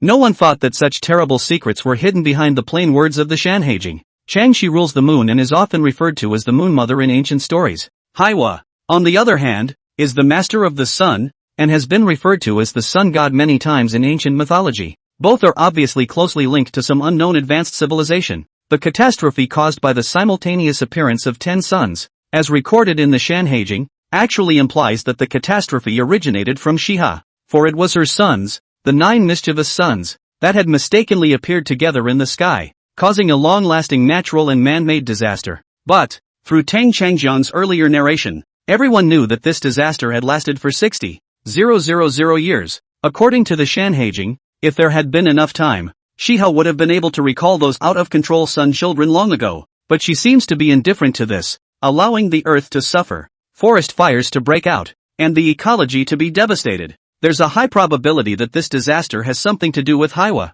One such hypothesis quickly popped into the researchers' minds. Wasn't the purpose of that sun-shooting program implemented on the Kunlun Mountains to literally shoot down the sun? How on earth did you successfully complete Operation Shoot the Sun? The key to clearing up these doubts lies in uncovering the true third side of D. Jun's hide. A series of problems ensue, just when everyone was feeling troubled. The next thing we're going to explore is the question about Emperor Jun's third identity. In the video, Deng Changjiang started to introduce it. Everyone immediately sat upright and listened intently, afraid to miss hearing any important clues. Specific information about D. Jun is actually scattered throughout the Shanhaijing, but if we combine these fragments together and analyze them, we can compile a full picture of him. Upon hearing these words, everyone hurriedly buried their heads in the mountain and sea classic and looked for the part that mentioned D. Jun. Each time you find a relevant passage, mark it up. Luckily, the book doesn't have a lot of text, just over 30,000 words in total. Soon after, they then found a dozen or so references to T. Jun. Chapter 67, Even the Cedar Appeared. There are 19 occurrences of T. Jun in the book, so let's look at them one by one now. Indeed, with the exception of the Kunlun Mountains, few people in the Shanhaijing appear as frequently as D. Jun. It also shows that he was extremely important in the society at that time. The textual description also shows how extraordinary he was. First of all, it is mentioned in the Shanhaijing that D. Jun had a descendant named Zhongrong, and that Zhongrong's men possessed men and horses capable of piloting flying birds, which were a leopard, a tiger, a bear, and a warrior, and all of them were capable of flying. Deng Changjiang continued. We can tell that the places ruled by Zhongyong mastered the ability to fly specific types of craft. He paused briefly and continued to explain. As we've said before, most of the various wonders spoken of in the books are products of advanced technology. The 4 flyable birds are then actually 4 aerial tools of different appearance and technical performance. This explanation came as a bit of a surprise to everyone, but it was gradually recognized as such. Considering the level of technology in that era, even the moon could be nudged out of the way. It wasn't that hard to build flying equipment. Next, the Shanhaijing also mentions that D. Jun had a child named Panyu. Panyu had a son named Shizhong. Shizhong had a son named Jiguang. What this Yoshimitsu is best at is creating a vehicle made of wood that can both fly and dive underground. As we've discussed at length before, the people of the Yoshimitsu kingdom are best known for building transportation. This wooden cart described in the Shanhaijing functions similarly to the later wind and fire wheels, capable of ascending to the sky and diving into the sea, and extremely convenient to use. When everyone heard this, they unconsciously sucked in a breath of cold air. The more I listened, the less it seemed right. It turns out that the speculated third identity of that Emperor Jun might be completely different yet. Again, the Shanhaijing states that another descendant of D. Jun was named Tiger, whose descendant, Succubus Liang, went on to give birth to Panyu. They originally created boats that could navigate between the mountains. Surely everyone has guessed what this type of vessel represents?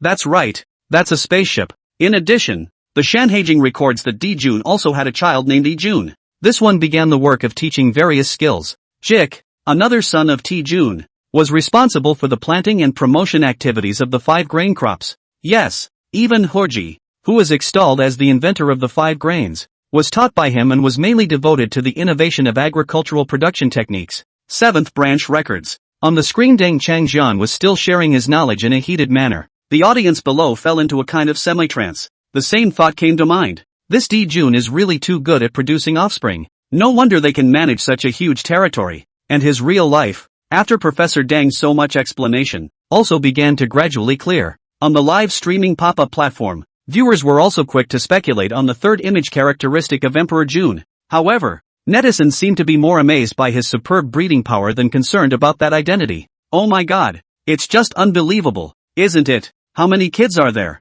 It looks like these descendants of his really pushed forward the scientific and technological development of that era. It can only be described as admirable. Could he be the legendary Super Sower? The screen is densely populated with a variety of interesting pop-ups. Deng Changjian, who is not lecturing, occasionally schemes through it, couldn't help but laugh bitterly and shake his head. Nice guy. Surprisingly, even the cedar showed up. Ahem. Yes, Jun. In ancient times, the third identity was a leader in technological development. Face the camera, Deng Changjiang affirmed. That's why his descendants are spread all over the country, leading the development of many fields including flying machines, spaceships, agricultural technology and scientific theories. Seriously, if the era in which the Shanhaijing was written wasn't so early, the founder of our Dragon Kingdom might not have been the Yellow Emperor, the Yen Emperor, and the Shinong Emperor, but rather Jun. He alone assumed almost all the responsibilities of the Yellow Emperor, the Yen Emperor, and the Shinong,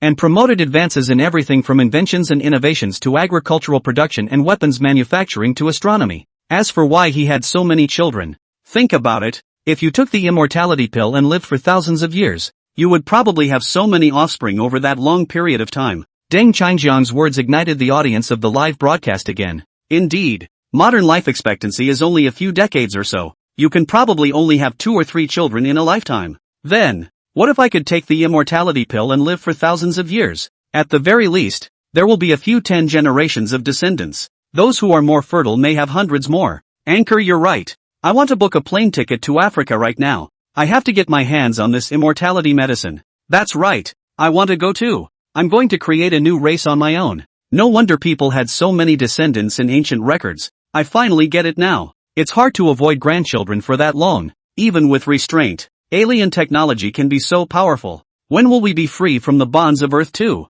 The live broadcast room exploded due to Deng Changjiang's words, and over at the research lab, a group of researchers were relatively serious. After listening to Deng Changjiang's views, they have exchanged whispers. Jun did contribute a great deal in the early days of civilization. Prof. Deng wasn't wrong about that. If the time when the Shanhaijing was written wasn't too far back, the Yellow Emperor and the others would only be considered his descendants. So he really promoted technological innovation at the time? Otherwise it's hard to explain why his descendants have mastered so much technology. After some discussion, everyone recognized his opinion. Because life is long enough, the people of that time may have accumulated unimaginable wealth of knowledge. These were then passed on to numerous children to each focus on specific areas of exploration. This has led to the flourishing of culture and technology in various fields. The reason why the many children of Emperor Jun were able to shine in various fields was because of this. This conclusion is hidden in different parts of the Sermon on the Mount. It's not easy to spot without careful reading. This time, everyone was impressed with Prof. Deng. Just then, Deng Changjiang continued. Previously, everyone thought that Jun was a traitor, but in reality, it was impossible for him to defect at all. The words immediately attracted everyone's attention. The identity of the duo of He and Shang-Shi. It's just too subtle. With such 2 wives, no matter how much Jun clarified, it didn't help. But, Prof. Deng, however, insists that Jun has not betrayed. Chapter 68, The Sun is not in his power. First of all, we have to see that the plan to shoot the sun was the result of a collective deliberation among the top echelons of the ancient civilization and was implemented under the leadership of Emperor Jun. Immediately after, Professor Tang said stoically, as one of the leaders and the executor of the program, Jun, if he were a betrayer, this mission would never have succeeded. Yet the opposite is true, the program has achieved unprecedented results. Indeed, 9 suns were successfully shot down. The crisis facing the planet has thus been defused. The second piece of evidence, the Shanhaijing account of Hoi's shooting at the sun, writes that Emperor Jun granted Hui a red bow and white arrow to save the living, and Hui went on this journey to relieve the plight of the earth. The meaning is clear. Jun gave Hui these tools to shoot down the sun. In the legend, Jun, who was the emperor of the sky, had his own 9 naughty sons who caused a 10-day parallel disaster. But instead of recalling them, Jun gave Hui the equipment to shoot the sun against his own sons and daughters. Think about it, guys. Is it reasonable? Deng Changjiang's words echoed in people's minds. The voice of questioning resounded again. Experts from different disciplines within the research room began to frown in deep thought. This kind of question. No one ever thought about it in the past. Why didn't the mythical Emperor Jun retrieve the wandering sons, instead of sending Hui artifacts to have their children killed? Netizens have also begun a variety of speculations. Scared me to death. Is it because Heian cheated on each other that those 9 are not actually Taijin's own? Even if it's a legend, it has to be logical. This description is obviously irrational. What kind of person tells someone to kill their own child? And why do you have to kill them when disaster strikes when you can just call them home? Just when everyone was buzzing. Prof. Deng took a deep breath and told the truth of the matter. The reason is simple. Because Jun can't control these 9 sons at all. These children will only listen to Shihi. This description is a metaphor in the story. In actuality, the sudden intrusion of these 9 stars into the solar system was simply outside of Jun's control. So for the safety of all mankind, Emperor Jun had to make a ruthless decision to destroy them. He gave Hui the magic weapon to carry out this difficult mission. The words just fell. The whole discussion boiled over again. This analysis by Prof. Deng allows the ancient myths to be seamlessly integrated with modern science once again. Everyone understands. The sun that Hui shot off was actually a real star. Jun, who was the spouse of Shihi, actually poisoned his own children. And the Sermon on the Mount deliberately wrote in this seeming contradiction. Not to show how righteous Jun is. Rather, I hope to tell future generations about this strange experience. The book's Jun is a down-to-earth and never cruel leader. Would never do such a thing as letting someone kill their own child. The fact that Jun couldn't retrieve the sun reflects exactly what was wrong with it. That is to say, the sun pressed against his authority. Since the sun is not even under the control of Emperor Jun, it's all the more reason why Emperor Jun was never a traitor. Straight from the den, Deng Changjiang continued. And that's not all. If it wasn't for him, in front of that prehistoric catastrophe, humanity and the earth would have been finished long ago. His tone was unusually heavy. This history is simply recorded in the classic of mountains and seas as he shot the 9th day, and it fell and became fertile land. Not a word beyond that. But the fact that the real story behind this history is far heavier and more complex than what is recorded. Facing the aggression of the Songhi civilization, the ancient people, who were only at the 2nd level of civilization at that time, resisted tenaciously and never wanted to give up, whether it was in the face of a flood, a meteorite, or when 10 suns appeared in the sky at the same time. The ancient people remained resilient, and, after 2 previous cataclysms, the top brass have figured out. It's amazing that there's a mole from an alien power mixed in on Earth. Or it could be argued that there are certain people who have betrayed their homeland and chosen to pledge allegiance to these outsiders. Therefore, an emergency meeting was held in the Kunlun Mountains on the occasion of the catastrophe that was the 10-day crossing. After some discussion, it was decided to implement a program called Shooting for the Sun. Again against those invaders from the stars. They will never be willing to be slaughtered or become test subjects. It was during those long and difficult days that countless brave ancestors rose up and started a sensational resistance. It has also given subsequent generations many incredible and beautifully mysterious legends. Africa. Makeshift research camp near Mount Kilimanjaro. Sun Jiqing and the others were gathering. By now dawn was breaking in the sky. Due to the time difference, it was still nighttime in the Dragon Kingdom, while it was already early morning on the African side. Elder Sun, it's almost time to start the inspection work. Someone glanced at the clock and cautiously cautioned. However, Sun Jiqing remained fully focused on the cell phone screen. This story involving ancient secrets and legends was very exciting for him to hear. The interpretation of Taijin's identity is an eye-opener. It turns out that he had also been involved in the culture of another galaxy. There's even talk that he may have been paid off by that alien force. But now Deng Changjiang speaks of how without this leader, mankind would likely have perished long ago. So what is this Shoot for the Sun program other than shooting? With curiosity and doubt, he listened patiently. As for the originally planned expedition, a slight delay is not a problem. After all, if you miss this great presentation, I'm afraid you'll have trouble sleeping all night. Colleagues around us listened with interest. We all want to know what kind of mystery is hidden in the ancient myth of Shoot's 9 days. After the introduction of Emperor Jun, we will now talk in detail about the specifics of Shot 9 days. Professor Deng's voice came from the cell phone, making everyone look serious.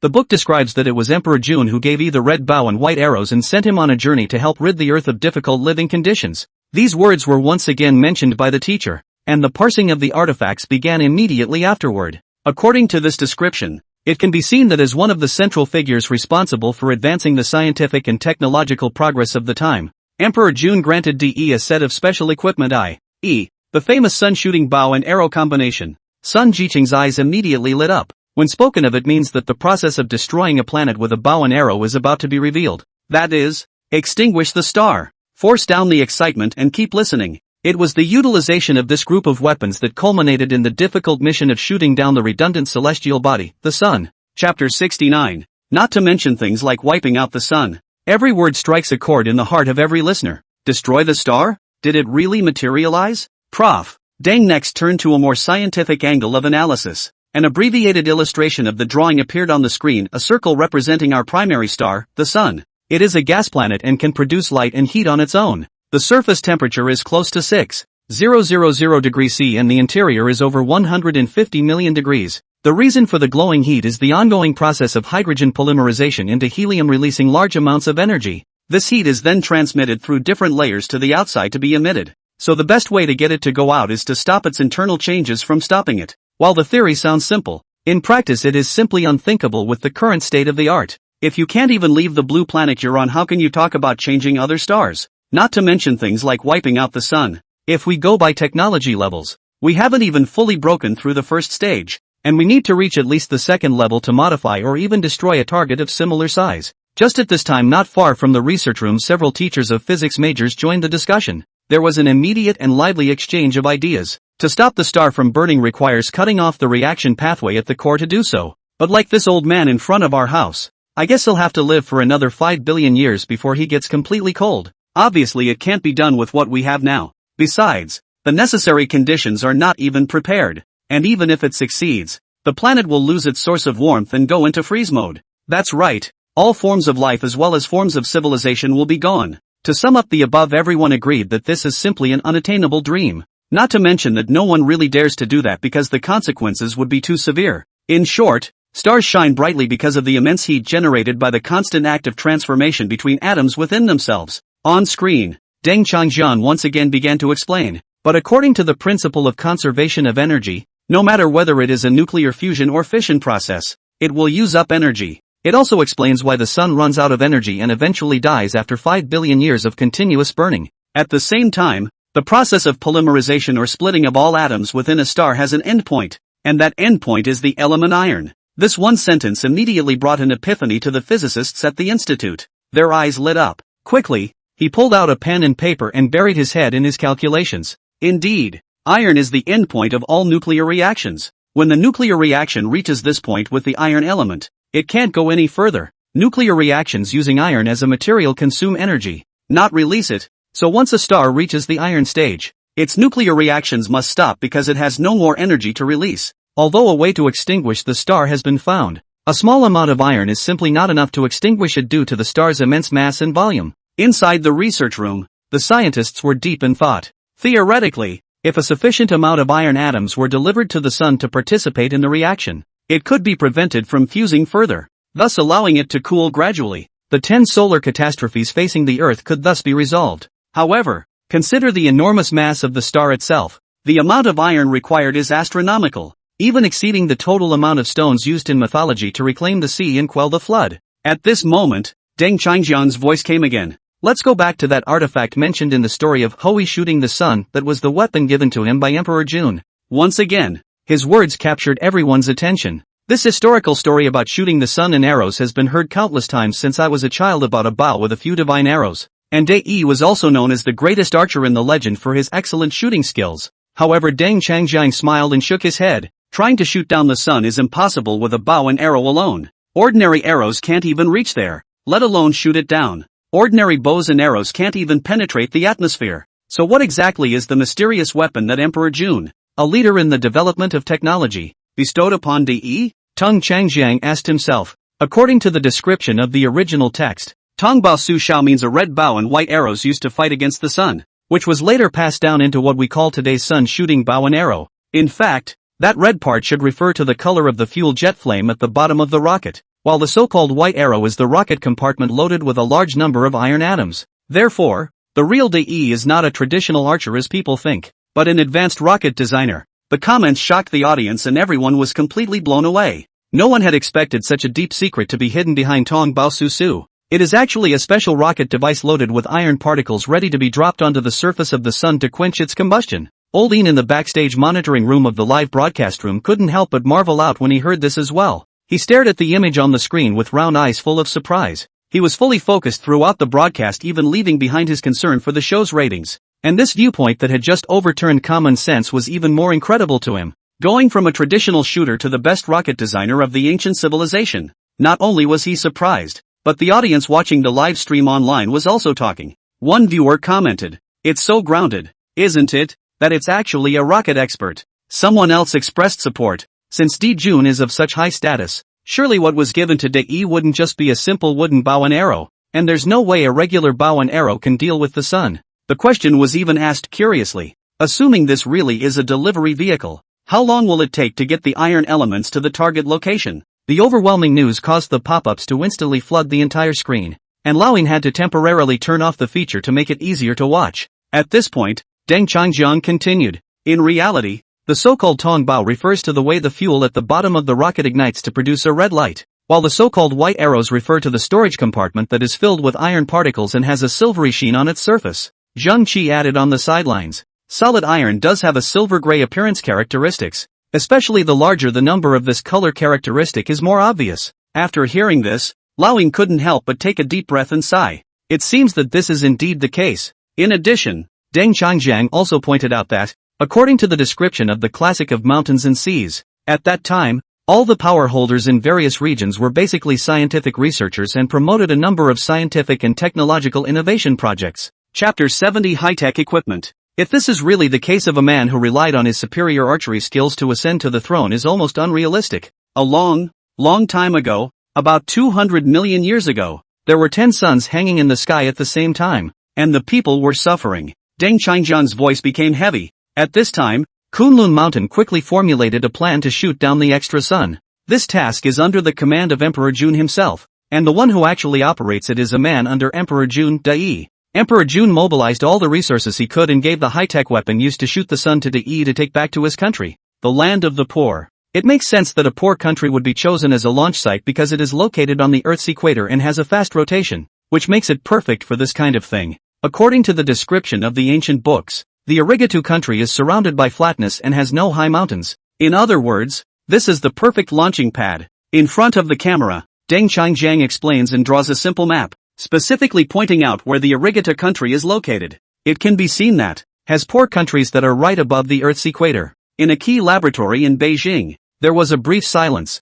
The kind of special bows and arrows that Deng Changjiang mentioned before sounded somewhat barely acceptable, but when seeing the location of this country, everyone began to rethink it. As scientists, they all know that one of the key factors to consider when picking a rocket launch site is location. The closer to the equator, the better, and the flatter the surrounding terrain, the better. And judging from this ancient map, there really aren't any barriers around the Arigato country. For a moment, everyone present was shocked. Perhaps Duncan CK's claim really has a basis? You know, in a highly civilized society like that, technological level is one of the most important indicators when selecting leaders. It is impossible to be the king of such a critical kingdom without sufficient knowledge and skills. Finally, someone broke the silence and asked, "So, was what Dai launched at that time really some form of rocket?" The crowd looked at each other. This seemed to be getting closer to the truth. After all, you don't need such precise geographic conditions if you're just choosing a location for symbolic purposes. The number of viewers in the webcast room continued to climb,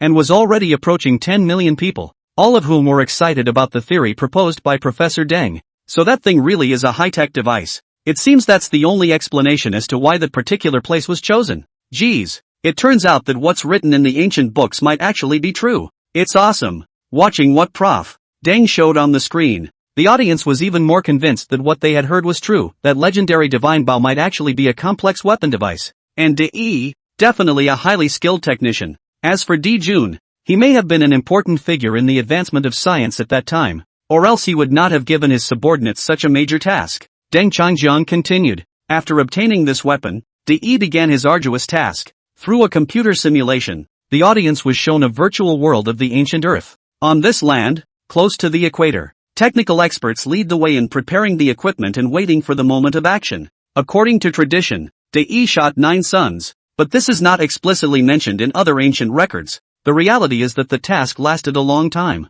According to Prof. Deng's analysis, in order to make these suns lose their light, it is necessary to continuously send special materials to them. Despite the difficulties they faced, the pioneers gave their best to try to change their destiny. After a long struggle, the first sun is really dimming. More similar results have followed since then. In the end, only the earliest round remained brilliant and dazzling. Disasters gradually end and everything recovers. The catastrophe that nearly destroyed most life on Earth became an indelible memory in history. Still, for those who survived, it was a tale of triumph. Just when everyone thought this lecture was about to end, Deng Changjiang's voice suddenly rang in his ears. In this way, the first step of the Shoot for the Sun program is truly complete. These words were like a large stone thrown into a calm lake, stirring up numerous waves. The comments section of the live stream was instantly buzzing. What's going on? I was ready to turn it off. Why is it still going on? 9 stars have been exterminated and that's still just the first step? So what's the deal with this whole Shoot for the Sun program? Anyway, I bet it has something to do with Emperor Jun's wife. Countless viewers began to discuss it enthusiastically, expressing their own opinions. With a few simple words, Deng Changjiang seems to be on the verge of unraveling one of the great mysteries of ancient civilization, the secret of Jun's wife. Africa. At the foot of Mount Kilimanjaro. Inside an improvised camp. At this point the sun was climbing right up to the hillside position. The sun was blazing hot, shining a bit unbearably on everyone. Sun Jiqing and his colleagues gathered to watch Deng Changjiang's live video. It looks like it's not over yet. He just mentioned the first step in the Shoot for the Sun program. Sun Jiqing gently raised his eyebrows and couldn't help but look at the sun in the sky. This planet that has been around for countless years has witnessed everything that ancient history has to offer. Includes stories of alien invaders and human resistance. Not bad. Hou Yi's completion of Shooting the Sun is just the beginning. And it is now that the entire Shooting the Sun program has officially entered the climax stage.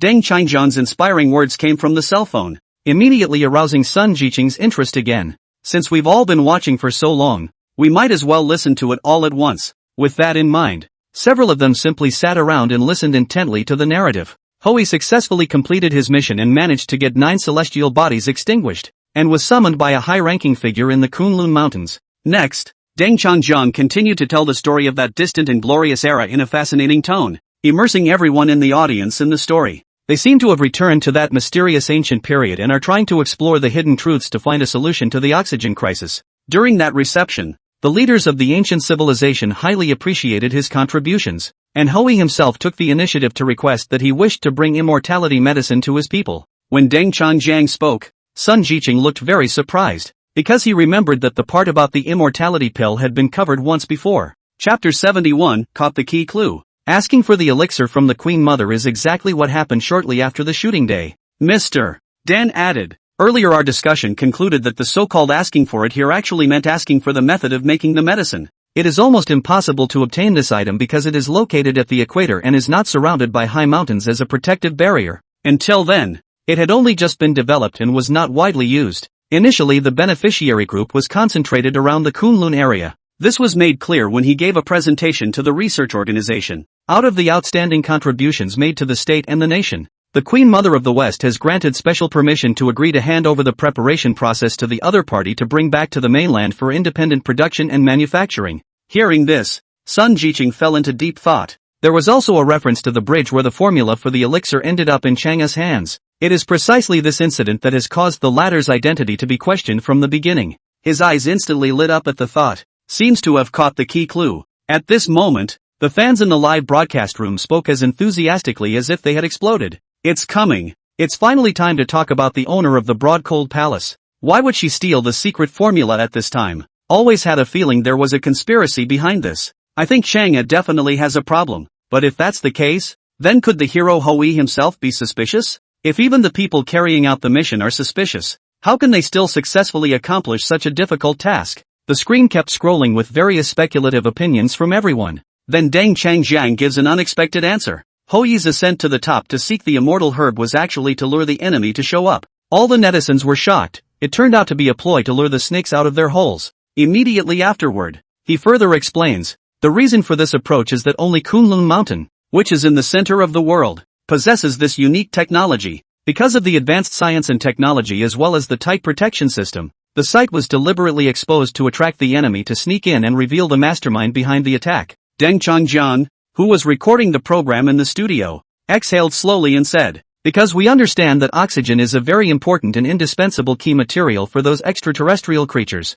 and any relevant news will cause them great concern. In fact, the operation was also aimed at removing internal traitors." People in front of their TV screens and computers were shocked. Is the detection of spies actually at the heart of the whole program? It might even include targeting Changeling, a potential mutineer. Prof. Deng continued. After obtaining the elixir, Hui returned to his hometown and was too busy rebuilding his home to begin research and development. This gives the women who live with them for long periods of time enough time to do bad things. The atmosphere became tense. Every audience member knew that the episode of How That Fairy Stole the Secret Recipe was coming up soon. Indeed, in desperation, one day, while her husband was away, she fled to the moon, secretly carrying her precious materials with her. As the atmosphere was building to a crescendo, Dr. Deng paused for a moment to ask everyone in the audience a question. Isn't anyone curious? Why she chose to run straight to the moon when she got her stuff and not some other place? The question caught everyone off guard at once. Because in the traditional mythology it is recorded that Changa's consumption of immortality herbs led to physical sainthood and ascension on her own and not a subjective choice to travel to space.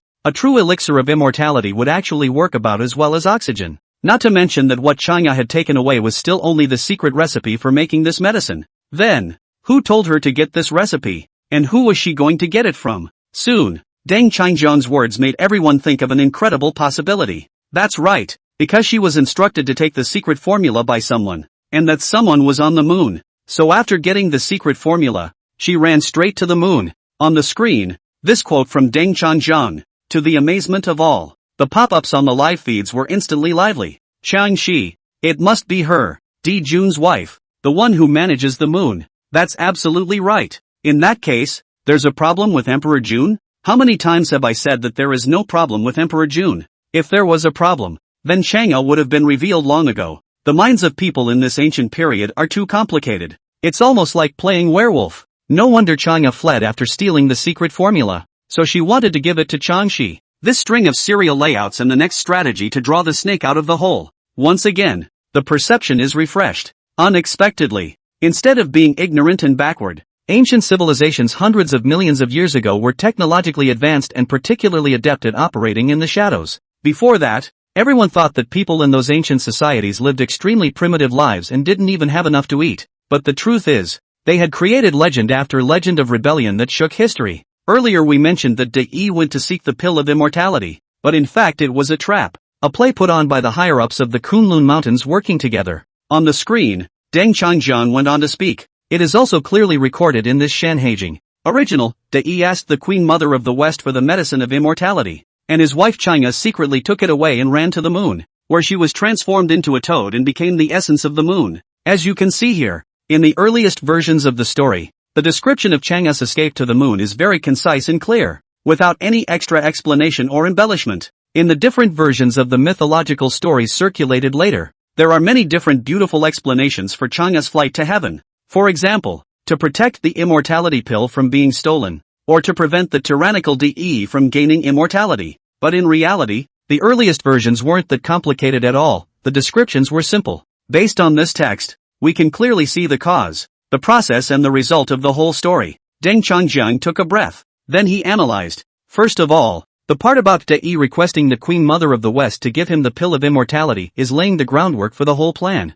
Immediately following the next sentence is the reference to sure enough Chang'e stole this medicine and fled to the moon, which suggests that she did indeed act according to plan and managed to escape. He also added an explanation. Here to be in the moon actually means to defect. Deng Changjiang's words gradually unraveled the mystery, giving everyone a new understanding of the history of Chang'e's journey to the moon. The truth is often not as romantic as people later imagine. So it's so simple and clear. I've been misled for years. Chapter 72, Permanent Internment on the Moon. That's how the classic of Mountains and Seas describes it. There's not that much background. Chang just got the secret recipe and ran away. What's more, Chang finally chose to defect to someone. But what the hell does Toad mean? The live stream instantly exploded. People are very curious about how the shooting program will follow. There was also a discussion as to whether their suspicions were correct. Was the defected man really Chang Shi, who ruled the moon? In the room, Deng Changjiang looked at the feedback from the audience and nodded with a smile. Most people have already guessed the answer. In fact,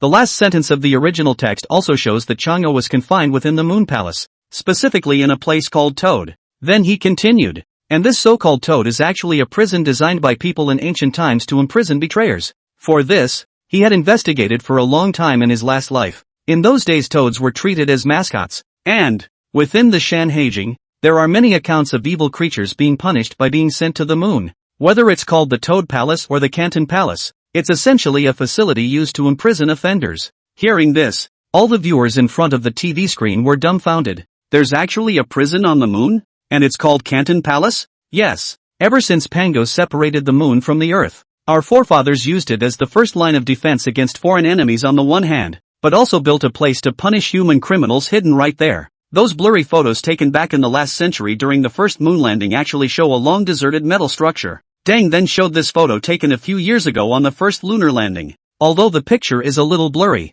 but the outline of an abandoned steel city located on the backside of the moon is vaguely visible in the picture. As this image became public, countless netizens were shocked. Kapatul, Ban Donglin, head of a key research organization, is leading a team to watch this knowledge popularization activity. However, when he saw what Deng Changjiang explained out, Ban Donglin's entire body was nonchalant. Prison? Prison? He looked at the huge screen in front of him, and for a moment, it was difficult to calm the shock in his heart. About this picture he had also seen decades ago, especially with the recent Chinese lunar exploration program visiting the back of the moon again. I'm sure it won't be long before you'll be able to take clearer pictures. The international scientific community has offered a variety of speculations about that photo from decades ago. It is because of these bizarre happenings on the moon that many scholars are convinced of the existence of an alien civilization. But, no one ever thought of that. The outline of a steel-structured city that appears on the backside of the moon turns out to be a prison. And this prison, it's actually the mythical Canton Palace. This thing can't be true, can it? Bendenin swallowed. In 2 days, the men sent to explore the moon will return. As a sister organization, he felt, one should visit the Space Research Institute. Just then, Deng Changjiang in the screen said again, as you can see from the myths and legends, Guanhan Palace means that Chang'e is trapped inside and unable to leave. There are many famous poems about the story of Chang'e that have been passed down in later generations. One of them says this: Chang'e should regret stealing the elixir, the blue sea and the blue sky. It means Chang'e is permanently imprisoned on the moon. The mythology of the Shan Heijing says that she was imprisoned because the Queen Mother of the West punished her for stealing the immortality pill and built the Guanhan Palace for her. And the truth behind this is that the Kunlun hierarchy actually devised a trap for her to get the immortality pill formula and then captured her on the moon and sent her to prison. Arrested along with her was her handler, the one who instructed her to steal the immortality medicine. Hearing this, Ban Donglin's eyes instantly sharpened. Combined with Deng Changjiang's words earlier, he probably guessed who the mastermind behind Chang'e was. That's right, this person is quickly surfacing. That's one of Di Jun's wives, Chang Shi. On the screen, Deng Changjiang's voice confirmed his suspicions. If the purpose of this project to shoot the sun is to cleanse the planet of the mole, then Chang Shi must be one of them. In mythology, Chang Shi is known as the Moon Mother, in charge of the moon. In the study, Deng Changjiang continues to explain this history. Has everyone noticed that Chang Shi and Chang Yi's names are very similar? As the words left his mouth, everyone in the institute was a bit surprised. In fact, in the earliest version of the Shan Heijing, Chang'e was not originally called Chang'e, but Chang'e. Immediately afterward, Deng Changjiang turned around and wrote the word Chang'e on the blackboard. Several professors of paleography in the research room lit up and immediately began to analyze it. Indeed, in the original Shan Heijing, Chang'e's name was Chang'e. Later names such as Chang'e, Hao, and Lady Yi were changed by various dynasties for avoidance or other reasons. There is definitely a relationship between Chang'e and Changshi. Hearing these experts say this, Ban Donglin's mood was immediately heavy. Deng Changjiang's argument does make sense. That is to say, Changshi's identity as a traitor has been confirmed. Di Jun, as an important figure of the ancient civilization, actually, there really is a mole lurking around. Fortunately, with the plan to shoot the sun developed in the Kunlun Mountains this time, it was possible to bring out Changshi at the critical moment. Actually, from the perspective of posterity, it's easy to tell who the mole is. However, in the ancient times, the situation was complicated, and I am afraid that no one at that time knew the true identity of the traitor. Even as smart as Emperor Jun, he had never thought that his pillow had long since betrayed and defected to an alien civilization. And the Shan Heijing is the way it is because it records what happened at that time. Even under such internal and external dilemmas, the ancient civilization still made the wisest choice and uncovered the traitor. Li Sei, the den in the live room. Deng Changjiang faced the camera and exclaimed, "You know, the Shanhaijing recounts facts that happened in the past, and the ancients at that time had no idea how many traitors there were on Earth. It was only by virtue of the previous catastrophes a keen sense that there was a mole on Earth, and so the plan to shoot the sun this time was launched on a high note. That's why Dai purposely went to Kunlun to seek the immortality pill as a way to lure snakes out of their holes. The python was eventually lured out." Let's timeline back to the China to the moon part of the story. Taking a quick glance at the number of viewers in the live broadcast room, Deng Changjiang realized that the number had reached 10 million. This time the science content was enough to sustain him in yet another accelerated breeding experiment. Chapter 73, Watch Your Step. As the execution of the plan to shoot the sun, Dai intentionally left a break. Chang Yi stole the immortality drug and escaped to the moon, and this incident soon attracted the attention of the dominant Di Jun. And so, speaking at this point, the corners of Deng Changjiang's mouth rose slightly. The first ruthless character in ancient history was born. He was also shocked when researching this history. At the same time, the audience in the live broadcast room was aroused with intense curiosity. What happened? The first tough guy in ancient times? I hope I can tell the whole story this time. Aha! If you only tell half of the story again this time, I'll send a razor blade. What the hell did Ti Jun do? Pop-ups have expressed curiosity. The audience is eager to find out what exactly Ti Jun did to be called the first ruthless man. Luckily, Deng Changjiang didn't intend to sell out. He smiled and said, "Emperor Jun has begun a sensational campaign to kill his wife." Everyone in the live room froze. They had envisioned all the possibilities when Di Jun discovered the truth. But I didn't think he would be so decisive. It's a couple. After all. Just kill? It was so sudden.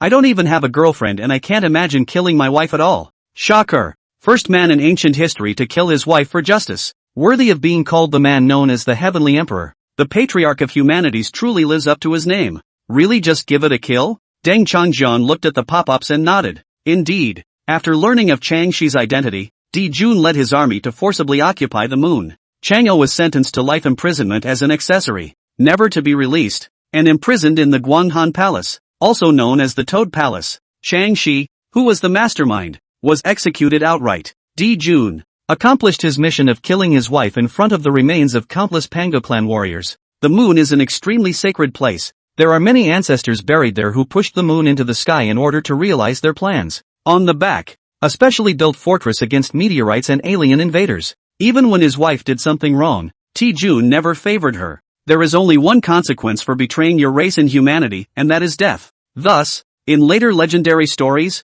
and even in Sima Qian's historical records, when mentioning Ti Jun, his fairness and his iron face are always emphasized. Wife, it's not like you can't handle it. It was a time of internal strife coupled with a dire external threat, and the ancient civilization launched a wave of counterattacks. As a leader, Ti Jun became a role model. Deng Changjiang's voice suddenly became heavy. He spoke very calmly about the passing. However, the ploy to attract the enemy, as well as the placement of traps on the moon, this is only the second part of the entire shoot the sun plan. At this moment, Deng Changjiang turned on the simulation demonstration mode, displaying a realistic lunar scene. Above this lifelike moon, that key figure in charge of Earth's technological development. His face was sad, and he clutched a list of names in his hand with an agonized expression. Nonetheless, in the end, he made a decision. His tone firm: anyone who betrays Huaxia, regardless of their status, will be executed. The sun shooting program executed by DE, transferred again from the moon to the Earth.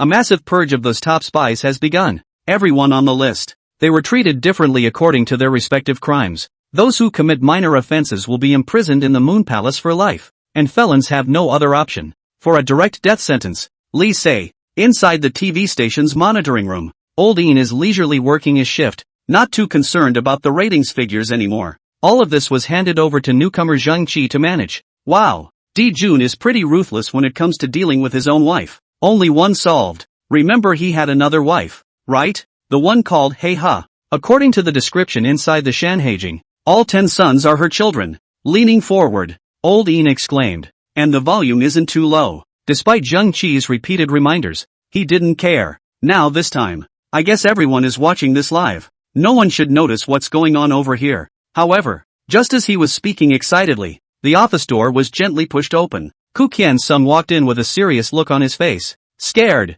Lao Yin hurriedly hid his cell phone. Got caught in one last time. It's not a big problem, but the impact is ultimately bad. After all, it's still working hours. After coming in, Gu Jinsong blared fiercely at him and said, "Old Ina, you're also too arrogant, talking so loudly." Have spread to the station manager. He sent me to caution you to watch your step. Old Ian was speechless for a moment. As a senior staff member, he has known Quan Yening and Ku Kinsung for many years. That's how you dare to go to work and touch the fish like that. But he originally thought that Gu Jinsong would leave after a lecture, but he didn't expect him to sit down directly. Seeing the flabbergasted look on Lao Yan's face, Gu Jinsong snapped again. "What are you waiting for? We're about to get to the final step of the plan. Hurry up and bring me your phone." Old Ian had to pull his cell phone out of his back suspiciously and put it on the table. Soon came Deng Qingjian's voice. Gu Jinsong said with a sigh, "Hey, was watching the live broadcast with the station manager. Who knows, he is even more noisy than you. I'm telling you, be quiet.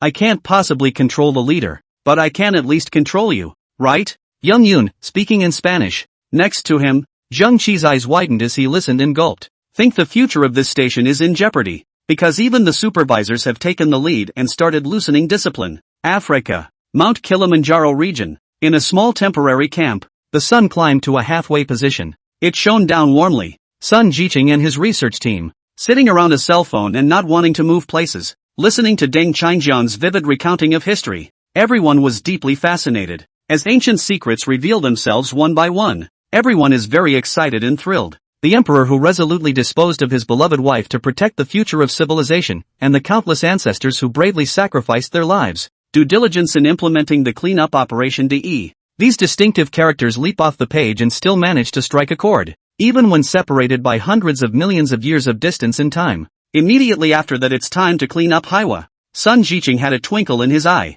Deep admiration for such determination on the part of Di Jun. Next is the most crucial part of the sun shooting operation, which is documented in the Shanhaijing, and that is, "In waiting to conquer Xia." The screen sent out Deng Qingjiang's words, causing the crowd to light up. It is only here that the truth is revealed. Chapter 74, maybe there's nothing wrong at all? The previous reliance on the immortality pill to cause the two Chang'e sisters to reveal themselves was just the beginning. As Chang Shi's identity is revealed, this in turn leads to the true nature of Shihe, the In Hai. After being commanded, the war against the land of Haiwa has officially begun. It is written clearly in the book that Haiwa resides in Gonyuan, and the participation in this conquest in addition to De, there are also Inho also reflected in the literature. The original text reads, "A demon resides within Gonyuan, and the king sends Inho to eliminate it." Heard this one. Even Sun Jiqing, who had seen great storms, couldn't help but suck in a breath. I didn't realize that this was actually in the history books. Kyoto, inside a research institute.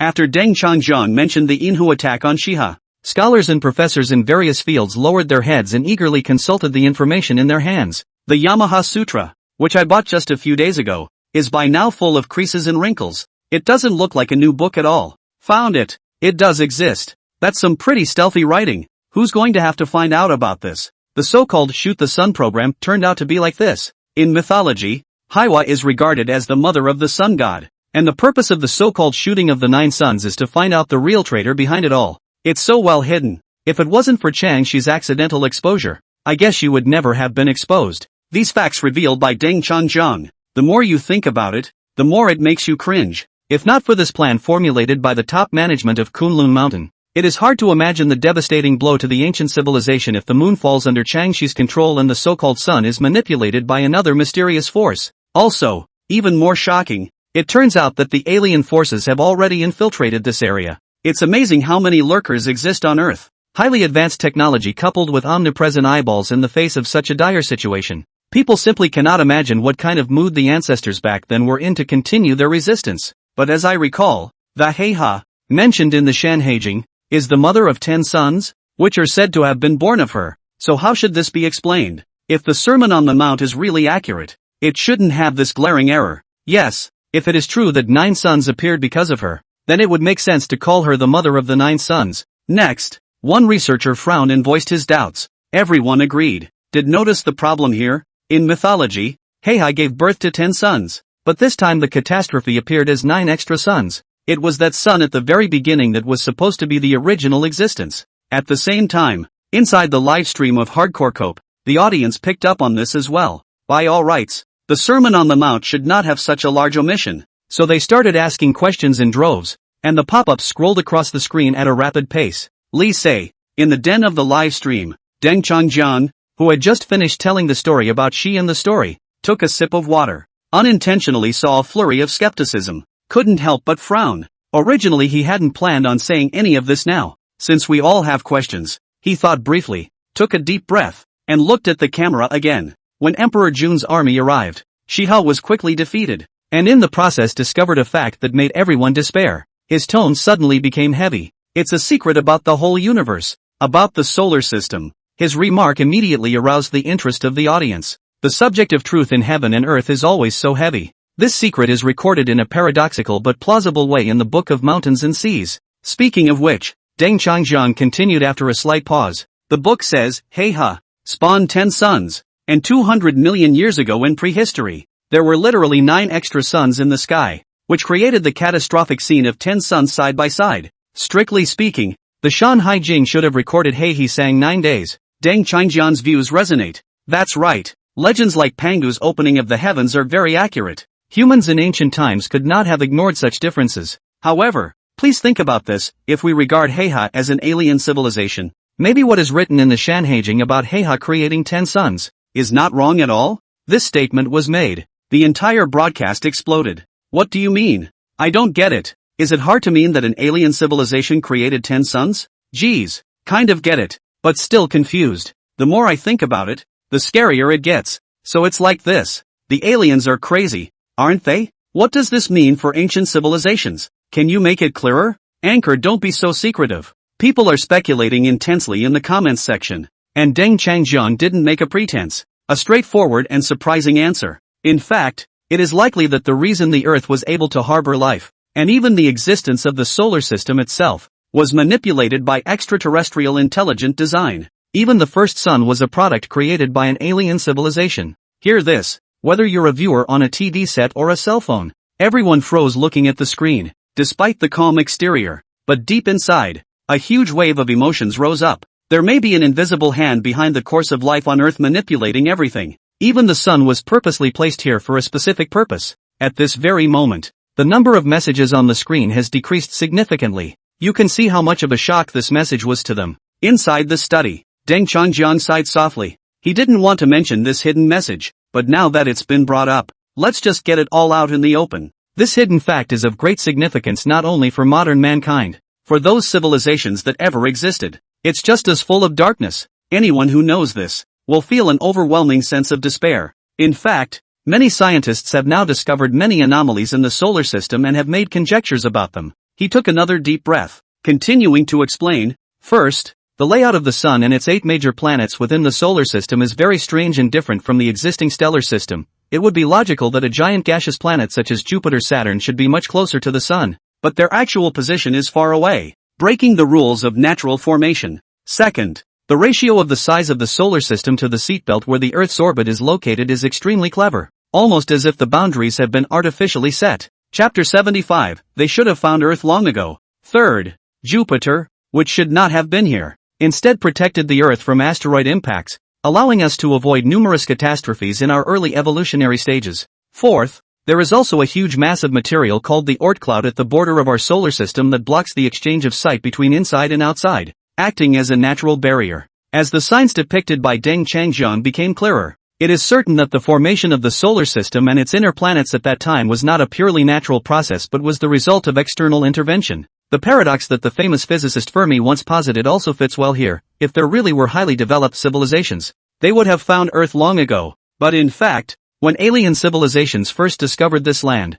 they used the entire solar system as a testing ground to observe the entire process of civilization evolution. In the meantime, the number of viewers of the science broadcast quietly passed the 13 million mark. The rate of growth shows no signs of slowing down. And the pop-up, it's a lot less instant. The vast majority of people were shocked and speechless by the fact that Deng Changjiang had spoken out. Forgot to even type it for a moment. Solar system. Surprisingly, it was modified by an alien civilization. Adjusted the position of the Sun and many of the planets so that the Earth could harbor life. Meanwhile, guardians like Jupiter are placed around the planet to protect the environment. More than that, a nebula blockade has been added to the outer reaches of the solar system, preventing the escape of observed organisms within the solar system to the outside world. By this time in the country, it was dark. Many people couldn't help but walk over to the window and look up at the star-filled sky. A strong sense of awe sets in. In the face of the vastness of the universe, human beings seem so small. Earth's civilization now, even exploring the moon was tough. The thought that this vast expanse of starry space was once a laboratory built by an alien civilization, and that the ancients existed only to observe. Everyone felt a chill in their hearts. The difference is just too great. Even after billions of years of evolution, it's still desperate. A catastrophe from any random alien civilization could easily destroy Earth. Continents can break up at any time. Meteorites fall at will. And stars can be pulled and pulled at will. But the ancient civilization could only put up a fight and barely resist. Such harsh truths. It's just too desperate. It took a few minutes for the audience to calm down a bit and start venting their emotions on the pop-ups. This game can't be played. How can it be played when you know this kind of truth? The evolution of life on Earth turned out to be the result of manipulation as well. The solar system is actually a laboratory. Are we just going to be guinea pigs for the experiment? That wave after wave of catastrophe is like a repeat attempt after a failed experiment? Heaven and Earth are like cages, and outside is actually a nebula barrier? Everyone's emotions were very complicated, shocked with despair, and despair with resignation. Just then, Tung Changjiang's voice came softly. The solar system is indeed an advanced laboratory that alien civilizations have spent countless years building. The purpose is to study the most mysterious evolution of life and civilization in the vast universe. This sentence added a few more depressing points to everyone's already heavy hearts. So they set up an observatory on the moon, which was close to Earth at the time, to release oxygen and nurture all life on Earth as an experiment. Honestly, this old secret is really dark and heavy. Whoever it is, I'm afraid they'll all crumble once they learn that this world was crafted by a higher civilization. In fact, it is for this reason that alien civilizations have created many catastrophes in order not to destroy the laboratories instead of destroying the entire planet. It's not cost-effective for them to do so. To the higher civilizations, this laboratory is extremely important, so they can only use other methods to destroy the ancient civilizations on Earth. Deng Changjiang then continued. Because of this, the ancient civilization was given the opportunity to fight back. His every word was like lighting a fire inside everyone, making their eyes light up. That's right, knowing the secrets of the alien civilization, the ancient civilization did not despair or fear, but had the idea to break the cage and fight for freedom. Perhaps they too have experienced despair and fear, but because they carry the weight of the future of the planet on their backs, they never bow their heads. Time and again, a series of magnificent legends of resolute resistance to higher civilization. In the live studio, Deng Changjiang whispered to the camera. Their story continues to play out in the Yamaha Sutra, and it is worth singing about in a poignant way. Because of time constraints, that's all we have for today's science reveal, and we'll be answering 3 viewer questions over a phone link. At the moment it was 9 o'clock late at night. This narrative alone took 2 hours. He'll save the rest for another installment. Otherwise, it's really going to be a late night all-nighter. In the institute, Deng Changjiang's voice came out on the big screen. Due to time constraints, that concludes today's science reveal. And now we're going to have a phone call to answer 3 questions. And at the bottom of the screen, people didn't get over their shock for a long time. This presentation tonight, Deng Changjiang said it was amazing. It was even more shocking than the previous times combined. Especially that part about the revelation of the truth about the solar system, the nebulous yoke that wraps the solar system, the 8 planets that are exquisitely arranged, and the original location of the moon. Every fact. All are suggesting that the solar system was artificially designed to ensure that the conditions for the birth of life on Earth were just in place. Imagine an alien civilization with a high level of technology that naturally understands the conditions necessary for life to emerge and develop. So they set up this experimental site on the edge of the galaxy. Hundreds of millions of years later, the experiment was successful and life was born on Earth. Then they began the experiment, injecting oxygen and making continuous observations. That's it. The great extinction of life began. The species that survived evolved into eukaryotes, but with greatly shortened lifespans. This is the desired outcome of a higher civilization. They're a tertiary civilization and know it well. The birth of intelligent life leads to many unpredictable factors and miracles. Intelligent life, never easy to control. So shortening the lifespan of life on Earth ahead of time is easy to grasp. But it never occurred to them that even with tight control, there was a race that had risen swiftly to power on Earth, not only realizing their presence, but even revolting against it. Thus, the cataclysm of flooding the world was triggered first. Then there was a meteorite impact. Finally, simply invoke the 9 suns and try to destroy all life on Earth. Chapter 76, not a single time, but a series of disasters have been topped by this civilization. Tenacity. Showed great tenacity. Even during the 3rd catastrophe, They took it upon themselves to launch a sun-shooting operation to remove traitors from within the earth. In the institute, experts and scholars in various fields think about the ancient history told by Deng Changjiang. A long silence. Ban Donglin sat in the main seat, his brows furrowed as he didn't speak. Finally, someone couldn't help but stand up and look at everyone. After knowing the truth, don't they despair? It's amazing that they can still resist. For this question, no one answered, just both lowered their heads to the Sermon on the Mount in front of them. If they had given up in despair, that would have been the end of the story in the Sermon on the Mount. But actually, behind the Shanhaijing, there are many strange and beautiful mythological stories. Gangang anger touching the Buzhou mountain, Quafu chasing the sun, Jingwei fill the sea, the Yellow Emperor Qiyu War. Obviously, they didn't give up or stop resisting. Deng Changjiang said that due to the existence of that ancient civilization, today we can find no traces of the existence of other interstellar civilizations on Earth. Ben Donglin said softly, remembering a previous science talk Deng Changjiang had done. One moment, he was even more curious about that distant and dark time. More poignant and tragic stories must have taken place during these difficult years, when the pioneers marched with heavy burdens on their backs. Ancient civilizations. Surprisingly, it actually succeeded in resisting the invasion of an alien civilization. Otherwise, Earth today would still be under observation and human civilization would be just part of the experiment. It's safe to say, it was ancient civilizations that opened the door of hope to future generations, so that they would not have to live in dark chaos, right here and now. The connectivity calls for the science program have also begun. This time, Ban Donglin didn't interject directly, but listened quietly. The shock was too much in those 2 hours and it took a while to calm down. The others at the institute did likewise, all taking a deep breath and sitting back to listen patiently. The first call was quickly answered with a beep. Hello host, I'm an ordinary physics teacher from Lyceum City. The caller was a middle-aged man. Deng Changjiang nodded gently and asked, may I ask what you wish to say? Unexpectedly, the man on the other end of the line laughed bitterly. I'm not calling this time because I have questions, but to say something to the students in front of the TV. Don't come to us physics teachers next week for class. The previous language and geography teachers have been screwed over by you guys. We're just a regular educator. We really can't answer those questions.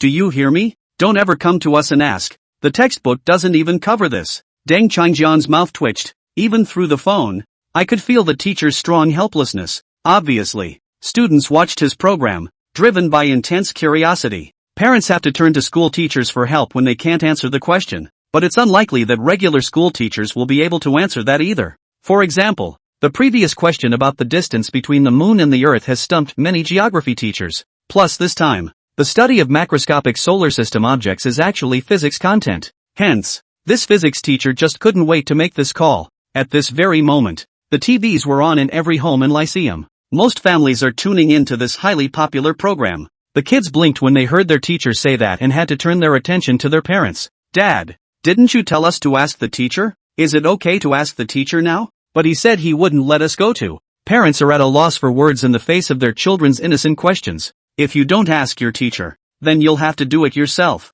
Ahem. Who can I ask if I don't go ask my teacher about such a problem? Your dad. I'm only in elementary school. I can't help you solve this problem. Almost all parents still choose to put the burden of the problem on the school teachers. It's a teacher's job to answer questions anyway. Africa. A makeshift camp at the foot of Mount Kilimanjaro. Sun Jiqing had just snapped out of the frustrating truth of the ancient time, just in time to hear a call from this physics teacher. Thought it was a bit ludicrous. It seems that this program, Deng Changjiang, has caused a lot of trouble for the teachers in the school. Otherwise, this physics teacher wouldn't have called so urgently. The fear is that the students will continue to pester themselves next week. And based on the tone of this physics teacher, the first few live broadcasts had already tormented the geography and language teachers. Soon, the first call was hung up on. A new caller was displayed on the screen of the live room. Hello host, I'm a science fan and I especially enjoy your program. Especially the ones that reveal ancient truths. Not once, as soon as the connection was made, I heard the other person say excitedly,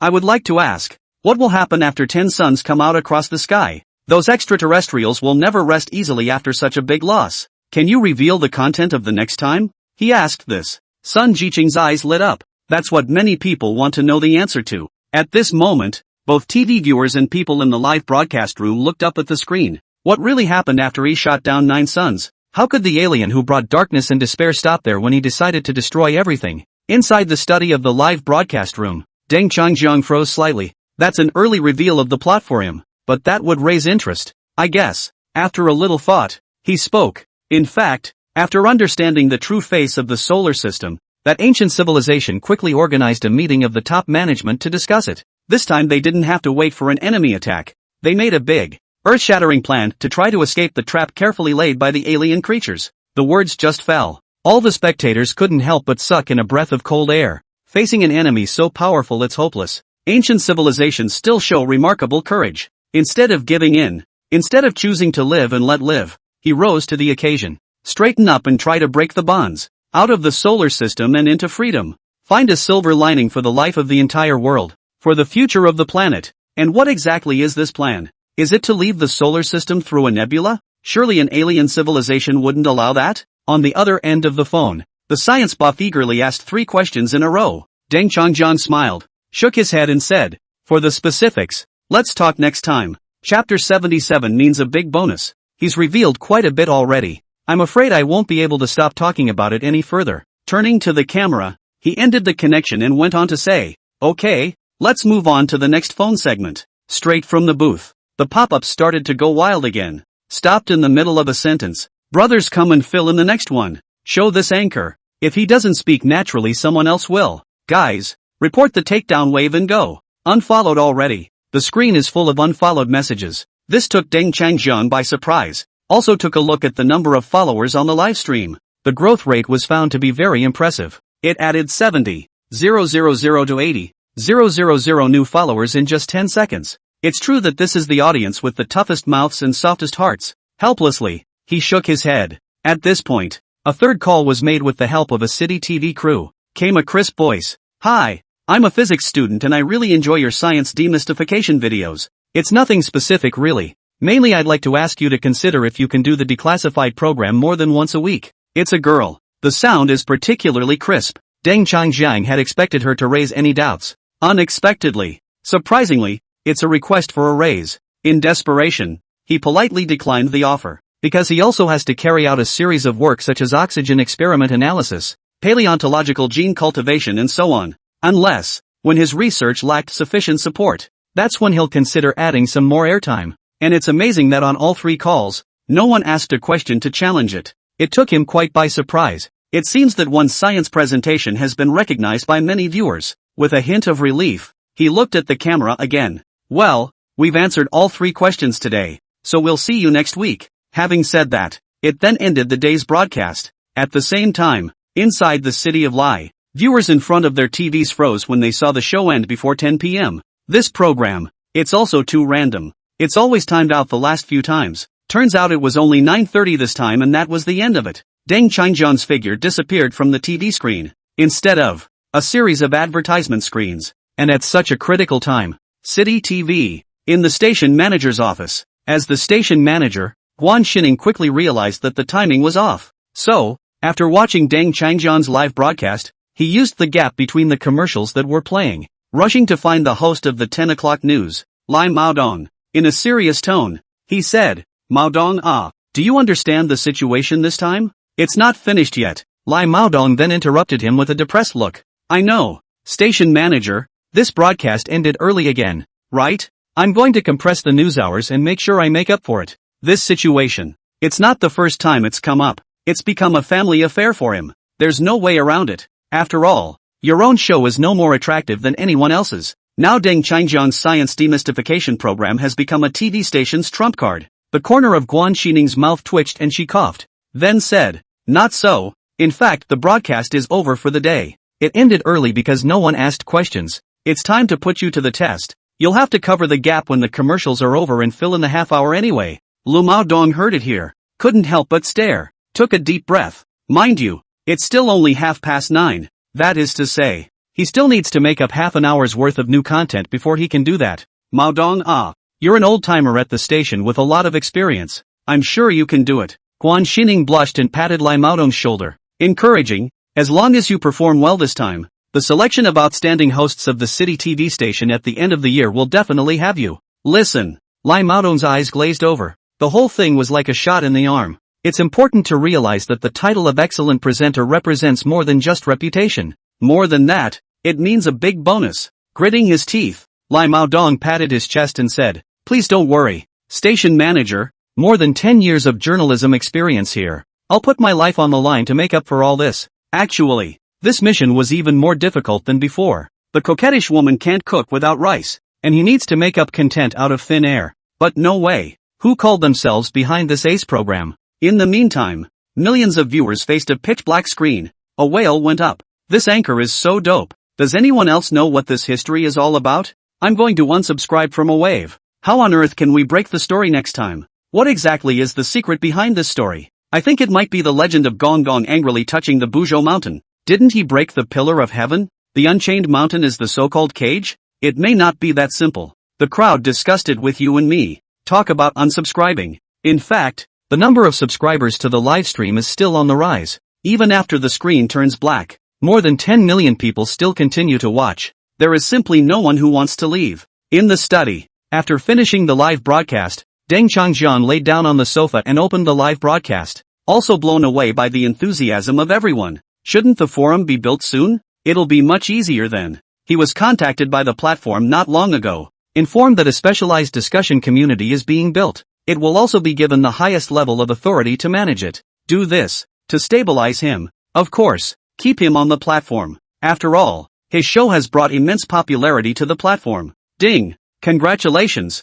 You have completed a knowledge popularization. This time around 63 million people received your science content, and based on the feedback, 530,000 science points were awarded. I hope you will continue to work hard on your next knowledge dissemination and unlock the next feature when you are done. Suddenly, the cold beep of the system rang in his head. The results brought about through this live broadcast also became visible. A large number of sci-fi points arrived with it. The bottom line is that by successfully completing the next knowledge sharing, you will again have access to new features of the system. Since he had the system, he had turned on a number of utilities. For example, simulation deduction is an ability that accurately reproduces changes in various scenarios based on input information. Another example is the virtual space laboratory, where experiments can be done in this hidden place to avoid all kinds of interference from the outside world. In particular, the moon's gravitational pull, which is a difficult influence to avoid, can be effectively addressed. There's also a time gas pedal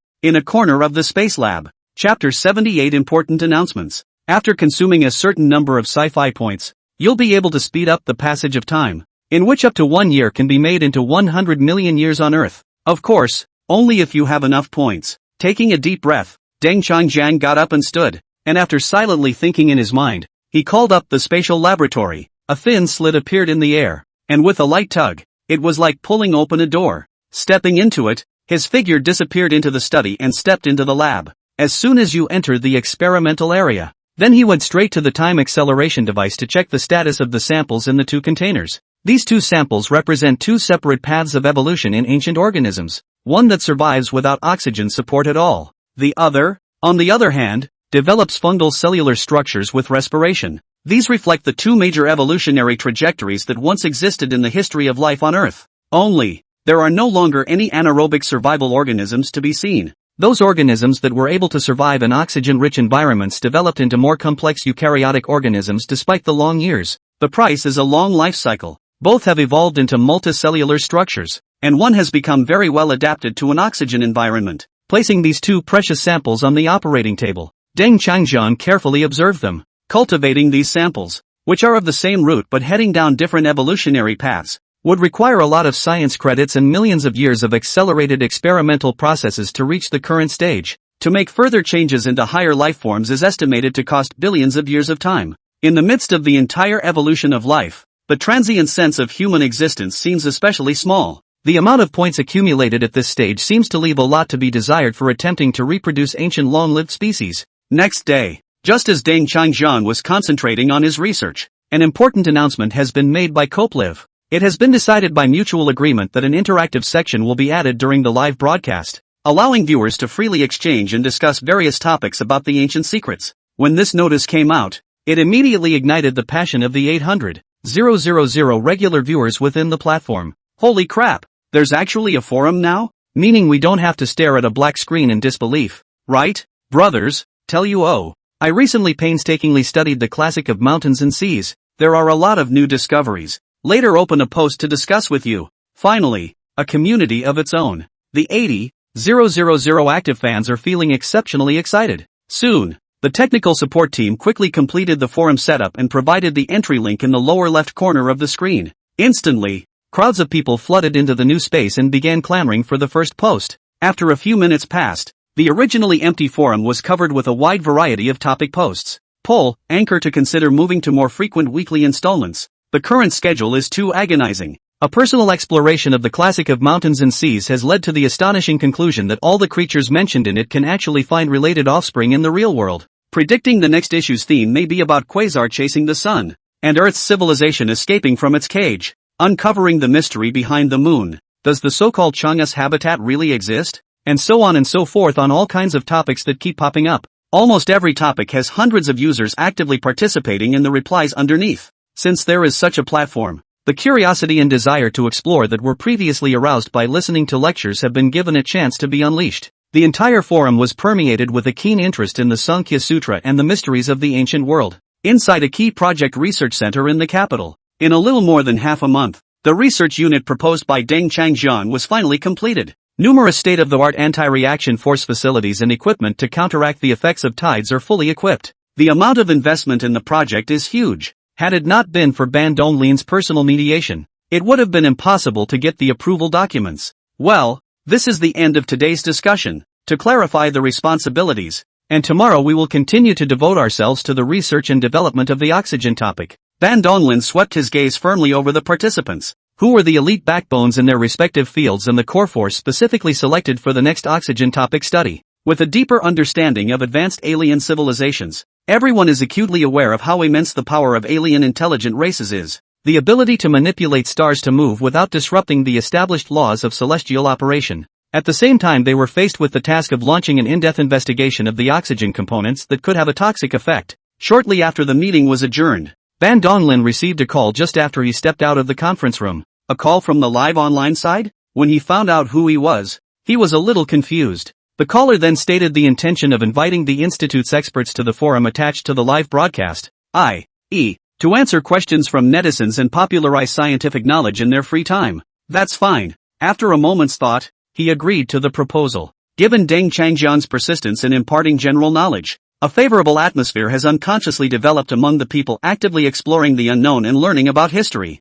It's a lot more progressive than the old days of just catching up on entertainment programs or Netflix shows, and things like this are worth encouraging and supporting. It didn't take long for him to call another meeting dedicated to explaining to his colleagues exactly how the program would be implemented. We will take on an administrative role on that forum, and we will usually be responsible for responding to queries raised by the public and maintaining a good communication posture. A brief word on the matter. The research experts in various fields at the bottom immediately stared in disbelief. Let them, the senior professors, answer the questions? Ban Shou, don't worry, we'll take care of any difficulties. 353-inch. Gee, the enthusiasm of all people to learn is high. This forum is so hot now. I just went up and looked, and oh my god, a random post, and a while later there were hundreds of replies. Soon, everyone at the institute has registered for an account and is certified accordingly to their respective job levels. And Bandung Lin opened the forum and browsed through it. Quickly came across a question thread. Is the prison in Guanhan Palace in the photo of the back of the moon real or fake? Has our country had any new exploration results recently? When he saw the post, he couldn't help but stare and his face became heavy. Over at Old Sue's, there should be new photos back already. He mumbled something, this time about the ancient legend of his shooting 9 days. Deng Changjian mentioned a secret of the back of the moon. Photographs taken in that country in the last century. Surprisingly, it was the legendary Guanghan Palace, a place dedicated to detaining criminals who betrayed the Chinese civilization. Chapter 79 Chang'e, that's a traitor. But, after all, those are old photos from years ago. It's been too long. Over the years, aeronautical technology has advanced by leaps and bounds, and finally the ability to land on the moon to find out the truth. Thinking about it, Bendong Lin couldn't sit still. He left the institute directly, got into a special car, and went straight to Yenjing Aerospace Institute. Yenjing Aerospace Institute. Bendenin got here quickly. He was greeted by Zhang Huai, a longtime friend and the current head of the Aerospace Institute. Just after meeting, Ban Donglin said bluntly, "Old Su, I heard that your moon mission has been successful?" Zhang Huai was a bit surprised and replied with a smile, "You are quite well informed. The exploration of the moon did come to a successful conclusion, and was of vital importance to the understanding of the moon and space. Ban Donglin's brows furrowed as he continued to press. Then can you show me the photos that were taken back? He had come this time mainly to confirm whether everything Tung Changjiang had said was true, though he's already convinced 8 or 9 times. The truth that there was a prison on the backside of the moon, the so-called Guanghan Palace, still shocked him too much. Ancient mythology has it that the Guanghan Palace was actually a prison cell to punish traitors. If this is made public, the scientific community is sure to make huge waves. Looking at his old friend's eagerness, Zheng Huai nodded in agreement. Soon, he brought in a set of the latest high-resolution images, all captured by the rover on the moon. Flat ground, separated by 380,000 kilometers of blue earth, boundless stars, and endless horizon. Each photo is an amazing display of mankind's exploration of the universe. But, after looking at these photos, Ban Donglin's frown tightened. Su, these are old pictures taken from the front. I want to see the new ones from the back. Moon. This strange planet. For years it was always the same face to the Earth. The back, on the other hand, is always mysterious. According to Deng Changjiang, the back was used to resist meteorites and to build the Guanghan Palace. Why not build on the front? Because there are martyrs from the Panxiu project buried there on the front. The ancients hoped that every time they looked at the moon they would see these heroic souls first, not a criminal imprisoned in the cantonment palace. The back? You came to see the back photo? Zheng Huai was a bit surprised and seemed to understand something. Thinking about it, he nodded. That's fine. It just so happens that the pictures of the back have just come back. Let's take a look at them together. Photos of the back of the moon. Transmission is slow and processing takes time. Even he himself hadn't seen it yet. That's it. Led by Zheng Huai, Ban Donglin went to the data archive room of the Space Institute. Staff sent a copy of the latest data. Zheng Huai opened this file, which contained a dozen photos, all about the back of the moon. Actually, the photos behind are pretty much the same as the front. Basically some craters and craters. While flipping through the photos, Zheng Huai explained. Thought Bendenin was simply interested. Suddenly, however, he noticed a certain picture in his hand, and his mouth opened but could not close. What's going on? Got the wrong picture? Holding the photo in his hand, he examined the sealed bag once more, on which was clearly written, the back of the moon real shot. Undeterred, I checked a few others, only to have a huge outline of a city appear in the background of each one. It is located on the backside of the moon, near some craters. The exterior looks unusually old, having gone through countless years. What is this? This? Aliens building a city on the backside of the moon? Swallowing his saliva, Zheng Huai was shocked. It's surprising to find such a shocking fact about exploring the back of the moon in detail for the first time. These buildings are clearly not from Earth's civilization.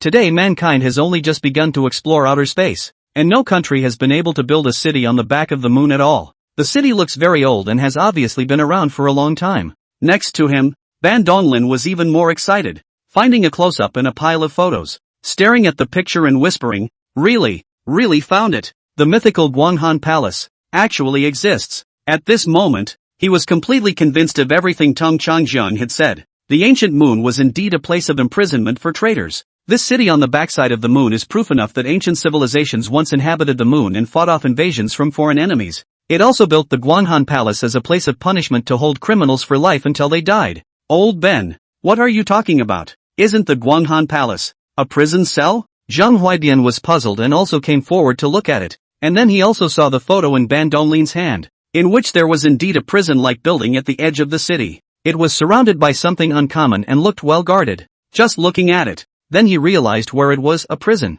It was only then that Ban Dongling reacted and took a deep breath. Prison? Yes, this is the prison. But did you know? In our ancient stories, it has an even more mysterious name, called the Canton Palace. Zheng Huai. One moment. He thought his old friend might have started talking nonsense because he couldn't accept the alien thing. Seeing the other party's expression, Ban Donglin frowned. You think I'm making this up? Zheng Huai laughed a little. Isn't the Guanghan Palace where China lives? Calling this place a prison. Who can believe it? So he patiently explained. Donglin you don't have a memory problem, do you? Guanghan Palace is where Chang'e lives. Ban Donglin glared at him. It's your business to have problems with your memory. Chang'e, that's a traitor. Where else could she live if not here? These words made Zheng Huai listen in bewilderment. Good for you. How did Chang'e become a traitor? Just as he was filled with doubt, Ban Donglin continued. Let me tell you, the city up here, it wasn't built by any aliens. It was built by our old ancestors on Earth a long time ago.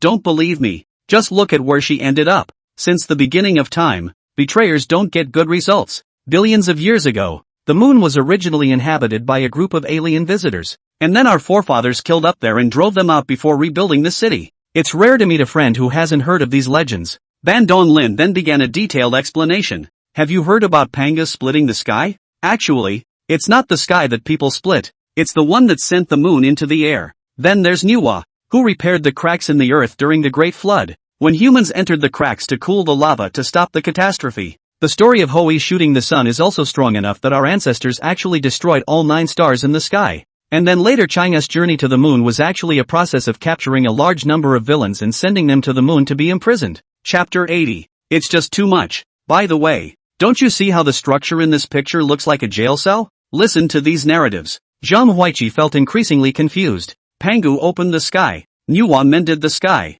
Hoi shot the sun. Chang'e ran to the moon. These legends. Now they're actually saying there's a connection to the moon? The most unbelievable part of the story is that, at the very beginning, there were alien beings on the moon, and it was eventually wiped out by the ancients on Earth? After listening to these strange views, Zhang Huai felt that his old friend might be a bit sick, swallowed a mouthful of saliva. Zhang Huai put a hand on Ban Donglin's shoulder and tried to stop his long speech. Then in a concerned tone, he said, Donglin, maybe you've been under a lot of stress at work lately? Listen to me, how about finding a chance to see a doctor? Hearing this, Ban Donglin instantly became angry. Staring at Zhang Huai, he said, the one who should see a doctor is you. I was kind enough to share these secret stories with you. How can you do this to me? After saying that, he directly gave Zhang Huai a look at a video recorded by Deng Changzheng. Take a good look at these images, and when you're done, you'll know what secrets the backside of the moon is hiding. A cold grunt. Bendenin turned to leave. Only Zhang Huai was left looking at the photos on the table with a somewhat unfavorable feeling in his heart.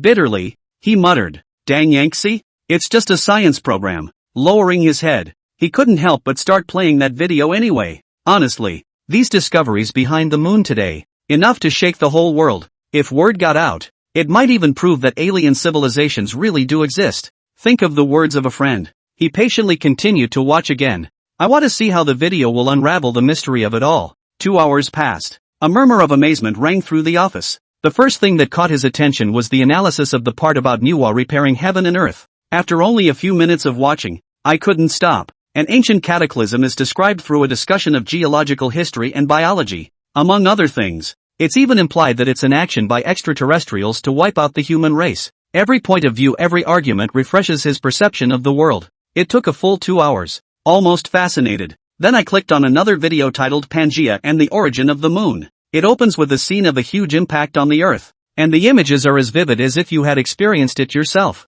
Immediately following the narrator's account, travel back in time to a distant era. Watch the process that propels the moon up into the night sky. Again after 2 hours, Zhang Huaibian looked at the photos placed on the table with a pensive look. Couldn't help but inhale. It turns out that Bendenin wasn't exaggerating the facts. The record did lead him to the answer. The images clearly show that what appear to be craters are in fact modified traces. The back becomes a protective shield. The ruins of the city suggest that there was once a presence here to guard against extraterrestrial attacks. As for the story about the Guanghan Palace and the Chang'e betrayal incident, he was shocked and curious. With a strong curiosity, he chose to watch another installment titled The Mystery of Deyi's 9 Sons. If I remember correctly, Deyi and Chang'e were originally a partnership. Soon another 2 bells passed. Once again, the sound of Zhang Huaibi's middle voice of admiration came from the room. A real betrayal. He clenched his fists in excitement. In those days, people faced with such stubborn resistance still some chose to join the opposing camp against their will.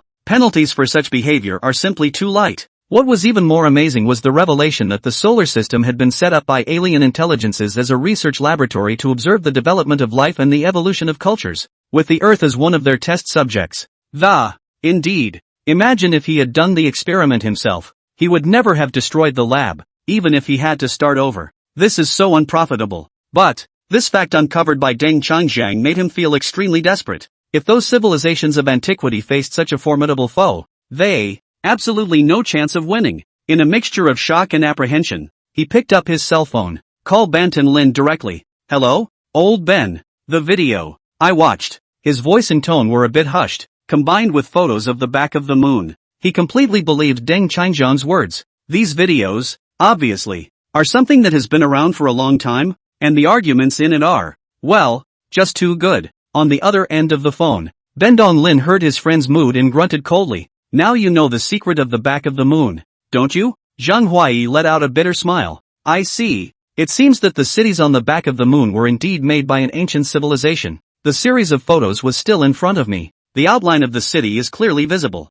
And because of that, it worried him even more. The truth about the world. It's just too cruel. The Earth they were on was nothing more than an experimental site used by alien civilizations to breed life and civilization. In the face of such a higher civilization, what chance does mankind have to fight back? Taking a deep breath, he couldn't help but say, what about the next video episode? Old Ben, you're also too insufficient to hide it. I saw the China runs to the moon segment and there was no content. What the hell happened back there? Did the ancient civilizations end up holding the Earth? Zhang Huai asked a series of questions. Make this call. Mostly, I want to see the video in the back. After reading about Nuwa mending the sky, Pangu opening up the world, Hoi shooting the sun, Chang'e running to the moon and all these, he desperately wanted to know what happened next on the Earth in that era. For these questions, the other side of the phone, Ban Donglin coldly returned. The latest one is only this installment, and the rest of the decrypted videos will have to wait a few days before they can come out. It's going to be days? At this moment, Zhang Huai was already anxious. The thought of finding out what happens next only a few days later was a source of great anxiety. He had just watched all of Deng Changjiang's decrypted videos in one sitting. The more I look at it, the more it makes sense. All sorts of evidence suggests that the solar system was tampered with. The formation of a normal star system would never have so many coincidences. Some scientists have even said, the emergence of life on Earth was actually a predestined event. No matter how much more it evolves, the Earth will always give birth to life. Because the environment in our solar system is almost specifically made for Earth. So many coincidences also sidestep the idea that the solar system was once an experimental site for alien civilizations. If you really can't wait, you can go buy a copy of the Sutra of the Mountain and see and find the answers in there yourself. On the other end of the phone, Ban Tun Lin reminded again. The people at their institute now have almost a handful of copies of the Sermon on the Mount. Many of the strange legends recorded in the book were turned upside down by them. Chapter 81 Manual of Ancient Technology. Some people can even recite nearly 30,000 words. The Sermon on the Mount? Zhang Huai was a bit surprised, but then he nodded thoughtfully as he thought about what was in the video. Indeed, Deng Changjiang said the Shanhaijing is a handbook of ancient science and technology. The scientific results recorded inside could be of great benefit to future research at their Space Research Institute. After hanging up, he immediately called an emergency meeting in the space facility. And tell everyone, go back and get a copy of the Sermon on the Mount in a hurry. This book will serve as a guide for their future space research. At first, everyone looked puzzled. But when he publicized Deng Changjiang's science demystification video and the truth about the back of the moon, it created a furor in everyone's mind. Deng Changjiang's amazing views coupled with the corroboration of the truth about the backside of the moon shook their perceptions. Is it true that the backside of the moon is a city built by an ancient civilization with a prison? Doesn't that mean that our future moon explorations might find Chang'e's corpse? Whoa! The remains of the ancients. This mythology feels so close to us. Their reactions were almost the same as Zhang Huai's before. After learning the truth, people didn't need to be reminded and took it upon themselves to pull out their cell phones to buy the Mountain Book online. The book harbors not only many secrets of the Earth, but also information about other celestial bodies in the solar system. For example, the truth about the moon is hidden behind the story of Pangaea. Behind Hoi's shooting of the sun lies the truth about the solar system. All of this has been very helpful in their space research. Oh yeah, there's also a forum that explains science, so you can check it out when you're not doing anything during the day. Before the meeting was adjourned, Zhang Huai publicized the science forum in passing. With natural traffic growth, the forum now has 3 million daily visitors. Almost any post that involves science is followed by a myriad of comments. Unconsciously, along with Deng Changjiang's popularization of science, the enthusiasm of the whole nation to explore the truth of ancient history has been stimulated. In the Space Lab in Lyceum, after the last live broadcast, Deng Changjiang has been staying here, cultivating and observing the ancient creatures and recording relevant data. After a few days of work, he has come up with complete data results. Aerobic multicellular organisms have fast metabolisms, short lifespans, and rapid reproduction rates, with 392 group reproductions in just 100,000 years, creating huge populations. In contrast, the metabolism of deoxygenated multicellular organisms is extremely slow, less than 1/100th of the former, and the reproduction cycle is extremely long, with only 2 population reproductions occurring in 100,000 years. In fact, in ancient times, the first Earth creatures did not have what is known as hermaphroditic reproduction. Early organisms were usually hermaphrodites. That's right. They, dependent on themselves, they can reproduce offspring. Truly a one-man clan. These types of hermaphroditic creatures still exist in abundance on modern Earth. The prime example is the earthworm. Other species such as the Atlantic flatfish, barnacles, cleaner fish, and cotton mat mealybugs also share this trait. And earthworms came to Earth with the appearance of annelids 480 million years ago, experienced the rise, fall, and demise of many of Earth's creatures. It has survived to this day. From the cellular structure, those ancient groups of organisms affected by oxygen show obvious growth of intelligence, and it can be tentatively concluded that oxygen promotes the pace of biological evolution. Deng Changjian proceeded to record it. About 600 million years ago, oxygen began to appear on Earth, leading to a boom in the biological world. But it has also triggered mass extinctions of some species. During this great explosion of life, many sentient and intelligent lifeforms emerged. Previously, he had speculated that while oxygen might be toxic, it was more a catalyst in order to quickly give birth to more life on Earth in its experimental stage. Otherwise, while it is possible to produce intelligence through natural evolution, the process would be unusually long, and oxygen happens to act as an accelerator, speeding up the development of life. It led to the emergence of more life forms and the ability to perceive the world. Oxygen not only accelerates the evolution of life, it perhaps limits brain capacity. Staring at the two sets of samples in front of him, Deng Changjian took a deep breath. This hypothesis, it's not unfounded. In his study of anaerobic multicellular organisms, he found that they tended to be long-lived, slow to reproduce, and less intelligent. But, when it comes to consciousness and the functioning of responses to the outside world, however, a more perfect state is achieved. In contrast, among aerobic multicellular organisms, there seems to be some sort of invisible limit. Their cognitive abilities and stress mechanisms feel like artificially imposed constraints. This means, in the future, once these species have completed their full evolutionary journey, they may be far less physically strong than their counterparts in anaerobic environments, with inferior levels of mental activity and brain use. As to exactly how much of a gap there is between the two, it may not be clear until the ancient creatures are brought back into the world. Ancient beings from long, long ago, with bodies so strong that a normal breathing cycle was even a day long.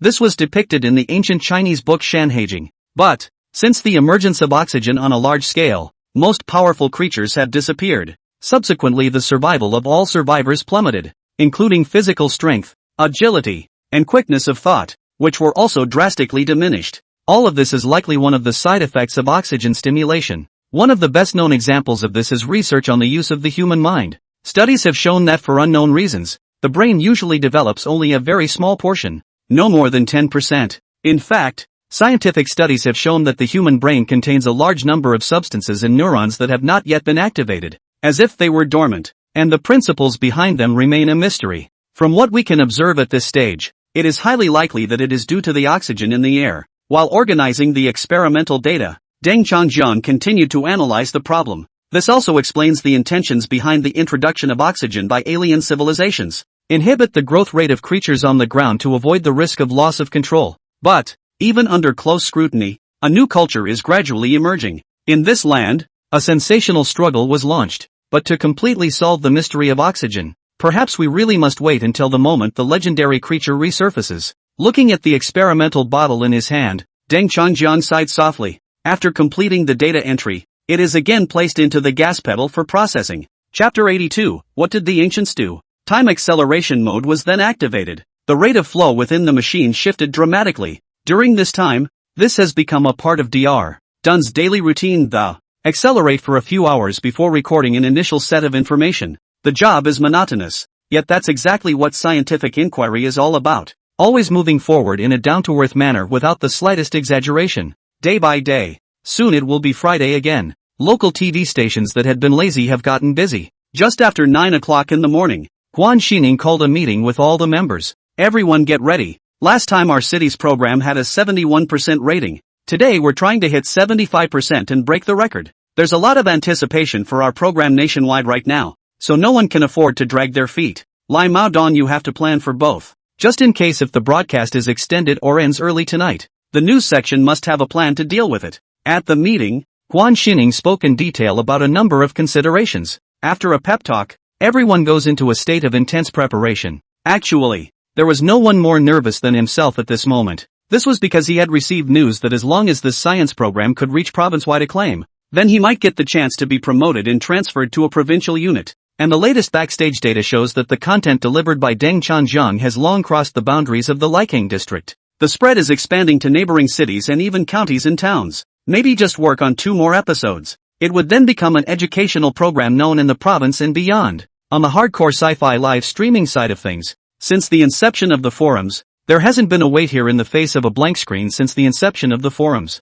Yet again today, hundreds of thousands of netizens have gathered to patiently wait against a black screen. Based on what the trailer reveals, the topics discussed today will be more shocking than ever. Ancient ancestors organized an escape attempt. They want to break through the blockade of foreign powers to be free. It feels like time is so slow. It's only been 3 hours since I started at 8 a.m. Ugh. Week is finally here. This week has gone by like a dream for me. Can you guys understand how I feel? The formula presumes that each lecture is about the true story behind the myth. So what kind of legend will this installment tell? While waiting for the live stream to turn on, viewers have been buzzing about the topic in the chat area. Some people guess that may talk about the story of Jingwei filled the sea. Some people say that maybe Gangang touched the mountain or the Yellow Emperor Warchiyu. As the clock hit 5 p.m., the number of viewers climbed to an incredible 3 million. The show has already set such a brilliant record before it even started. Capital City. Inside an important research base. As usual, every day around 5 o'clock in the afternoon,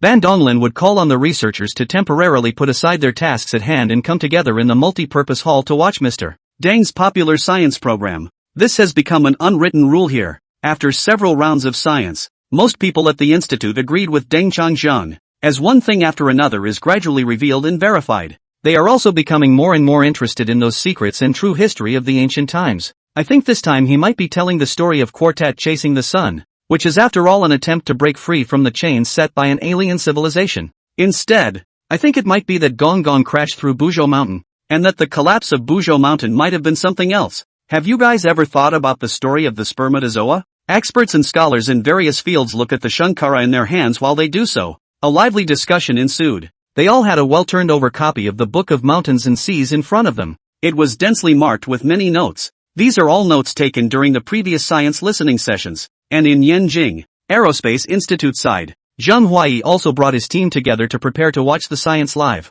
A copy of the Sermon on the Mount was laid out on each person's table, as had been the custom before. Sitting quietly in his chair, he waited for Deng Chanjiang to begin his explanation. For them, this installment of science fiction could be very enlightening. After all, anyone who can uncover the truth about the architecture on the back of the moon must be very knowledgeable in the study of solar system objects. At the same time, after watching the previous episodes of the video posted by Deng Chanjiang, everyone is particularly interested in knowing what's next for ancient civilizations. What exactly has been done to try to break the bonds? Africa. On Mount Kilimanjaro, in a makeshift camp halfway up the mountain, the weather has gotten a little chilly. Sun Jiqing and his colleagues put on heavy clothes. Over the past week, they found a lot of paleontological remains on the mountain. However, the exact age of these specimens will need to be taken back to the lab to be confirmed. As for the secret of that immortality pill, it's possible that it's hidden by the pond near the top of the hill. That means they need more time to explore the place. And this day, when the appointed time was reached, Sun Jiqing and the others opened the live broadcast interface with anticipation. Even though the search for the immortality pill was underway, it became a constant habit for everyone to tune in to Mr. Deng's program on time every Friday night. It's starting. It was finally 7 o'clock. Several scientists screamed with excitement. Deng Chanjiang's face suddenly appeared on the originally dark screen. Hello friends, welcome to Friday night at 7 p.m. On the Science Channel, I'm Deng Chanjiang, standing in the center of the study. Face the camera with a slight smile. In the meantime, more and more people flocked to the live broadcast, and the number of people had already reached 5 million views just as soon as it went live. The heat is still rising. Cut the crap. Let's get to it. Yeah, what the hell did the ancients do after Hoi shot down 9 suns? Stop beating around the bush and tell us what happened back there. The pop-ups were hyped by the audience. Everyone is very anxious to hear the content. Waiting a whole week for. Now is the time to unravel the mystery. It's great to see such enthusiasm. Deng Chanjiang laughed. It does seem like a week is a lot for everyone to look forward to. Well, we're going to get to the point now. And what we're going to be talking about tonight is. Then he wrote 4 big words on the blackboard. Quester chasing the sun. When the words are displayed, immediately there was another clamor on the screen. Cowardly. As expected. It's Cotter chasing the sun. Is there some special meaning behind it? Nonsense. Who doesn't know by now that the classic of mountains and seas isn't just any old mythology at all? Chapter 83. Take the whole solar system with you. Wandering. How many times has it been said that the Shanhai Jing is actually a manual of ancient high technology, and also records the history of many struggles against alien forces? I told you to read more in general, and you're always lazy. See a screen full of comments full of passion and sparks of wisdom. Deng Changjian thought it was pretty funny. At least it shows that people have become more accepting of the book's ideas. Taking a deep breath, he continued into the camera. As mentioned last time, through the guidance of a prophet, our ancestors recognized the reality that the entire solar system was actually controlled and used as an experimental site by some powerful alien force. It must have been very shocking to many listeners at the time. It is important to realize that the solar system is really nothing more than a large testing ground, while the Earth is a special vessel dedicated to observing the evolution of life. So no matter how much change and development occurs, intelligent life must eventually appear on Earth. Facts. Extremely cruel. Even modern human civilization owes much of its progress to what was once alien intelligence. They rearranged the position of the planets within the solar system and improved the environment to make the Earth suitable for the birth of life. But, after learning the truth, ancient civilizations did not stand still out of fear. Instead, they didn't stop there after cleaning up the traitors on Earth, and held a high-level meeting in the Kunlun Mountains, the center of the universe at the time. A brand new program was developed at this meeting, and that program is, speaking here. Deng Changjian paused for a moment, pointing to the 4 big words written on the blackboard behind him. The only goal of this program is to break the bonds and escape the blockade of alien forces. The scale of this program is unprecedented. Its grandeur and boldness even surpasses the ancient myths of Nuwa mending the sky and Pangu opening up the world. Because the story of the quartet chasing the sun looks like just an old legend. Deng Changjian took a deep breath and revealed the true purpose of the program. But in reality, the ultimate goal of the quartet's pursuit of the sun is to take the entire solar system, traverse the nebulae, and wander into the vast expanse of space. This speech was finished. It shook up countless viewers in front of the TV and on the air. They had both envisioned many explanations for the quest for the sun, but no one thought Quarto chases the sun actually takes the entire solar system with him as he breaks out of the encirclement, escapes his confinement, and roams among the stars. That short sentence alone was enough to surprise them beyond words. Everyone's eyes rounded, staring straight at the blackboard beside Deng Changjian. Those 4 words were written on it. Quester chasing the sun. This is a familiar legend. A long time ago, there was a giant named Cotter. He saw the sun and stayed close, run through the hills and mountains. Eventually I felt thirsty to the point of exhaustion from being too close to the sun. He drank the yellow and way rivers dry, but it still doesn't feel like quenching your thirst. Finally died of thirst. This legend, it's full of tragedy. But the shock it brought to the people was much weaker than what Deng Changjian had said. The Quasar originally wanted to lead the solar system, containing the sun, the 8 planets and countless moons together, to navigate freely in the universe. OMG. It's really false. Why do I feel like what the anchor is saying right now is the real myth? Driving the entire solar system to wander? The greatest exaggeration is just to make the Earth go wandering, right? Now you're saying that billions of years ago ancient people were already thinking of driving the entire solar system? If the solar system is really an alien testing ground, does that mean that we anciently want to steal that testing ground away? A restriction set by aliens can't be broken that easily, can it? Netizens went crazy posting comments expressing their shock and disbelief. To know, there is nothing in the solar system but one huge source of light, the sun. There are 8 other major planets, plus thousands of smaller satellites, not to mention all the asteroid debris floating around in outer space, trying to push away such a complete system. It's unbelievable. Kyoto Aerospace Research Center. Zhang Huai, who was watching the live broadcast, directly froze, brain stuck for a moment. Since Deng Changjian began to explain, it just kept refreshing his perception of reality. As a researcher, he knew what a daunting task it would be to try to move the solar system to get it out of the Milky Way.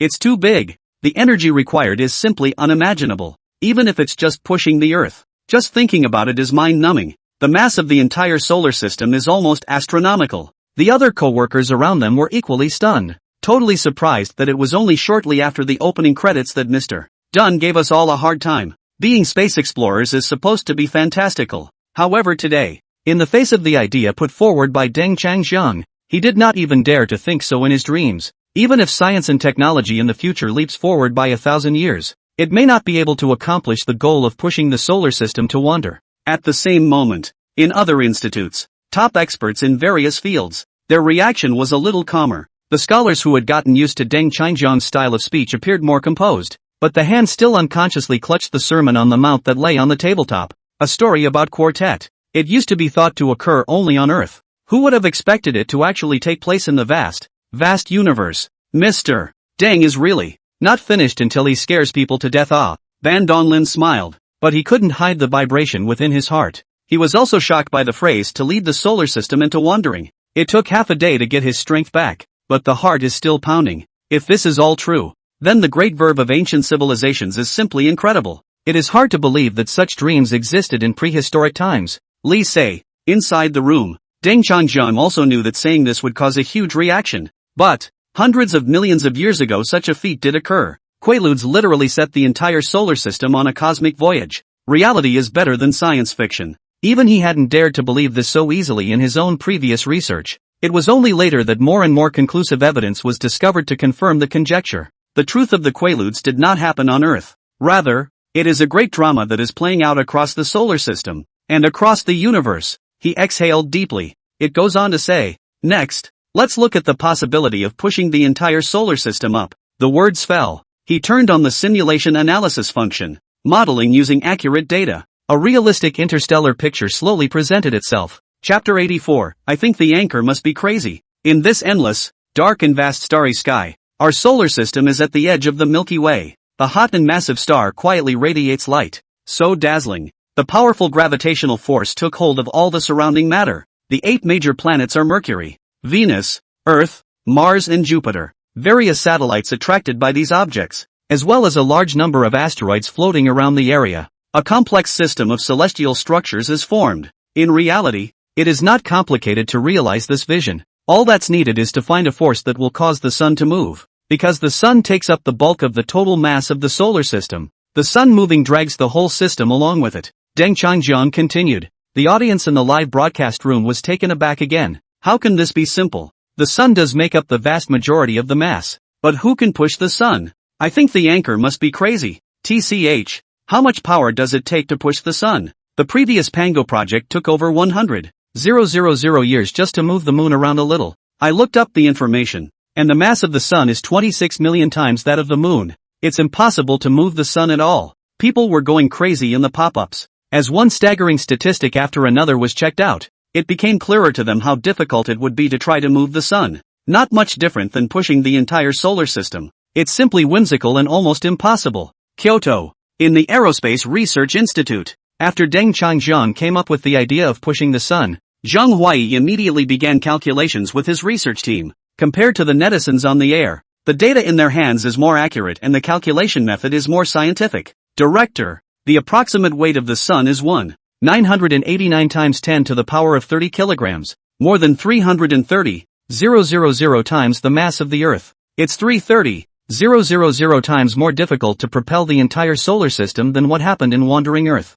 Even with 100 million thrusters installed, there's no way to shake the sun a little bit. In addition to this, there is an important point to be borne in mind, namely, the high temperature of the sun's surface. And this greatest difficulty must be solved in order to act upon it. As a professional researcher, a lot of relevant data was quickly produced. The more you do the math, the more you realize how hard it really is to push the sun. Even if ancient technology could move the moon, it could not displace the sun. Even if it could push the sun, at most, you can only get it to deviate slightly from its original position by a tiny bit. Can't do it at all with an entire galaxy adrift. Li say. In the backstage monitoring room of the city's TV station, Ian kept shouting, "My God, awesome, and it can't be true." The voices rose and fell. At this point, Ko Jian-song, looking at him with a helpless face, "You said you." The station manager's voice is loud enough. "Don't yell any louder. Do you know what will happen?" Hearing this, Old Ian quieted down a bit. With a hefty smile,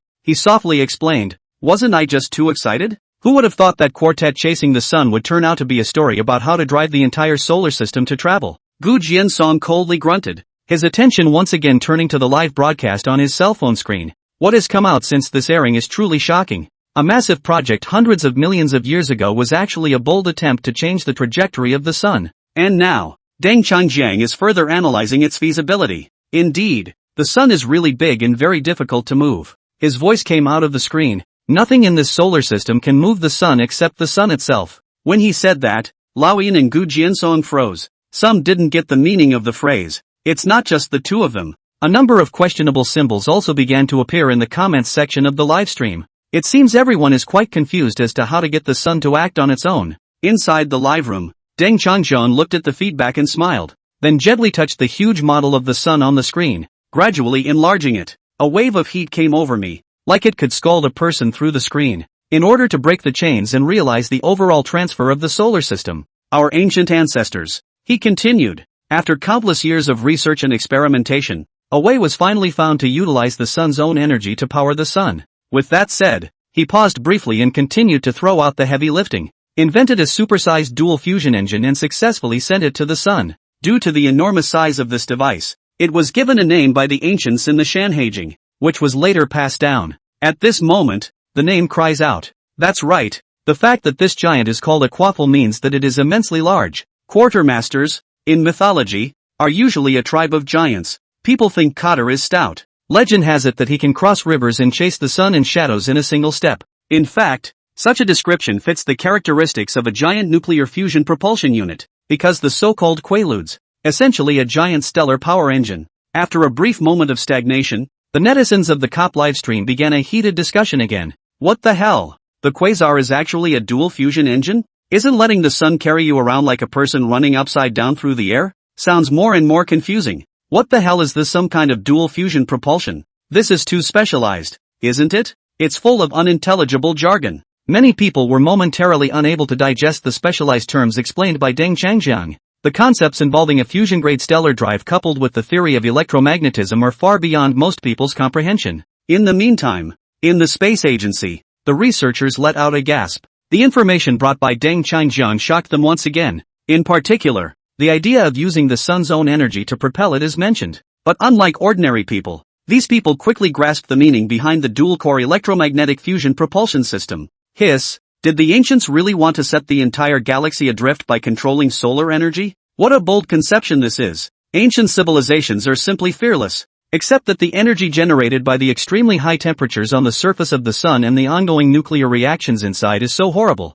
How can it be utilized? After the intense and in-depth arithmetic, all of them couldn't help but shake their heads and sigh. Theoretically, this vision is indeed possible, but in practice there are many obstacles that are difficult to overcome. Chapter 85 Dual Engine Design. The Sun, for example, has a mass of about 330,000 times that of the Earth, and a violent process of hydrogen-helium fusion is occurring inside it all the time, and it is this that provides the source of light and heat that lasts for billions of years. It is simply harder than ever to fully utilize this power. Just when the crowd was questioning whether the ancestors really had this ability, only to see Deng Changjiang's voice ringing out again at the center of that huge, radiant light and heat emanating from the screen. Let's talk about the principle of how the quester moves the sun. Hearing this, Zheng Huai and the other research members perked up. Everyone took out their notebooks and pens and listened with rapt attention. At this moment, it was as if they had returned to their student days when they were listening to their teacher's lectures. But the lesson is, it's just so unbelievable and outrageous. First, we're going to build a Dyson ring, Deng Changjiang continued, which made Zheng Huai's eyes light up. Deng Changjiang had mentioned this thing before, and it was the standard for a level 2 civilization. They can build ring structures near stars to harness their energy. On the screen, as Deng Changjiang narrated, many black ring-shaped objects suddenly appeared next to a huge sun. These rings surrounded part of the sun, making it appear dimmer. Zheng Huai was meticulous and immediately realized this. Ancient legends mention that the sun set causing darkness before Quester chased the sun. Does that mean this Dyson ring is used to absorb light and heat radiated from stars? Once the sun's rays are partially absorbed, will people feel that the sun is dimming? Just as this doubt arose in his mind, Deng Changjiang's voice on the screen sounded again. Right. It's described in the Shanhaijing that the sun in shadow became less bright. And that's because it's describing what was seen on Earth at that time. This statement actually asks and answers a question. It means that the sun doesn't look as bright because Quester is chasing it. Deng Changjiang's words were like opening the door to a new world for Zheng Huai. He was surprised that there was even a description in the Shanhaijing of how the quartet's pursuit of the sun would cause a change in light. Just as he was still pondering, Deng Changjiang went on to explain. Next, we can use the Dyson ring to reflect the sunlight somewhere in the sun for heating. At this point, the simulation demonstration on the screen began. The data shows that the Dyson ring becomes a reflector, reflecting the sun's heat and light back into the sun itself. It was an exceptionally realistic scene that made everyone's eyes widen. The technology for this simulation was not only at a cinematic level, it was much more advanced than their existing models. We know that the sun is made up mostly of helium and hydrogen, and once those gases are heated up to a certain level, they are collected by the Dyson ring. On the screen, a constant stream of hydrogen and helium is being separated and flown towards the Dyson ring. We then transported this collected helium to a distance from the quadrant nuclear reactor, where it was used to generate a huge amount of thrust through nuclear fusion to drive the entire system forward. As soon as the words were spoken, a massive stellar-level propulsion unit appeared in the screen on the outside of the sun. With enough helium entering the device, the strong reaction did produce a huge amount of power. Boom! With a loud bang, a powerful force acted directly on the sun, gradually pushing it into deep space. When Zhang Huai saw this, he couldn't help but shake his head and sigh. Although it's a wonderful idea, there are no materials that can withstand such high temperatures. Indeed, while this approach is feasible, it is difficult to realize. Devices are inevitably at risk of melting when close to the sun. As he thought the experiment would fail, Deng Changjiang spoke up again. Just as the engine was about to fall into the sun, those large amounts of hydrogen collected through the Dyson ring came in handy. The screen shows that in addition to the fusion engine there is an electromagnetic engine blocking its underside. Twin engine design? Just as Zhang Huai thought of this, Deng Changjiang said, the electromagnetic engine can accelerate hydrogen toward the surface of the sun, thus maintaining a certain distance. At almost the same moment, as the nuclear engines were rapidly falling toward the sun, the electromagnetic engines were blasting millions of tons of hydrogen outward at high velocity. Boom! The stream of air created by the collision of the two enormous energies rushed toward the sun like a column of light, while the other side stopped the engines that were going down because the helium had triggered a violent reaction. Eventually, the two engines combined to create an unprecedented force that slowly propelled the sun. All the researchers watching this scene were shocked. I didn't realize it was possible to manipulate the sun that way. After a short period of astonishment, everyone quickly grabbed paper and pen and began to verify the feasibility of such a program. There are no mistakes. It's perfectly feasible in theory. Where it matters most, really, is the balance between the thrust from helium fusion and the reaction force created when hydrogen combustion recoils against the sun. Right. If this balance is found correctly, theoretically, as long as the sun keeps burning, this twin-engine quartet of ours can keep pushing it to move. Surprise was written all over everyone's face. Such a pie-in-the-sky idea. Is it hard to believe that someone actually figured it out in ancient times? Used the sun's own power to roam the stars. This human drive to overcome nature and manipulate celestial bodies. It's even more uplifting and heartwarming than the mythological story of the quartet chasing the sun. About the same time, in that hard sci-fi live room, with Deng Changjiang's series of specialized vocabulary, finally a viewer figures out how the Quaaludes drive the sun. Two engine systems, one utilizing hydrogen and the other helium. One is a counter-push and the other is a forward motion. With millions of tons of energy consumed per second, the effect is wildly produced on the surface of the sun. Thus, it drives the sun to keep moving forward. I'll go. What a brilliant idea. I didn't quite get it, but I'm done knowing that it's awesome. I was so excited to see that special effect. So this solution really works? I just asked my teacher and he said it's absolutely fine according to the theory. The pop-ups filled the screen with everyone's hard-to-conceal awe. Deng Changjiang introduced out of this set of theories, as well as the screen to show the real sense of the burst of images, so that everyone's emotions are high for a long time cannot be calmed. The solar system is so huge in size, yet it is still driven by certain people who find a way to make it work. This method sounds almost more magical than the mythical originators ever did. Meanwhile, in the small room where the live broadcast was taking place, after completing the explanation of the Questor's operating mechanism, Chapter 86, Driving the Sun Forward, Deng Changjiang glanced in passing at the rapidly scrolling pop-ups below. Honestly, his feelings when he first heard about ancient civilizations trying this were not too far from everyone else's. Such a thing is impossible to accomplish without the courage of a heavenly and earthly mind. Ancient people really. It's almost as daring as moving the entire lab for a prison break. After taking a deep breath, he temporarily paused the simulation demonstration, and the screen returned to the room. Turning to the camera, Deng Changjiang continued. Having just finished explaining the process of how the quartet pushes the solar system, we will now focus on the story of quartet chasing the sun in the Shanhaijing. Almost instantly, listeners, whether through television or on the internet, lowered their heads in unison, picked up the Shanhaijing in their hands, and flipped to the chapter that recorded the deeds of Quarto. There is a very detailed description in the classic of mountains and seas about the exploits of Cotter chasing the sun. It was probably a time long ago when, because the sun had become less bright, Quarto worried that the coming of night would deprive the world of light, so decided to go after the sun and ask it not to sink. After a pause, Deng Changjiang sighed. In the end, he passed away due to extreme thirst. This saga of sacrifice follows the tragic journey of a certain seemingly foolish but determined character as he tries to follow the light. Various versions of the understanding of the matter abound. Some say it's about finding the light, others say it's part of an ancient shamanic ritual activity. General, no single interpretation has been able to completely parse out the mysterious plot of this classic. Then Deng Changjiang added, let's read the original words more carefully. Cotter walks with the sun until the land of sunset, seeking water to drink because of thirst. He first drank the waters of the Yellow and Wei rivers and did not yet quench his thirst, then tried to travel north to reach the lakes to drink, but died on the way of dehydration before he reached them, and turned his crutch into a forest of peaches. To truly grasp the truth behind the story of the quester, one first needs to figure out what the act of repelling originally represented at the time. Turning around, Deng Changjiang wrote the word drive on the top of the blackboard, their original take and understanding of the story. It seems to be a bit subverted. Quester chasing the sun does not mean that Quester runs after the sun. Instead, it drives the sun forward. Imagine, people, if ancient civilizations were really advanced, they must have known that it was impossible to catch up with the sun on Earth. Therefore this event could only have happened in the universe. Deng Changjiang's voice rang out from the screen again. It drew everyone's attention to him. In fact, when ancient civilizations recorded this event, they used a great deal of imagination to compare a twin-engine ship called the Quaaludes to a tall giant. To escape his bondage and be free,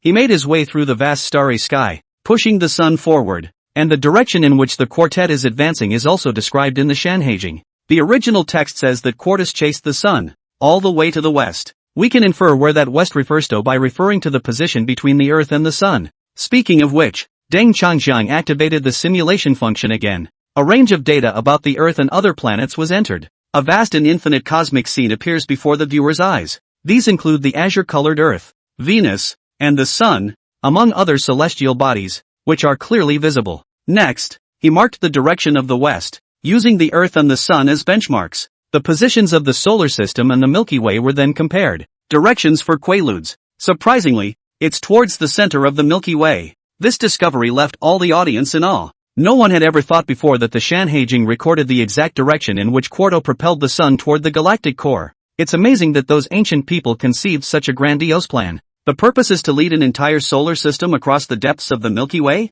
Kyoto Aerospace Research Institute. When he first heard this shocking information, Zhang Huai immediately looked at his co-workers and said anxiously, quickly, check the data graphs and see where exactly the quartet has gone. Actually, there is no such thing as orientation in the whole vast universe. Left, right, front and back, up and down in all directions cannot be defined. The only thing that defines direction is the selected reference. Now, Zhang Huai wanted to know whether the Quafu chasing the sun to the west, mentioned in the classic of mountains and seas, was really pointing to the depths of the Milky Way. The end result is shocking. Director, that's right, the Quarian is indeed headed toward the galactic core. There is a layer of clouds made up of stars blocking the way outside our solar system, and modern technology has not been able to traverse this area for further exploration. Assuming that Deng Changjiang is right, it is this layer of obstruction that Cotter is trying to penetrate. After listening to my co-workers, Zhang Huai's mouth was dry and his face was shocked. As a scientist, he understood the current situation in the solar system.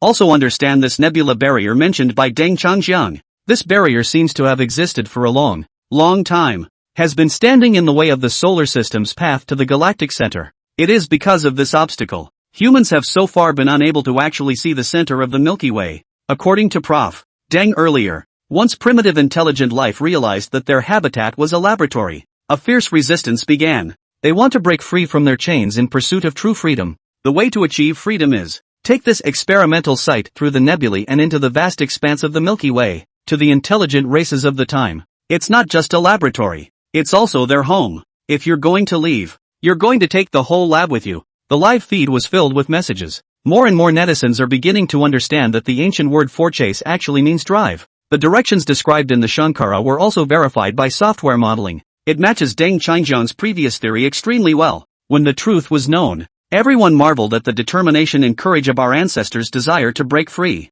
It was worth the price of admission. It was so worth waiting so long. Wow! I didn't realize that the story of Quaaludes chasing the sun was actually a grand plan to escape from the dilemma. That's really something. I was under the impression that the solar system was right on the northern edge of the Milky Way. Right? There's a big nebula right in the middle blocking it. I can't really find any other adjectives to describe it right now other than I think it's super awesome. As Deng Changjiang dissects the Shanhaijing more deeply, the audience gradually realizes, although many people have this book in their homes, little is known about its true meaning. This involves knowledge of many subject areas such as paleography, geology, and so on. Chapter 87, Freedom is always the greatest goal to be pursued. It is simply not possible to completely solve the puzzles in this book without sufficient accumulated expertise. There are so many unspoken secrets in the book. Very quickly, some people have questioned this online. That's not right. Come to think of it, there's a problem. If the ancients have launched the quasar plan to escape, why are we still wrapped in the nebula? Does that mean that attempt didn't work? Could it be that in the end, he still failed to break the shackles? Speculation continued to pour out of the pop-ups. Everyone has already endorsed this explanation. It is even more urgent to find out what happened in the aftermath. What is it about the present solar system that still surrounds it with an unseen layer of stardust, preventing it from approaching the silver core? For those ancient inhabitants, freedom is always the greatest goal to pursue. I would rather perish in resistance than resign myself to the status quo. After taking a deep breath, Deng Changjiang continued with a surprising fact. As a matter of fact, in those days, the Earth did have a history of exchanges with other advanced civilizations, and these were recorded in the Shanhaijing. These words were like a stone thrown into a calm lake, stirring up layers of waves. What? Even this kind of thing is written in? Is there anything else in the Sermon on the Mount that we don't know about? That's right. The technological conditions back then should have been sufficient to spot those outsiders, so it's not surprising that they were recorded. Is the traitor here? Is this the civilization that stopped the quartermaster? The crowd in front of the screen once again stared in disbelief. The curse words came out. Hurriedly, he took out the classic of mountains and seas and flipped through it quickly. Yanjing. In the Institute for Key Projects. Everyone looked at each other. Then they all bowed their heads, staring at the copy of the Book of Mountains on his desk. There is a sense of unreality. Since watching Deng Changjiang's explanation, they almost read the 30,000 word Sermon on the Mount. But it just didn't find what Deng Changjiang said it did. Even suspected that I had bought a fake book. It really wouldn't be documented? Where the hell is it? I've gone all the way to the See Scriptures section and I still can't find it. A group of people frantically clawed at their hair, their eyes glued to the pages of the book. But no matter how much one searches, no relevant records of the Nibiru civilization have been found. Fortunately, this is the time. On screen, Deng Changjiang continued. In the classic of mountains and seas, there are many foreign beasts recorded, many of which have human heads and snake bodies. Inside the institute,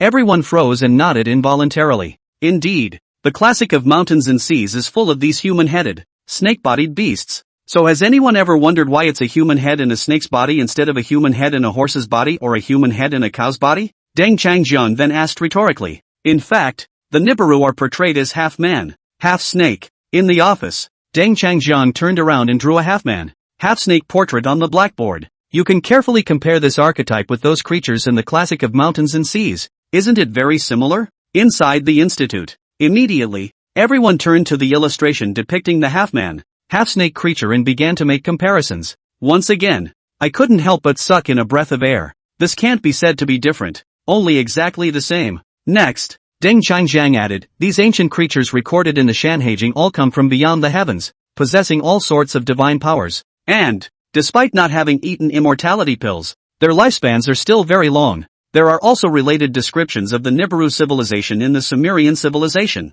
which is Mesopotamia. After the advent of Sumerian writing, images of the Nibiru people were carved on rocks and written in books, and we can clearly see the true face of the Nibiru people. It is also mentioned in the Sumerian civilization that the Nibiru civilization came to Earth after the disappearance of Earth's ancient civilization and brought advanced technology and long-lasting life. Because of this, thousands of years ago, the Sumerian civilization mapped the oldest solar system, consisting of 12 celestial bodies, arranged in the exact same order, size and position as we are observing now. Even Pluto, which was only discovered in 1930, and the hitherto undiscovered 12th heavenly body, Nibiru, are documented in their atlas. As for why the Nibiruans can live forever without taking immortality pills, the reason is, they are another test subject in a comparative experiment with an alien civilization. Deng Changjiang told a lot of secrets about the Nibiru civilization in one breath. It's like the experiments he's doing with aerobic and anaerobic evolution. Ancient, the alien civilization built this huge laboratory,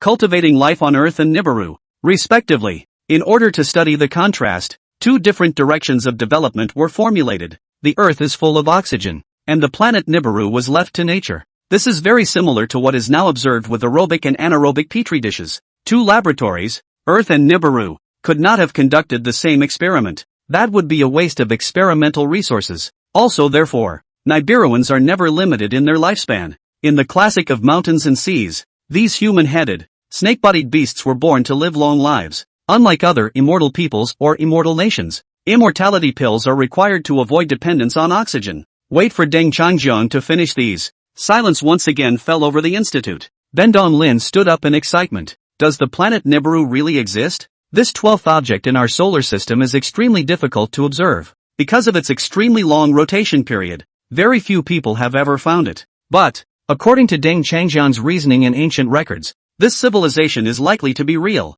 Director, I just checked the internal information. NASA, the first country to land on the moon in the last century, had published a paper claiming to have discovered it. Suddenly, an astronomy professor said excitedly, holding his cell phone. The cell phone page shows the very same paper that confirms the existence of the 12th object in our solar system. Then Don Lin's expression perked up. Quickly, he picked up his cell phone and read it carefully. The more I read, the more shocked I became. Yanjing, Aerospace Institute. At this moment, Zhang Huai was also shocked and overwhelmed by the huge secret revealed by Deng Changjiang. Another sample of experiments in the solar system. Nibiru, which takes 600 years to orbit the sun. A record of the star Nibiru in the Yamaha Sutra. After the destruction of ancient civilizations, Nibiruans also landed on Earth and left traces in legends. It was this civilization that betrayed mankind by killing the quadrant at a critical moment in the quadrant's plan. One Piece, more bizarre than myth. And yet, the corresponding accounts can be found in ancient texts.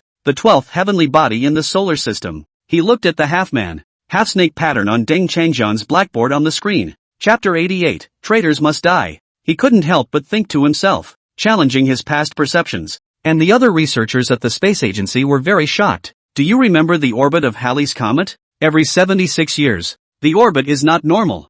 I noticed that too. It seemed to be affected by some kind of gravity for a while, but we never found the planet. I looked up NASA's literature on Nibiru and it says that not only is there water, but it's likely to harbor life. The fellows murmured. Find more related literature. Combined with what Deng Changjiang said, the Sankara and Sumerian civilization, among other records, the existence of the Nibiru civilization simply cries out for attention. Since we don't have much time, let's save the specific discussion about Nibiru's civilization for later. At this point, on the screen, Deng Changjiang looked at the time and continued. His live stream was only 3 hours long. If the topic goes too far, I'm afraid I'm going to have to talk until dawn tonight. In fact, the Nibiru civilization, like the Chinese civilization on Earth, was once two experiments with a complex entanglement between the two, a relationship that is also mentioned in the Shanhaijing. Then, he took a deep breath and got back to the point. Today we move on to the topic of the quartermaster, exploring how the quartermaster propelled the solar system into motion and what happened next.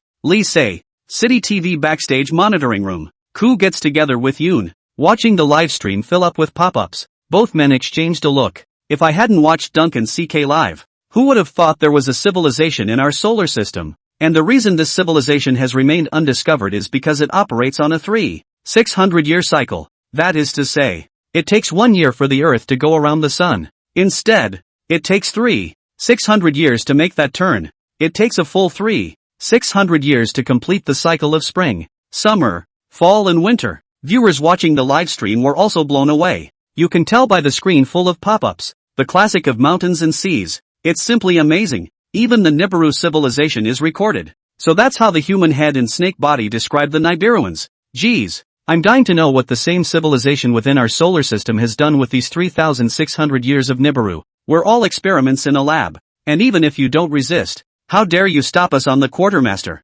See these pop-ups? Old Ian swallowed. Cautiously, he asked, Vice President, what do you think about this? I didn't expect Gu Jinsong to sneer. How do you see it? A traitor must die. Old Ian was instantly filled with righteous indignation, nodded heavily, and slapped the table hard. Pop, that's right. This kind of traitor deserves to die. Can't you be a good human being and choose to be a lapdog for an alien civilization? The loudness of the voice carried throughout the backstage monitoring room took the rest of the staff by surprise. Based on the series of evidence Tung Changjiang had shown earlier, they were now all convinced of the existence of the Nibiru civilization. Because of this, people are even angrier. It was all supposed to be a civilization born in the same place. It should be like brothers. And as a result, not only did you not fight back, You helped an alien civilization against our ancient civilization? At this very moment, the two men, in agreement with a number of netizens, cracked up at Nibiru's civilization. In the live study of Lyceum, Deng Changjiang looked at the various abusive comments on the screen.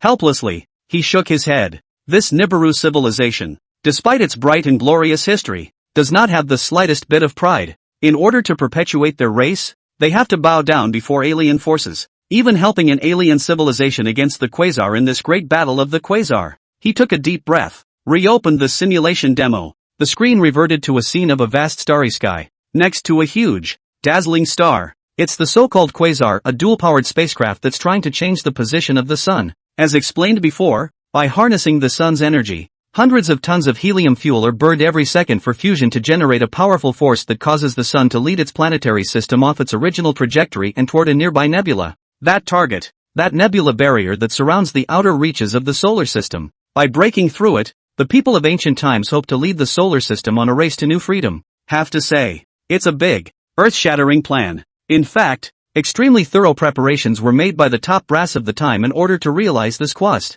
Deng Changjiang softly lamented. In previous lifetimes of researching this history, he knew then that he had almost achieved that goal. While chasing the sun, Quartet is doing everything in his power to fight the enemy to ensure that the vehicle continues to function properly after noticing the intervention of an alien force. In order for future generations to gain independence in the true sense of the word, all those involved in this mission were prepared for the most complete sacrifice, just to be able to break out of that blockade that covers the sky to see the wide world outside. But our ancestors were ready for head-on conflict when alien life realized something was amiss and sent warships to thwart it. In the screen, a cosmic battle is waiting to happen. Deng Changjiang tells the audience about this history of billions of years ago in calm but infectious language. Everyone listened with rapt attention, excited. In the end, after great sacrifices, the ancient nation managed to keep the quartermaster safe. Yet just as the light of victory is appearing, he sighed softly. Nibiru burst into the combat zone. Just these few words immediately touched the emotions of all the viewers in front of the screen who were watching the live broadcast.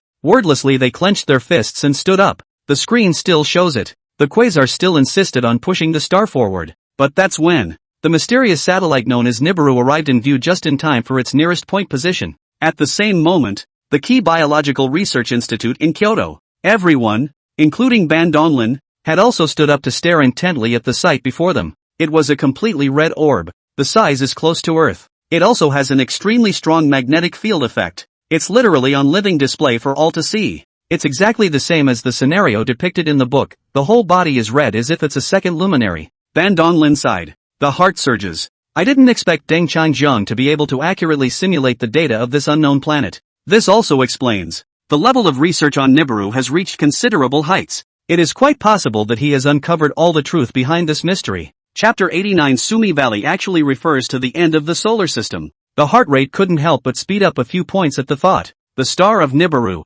one of the unsolved problems in astronomy, has always lacked strong empirical evidence to support the existential hypothesis. But if anyone can really prove all these facts, perhaps it is not Deng Changjiang. It's appearing over there. What the hell is this thing? It flew out of the planet Nibiru. Suddenly, inside the research room, several astronomers were keenly aware of what looked like a craft emerging from the planet, which was as red as fire. Its destination. It's actually the Quasar Stellar Propulsion Engine. Strange? You guys, look at this thing. It looks familiar? I feel like I've seen it somewhere before. An astronomer frowned. The others cast their eyes as well. I think it's written in the Shanhaijing, isn't it? How does this flying machine look so much like the Yinglong? And its serpentine, so Nibiruyan. Experts in different fields have expressed their views. Soon they found a description of it in the classic of Mountains and Seas. At this very moment, Deng Changjiang's voice rang out from the screen. That's right. This craft shaped like an Yinglong is actually a worship of the Nibiru star people.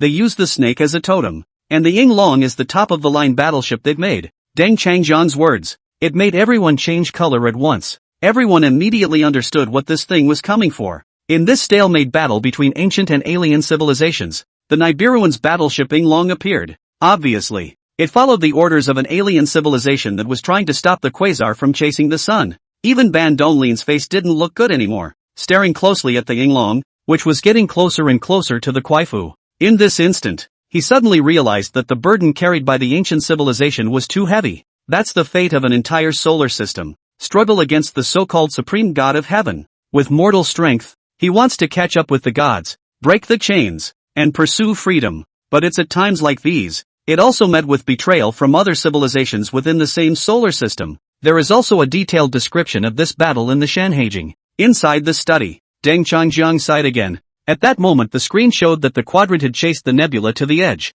Just need to work harder to get into the nebula. Start breaking the blockade. However, the Nibiru civilization did not give them a chance. You can turn to the original text. Kwafu do not measure the power. Want to drive the sun. Driven to the occasion of the Corn Valley. North to drink in the Great Zephyr. The road is not yet arrived. The road is thirsty and died. About this description. It's the familiar myths and legends. But, Deng Changjiang continued his explanation. According to the literature, Kwafu chased the sun and drove it to the Sumi Valley. Sumi Valley, in ancient times, was regarded as the end of the sun. Everyone knows that the sun is a star. So Summervale actually means the end of the solar system. The words just fell. The entire broadcast room was once again in an uproar. It's indeed recorded in the classic of mountains and seas. Come to think of it, Sumi Valley does refer to the edge of the solar system. Is it really going to work? Ancient civilizations are awesome. The classic of mountains and seas is awesome. Sumitani obviously refers to that nebula at the edge of the solar system.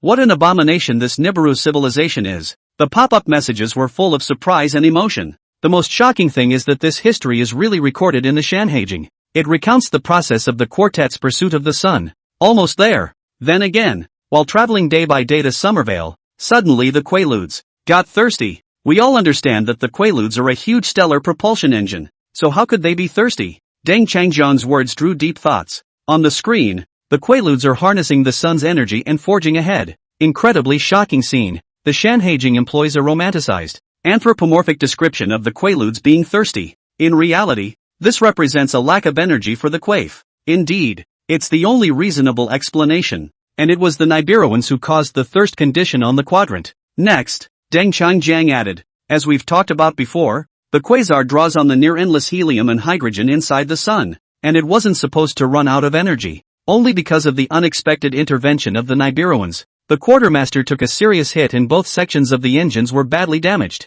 The original text is recorded in the classic of mountains and seas overseas and northern scriptures, Kwafu and the sun by and by. Into the sun, thirsty and wanting to get a drink. Drink in the river and way. The river and way is not enough. Drink in the north of the Big Zephyr. Not yet. The road to thirst and die. Deng Changjiang spoke while the audience searched for relevant content in the Shanhaijing Overseas Northern Classic. The text says into the sun is easy to understand, after being attacked by the Yinglong, part of the electromagnetic engine below, responsible for burning hydrogen to propel the sun, was damaged, resulting in energy depletion and a crash into the sun. Deng Changjiang sighed softly. The people who operated the electromagnetic engines of the quasar did their best to try to restore power to restart the device, but it eventually crashed due to lack of energy. Video screen display. At the opposite end of the earth and sky, the electromagnetic infusion engines were dealt a fatal blow. It collapsed with a bang. One of the most damaged was the electromagnetic engine, which fell straight into the sun. This whole set of narratives,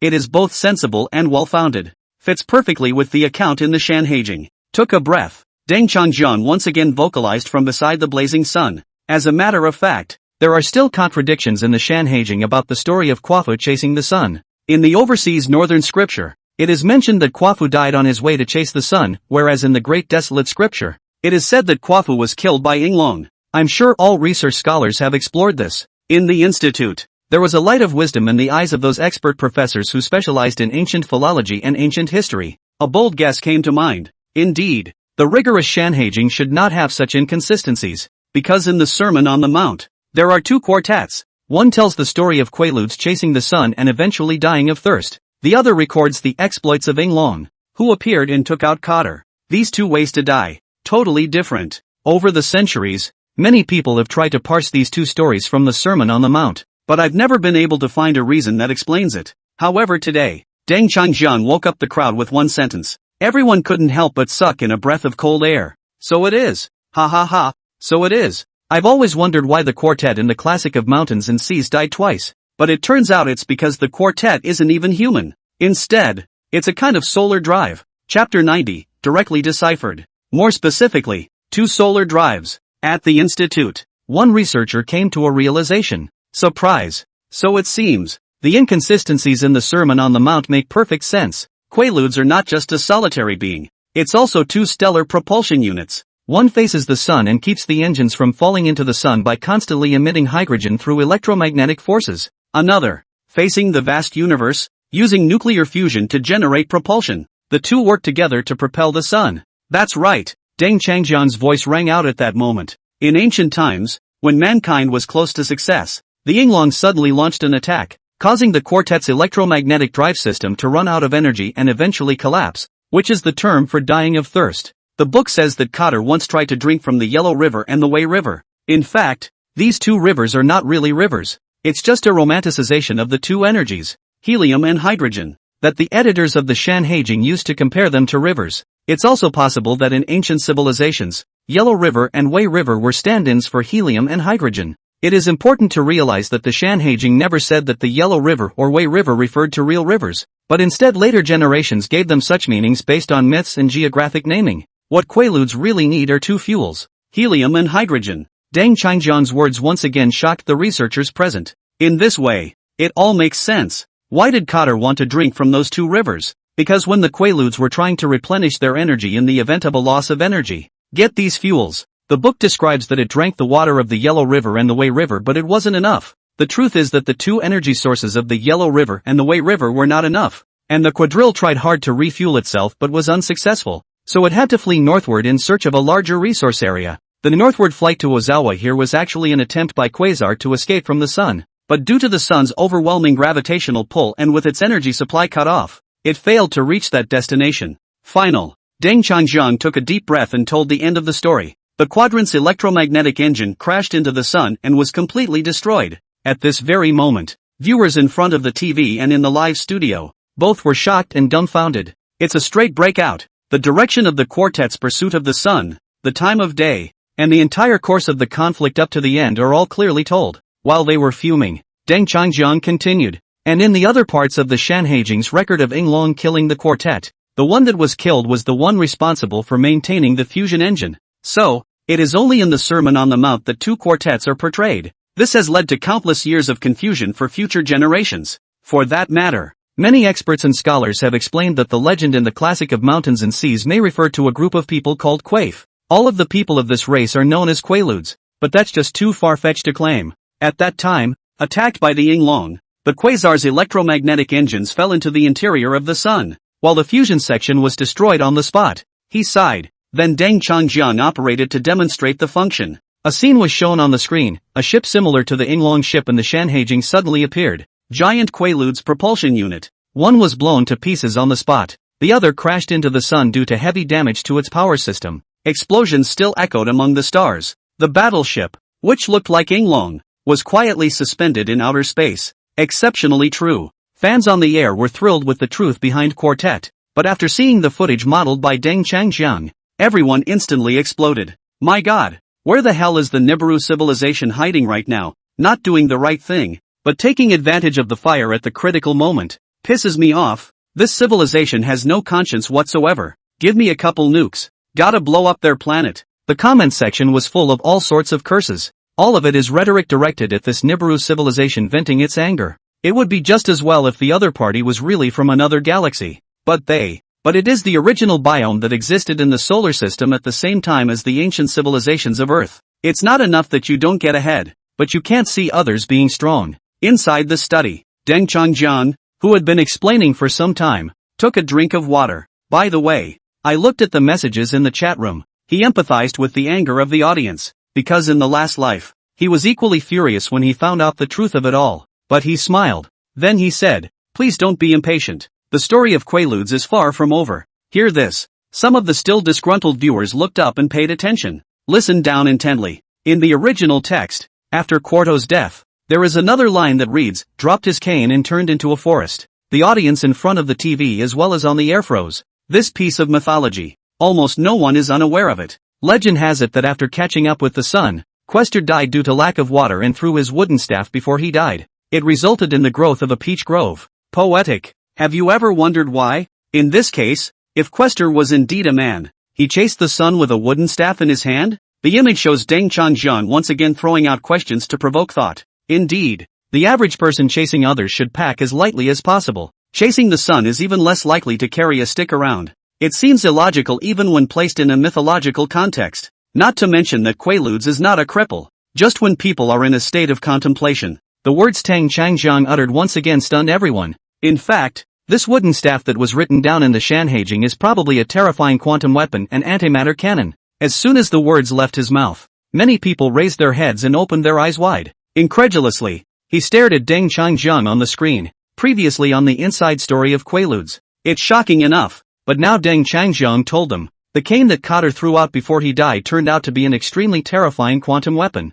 Kyoto Institute for Research on Major Issues. In fact, that cane recorded in the Shanhaijing is an extremely terrifying quantum weapon and antimatter cannon. As Deng Changjiang's voice traveled out, the experts in the various fields present in the conference hall sucked in a breath of cool air, especially those professors who study quantum science as an expert in this area. No one understands how scary quantum weapons are better than they do. The world is now working on this terrible weapon. But, Chapter 91, are you hanging up? With the current level of physical knowledge and technology, there is no way to create a true quantum weapon. This weapon, it can only exist in legend. Not to mention the antimatter cannon that Deng Changjiang had mentioned in his mouth. Is this really true? The antimatter cannon builds up enough energy to destroy an asteroid in a second. The antimatter cannon works on a simple principle, utilizing elementary particles and their corresponding antiparticles to annihilate each other to generate enormous amounts of energy. A process that can easily destroy everything, even thousands of times more powerful than nuclear weapons. Ancient civilizations may have had technology far beyond modern times. Perhaps they really did build antimatter cannons. I didn't realize that the truth is more shocking than the myths. One by one, professors of quantum and physics sat around. A heated discussion began. The more we talked, the more fear we felt in our hearts. Who would have thought? Hundreds of millions of years ago, there was a space battle between civilizations just beyond Earth, and it was fought close to the sun. Of course, it is the Nibiru civilization that is the most infuriating. They let go of normal development and have to go and be a dog under someone else, and trying to drag Earth along as a slave. Meanwhile, the screen shows the vast expanse of cosmic space. Just a moment before the quartermaster completely disappeared, an object shaped like a cane and glittering with ebony light was thrown out. The scene was unmistakably real, as if you could reach out and touch this weapon. This excited all the physics and quantum science professors in the room to their feet. It's an epic weapon that is completely impossible to make with modern technology. The power contained therein is derived precisely from the mutual repulsion and annihilation effect between particles. Boom! Immediately afterward, a loud bang echoed around the sun. According to the pre-programmed procedure, a black ray of light came out of the cane. It distorted the space around it, bending even the light around it. Originally people thought the cudgel was thrown when the quasar was about to explode in order to deal with the Yinglong. But what happened next was again beyond everyone's expectations. As the quasar faced destruction, it had no choice but to throw away its cane. As preset, this cane aimed an antimatter cannon at the planet Nibiru. Deng Changjiang's low voice resounded throughout the conference room, filled with sadness. That's right, that cane was not intended to destroy the Yinglong. Instead, it was used to attack the planet Nibiru, which was not far away in the vicinity of the perihelion position. Ancient peoples faced with desperate realities yet still decided to carry out the Quaaludes program. They were ready to die, pushing the entire solar system forward. They were stopped by the Nibiru civilization just as they were about to reach the end of their journey to break into the interstellar clouds and break free. There must have been a great deal of anxiety and sadness in the hearts of those who were controlling the Questor at that time. With Deng Changjiang's words, everyone listening to the report, whether in the research lab or in front of the TV or in the live studio, also felt the heaviness. Indeed, at that time the solar system was only the last little way from entering the nebular zone. It is recorded that the Shanhaijing clearly identifies the location of this battle as being in an area close to the corner, the Sumi Valley, on the verge of crossing the border to freedom. They were ruthlessly stopped by another civilization that was also a test case. One can only imagine how frustrated the people on board the KwaZulu-Natal were at that time. And even in their despair they fought back and challenged the gods with incredible courage. Trying to escape with the cage can be so close to granting a wish, but in the end it all comes down to zero. Countless compatriots on the front line are doing their best to hold off the enemy. In this starry sky, life is constantly falling. The desperate warriors aboard the quartermasters want nothing more than to destroy each other and take them to hell with them. Speaking here, Deng Changjiang took a deep breath and said, I just said the word hell. The screen demonstration showed the antimatter beam slamming mercilessly into the top of the giant Nibiru planet. At that moment, a part of that huge star, like a small sun, was hit by a strong antimatter ray, and boom! A loud noise rang out and flames lit up the sky as if it were a send-off for a hero who had died bravely. Is it hanging? Will Nibiru disappear completely? I don't suppose so. Antimatter cannons can destroy normal planets, but Nibiru is too big. If it were really over, there wouldn't be the same people who descended to Earth thousands of years later to create the Sumerian culture. Inside the research room, people from a variety of professional backgrounds were engrossed in the simulation video. It felt like being personally involved in that conflict that happened hundreds of millions of years ago, cutting through the despair of the ancients, obviously just a step away. And yet, you can never get over the hump. That shot of antimatter did hit the Nibiru body, causing the crust to shake, plates to shift and crack into several pieces of debris scattered across the universe. Then, Deng Changjiang sighed again and announced, in fact, the forest spoken of in the original article actually refers to a asteroid belt formed by the dispersal of the fragments of Nibiru's star. In modern times we found and named it. After a slight pause, he mentioned the name very familiar to all astronomy enthusiasts, the Kuiper Belt. This asteroid belt was discovered in the early 20th century, located at the edge of the solar system very close to the outer star cluster, in an aerospace science base in the center of Kyoto. Zheng Huai stared tightly at the screen. Watch as Nibiru's star is destroyed and shattered into quartered chunks, floating in the universe, then scattered around, slowly forming a planetary belt. The planetary belts that Deng Changjiang had projected through his simulations were almost identical to the Kuiper belts observed by their Space Research Institute. They are both at the edge of the solar system, all close to that nebula. The arrangement is haphazard and the distribution is disorganized. Countless astronomers have studied the process of formation of the Kuiper belt, but none of them came up with a definitive answer, because no comparable information can be found within the current solar system. Think about it. He couldn't help but take a breath. That's right. That's it. No wonder we couldn't find the cause of the Kuiper belt. Turns out it was formed when Nibiru broke up. He gulped, hurriedly picking up the notebook on the table. He took a pen and made a quick note. The star Nibiru goes around once every 600 years. And modern technological civilization, I'm afraid it's only a few hundred years old at full count. Astronomy has only been developed in the last 200 years. Naturally, Nibiru cannot be observed. Chapter 92, Speak Only Half at a Time.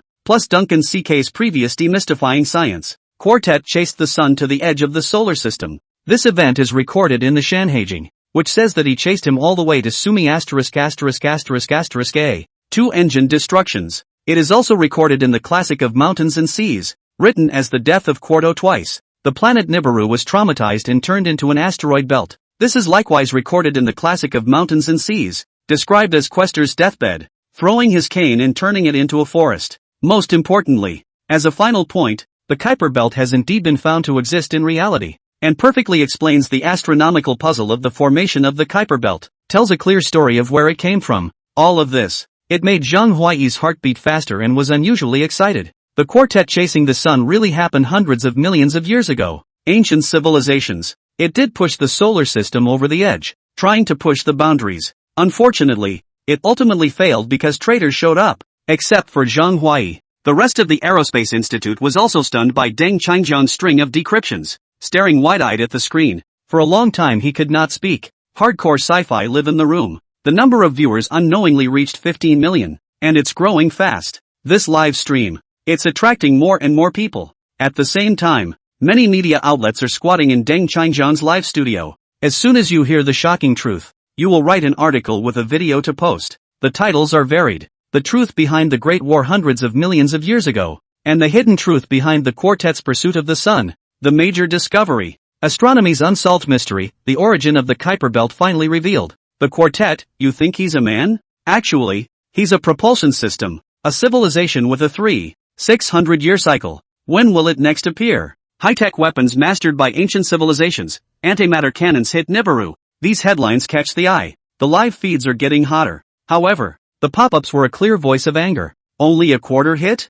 That traitor is an abomination. The pioneers paid a huge price for the Sun Chase program, and it's just one last step away. I'm afraid that the forefathers on board the Quartus at that time will not be able to rest in peace until they die. Those who want to be slaves tend to hate those who want to be free. The pop-ups were full of complaints. Nibiru's civilized behavior is truly outrageous. Inside the live room, Deng Changjiang glanced at the live broadcast room where the number of people had surged and was slightly surprised. Seeing the tirades and curses in the pop-ups, he shook his head helplessly. The ancient civilization executed this plan with unprecedented determination as Quester chased the sun. Thoroughly prepared. Even fight to the death against alien civilizations. But it ignores the sneak attack by the Nibiru civilization. On the verge of success, Many of the pioneers died with a grudge. The members of the Quaaludes who were buried in the sun were even more dead. So in desperation, they activated the cane and blasted Nibiru. This cannon also completely ignited the war between the Earth and Nibiru civilizations. Actually, even without this cannon, when the Nibiru civilization stood in the way of the ancient civilization,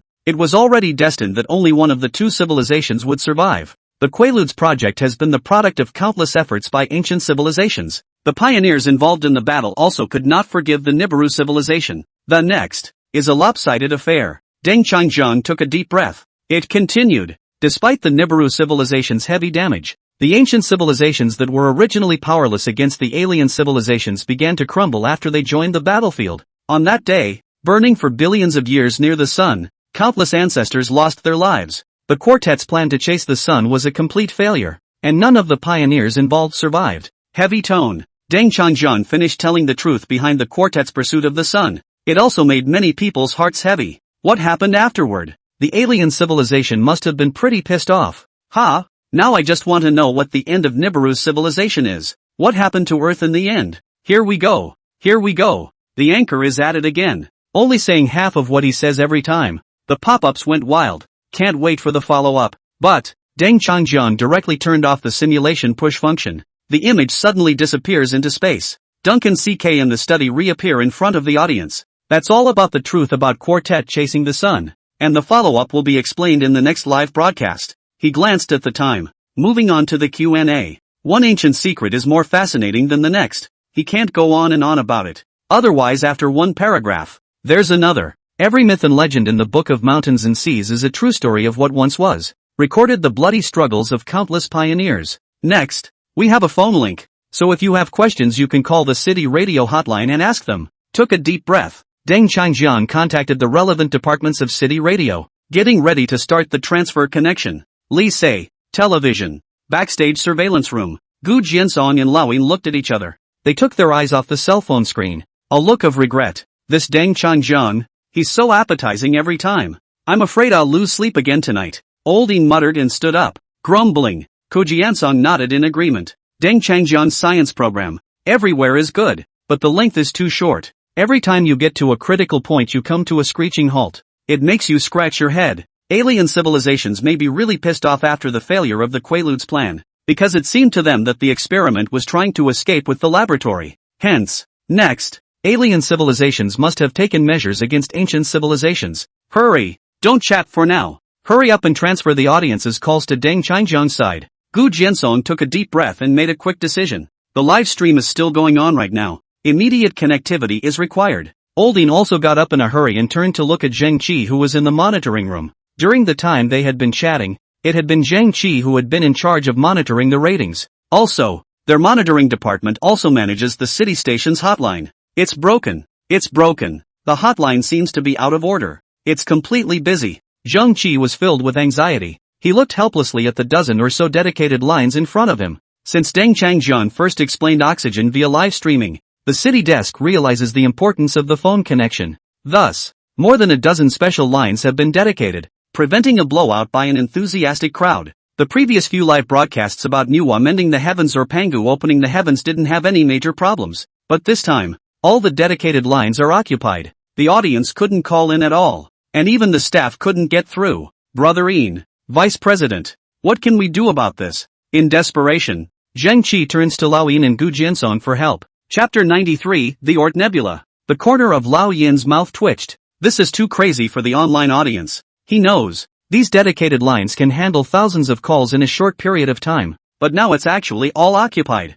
This means that the number of people calling city radio in a short period of time is feared to be well over a few thousand. Even tens of thousands are possible. Ko Jiansong was also a bit surprised, but immediately calmed down and said in a deep voice, "Let the audience wait for a while. You guys hurry up and debug. You have to get the call through." This current science program, it not only attracted the local audience in Lisei, it radiates almost half the province. The online audience is also growing. There must be no surprises. Lisei, inside the study. Duncan Chung pauses the broadcast for a minute. Never received any phone connection. A message from the staff came over the headset. Tell him it's the hotline that's completely overrun and needs a little delay. The corner of his mouth twitched. In order to stall for time, he had to begin an impromptu lecture on some of the stories in the Shanhaijing. Finally, 5 minutes later, good news came through the headset. The first call was successfully connected. The voice that came over the microphone was a pale but understated one.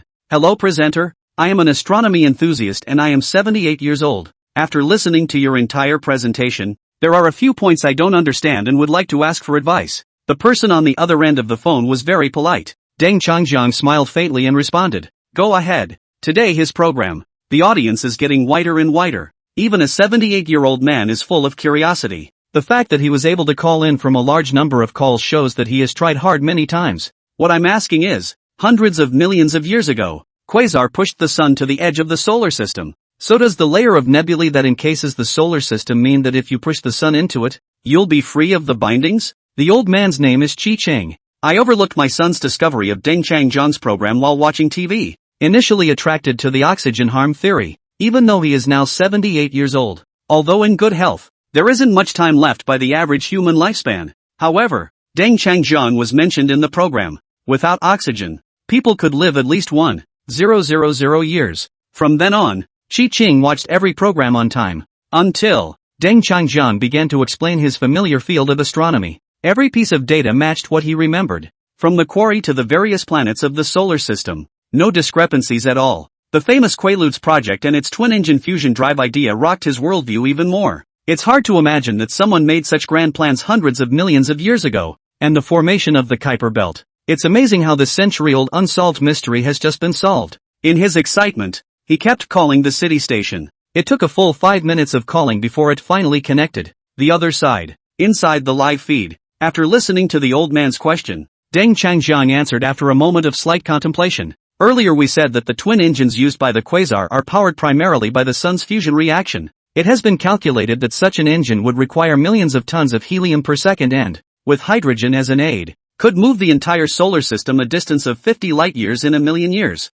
This means that even if the sun enters the outer nebula, it can't escape instantly, but will take another 40,000 years to actually break out of its bonds. Actually, prisons built by alien civilizations. It's really too solid. In the interstellar cloud, there are messy clusters of comets and various meteorites everywhere. That said, even if an ancient civilization broke into this nebula, it would encounter many unimaginable risks. Most likely, the entire solar system would disappear without a trace in this nebula. Now that that's out of the way, let's focus next on the Oort nebula that looks like an eggshell outside our solar system. Deng Changjiang took a deep breath. After seeing that there was still plenty of time, he continued, billions of years ago, an alien civilization spent a great deal of effort to create the solar system as a testing ground. Not only did they arrange the position of the planets so that Earth and Nibiru could harbor life, they built this nebula. It's 2 light-years thick and could be considered a test site enclosure. No different than a big cage. This nebula, in modern astronomy,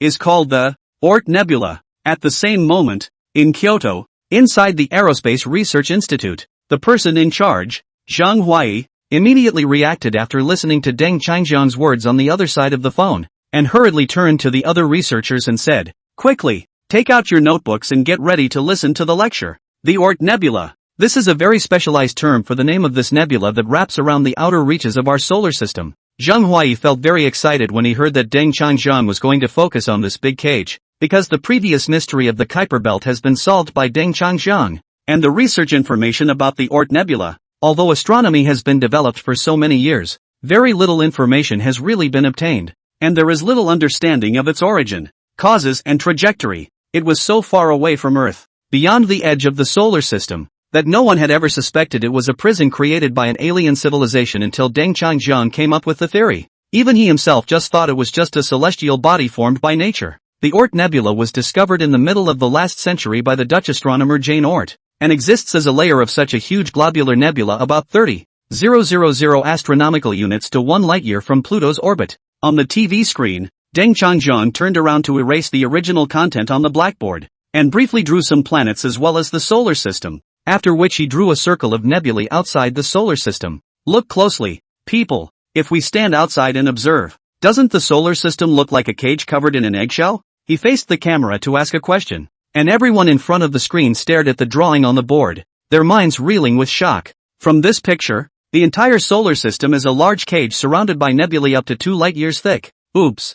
I didn't feel it before just listening to the lecture, but now I see that the picture really looks like a cage. It's no wonder that the ancient civilizations had to break this bond no matter what after learning the truth. Is such strength as aligning stars and creating nebulae only available to third-class civilizations? The live chat room was a frenzy of pop-up comments from viewers who all realized they had been living in a cage of some sort. Or rather, a testing ground constructed by some alien civilization. All of this came from the design and layout of an alien civilization hundreds of millions of years ago, manipulating the position of stars to make them part of an experiment in the evolution of life. Chapter 94. I think it should be 1,000,000 times. What a chilling fact. Inside the study, Deng Changjiang sighed deeply after reading the pop-up, then said, if we think of the solar system as an egg, then the sun is like the yolk, and the outward 8 planets and then the Kuiper belt can be regarded as the egg white part, and beyond the Kuiper belt is the region where the Oort nebula exists as an eggshell, 2 light-years thick, which is the very cage set by the alien civilization. It is because of this barrier that civilizations within the solar system can never escape,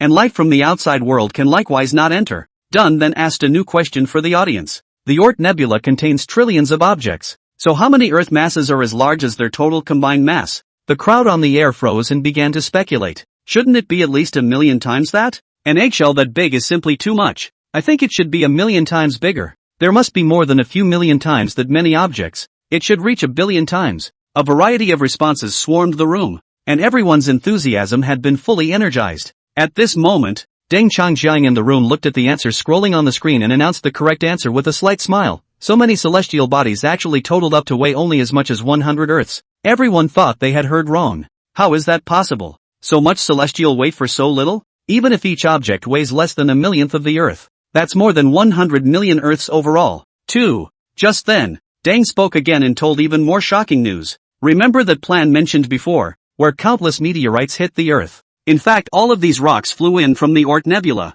Everyone in the broadcast room stared in disbelief, and their breathing became rapid. Meanwhile, Kyoto, inside the research room, Zhang Huai and the rest of the researchers could no longer sit still. One by one, they stood up. They had all reviewed Deng's previous explanation video. The truth behind that disaster is clear. Those ancestors challenged fate with amazing courage to resist the alien threat, finally reaching the moon on impact after impact and transforming it into a line of defense against subsequent onslaughts. However, it never occurred to them that the meteorite that attacked Earth in that incident was actually launched from there. Deng Changjiang's voice sounded again. Those small celestial bodies in the Oort nebula, combined, only have about 100 times the mass of Earth. This is mainly because these small objects are comets and meteorites that are scattered, so the overall quality is low. Also, after a slight pause, immediately afterward, he dropped a bombshell. Inside the Oort nebula, there are actually aliens stationed there. Zhang Huai swallowed hard. Breathing became rapid. The simulated image of the quartet's plan was still clear in his mind.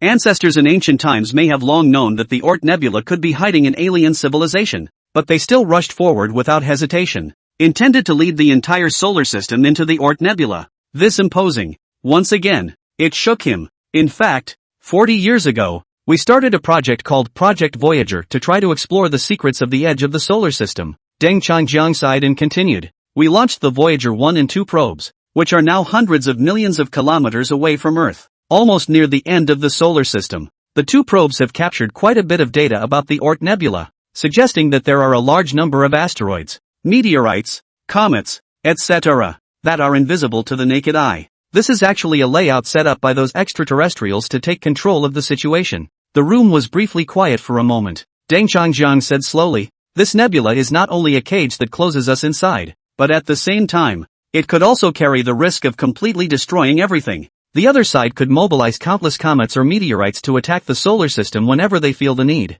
After saying that, Deng Changjiang opened the simulation demonstration program. After entering the specific parameters of the current solar system, a spectacular picture was presented to all viewers, the sun and several major planets in orbit in the depths of space. Yet suddenly, the shell around the solar system has broken open. Countless celestial bodies swarmed into the otherwise stable system, instantly disrupting all the rules of gravity, seasonal changes, etc. Countless rocks, large and small, came flying from every direction to hit the planet, and the Earth in particular was littered with debris. This would be an absolute catastrophe for all life on Earth. As a result of the constant bombardment, the planet gradually lost its balance and the change of seasons was chaotic. The alternation of day and night is also completely broken. The air even began to be filled with meteor showers of huge rocks falling as often as they did. The The live feed shows a simulated Earth that has been battered and bruised by the impact. As the first year passes, the crust cracks open to reveal magma. Such a terrible process was replayed over and over again before everyone's eyes.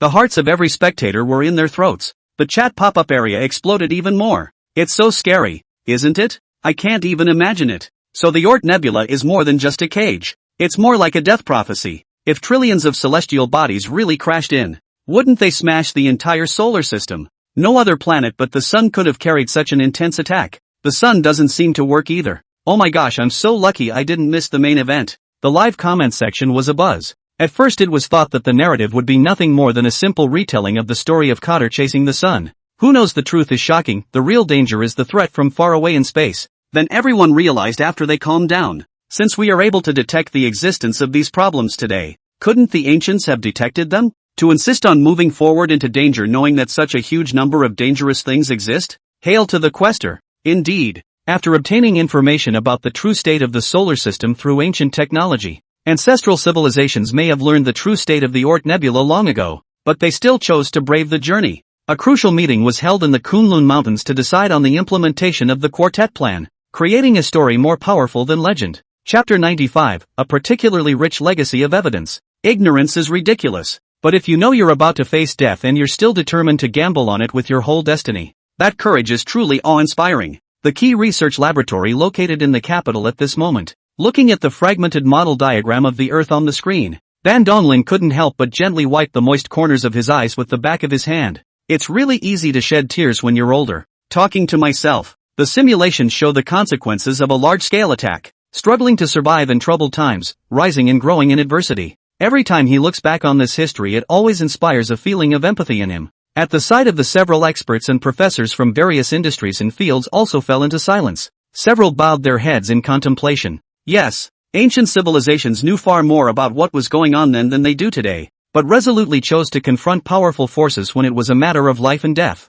Even if it ultimately failed due to the sudden betrayal of the Nibiruans, still worthy of being a role model for future generations. Said here, Deng Changjian tone also with a little sentimental, in order to future generations can have a better future. People unhesitatingly stepped forward, and ready for direct contact with alien intelligence. It just wasn't expected. The calm voice of an old man's words came from the other end of the connection. It's only now at 78 that I've finally learned these secrets. Thank you for letting us know about them. After hanging up the call, as a presenter, Deng Changjiang's heart is filled with fulfillment to be able to witness these great journeys again and share them with more people. Host this program that uncovers science. It's all about getting. Hundreds of millions of years ago those ancient stories were made accessible to everyone. Let it be remembered that a long time ago, their ancestors, not living by a barbaric lifestyle, the level of technology was also very advanced back then. The enemy they faced was so powerful that it felt like there was no way back. But it was under such difficult circumstances that they still created a remarkable piece of history, the Book of Mountains and Seas. Every wonderful mythological story in the book, all have been handed down through the dedication and hard work of countless lives. It's been passed down until now. No matter how many years have passed, we should not forget these stories. It is a history full of difficult struggles. If not for the persistence of our forefathers, Earth, there is absolutely no way it could have developed as intact as it has, much less the modern civilization of today. Can't talk about any future prospects either. In the study, Deng Changjiang slightly organized his mood, took a deep breath. Turning to the camera, he said, "Okay, we're now ready to connect the next lucky viewer." At the TV station, Laoyin and the others hurriedly picked out a lucky viewer to start a new phase of the phone-in. After a ringing sound, the second call came through. This time it was the excited voice of a middle-aged man. Finally got through. It took so many tries. Deng Changjiang couldn't help but twitch the corners of his mouth a few times. He really didn't expect. I can't believe someone is so patient as to call this hotline over and over again. Ahem. What kind of questions do you want to ask? Deng Changjiang softly interrupted the enthusiastic middle-aged man. The middle-aged man quickly recovered and said, "Oh yes, what I'm most interested in is the Nibiru civilization. This planet only goes around once every 3,600 years, and it's obviously all a place for experimentation. So why does it still exist?" The host mentioned earlier that they visited Earth 3,600 years ago? How can such a spineless civilization survive to this day? He spoke directly to the doubt in his mind. As an amateur scientist, he loves to collect all kinds of mystery stories, especially about the mysterious Nibiru civilization, which had fascinated him, until today. After Deng Changjiang revealed these ancient truths, people learned about the history and doings of the Nibiru civilization. After seeing what they did at the last minute, this middle-aged man despised the Nibiru civilization from the bottom of his heart. Civilizations that were once powerful enough to explore space in their spaceships are actually afraid to fight back in front of the aliens. Instead, the mighty ancient Chinese civilization that bravely resisted eventually disappeared into the river of time. The Nibiru civilization, however, could have come to Earth thousands of years ago and left many legends behind. This upsets him greatly. In the live studio, Deng Changjian listened to this middle-aged man's question, was a little surprised. After a moment's hesitation, he decided to explain. As a matter of fact, not only 600 years ago, but as early as more than 70 years ago, around 50 BC, the Nibiru civilization had already come to Earth. They showed up in Mesopotamia and guided the people of the time, building a thriving culture. While other human groups were still living simply, the Sumerian culture had already built multiple cities such as Eridu, Kish, Lagash, and Uruk. In addition, they invented the earliest cuneiform writing, a calendar system, and complex irrigation works. They were deeply involved in astronomy and left us many beautiful sculptures and written inscriptions. These records indicate that the Nibiru civilization was regarded as a godlike being and described the location of its homeworld, the 12th planet Nibiru. This history, relatively close to our time, the legacy of evidence is therefore particularly rich. Clues to this can be found in numerous Sumerian civilization sites. Then, inspired, the Sumerians made laws, used hexadecimal math, and calculated a 15-digit numerical system, while the Greeks, more than 3,000 years later, still believed that 10,000 onwards equaled infinity. The Sumerians also founded schools that taught such diverse fields as math, religion, and medicine, and they record that their race lives extremely long, thousands of years long. The paragraph was briefly introduced. Deng Changjian turned back to the topic and replied, as for why they came back to Earth, it was because after a great war in ancient times, they needed to confirm whether or not the Huaxia civilization had truly perished. This answer, once again, the audience in front of the screen was shocked. What a lot of hate this is. Even after wiping out the dragon civilization, you have to return here to verify it again. On the other side of the receiver, the middle-aged man couldn't help but curse bitterly as he listened. The Nibiru people are really scum. Obviously they were the ones who started the war back then. After complaining a bit, he then asked, then what exactly made our ancient Chinese civilization disappear? Why is it that other alien creatures are nowhere to be found? Is Nibiru the only trace left in the solar system? A series of questions. Chapter 96, can we finish this once and for all? In response, Deng Changjian laughed and said, if you want these questions to be fully clarified, it may take you more than 10 days to do so. I will continue to reveal more details in future programs. Thus, smart as he was, he chose to skip these questions, especially about the complexity of the process of the decline of the ancient culture of the Dragon Kingdom, which was extremely wide-ranging. Let's move on to the next question. It was then that I saw that the time was almost 10 o'clock in the evening. Tonight's mission could also end successfully. Meanwhile, viewers watching the live program online are complaining again. Geez, that's so crafty. Can't you say it all at once? It's not impossible to speak for days on end. Everyone has plenty of spirit. Take your time in segments if it's a long story. I've got nothing to do anyway. Either don't start talking about this or tell us the whole story. Many people have their appetites whetted. What exactly is the story between the outsiders, the ancient Chinese people and Nibiru after Quarto chased the sun? Why only Nibiru's footprints have survived to this day? In the ancient times, something amazingly big must have happened that led to the formation of the present-day solar system in its current form. But Deng Changjian did not heed their pleas. No matter how much they begged, there was no intention to continue the narrative. The video shows a prolonged bell ringing. The third caller was connected. This time, a timid little voice came on the other end of the line.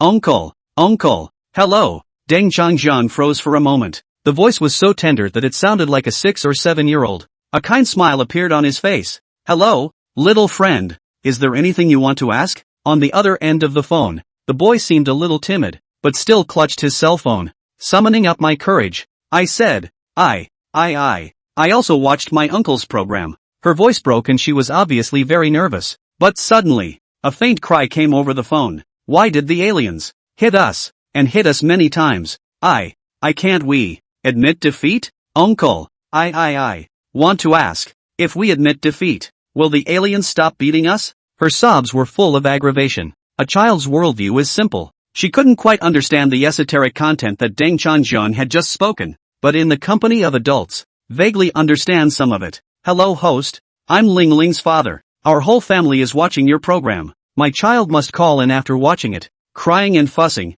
Please don't mind. Suddenly, a middle-aged man's voice emerged from the other end of the line. It turned out that the little girl's name was Ling Ling. Straight from the den. Deng Changjiang pondered for a few seconds. A kind smile followed and he said into the microphone, Ling Ling, don't cry. The aliens won't hit us now. Since the end of that great war billions of years ago, any trace of an alien civilization disappears completely. That's why it's so hard to find any traces of what they left behind on Earth today. Really? Really? The timid voice came again on the other end of the line, and the crying gradually stopped. Deng Changjiang smiled slightly. Really? But we have never admitted defeat. Billions of years ago, in the face of endless fear and threat, the ancient ancestors never chose to back down or bow down. Even if the quartet's plan fails and draws the monstrous wrath of an alien civilization, they didn't compromise either. From Manhwa mending the sky, to Pangu opening the sky, to Hui shooting the sun. There's also Quaaludes. Countless ancestors have written a magnificent chapter with their lives.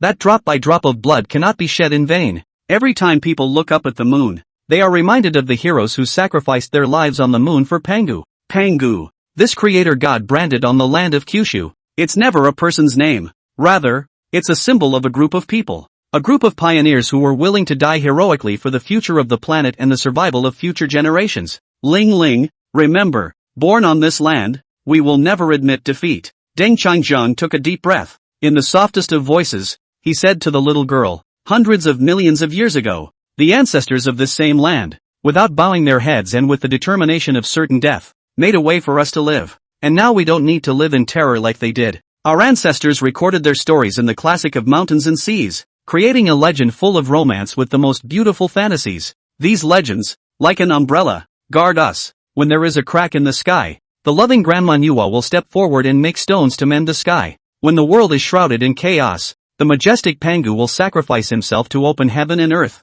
and his body will be transformed into all things. When 10 suns appeared in the sky at the same time, the great hero Hui drew his bow and arrow to save the people from harm. Now we look up and see no longer a dark despair, but a white moon. It carries the beautiful expectations of our ancestors. They want us to carry on the legacy and accomplish what they failed to do. Deng Changjiang's tone lowered. However, his tone allows the listener to feel the heavy meaning behind each myth. There was never any peace and prosperity. Behind these beautiful legends are the blood and tears of our forefathers. Above their heads were the infinite dark stars. A deep crisis and pressure pervades the entire solar system. But that's why. It was only then that they fought with all their might, even going so far as to challenge fate and confront the alien powerhouses. To be remembered by future generations, they weave these grueling experiences into moving myths. However, with the passage of time, hundreds of millions of years have passed and many people today have long forgotten the truth behind the myth. Just as Deng Changjiang was telling the little girl all this, in front of the TV, live on air, the originally noisy audience became unusually quiet. Everyone stared at the screen in silence. No one's talking. As we can all appreciate, behind every splendid myth is a bloody historical reality. Through Deng Changjiang's previous decrypted content, they are well aware that behind every ancient myth there are endless lives fading away. At this very moment, on the air, none of the pop-ups that usually fly all over the screen actually appeared. Everyone's expression was serious and heavy, listening intently to Deng Changjiang's words. Many more pushed open their windows and looked at the bright moon in the dark sky of the night. This moon, once lifted into the sky by Pangu. Chapter 97, Autonomy and the Control of One's Own Destiny. Countless valiant pioneers have been buried on its front. The backside, on the other hand, has withstood numerous meteorite impacts from the Oort Nebula. Just in time. Screen side, there was a slight pause. The little girl asked timidly again, what does they want us to help do? What Deng Changjiang just said. She seemed to understand, but she kept in mind the last words. Those ancestors in ancient times wanted their children and grandchildren to help them accomplish an unfinished business. Hearing this childish voice, Deng Changjiang said softly, they expect that one day, the people on the entire planet will possess a high level of technology. Their civilization will flourish. They will overcome the poisonous effects brought about by oxygen. And everyone will be like a dragon, enjoying an eternity of blissful times. They look forward to the day when subsequent sons and daughters of the earth remember their beginnings, step out of the shackles of the solar system, and embark on a dream voyage into the vastness of the universe. They expect that one day, in the depths of this magnificent starry sky, Earth's civilization will be able to step into the third, fourth, or even higher epochs and autonomously control its own destiny. Although they had been born as experiments under alien forces, They do not want their descendants to remain experiments for generations to come. Deng Changjiang's words came out of the screen and echoed in everyone's ears. Indeed, this is precisely the reason why ancient civilizations fought with all their might and determination to die, rather than bowing down and admitting defeat. They can lose the future, can lose tomorrow, can lose hope, but future generations, future generations, future generations, future generations, future generations, future generations, future generations, future generations, future generations, future generations. There must be no loss of hope, no lack of future, no loss of tomorrow. It is for these that they embark on a path of no return, a path diametrically opposed to Nibiru's civilization. Taking up their weapons, they raised their blades of defiance against the masters of the solar system. Above the 9 heavens, that being in the Oort Nebula, they fought as hard as they could, trying to beat it once and for all. Capital. Inside the key research center, the conference room was silent at the moment. Every word of Deng Changjiang seemed to hit straight to the heart. Those stories about Nuwa mending the sky, Pangu opening the sky and Hui shooting the sun not only make people feel the fearlessness of the ancients, but also the determination to break the boundaries at any cost. 4. It's that future generations don't have to be like them, being able to look up and see a bright starry sky and bright morning light, instead of the pitch blackness and despair that envelopes everything. For a long time, Ban Donglin, who was sitting at the top of the table, took a deep breath. Sighing, he said, "The efforts of our forefathers will not be in vain. The construction of the independent laboratory has been completed. The oxygen toxicity crack is underway. And on the other side the team is looking for the secret formula of the life-prolonging drug." Not only did the ancients put in the effort, modern man is similarly struggling for the ideals of freedom and equality. According to Deng Changjiang, in today's solar system, alien civilizations have disappeared. Everyone could look up and see blazing daylight and bright moonlight. There is sufficient security for residual alien toxicity. The African continent, Kilimanjaro foothills, halfway up the hill, on the makeshift camp, Sun Jiqing and colleagues, sitting around a cell phone, was watching the live stream of Deng Kangang. No one made a sound at the scene. The words spoken by Deng Changjiang deeply touched the deepest emotions of everyone. It was in order to get rid of the outside world's limitations that they came across the ocean and waded into this unknown barbaric land to examine it. Everyone's a dragon and phoenix. Sun Jiqing's cloudy eyes flashed with light. Read the words. The hot blood churned in his chest. He is still so stirring in his old age. Younger colleagues beside them seem to be doped up. Turn and gaze at the mountains behind you, eyes full of admiration and devotion. In the distant past, this peak is known as the Holy Mountain and was considered by the ancients as a holy place. It has changed over a long period of time to become what it is now. Well, that's it for today's tech interpretation session. We'll see you next week at the same time. At this point, the live broadcast coincided with the sound of Deng Changjiang saying goodbye. 3 calls later, it was exactly 10 o'clock at night. Duncan CK turned off the program transmission. The live feed instantly turned into a dark screen. Sun Jiqing exhaled slowly and stood up, looking ahead to the big mountain. Good. If we don't have any clues, we'll stay here and probe, and never retreat. Under his leadership, teams re-equipped with instrumentation tools started testing all aspects of Kilimanjaro's grass and trees. This place, according to records, had a resounding name hundreds of millions of years ago. The name is Kunling, the center of heaven and earth, and it crowns the mountain ranges. Lychee City, due to the rising heat of attention, almost all TV FMs are anchored to local stations. Good evening, honorable viewers. Welcome to the information roundup that takes place every night at exactly 10 p.m. In this time slot, today commentator Maureen Lai has an update courier for you. Immediately following Deng Changjiang's explanation of the feature film, the latest podcast follows immediately, accompanied by Lai Maoming's voice. The living room seated public listeners did not switch instantly and remained on the current band, for being deeply touched by the words just spoken. Thinking back to when heroes gave up their lives, it was only then that we were able to achieve today's comfort and peace. Avoid becoming a specimen for others' observation experiments. Ancient classics should be included in the family library.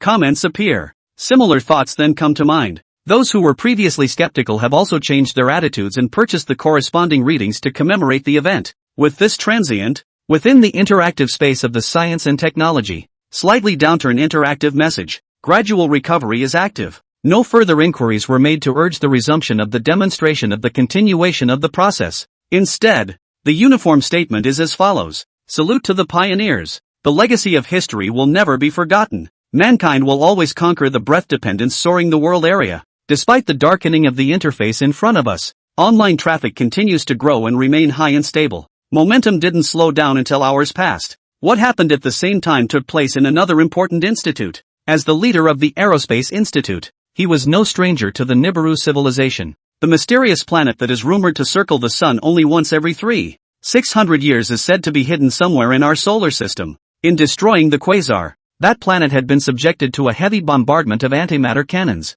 The massive celestial body was blown into countless pieces, creating an asteroid belt. And yet, after hundreds of millions of years, it actually still exists. This caused a bold idea to pop up in Zhang Huai's mind. Is it possible that the ancient civilization didn't completely disappear either? Maybe it left Earth. Or maybe it's hiding somewhere in the solar system, at war with an alien power? Zhang Huai had this thought pop up in his mind. It was really hard for him to accept that a civilization that had once created such a bright and glorious civilization was so easily erased by history. Chapter 98-81. Even the betrayer has not been completely extinguished. How could an ancient civilization be so easily forgotten? But that was just his own guess. He would have to wait another 7 days if he wanted to find out the truth. But those 7 days were like years to him. Every second will seem extraordinarily torturous. Should we get Deng Changjian to give the space team a separate lecture? Watching the evening news playing on the TV, Zhang Huai's mind turned. He suddenly remembered that the previous tutor had secretly made up for it. Why don't we ask Deng Changjian to come over and give a special science talk on Nibiru?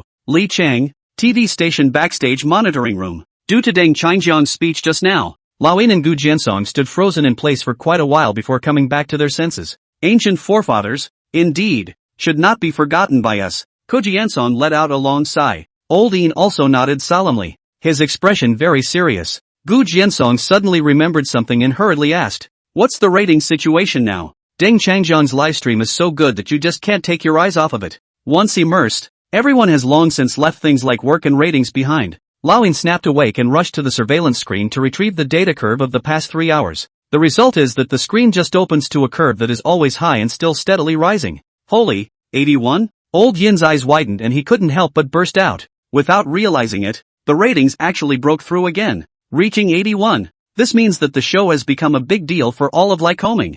Gu Jiansong was also filled with shock after looking at the data, but he quickly calmed down and said in a deep voice, "Go check the situation outside of Lyking again." Just a short time ago, the program had broken out of the Lishan city limits and spread to the surrounding counties, and the growth has been extraordinarily rapid. Lao Jing listened to the command and hurriedly pulled up the statistics outside the city. As a result, when he took a look, his entire body was stunned. The number of IP influxes from 12 cities outside of Lisay is approaching 1/10 of the province's end users. The number nearly made his eyes bug out. 0.1% means that even on the provincial station's hit lists, the show ranks solidly in the top 3. Keep in mind that the provincial station now relies mainly on variety shows to pull in ratings, and even the most popular variety show only has a mere 13 rating. When Gu Jiansong heard this, he sucked in a mouthful of cold air and immediately pulled open the door of the monitoring room. "I'm going to report this happy news to the station manager immediately." Meanwhile, in another study in Liking, Deng Changjiang ended his live broadcast.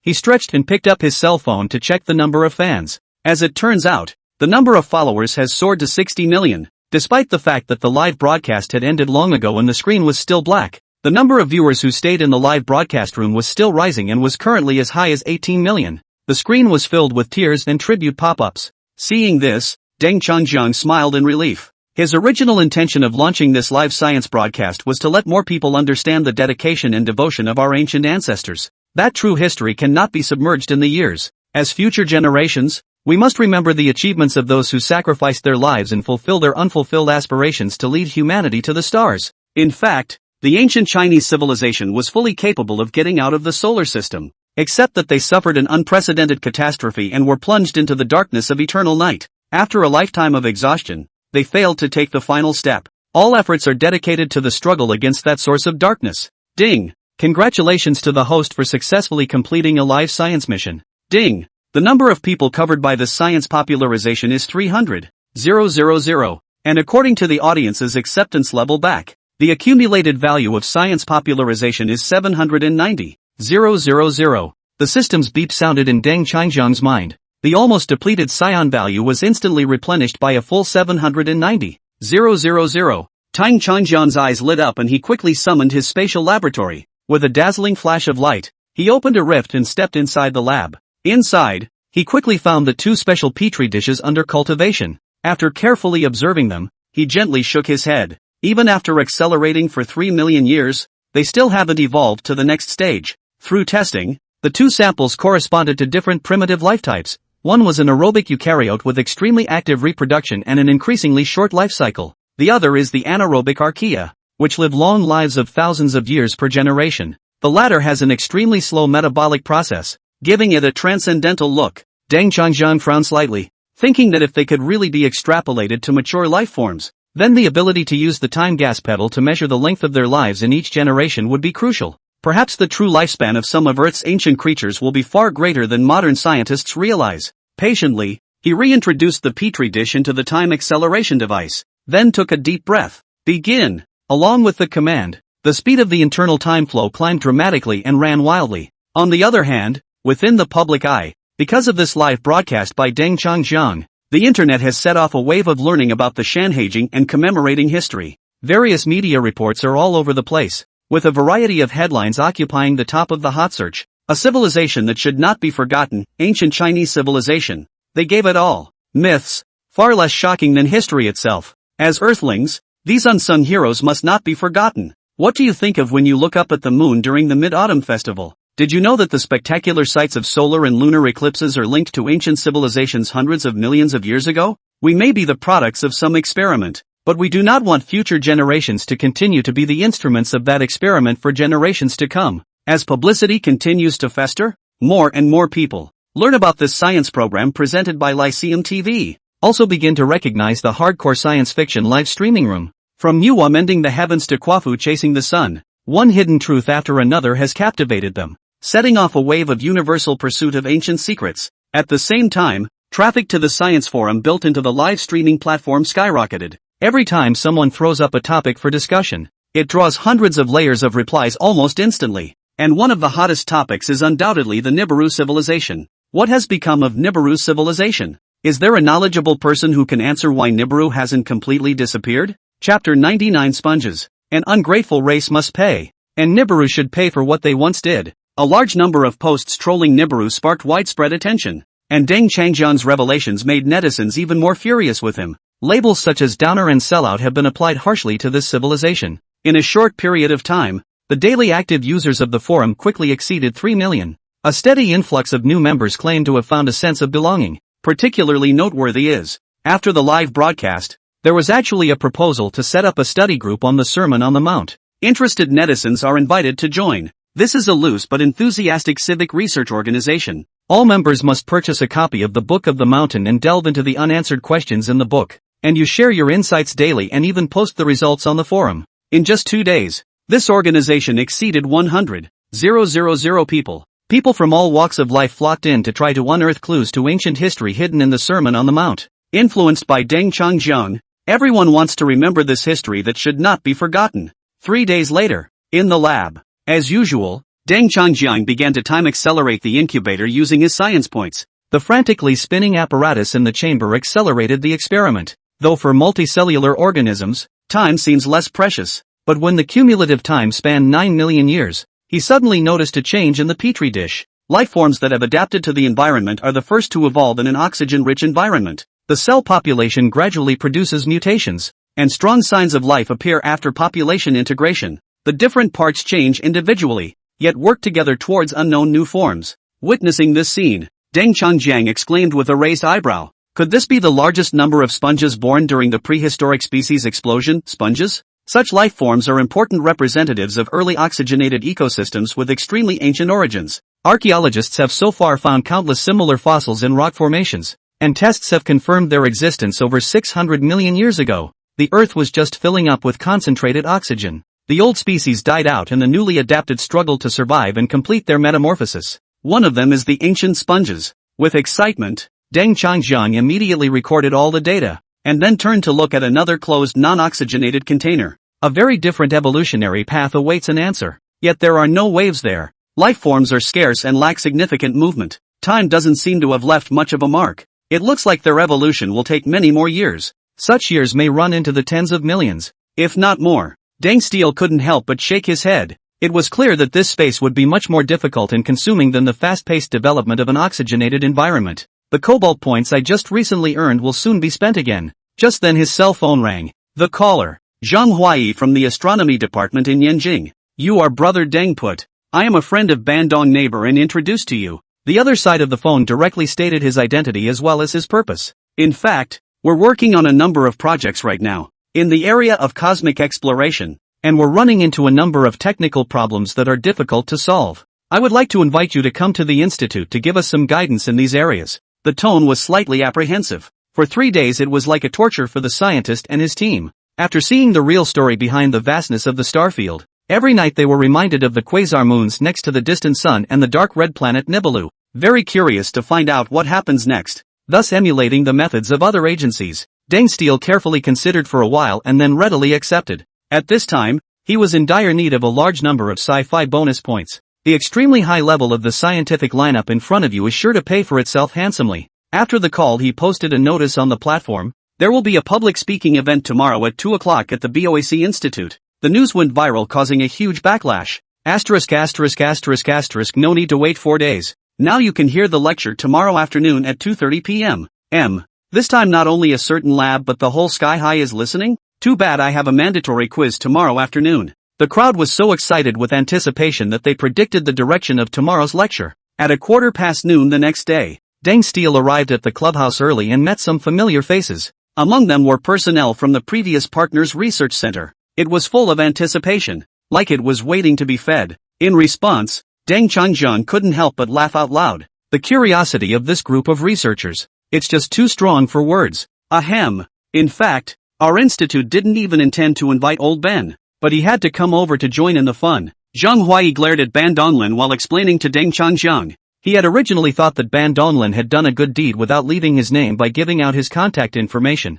Who would have thought? This guy actually invited Deng Changjiang to come over under the banner of the Aerospace Institute, and as a result, he came himself uninvited and tried to rub a class to listen to. Looking at the group of researchers from key programs in front of him, Zhang Huai shook his head helplessly. It's not really appropriate to kick someone out. After all, they are all co-workers in the same system, and they don't see each other with their heads down. Alright. The venue for today's lecture is in the auditorium of the Aerospace Institute, and the live broadcasting equipment that Mr. Deng wants is ready. So let's hurry over. By about 2 p.m.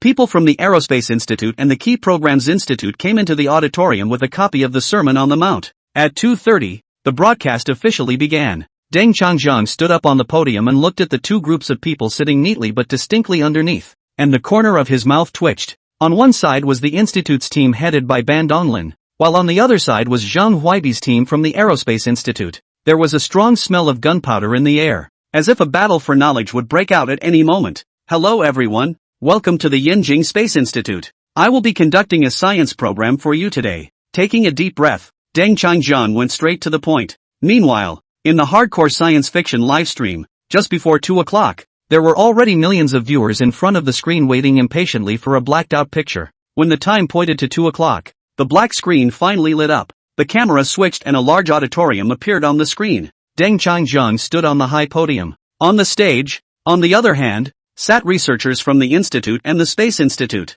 The look on everyone's face was serious and earnest. A copy of the Sermon on the Mount was spread out on the table, and a pen and paper were in his hand, ready to take notes at any time. 100. Nibiru civilization. ********. What kind of formation is this? I'm afraid that even National Treasure scientists don't have these specifications when they come to give lectures, right? Isn't it just a lesson for the Space Institute? How come everyone from the Institute is here too? Look at all these people at the bottom. Not one of them has a title lower than professorial, right? The pop-ups scrolled at a rapid pace, filling the screen with netizens expressing their emotions. They were all stunned, totally not expecting this live broadcast to make such a big scene. So he became even more curious about what Deng Changjiang was talking about today. Just then, Deng Changjiang opened the door and said, "Today's science topic is the civilization with the most heated discussions on the internet recently, the Nibiru civilization." A sentence was exited, and the live broadcast instantly exploded. This is a topic that hits a sore spot for everyone. Why would that legendary civilization poison the ancient civilization of China? Why do you act as an accomplice to the evil forces when you can join together to fight the alien invasion, and to harm fellow human beings in the same solar system? Done and done. I have an exam tomorrow. Who would have thought to cover this today? I'm panicking too. I'm working part-time. What can I do about this situation? None of this matters in the face of knowledge. I've closed up shop and am ready to listen carefully to this wave of in-depth science. All kinds of pop-ups were running amok, and the screen was hot as New Year's Eve. Keep in mind that for many people, 2 p.m. is the exact time frame to go to work or study. You'd have to skip work or school to watch it live. Lyceum, TV station. Since the end of the last Deng Changjiang live broadcast, this place had returned to its previous passionless working atmosphere. In the backstage monitoring room, Ian shook his head helplessly as he watched the low ratings of each program on the screen. It's a shame that the whole station is relying on Deng Changjiang's science program to hold it together. Well, what do you mean? Able to fight? It's called a thorough beating. Not to mention the other columns of their own TV station. Even the strongest variety show on the provincial side of the broadcast with it in the same time slot is estimated to be on the street. Ian couldn't help but think of that time when all the people were chasing the wave of knowledge, and he was quite impressed. Suddenly, a notification popped up on the phone. Reminder of start of broadcast? Hardcore Cope is now online. With anticipation, he quickly clicked on the link. At the first glance, he saw Deng Changjiang standing on the stage, as well as the many familiar figures below the stage. Each person had a copy of the classic of Mountains and Seas on their table. Isn't that guy Bando Rin? Why is their entire institute here again? Ian instantly recognized one of the experts sitting at the front. Some of the people on the other side of the room looked a bit familiar, though, and he was muttering when he saw the camera close in again. In the next second, Deng Changjiang spoke. Today's science topic is the central topic of the recent online debate, the Nibiru civilization. Hearing this, Yin's entire body went straight to spirit. He looked around to make sure no one had noticed him and hurriedly turned down the volume on his cell phone. Then put on his headphones, decided to open the fish mode. What kind of past life did this renegade civilization have? He had to find out. Africa. Mount Kilimanjaro. Mid-mountain camp. Due to the time difference, it was late at night here at the moment, and the mountain peak shrouded in darkness seemed silent. People have already prepared to rest. However, after receiving a phone call from Ban Dong-lin, Sun Jiqing immediately acted to wake up the other members one by one. Deng Changjiang is on the air. 5 short words instantly put people to sleep. The group climbed to their feet with glazed eyes and sat in a circle, clicking on the live feed to listen intently. Is it really about the Nibiru civilization? Sun Jiqing couldn't help but feel excited as well. After all, those who have heard Deng Changjiang's previous few shares definitely can't forget the name. It's the one that nearly destroyed the chance to break out of the pack, and also made up for it at a crucial moment. Speaking of the Nibiru civilization, you may recall that I mentioned it slightly in earlier issues. Today, then, we're going to delve into that history and its feud with Earth's civilization. Deng Changjiang's voice came out of the cell phone, accompanied by the icy air drifting over Mount Kilimanjaro in the night. Due to the extremely long rotation period of the planet Nibiru, which reaches 3,600 years, it has been difficult to observe its existence in the history of astronomy. Hearing this, Sun Jiqing couldn't help but nod his head. 3,600 years ago, the Earth is still in the stage of a slave society. These dynasties, the Xia, Shang and Zhou, simply did not establish the later feudal system. And modern civilization? That said, it's only been developing for a couple hundred to 1,000 years or so. For a rotation cycle as long as Nibiru's, that amount of time is nothing. Before I officially start, I'd like to ask you, how many civilizations do you think have emerged during Earth's 4.6 billion year long evolution? Suddenly, Deng Changjiang swept a circle of the audience on stage and threw out an extremely tricky question. This question caused many people's complexion to change slightly, and they froze on the spot. The Earth has evolved for 4.6 billion years, and how many civilizations have been born? If it was before they understood Deng Changjiang's explanation, maybe they would have been able to give an answer without hesitation. But, since reading his science content, everyone's heart has begun to waver. Their worldviews and perceptions have long been completely turned upside down. Indeed, looking at the history of the Earth over 4 billion years, who can say with certainty that today's human beings are the only intelligent civilization? Just as the crowd hesitated on how to answer, Deng Changjiang spoke again. Through carbon-14 sequencing and isotope analysis, we can determine that the age of the Earth has reached 4.5 billion years. If you remove the time of the pre-mythic Zeus, the Earth has undergone at least 600 million years of life evolutionary processes in the manifest Zeus portion alone. Epiphany Zeus. This term is not new to those who study paleogeology. It marks the stage where a great deal of life can be observed on Earth. That is, from the great biological explosion of about 600 million years ago.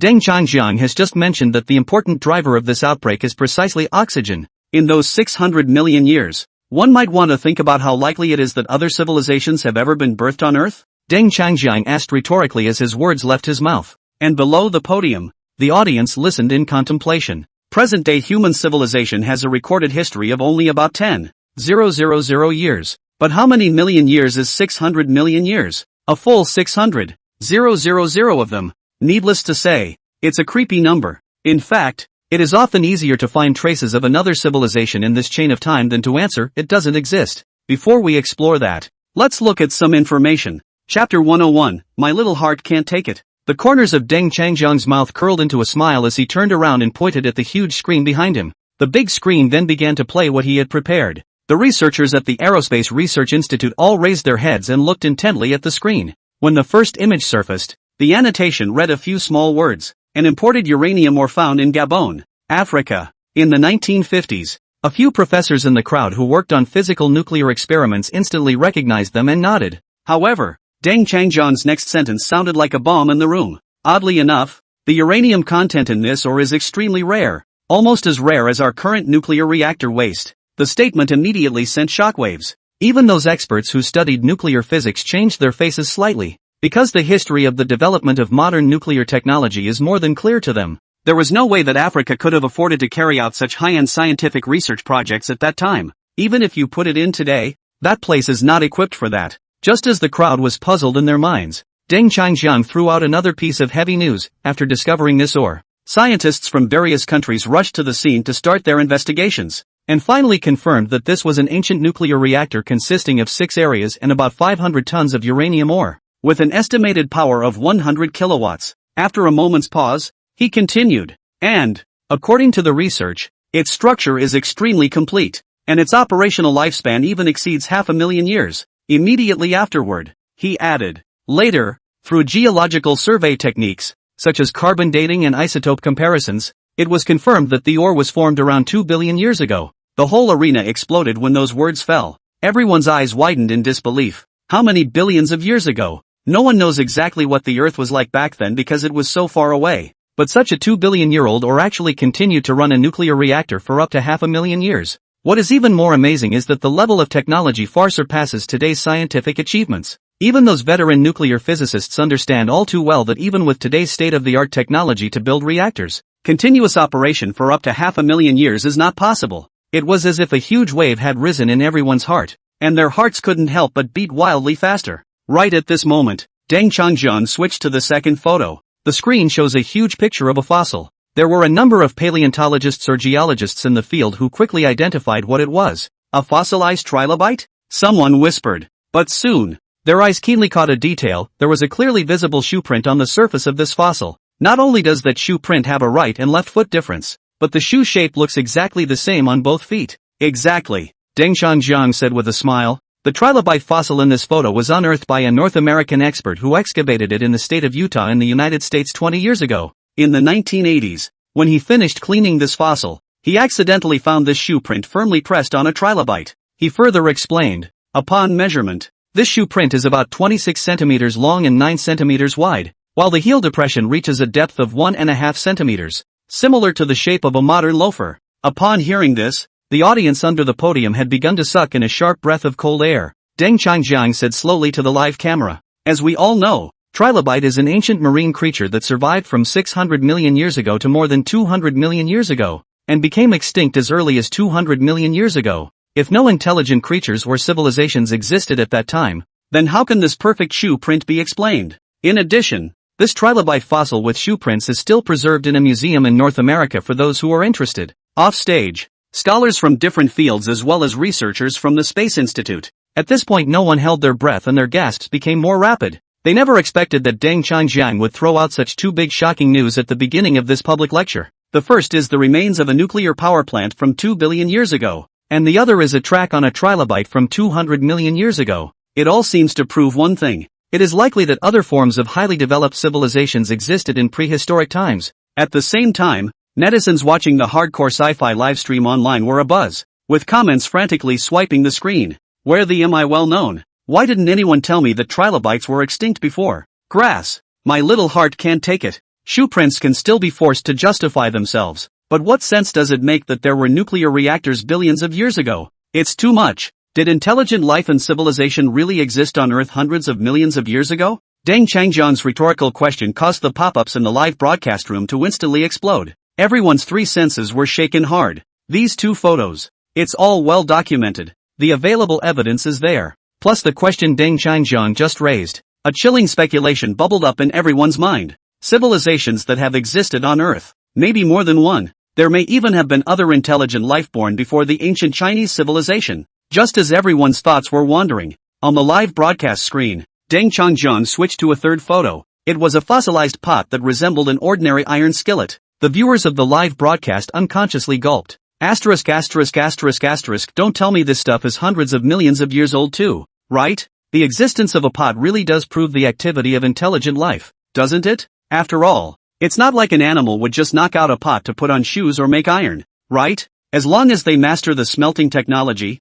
and given some time, technological development is almost inevitable. A glorious civilization will appear sooner or later. The pop-ups began to go crazy, and all kinds of comments came out. Deng Changjiang swept the screen and the corner of his mouth lifted slightly. Everyone guessed correctly that the pot was dug out of the Americas 100 years ago and found in a coal mine estimated to be 300 million years old. Before the netizens could slow down, he pulled up a fourth photo. It was a black metal ball with an unusually smooth surface, clearly not formed in nature. It was found in a 2.8 billion-year-old stratum on the slopes of the Klek Mountains in South Africa. In addition to this metal ball, several hundred similar objects were excavated at that time, 2.5 billion years. The timing of this directly dazzled all the viewers. Intelligent life has appeared on Earth even before the evolutionary period of life as humans know it. Chapter 102, the first race to rise up. Looking at the delicate carvings and perfect shapes, it is obvious that the civilization at that time had already reached a fairly high level of technology, unless they suddenly die out.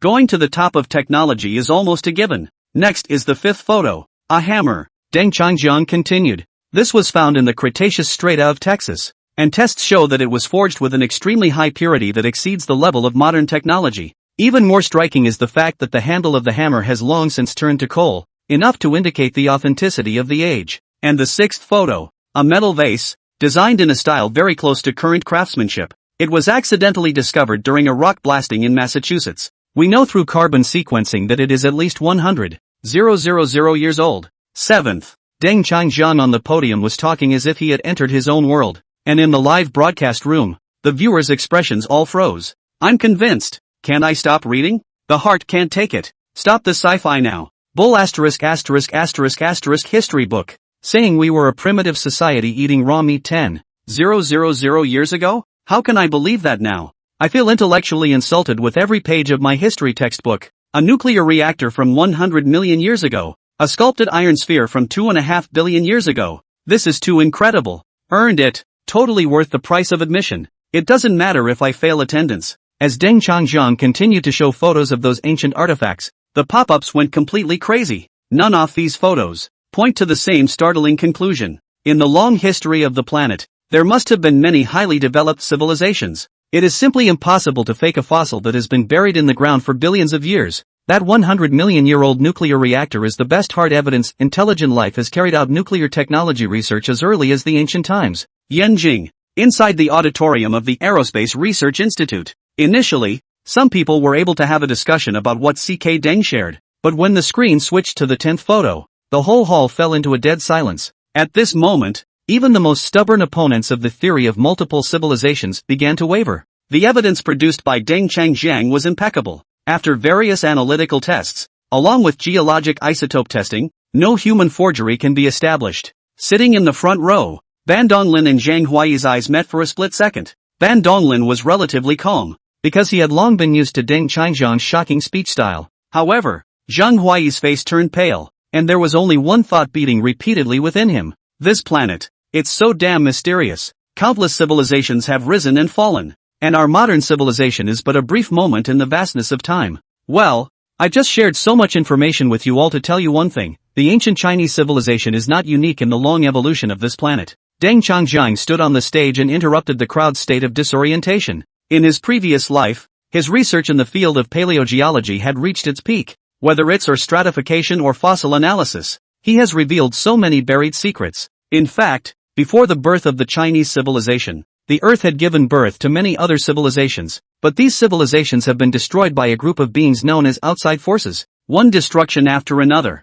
Another round of rebirth of new life forms. until the Chinese civilization came out of nowhere and became the first race to rise up against it. We have mentioned that the solar system is a huge laboratory for the creation of these advanced beings, and Earth, on the other hand, is one of the most ideal petri dishes in this test site. It is thanks to the unique conditions here that intelligent life is destined to rise. However, behind all of this, the real player behind the scenes is the shadowy black hand that has enveloped the Earth for a full 4.6 billion years. They used this experiment to record every stage of life and civilization's development. As soon as the words left his mouth, the room fell silent. There was a depressing mood in the air. 1 second, they were lamenting the wonders of the world. In the next second, Deng Changjiang, however, directly unveiled the curtain of truth. The beautiful and marvelous Earth is nothing more than a laboratory product forged by some vast power. Although many people have been vaguely aware of this fact, their hearts are still too heavy to breathe when they hear it. That dark power, controlling everything here. In fact,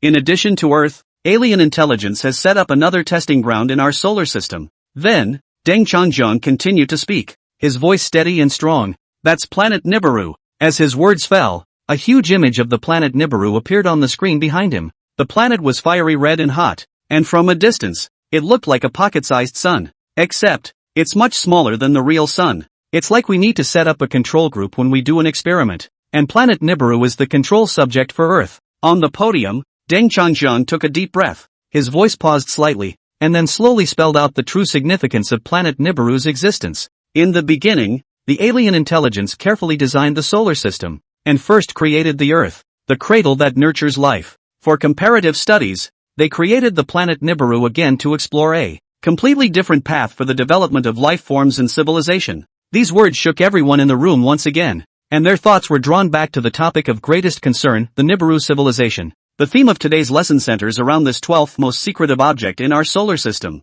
Has anyone ever wondered why all the other planets in our solar system can be observed, but only planet Nibiru seems so mysterious? On the podium, Deng Changjiang paused slightly before asking himself. The answer is actually quite simple. As Earth's control group, the alien intelligence naturally doesn't want the two experiments to casually meet. Therefore, in setting up the solar system as a large experimental site, they deliberately placed the planet Nibiru in the outer regions of the solar system, orbiting the Sun, and its rotation period has become the longest of any planet in the solar system. Under the stage, Zhang Huai listened intently, his eyes gradually falling into thought. For a moment, the Kuiper belt at the edge of the solar system came to his mind. In the previous quartet plan, Deng Changjiang had explained the origin of this area. The rubble-filled asteroid belt was located right in the orbit of the planet Nibiru. Thinking of this, Zhang Huai couldn't help but suck in a breath of cool air. Chapter 103, Two Different Experiments. The more you think about things, the scarier they get. Even chilling. Gosh, this is actually the design of an alien intelligence too. He couldn't help but shudder. Indeed, there is no way that the two experiments, Earth and planet Nibiru, would have been allowed to come into contact with each other if they had stood in the way of extraterrestrial intelligence. Experimenters should just stay honest in their respective fields. On the podium, Deng Changjiang sighed softly. There's another crucial reason for not letting planet Nibiru and Earth meet. The alien intelligence is carrying out experiments in very different directions in these two laboratories. In his previous life, he had compared the Nibiru civilization to the ancient civilization of China, and eventually uncovered the true purpose behind the alien intelligence experiments. These are two completely different paths for the evolution of life. Therefore, no matter what, these two experimental bodies should not be allowed to get close to each other, so as not to interfere with each other and cause the experiment to fail. Two different experiments? Off stage, the crowds at the Aerospace Institute and the Research Institute listened in confusion and furrowed their brows. At the moment, their attention was completely drawn to the mystery of the alien intelligence's experiments. Everything in the ancient world seems to have revolved around this vast laboratory. What exactly is the experiment? To use two planets as a control group? What exactly is the alien intelligence trying to accomplish? What is the ultimate purpose of the experiment? What are the differences between Earth and planet Nibiru? There was a whispered discussion, confusion written on their faces. The concept of controlled experiments is not new to them. After all, top scholars in various fields usually use similar methods in their research. But who would have thought that someone would actually use an entire planet as a petri dish for an experiment? Such an operation is so costly and time-consuming that it is unimaginable. The purpose of the promoters behind the scenes must be non-trivial. Meanwhile, the viewers in the hardcore sci-fi broadcasting room had just finished digesting the shock of Earth's history before they were shocked and overwhelmed by the bombshell thrown by Deng Changjiang. The pop-ups came in like a tidal wave and spread across the entire screen.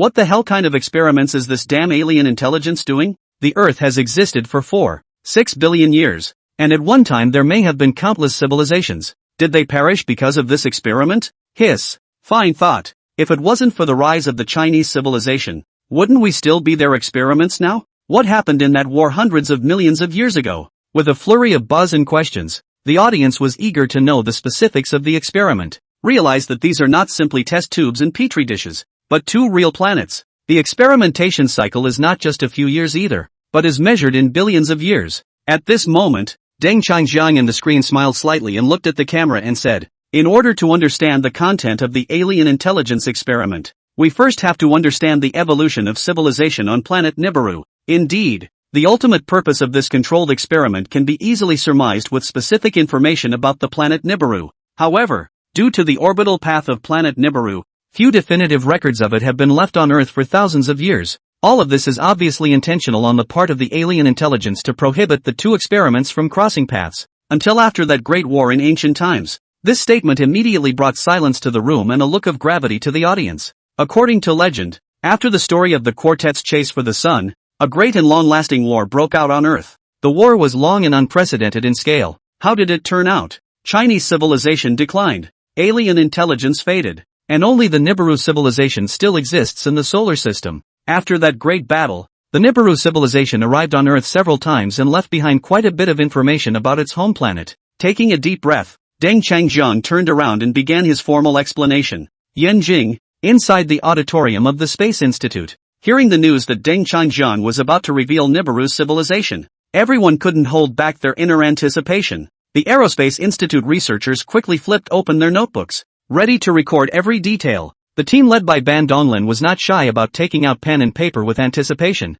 They vaguely felt that today might change mankind's perception of the universe. As Deng Changjiang reveals the secret step by step, the real face of this mysterious planet will finally be revealed to the world. The course of its civilization will also be reproduced on Earth. Even though the Nibiru civilization turned its back on the rules for a time, it was nothing more than a poor test subject. Only, some people, while deserving of sympathy, are ultimately hateful. Ever since it was known that they had defected to an intelligent race in outer space and helped the other side against an ancient civilization, everyone's attitude towards them had immediately turned cold. Earlier, when we were talking about the quartet, we mentioned the Nibiru civilization, who had visited Earth several times. Deng Changjiang looked down at the mesmerized audience on the stage. Then he continued, "One of those times, just 50 years ago, they landed in the Two Rivers Valley." Mentioned this place name. There wasn't a single person in the room who wasn't familiar with it. When it comes to Earth's ancient civilizations, there is simply no getting around the Two Rivers Valley, and the Sumerian civilization that sprang from it.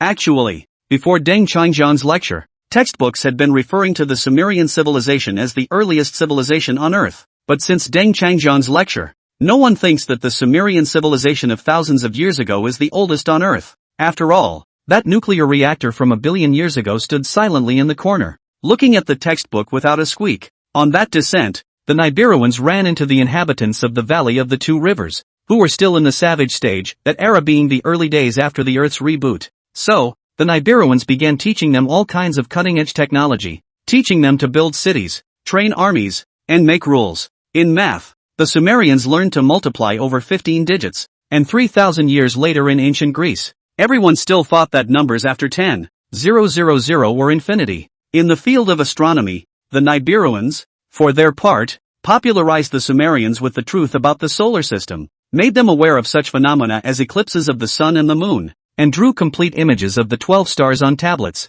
Speaking here, Deng Changjiang paused for a moment. These elements reveal precisely the unique charm of Sumerian civilization. The first discoveries about the Nibiru civilization were also clues from those same 12-star patterns engraved on stone tablets. Specific descriptions and ordering of these 12 objects in relation to modern detections. It's a perfect match. Even more amazingly, it was labeled with a huge crimson planet in a distant orbit. Chapter 104, Digging for Mineral Deposits. It's huge, almost the size of Jupiter. It takes a full 3,000 years to make one revolution around the sun. And under the podium, as Deng Changjiang's story progressed, Ban Donglin and Zhang Huai looked at each other. Both of them frowned at the same time. Why did they come to Earth to help the Sumerian civilization rise? The question poked into everyone's heart at once. By all rights, Nibiru and Earth's civilization should be enemies. In the first place, not only did they intercept the quasar, but the counterattack blew up a quarter of their territory into the asteroid belt at the edge of our solar system today. How could such a deep hatred go to the aid of primitive mankind?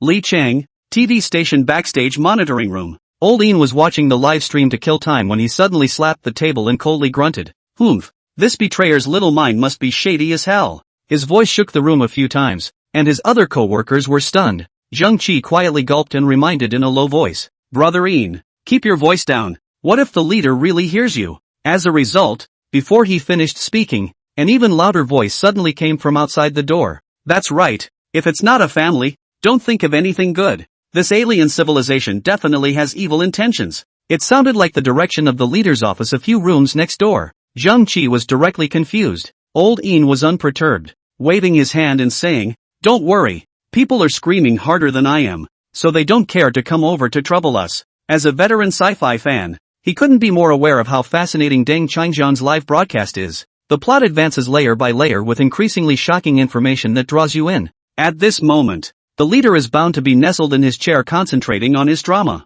How can he run over and mind his own business? Then again, what exactly are these Nibiruans trying to spread knowledge for? Taking a sip of tea, Lawin fell into deep thought, and that's when the screen pop-ups came pouring out. Netizens had their brains in a whirl and gave their own guesses. "I'll bet you they're no good. Asterisk asterisk asterisk asterisk. They still have the nerve to land on Earth. If the Chinese civilization continues to this day, we'll exterminate their 9 clans in minutes." I'm betting they had a sudden confession, felt piggish about what they did in the past, and decided to atone for their sins in this way. Bull asterisk asterisk asterisk asterisk. Is there any chance that these guys will have an awakened conscience? Brains in cement. Most people were unanimous in their opinion that there must be some terrible purpose hidden behind such a move. As the debate raged on, a low chuckle came from the video screen. Tong Chongqing slowly spoke. "Gentlemen, your guesses are correct. They do have other intentions." When this statement was made, countless viewers instantly tensed their nerves. Their ultimate goal is to help themselves accomplish some major task with the help of local resources.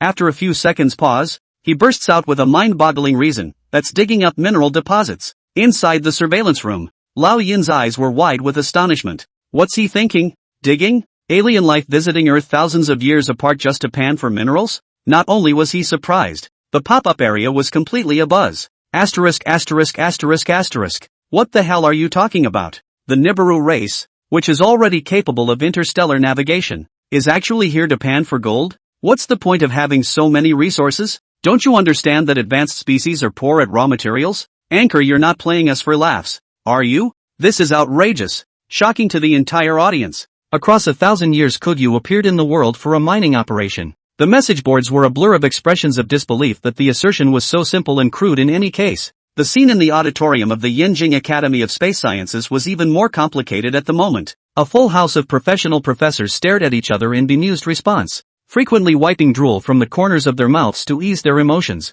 Various speculations floating in the mind one after another. But the mineral source war, really beyond the scope of the public imagination, is too ridiculous. Waiting for the collective stagnation moment, the podium once again spread the voice of explanation. Comrades, despite the questioning of reasonable and normal, in fact, this is the essence of the truth is the key, not ordinary supplies to be precise. Golden treasure is its real core item of pursuit. The crowd below the lectern suddenly twitched and twisted and jerked their muscles. Still a rare precious metal. It is hard to believe that the greed and profit-hungry wolves of the outer planets have become so serious. It turns out that the stock of the home treasury ate up the supply is insufficient to have to long distance personally to the surface of the blue water sphere mining digging wells to take value. Many people were just about to open their mouths to raise questions when they heard Deng Changjiang continue. Next, let's refocus on the development of Sumerian civilization. You'll find that all their technological achievements are all about mining. First, look at their metallurgy. The Sumerians' level of refining and processing metals is simply more advanced than the high technology we use now.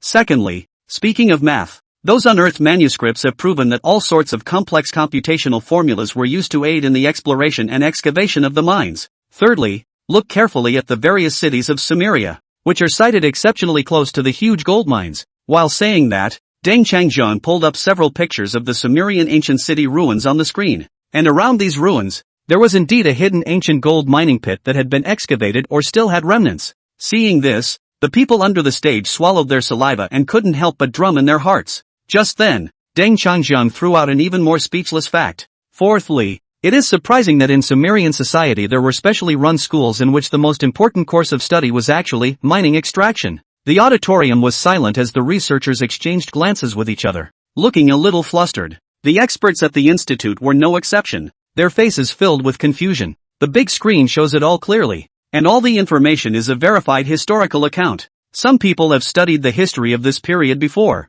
but they've never wondered why this civilization was so obsessed with mining. Building a city to choose the address to consider the mining area. Educational content emphasizing mineralogy. Even the precision of the tools they produced actually surpassed modern technology. In the face of all this, the crowd was thoroughly deep in thought. At this point, Tung Changjiang continued to explain. It's actually very simple. Thousands of years ago, a certain advanced civilization suddenly appeared on Earth and took the Sumerians as a cooperative partner. They taught the Sumerians all sorts of techniques designed to lead these people to develop to help them do one thing, and that was to go on a gold digging spree. Imagine how these primitive humans could have learned how to efficiently gather resources without the help of an alien civilization in a time when even stone tools were considered luxuries. Chapter 105, Taking More Gold. In order to ensure the efficiency of mineral development, Nibiru talent had to support them step by step to glory. The reason is clear and the goal is very simple, to take more gold. So when you look back at Sumerian culture, it's easy to see that no matter what, there's one theme that can't be wrapped up, mining. Just as everyone was still immersed in shock, Deng Changjiang's voice once again sounded from the podium. Don't think that this only happened a few thousand years ago. In fact, tens of thousands of years ago. This group of gold rushers from the planet Nibiru had already visited Earth and instructed the humans of that time to carry out mining operations. After saying that, he maneuvered the projection device to switch to a new screen. The first image flashed on the screen. This is an ancient mine discovered in South Africa, and geological surveys suggest it has been in existence for up to 150,000 years. Along with the explanation, the huge panorama of the mining area comes into the viewer's eyes, including the remains of all kinds of simple tools used for mining. The second, an ancient mine tunnel has also been discovered in Peru in a semi-abandoned state, with tests showing it to be at least 100,000 years old. This was followed by a series of photos shown one after the other. Each transition caused the audience on stage to suck in their breath. Only the same thought surfaced in the back of everyone's mind, that's too much,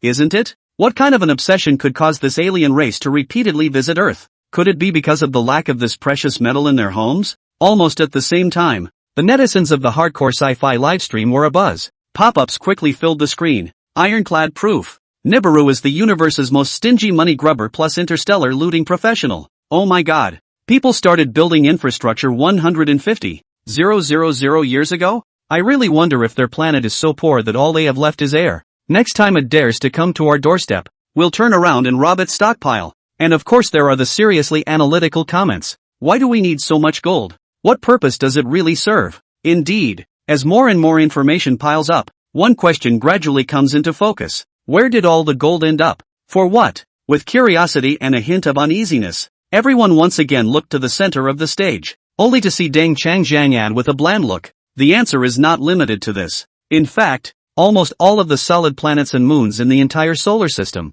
which have suffered from them, have obvious signs of mining on them. These words were like a boulder falling into the water, stirring up 1,000 waves. A series of space images appeared on the screen. For example, this is a picture of the back of the moon. Note the rule-like channel marks, clearly evidence of human activity. Only a picture had just been revealed, and everyone had already pressed on with their comments. After all, it's just too jaw-dropping that an iconic location like the moon is involved. Immediately after the second image is up, the surface of Mercury is covered with a network of artificially excavated tunnels. Venus and Mars, on the other hand, are dotted with clusters of mines of varying sizes, revealing a tragic state of affairs after the resources have been fully extracted. Deng Changjiang slowly stated. During the long round journey, whenever Nibiru traveled to the orbit of a certain star, it would stop and examine the local area to see if there were any usable materials. And so, including, but not limited to, the planets we just mentioned, all of which have been reduced to temporary supply depots for them. Pause here to give the listener enough time to buffer and digest,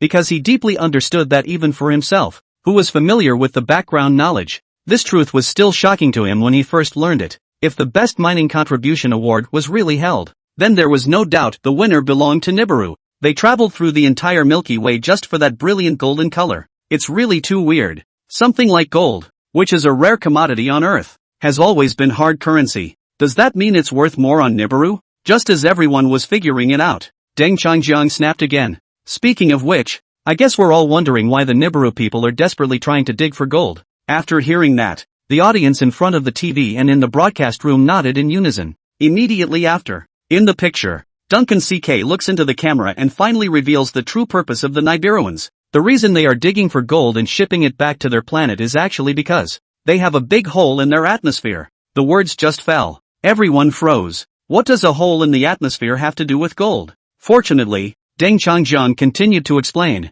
This thing called gold, besides being able to serve as hard currency, it also has a particularly important function, which is protection. It's extra soft and reflects infrared light. And infrared is an invisible light whose heat causes objects to vibrate faster against each other, generating a lot of heat energy. With gold, you can make a very good thermal barrier. In reality, gold is much more than that. It is exceptionally stable and can be around for a long time. Use it as a protective layer that is not only durable but also reusable. On Nibiru, a huge gap was torn in the atmosphere, causing a massive influx of infrared light into the planet, triggering severe warming. In order to survive, they need a steady stream of gold to mine and inject into the atmosphere. It's why the Nibiru civilization is digging around like crazy. Straight from the booth. After hearing Deng Changjiang's explanation, the pop-ups began to swipe questions. Don't they have gold on their own planet? How did the atmosphere break down like that? With their level of technology, can't they fix this loophole? Auditorium podium. Deng Changjiang glanced at the question posed by the pop-up, then continued. Actually, their planet originally had quite a bit of gold, but the crisis facing Nibiru is so severe that they have exhausted all their stockpiles and they still can't fill the bottomless pit. So it's only possible to take advantage of the orbital run-up period to wander around the solar system and mine everywhere. As for the cause of the broken atmosphere, speaking of which, Deng Changjiang mentioned an ancient secret. This is the result of the protracted battle that followed the quartet's plan to chase the sun. In fact, there was no winner at all in that great war. The Chinese civilization died out. The alien civilization disappeared. And the Nibiru civilization. He paused, sighing, crippled by the Huaxia civilization. The entire planet is on the verge of collapse, and the level of technology has almost regressed back to the primitive era. That battle. There are indeed no winners. After the quartet, the Chinese civilization, full of anger, fought alone against two enemies. Chapter 106, Back to the Primitive Era. In this vast solar system, against alien civilizations and the Nibiru civilization, this war lasted for long years. One side is completely destroyed, the other disappears into thin air. The only remaining Nibiru civilization has a nearly fragmented planet, a thin atmosphere, and technology degraded to near primitive levels. Yanjing, Space Center Auditorium. Off stage. When Deng Changjiang spoke, everyone listened intently. The brutality of that battle clearly exceeded expectations. Even the surviving Nibiru civilization was so traumatized. The planet collapses, the atmosphere breaks up, civilization is almost destroyed.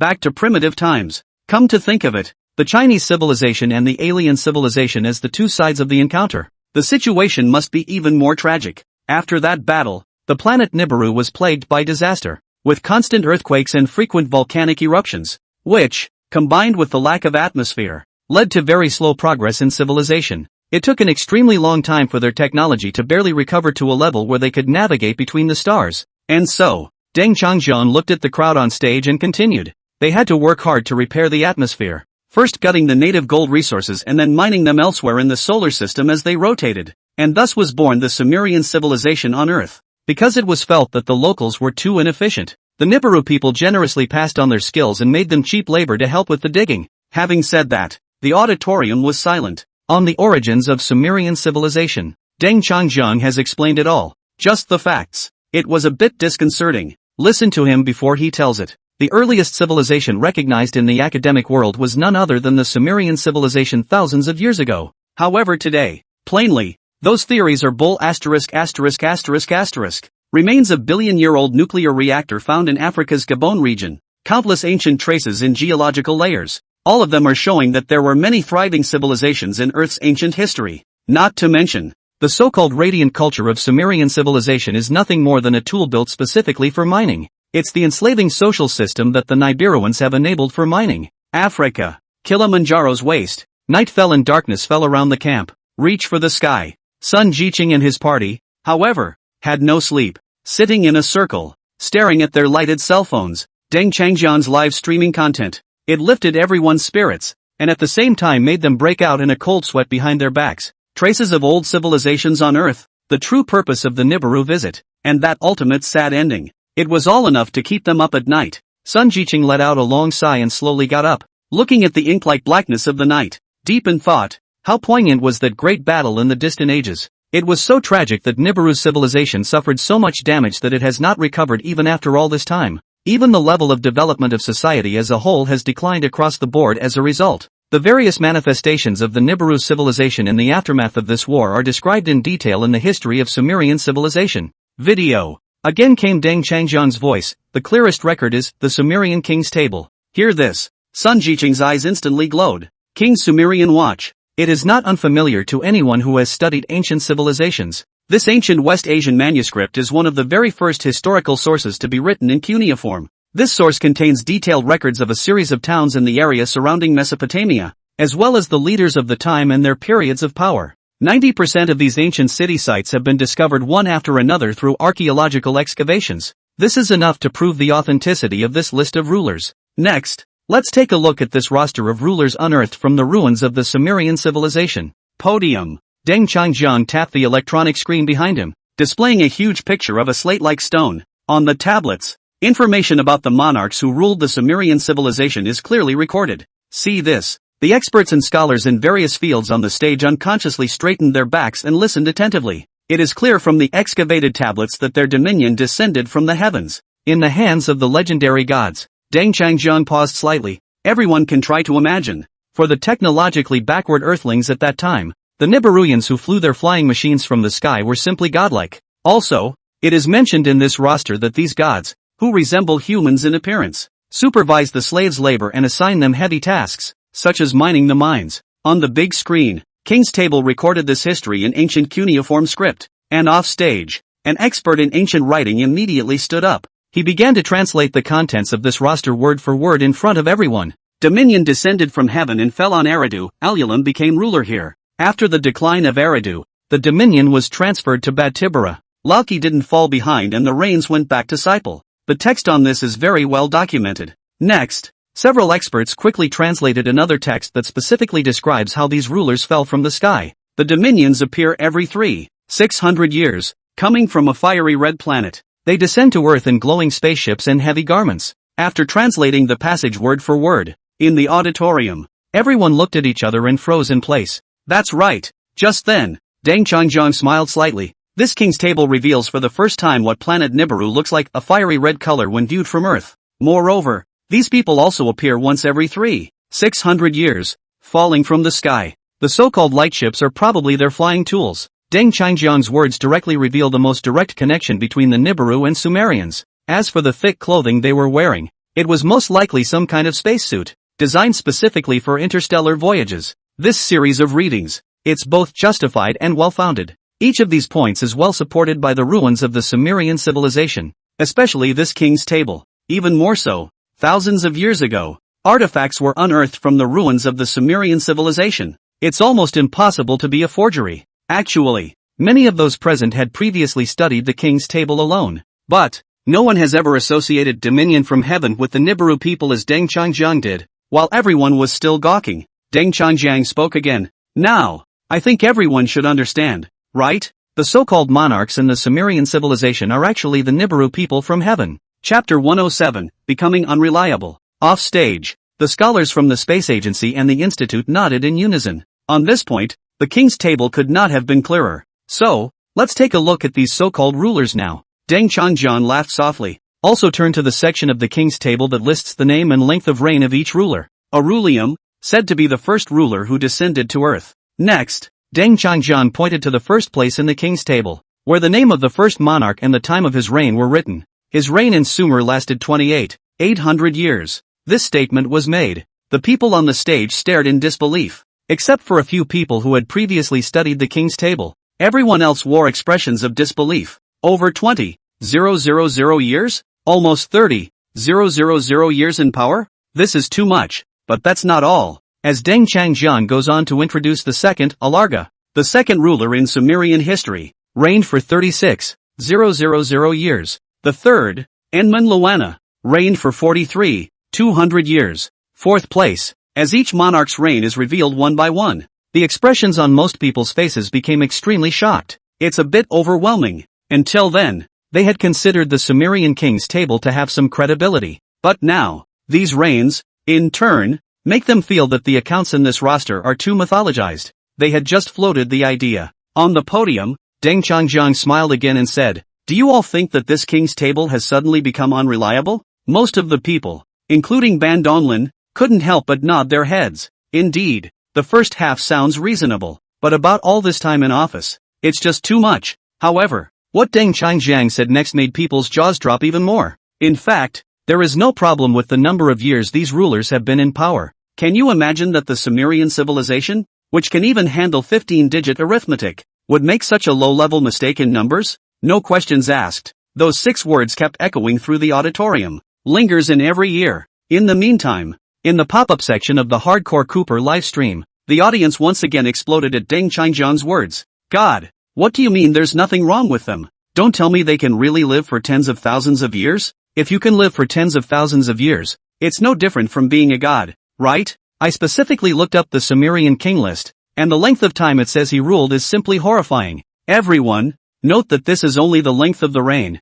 not their lifespan. If things are true, they will only live longer. The pop-ups were a troll, all of them finding these reign times outrageous. Even in the Chinese Shanhaijing, those who ate the medicine of immortality, at best, they've only been alive for a few hundred or a few thousand years. Never heard of anyone living for tens of thousands of years. Tales from the Book of Mountains and Seas. After Deng Changjiang's explanation, it was more or less convincing. What's in the king's table? It's too much of a stretch. Just when everyone couldn't help but spit. On the live feed, Deng Changjiang turned to the camera and began to continue his explanation. The first 8 rulers in this Sumerian king list have reigned for a combined total of over 260,000 years. Have to say, that number is just mind-numbing. Only 8 people. I can't believe I lived for 260,000 years. It's almost like a legendary immortal. The reason why there is nothing wrong with these accounts is because Deng Changjiang took a deep breath and revealed an even more appalling fact. The Nibiru people generally have long lifespans, and ordinary people can easily live for tens of thousands of years. Some of them have lived long enough to last even more than 100,000 years. The words just fell. In front of the TV, in the live room, countless people jumped out of their seats at once, round eyes, staring intently at the screen. Deng Changjiang just said that. It's just so shocking. Tens of thousands of years, or even hundreds of thousands of years. That's literally longer than an old turtle. The live feed instantly exploded. Holy, holy, holy, I came here to see science. How come the more I hear, the more outrageous it gets? Really? Why can they live for tens of thousands of years? Our longevity pills will only last a few thousand years at most. Finished. Are the people of Nibiru star cuckolds? None of the audience could calm down. Less than tens of thousands of years. More than hundreds of thousands of years. Such a staggering lifespan that just hearing about it is mind-blowing. Humanity in a few short decades. In their eyes, wouldn't it be no different than a little bug that's born in the morning and dies at night? Yanjing Aerospace Institute. Inside the auditorium. With the shocking news thrown out by Deng Changjiang, the long lifespan of planet Nibiru, the entire auditorium instantly fell silent. Occasional sounds of swallowing came. They've heard a lot of Duncan CK's science. I've only just gotten used to the stories in the Shanhaijing about longevity pills that can extend your life by hundreds or thousands of years. Now suddenly tell them, life on Nibiru can actually live for tens or even hundreds of thousands of years. They struggle to understand the concepts they accept. It was broken again in an instant. Even the old Ban Donglin, who was the first to watch Deng Changjiang's explanation, had his hand trembling slightly as he held his teacup. Duncan CK talks about stuff. It completely shook his cognitive system. Just before his mood had subsided. On the stage, Deng Changjiang spoke again. As soon as he exited the room, he made an explosive statement. The greatest credit for their ability to have such a long lifespan also goes to the alien higher civilization. The moment these words came out, the eyes of the entire audience went round. Alien higher civilization. The man behind the creation of the solar system's proving ground and the control of Earth's destiny for billions of years. Speaking of which, it's important to recall what was mentioned earlier, the real purpose of alien civilizations in creating the super experimentation ground that is the solar system. Old Ban Dongling couldn't help but stand up and stare at Deng Changjiang with unblinking eyes, breathing so fast it looked like he was going to lose his breath. Finally, going to mention this now. The truth that has been hidden for tens of billions of years is about to be unveiled. It's not just him. Sitting next to him, Zhang Huai, the head of the Aerospace Institute, was also experiencing a rapid heartbeat at this time, and his emotions were so excited that it was hard to control. Fushi heals the water, Nuwa mends the sky, the sun-shooting hero E, and Kwafu chases the sun behind these ancient myths. Surprisingly, it's all related to this huge experiment. Back before life formed in our solar system, alien civilizations set their sights on this place and took advantage of its uniqueness. Standing on the podium, Deng Changjiang took a deep breath and continued his narration. Because this place is located at the edge of the Milky Way galaxy, situated in a small curved area in the Orion Arm. Chapter 108 Artificial Perfect Life? On the screen behind him, a map of the galaxy appeared. The entire Milky Way is starry, with countless stars, but is divided into 4 main spiral arms, and the Orion Arm is one of them. Of these, the solar system just happens to be off to the side, right next to the edge of the Orion Arm, far, far away from the galactic center. The reason why this location was chosen could be that the alien civilization was doing their experiments in secret, away from the prying eyes of other civilizations. After all, the galaxy is vast, and the alien civilization used to create this laboratory is only a rudimentary existence. Next, the alien civilization began to transform the solar system, and the first step was the construction of the Oort Nebula, which encased the entire solar system to prevent any life and technology from spilling out of the system. At the same time, they purposely placed a large number of asteroids and comet nuclei in the nebula to quickly destroy everything in time to stop the damage if the experiment went wrong.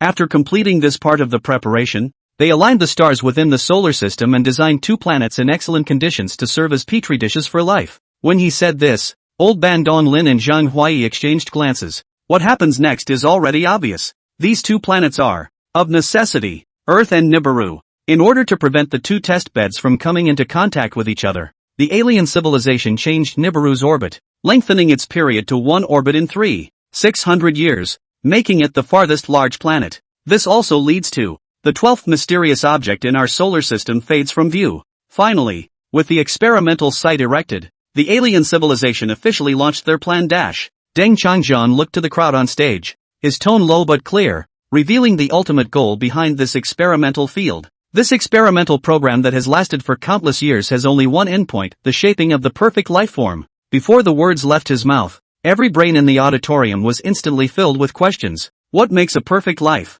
Deng Changjiang paused for a moment and added, in the definition of aliens, those life forms with extraordinary intelligence, strong physiques, long lifespans, and absolutely stable genes can only be called perfect beings. The words were like a stone's throw that went straight through the barrier of everyone's mind. This is a much more exaggerated explanation than the myths and legends of the past. Extraordinary intelligence, powerful bodies, infinite duration, flawless genetic code. Could such a thing really exist? Everyone knows that all life forms evolved. All rely on the laws of nature to unfold on their own. However, in ancient times, some people preferred to break this order. Creation of a solar system laboratory, hands-on intervention in the evolutionary trajectory of life, a step towards that unknown abyss. In the meantime, hardcore sci-fi live. Despite the fact that this lecture was chosen during the day, the number of viewers skyrocketed exceptionally. It crossed the 2 million mark without realizing it. The root cause of it all. It's because the centerpiece of this broadcast is a reference to Nibiru culture.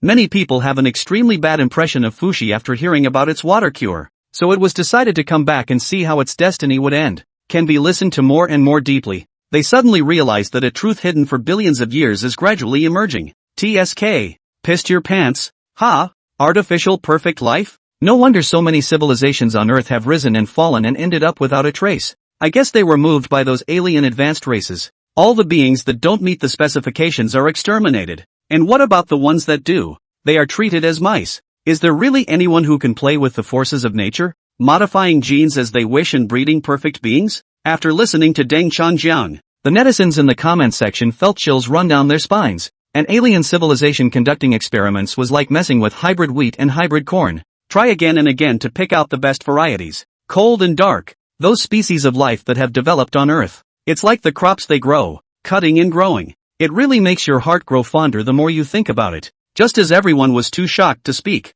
Deng Changjiang's voice once again came from the live broadcast screen. In order to complete this experiment, the alien civilization specially prepared 2 testing grounds to cultivate 2 completely different directions of life evolution. One test site is Earth, the other proving ground. Then it's Nibiru. So, unless it comes to the point of no return, alien civilizations won't just destroy Earth or Nibiru. Immediately after that, Deng Changjiang sighed softly. This is why when alien civilizations restart their experiments, They just create all sorts of disasters instead of just using destructive means and smashing the Earth to pieces. For them, Earth is too important. This is their experimental field, a key site used to observe the evolution of life. Once lost, the entire experiment is forced to be interrupted. A planet suitable for the evolution of life needs to be found again. It's simply not worth it for alien civilizations. Because of this, when they found out that the ancient Chinese civilization began to rebel, they sent down all kinds of terrible disasters in an attempt to completely obliterate it. But what they never expected was that the ancient civilization of Huaxia, an existence as weak as an ant in their eyes, had actually erupted with a strong resilience and refused to give in.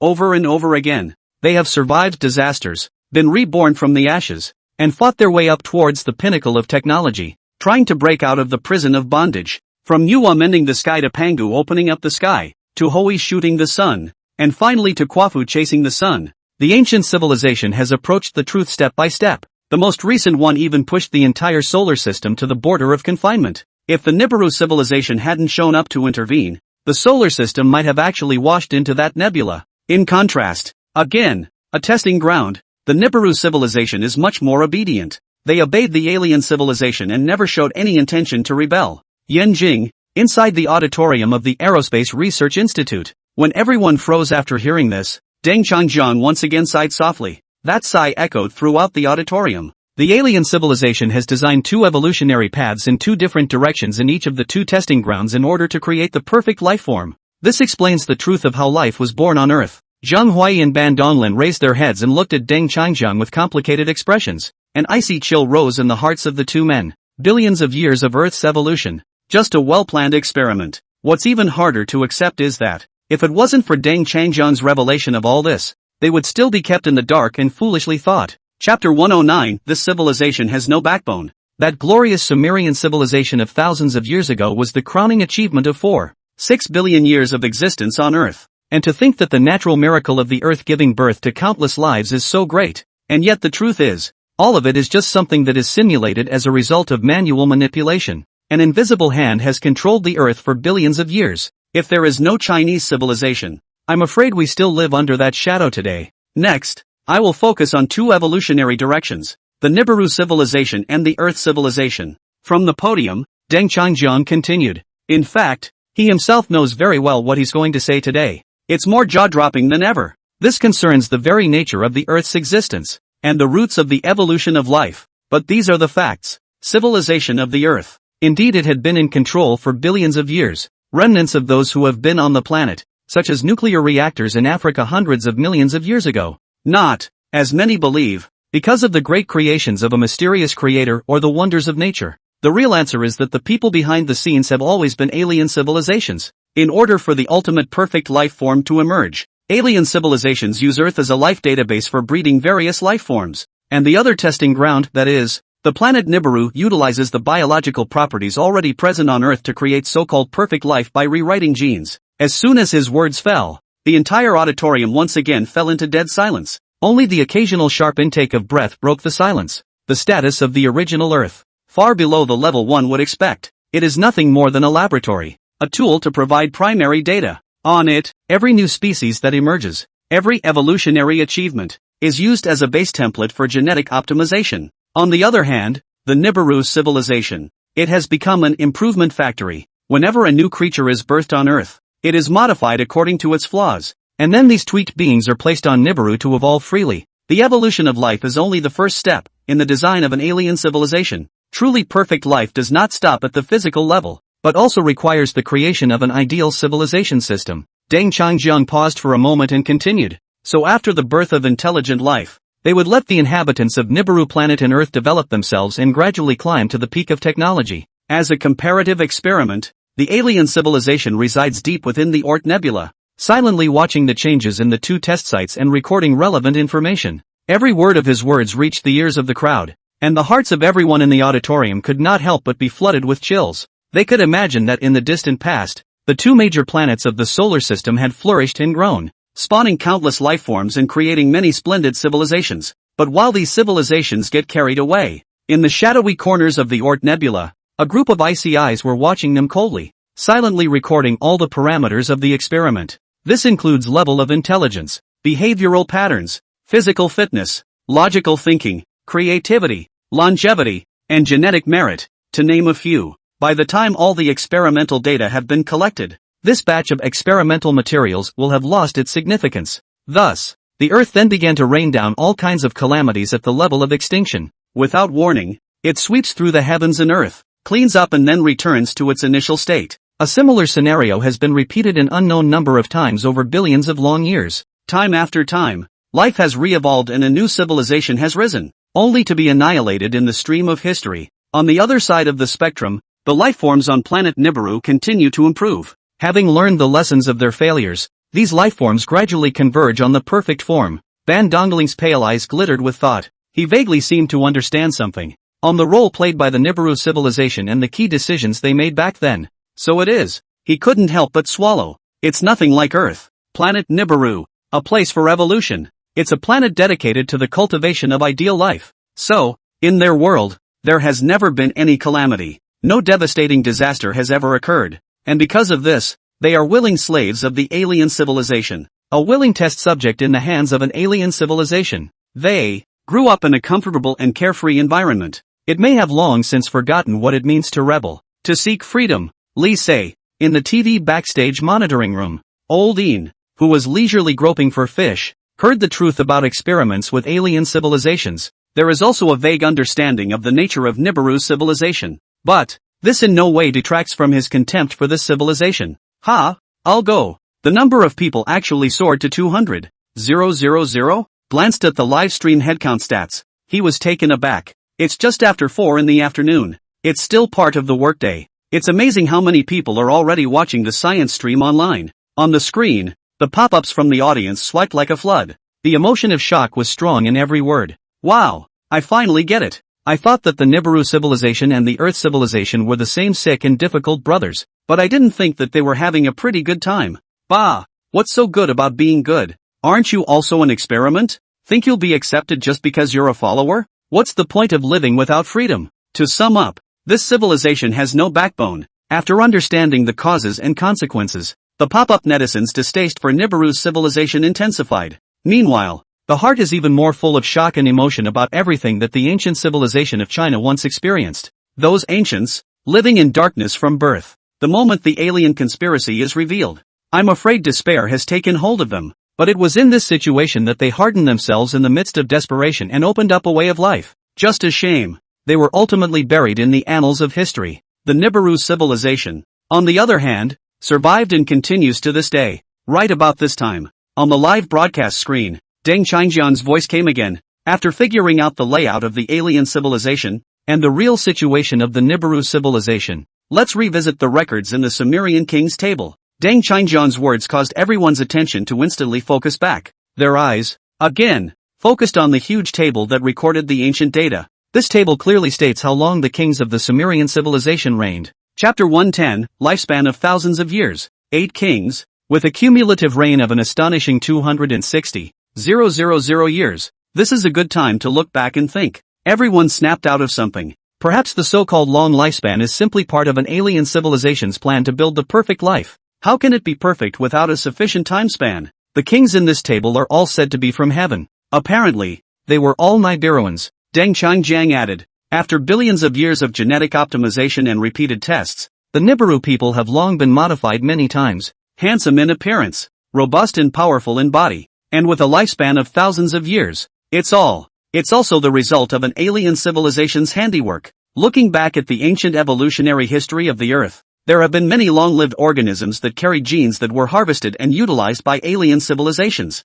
Relying on advanced gene editing technology, Deng Qingjian paused for a moment and took a deep breath, creating Nibiruans that can live for tens of thousands or even hundreds of thousands of years. Under the podium. Hear it here. Even expert professors who had studied biology for many years began to discuss in low voices. In fact, modern science has already begun to try to decipher and modify gene sequences. And theoretically it is indeed possible to realize such a result. We're already doing some basic modifications right now, like controlling whether it's double or single eyelids and so on. But these kinds of techniques are just the first signs of what's to come. And really deep operations need to rely on extremely complex theories of genetic engineering. The expressions of these people at this moment were all filled with shock. Billions of years ago, there was a powerful alien race that went on a rampage to collect genetic information from lifeforms on Earth. incorporating the best of everything into Nibiru's life, to create an existence of ultimate perfection. This kind of thing sounds downright ridiculous. However, the point is, with the existing science and technology,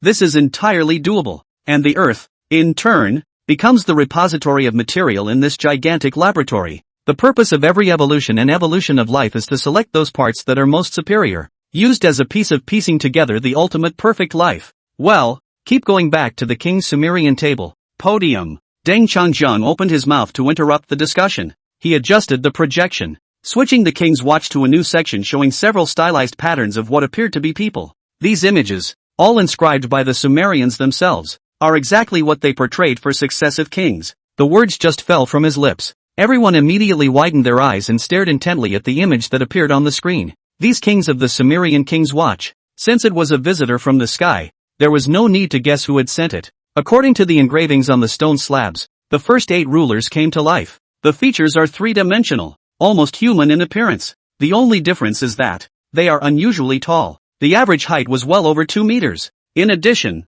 on their backs, they actually had wings. There is a pair of huge feathered wings on his back. The sight of these images didn't cause much of a stir at the scene. Combined with what Deng Changjiang just told us, even if these guys were in the shape of a dog-headed man, probably no one would find it unusual. Everyone take a closer look. As you can see by this king's table, the Nibiru people are indeed the product of numerous genetic adjustments. Deng Changjiang swept a glance at the faces with numb expressions underneath. Silent drawl. He realized, after he had tossed Coppola around like that, everyone's mental capacity had obviously improved quite a bit. A little contemplation. He decided to add further punch. In fact, not only the depictions here, but clues proving that the Nibiru civilization has received genetic modification can also be found in the Dragon Kingdom's Shanhaijing. The words just fell. As expected, the audience on stage changed their complexion slightly. Snapping his head down, he looked at the Sermon on the Mountain on his desk. Immediately afterward, the pages began to fly. As we mentioned before,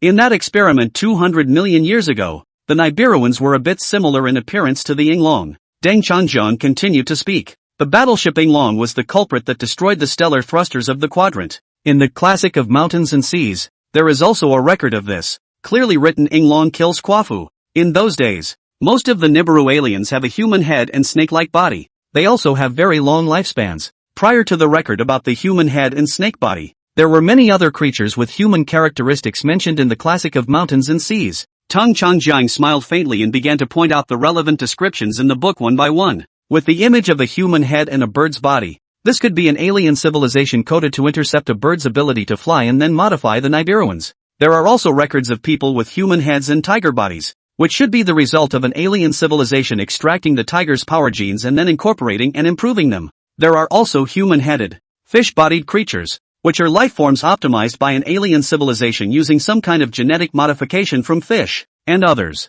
Podium. Deng Changjiang pointed out one by one the relevant depictions in the Shanhaijing. And off stage, experts and scholars in various fields quickly flipped through the Sankara in their hands. One by one, I found what Deng Changjiang mentioned. In the Book of Mountains and Seas, the abilities of these creatures are clearly depicted. They are all lifeforms that excel in some way. Before Deng Changjiang explains, people have never taken these rare and strange creatures with human characteristics seriously. It just feels like the imagination of the ancients in the sky. But with Deng Changjiang's insightful science, they are coming to realize that the Book of Mountains and Seas, far more than just an ordinary mythological tome. The things recorded on it are so profound. Who would have thought that these creatures were created by an alien civilization through gene editing? Watching a distinctly human creature mentioned, the entire auditorium fell silent once again. Only the sound of rustling books echoed, straight from the booth. The pop-ups were like a tidal wave that barely stopped. Wow! The Sermon on the Mount is truly a masterpiece. How many times have I said that the Classic of Mountains and Seas is simply a technological archive of an ancient civilization? Why do you guys just don't believe me? Asterisk. I just scanned through the Classic of Mountains and Seas, and each creature has their specialties written on the back. The fine print is terrifying. Just got in. What happened? Seeking answers. After a couple of live broadcasts. Now, many people's attitudes toward the Sermon on the Mount have shifted dramatically, with one article in the book confirmed. Chapter 111, Origin of Alien Civilizations. No one treats it like a common book of myths and legends anymore. Even the various ancient creatures mentioned in the book look extremely similar to the Nibiruans described in the Sumerian civilization. In the meantime, in the screen, After Deng Changjiang finished speaking about the classic of mountains and seas, he turned the topic back to Sumerian civilization and continued to analyze it in depth. Well, after learning about the conspiracy of alien civilizations and what the Nibiru look like, we'll move on to the Sumerian civilization next. His words. It came as a bit of a surprise to the viewers in the broadcast room. Sumerian civilization. What else is there to study? Isn't it just a tool civilization that was raised by the Nibiruans and used for mining? However, Deng Changjiang's next words, but it instantly made everyone's eyes widen and their blood boil. As a servant civilization nurtured by the Nibiru civilization, the Sumerian civilization knows many secrets of the ancient times, which even include the process of the formation of the solar system and the origins of extraterrestrial civilizations, the origins of alien civilization. The words were like a bomb detonating the room. This is the first time that Deng Changjiang, the active story of where the alien civilization came from. Until then, no one knew exactly where these aliens came from, and no one is even sure how aliens built the solar system. Asterisk asterisk asterisk asterisk. This afternoon was worth it. Screw exams and all that. The regular exams will be accompanied anyway, so it's better to stay in the live room and study hard. Ha ha, I'm a teacher, and I'm all set to give my students a study hall this afternoon just to watch this live broadcast. What exactly is the background of the alien civilization? The Sumerian civilization actually knows about this? The pop-ups were full of exuberance. Countless people stared at Deng Changjiang in the screen, waiting for his next explanation. They vaguely feel that the mystery that has shrouded the earth for billions of years may be revealed for good today. Capitol. In the auditorium of the Aerospace Research Institute, the science program continues. Deng Changjiang stood on the stage and looked down at the breathless audience. These people are his mobile knowledge score. In today's COPE, he has revealed many heavy secrets. After a few rounds of message bombing, he believes in, when it's over, you're sure to earn a lot of science fiction points. Should be enough to breed anaerobic multicellular organisms? This time, he's going for the big one. Breeding out anaerobic multicellular organisms that have been evolving for an extremely long time. As soon as multicellular organisms begin to evolve, true living individuals emerge. His research, too, would move into a new phase. Took a deep breath. Deng Changjiang turned around and looked at the audience waiting intently on the stage. Then began a new round of popularization. Nibiru civilization is the closest to the alien civilization experiments. Naturally have some understanding of the origin of the alien civilization, and because of that, they are even more afraid to resist. This statement was made. The audience on stage was thrilled. There is a great deal of disdain for this spineless Nibiru civilization, even if they have also created a brilliant culture. But the mere willingness to be an experiment that prevents Earth's civilization from breaking through the shackles and also destroys the quadrant, this one thing. It already made them feel bad about this civilization. Seeing that the crowd's emotions were mobilized, Deng Changjiang opened the large screen behind him. 7 stone-like monuments appeared on the screen. Ha! Isn't that the 7 tablet carvings of creation? Soon, a professor on stage who was familiar with this field immediately recognized the 7 steels. Podium. Deng Changjiang nodded. That's right. These are the 7 tablet carvings of creation. Of the thousands of stone tablets unearthed by the Sumerian civilization, there are only 7 that record the reason for the birth of the solar system. These 7 steels were discovered over 100 years ago. It was unearthed at the time along with thousands of other stelae documenting the achievements of Sumerian civilization. The difference is that the other stelae record the achievements of Sumerian civilization in other areas. Records in fields such as painting, arithmetic, metallurgy, academies, and astrology can be found on these tablets. These 7 steels are the only ones that clearly describe the cause and process of the formation of the entire solar system. For this reason, these steels are known as the 7 steels of creation. Let's take a look at these 7 tablets, which record the process of their writing in a cuneiform-like script. In the opening section, the Sumerians wrote a crucial sentence. It is the gods who have told us this history of the birth of the world. Deng Changjiang pointed to one of the stone tablets and deliberately circled the words. Experts in the field of paleography translated and quickly confirmed the authenticity of the words. And in Sumerian culture, the so-called gods are actually the Nibiru civilization that came from beyond the heavens. The crowd nodded in unison as they heard this. That's right. The Nibiru civilization, which mastered a high level of technology, was not too much of a god compared to the primitive human beings who still drank blood. And, to the Sumerians at the time, the Nibiruans had absolutely no need to make up a false story to fool them. It's pointless to do so. These sayings about the origins of the world were probably inadvertently revealed to the Nibiruans, and were taken by the Sumerians as the will of the gods and inscribed on stone tablets. Over the long years, these contents were passed down. On these tablets, the formation of the entire solar system is also described in detail. Deng Changjiang continues to explain. The first tablet mentions that in the first moments there were no such planets as Earth, Mercury, or Venus, but only one star hanging alone in space. Deng Changjiang narrated as he operated the screen, zooming in on an engraving on the stone tablet. The image was of a blazing sun, floating alone in the universe. Then, at some point, two planets, Mercury and Earth, were suddenly added around the sun. Deng Changjiang adjusted the screen to exhibit a second engraving. All the experts and professors on stage stared at the screen with bated breath. Obviously, the 7 tablets of Genesis recorded the story of an alien civilization building an experimental base in the solar system. The original sun hung alone in the Orion Arm at the edge of the Milky Way until one day, out of nowhere, came Earth and Mercury. They could be the first laboratories built by this alien civilization. Next, a planet named Tiamat made its appearance. Deng Changjiang continued his explanation and turned to the third engraving. An extremely large planet, much larger than Jupiter and Saturn, was inscribed on the screen, slowly approaching the sun. With it, more planets were born. Jupiter, Venus, Mars. It left behind planet after planet wherever it went. Chapter 112 Tiamat. It looks like the speeds and angles at which those planets orbit the sun are carefully designed. Looking at this ancient engraving, the astronomers on the stage became short of breath. Since ancient times, countless people have tried to explain the origin of the solar system. It is thought that the solar system originated from a huge nebula explosion, with subsequent formation of dust, which evolved over a long period of time to give us today's sun and 8 planets. But this argument simply doesn't hold water, because so far scientists have found no evidence of nebulae exploding in our solar system.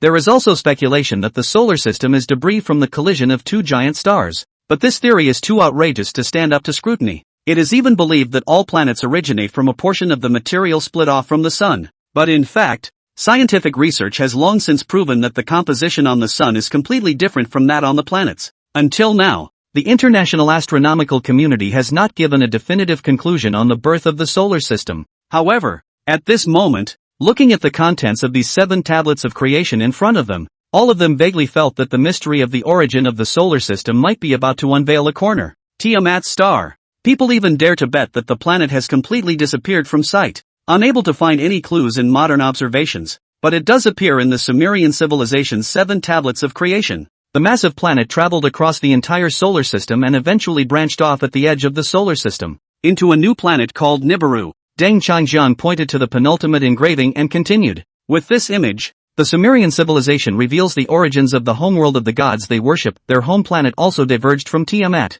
and when Tiamat completed the creation of Nibiru, it sailed away from the solar system, out of the sun's gravitational range. Speaking here, Deng Changjiang paused for a moment and pointed down to the last engraving. Just as it was leaving the gravitational range of the sun, Tiamat suffered a violent impact and was reduced to countless pieces that flew in all directions, eventually forming a large nebula. As soon as the words fell, the entire auditorium fell silent. The astronomers, who had been murmuring in low voices, were now all staring intently at the final engraving. The Oort Nebula. The name immediately came to everyone's mind. The Oort Nebula still surrounds our solar system today, wrapping around it like an unbreakable barrier. However, the exact cause of this nebula has remained unanswered. Who would have thought that the 7 tablets of Sumerian creation, millennia ago, would have revealed the answer long ago? Meanwhile, the other side of the broadcast room exploded. Am I seeing a ghost today? How did this Genesis 7 tablets hide so much fierce material? Jesus, if I hadn't seen the history of these tablets with my own eyes, I definitely think the anchor was scripting the show. I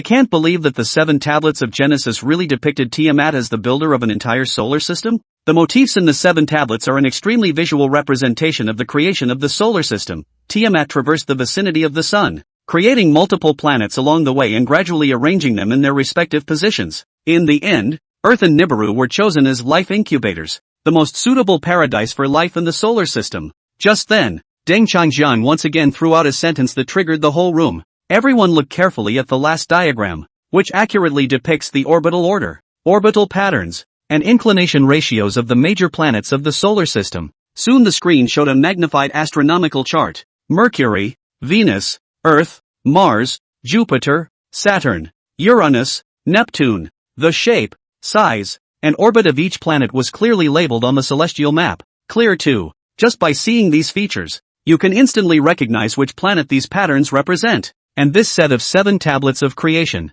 But the record was left thousands of years ago. when mankind was known as the primitive age of ignorance. The audience in the live broadcast room couldn't help but shiver at the thought. It's too precise. That's almost as good as modern astronomical observations. Who told me that 10,000 years ago humans were still drilling wood for fire? In the future, if anyone tells me that only one civilization exists on Earth, I'll get angry with him on the spot. How could the Sumerian civilization have mastered these things on their own? Without access to space, they would never have had access to this detailed celestial data. So the only explanation is that it must have been told to them by the Nibiruans. The pop-ups in the livestream were already going crazy with fans. The 7 tablets of creation and what they contain as interpreted by CK Deng. Another total revelation. The formation of the solar system was really caused by that giant Tiamat star. The places it passes through, leaving behind planet after planet. Not only that, the order in which these planets are arranged is, from an astronomical point of view, completely impossible to form naturally. Normally, the smaller the mass, the closer the object should be to the sun. But the reality is that it's disorganized and not at all regular. Venus, for example, is clearly not low mass, but it is closer to the sun than the Earth. The root of it all, it lies in the planet Tiamat, which is mentioned in the 7 tablets of Genesis. The planet, which even Nibiru seems inferior, remains a mystery to this day. It is not mentioned in any ancient documents except for some remains recorded in the Sumerian civilization. Even the Shanhaijing of the ancient Chinese civilization has absolutely no information related to the origin of the solar system. As a genetic evolutionary field, the human race on Earth was not qualified to access the secrets of alien civilizations back then. Until now, scientists have found clues with their own efforts. Inside the auditorium of the Aerospace Research Institute, in the capital, the eyes of all the researchers and experts were firmly locked on the screen, which was the image of the 7 tablets of Genesis, especially that last one. A pile of broken nebulae fills the air. The location just covers the famous Oort cloud at the edge of the solar system. Even the always calm Ban Donglin couldn't help but stand up and mutter, This is really the Oort cloud. The Sumerians would never have been able to observe the outside of the solar system through the naked eye thousands of years ago. That's right, even modern technology, not to mention the ancients, couldn't do it in a short time. Even with the help of advanced space probes, it is only in recent years that real images of the area have been captured. Observing with ordinary telescopes or even the naked eye? No way. Chapter 113, The Significance of Tiamat. Because of this, the entire auditorium fell into dead silence. Everyone's heart was in a vague panic. Especially Zhang Huai, who was in charge of the entire aerospace field, was well aware of how significant the impact of this matter was. Such a discovery would be enough to challenge the existing international academic consensus and could create a huge sensation. There have been many different opinions about the origin of the solar system and civilization. Authorities on all sides argued and did not compromise with each other. If Deng Qingjian's explanation is organized into a paper and submitted directly to the international academic community, it will definitely make those bigwigs drop their jaws. Zhang Huai took a big breath, and new ideas surfaced in his mind. On stage, Deng Qingjian continued. Through the 7 tablets of creation we can learn that it was Tiamat who created the solar system. The audience nodded with difficulty. It's true that. It's amazing how the details in the inscriptions match up with modern high-end astronomical telescope observations. Then, Deng Qingjian spat out a heavy name. It is also this Tiamat planet that has controlled the lifeblood of Earth for billions of years, and has become the shadow master behind the rule of our world. The name came to Sumerian civilization from Nibiru. As the inscription was passed on to future generations, it remained hidden and unsolved. He then paused and threw out a question. Can anyone tell me what the word Tiamat means in the ancient Sumerian language? It was a full house. People immediately turned their attention to those old professors who specialized in ancient writing research. Well, coincidentally, there was a man who was quite knowledgeable about the Sumerian language. I only saw him frowning and pondering carefully for a while before slowly saying, according to my analysis, this word can be roughly understood as chaos. As soon as the words left his mouth, Deng Qingjian nodded his head in recognition. Not bad, but the word has other derived meanings besides chaos. Looking at the crowd below listening attentively, he added, such as the primordial oceans, the nurturer of life, the builder of worlds, the founder of civilization, and even the mother of all life. As soon as the words fell, the entire room fell into silence. Everyone is thinking hard about the meaning that lies behind these words. The so-called world certainly does not refer to the Earth alone, but should be described as covering the entire solar system. If they are the makers of life or the creators of civilization, could it be that this is a hint that they had used their power to build an entire solar system? Well, now that you've all pretty much digested that, let's talk about the other important part, Sumerian myths and legends. Just now, When everyone was still pondering the definition of mother of the world and did not react, Deng Changjiang spoke again. Just as Chinese culture has ancient myths and legends, every nation passes on its own storytelling system. Although the forms of expression vary, they often contain some basis in fact. Although the Sumerian civilization was much later, they left behind an extremely rich creation story that documents many sources of history. According to their creation legend, the protagonist mentioned is none other than Tiamat, the great god who came from the depths of the cosmic vastness among the sea of stars. In descending shed light in all directions and gave birth to 11 powerful children one after another. As the story he slowly told reached its climax, the faces of the researchers on stage who had been listening intently became heavier and heavier. These brains, immersed in scholarly inquiry, began to work violently as they heard the crucial phrase of this ancient creation myth: the gave birth to 11 sons. A few short words were like an invisible bomb, and those present looked up, dark tides surging between their eyes. The myth is extremely similar to the account on the 7 tablets of Genesis, except that the huge and mysterious star Tiamat is given a more anthropomorphic image, incarnated as a deity. The atmosphere was steeply tight. After a brief moment of silence, there was suddenly a questioning voice. It's not right. Shouldn't there be 12 celestial bodies? How did it become 11 suns? This question was like a fuse igniting smoke, and all of a sudden doubt and shock were written all over everyone's faces. In the face of their incomprehension, the corners of Deng Changjiang's mouth lifted slightly, and his voice was low but not overly confident as he continued to explain. In fact, the so-called 12 celestial bodies refer to the Earth, the Moon, Mercury, Venus, Mars, Saturn, Jupiter, Uranus, Neptune, Pluto, Nibiru, and one other vital star. When he said this, he deliberately paused a little, so that all eyes were focused on himself. That's the sun. He revealed the answer in clear, cold words, but also stirred up everyone's inner perceptions like a hurricane. The real sun wasn't created by them, it's just an ordinary star on the Orion arm at the edge of the Milky Way. The words were like a boulder smashing into the center of the lake,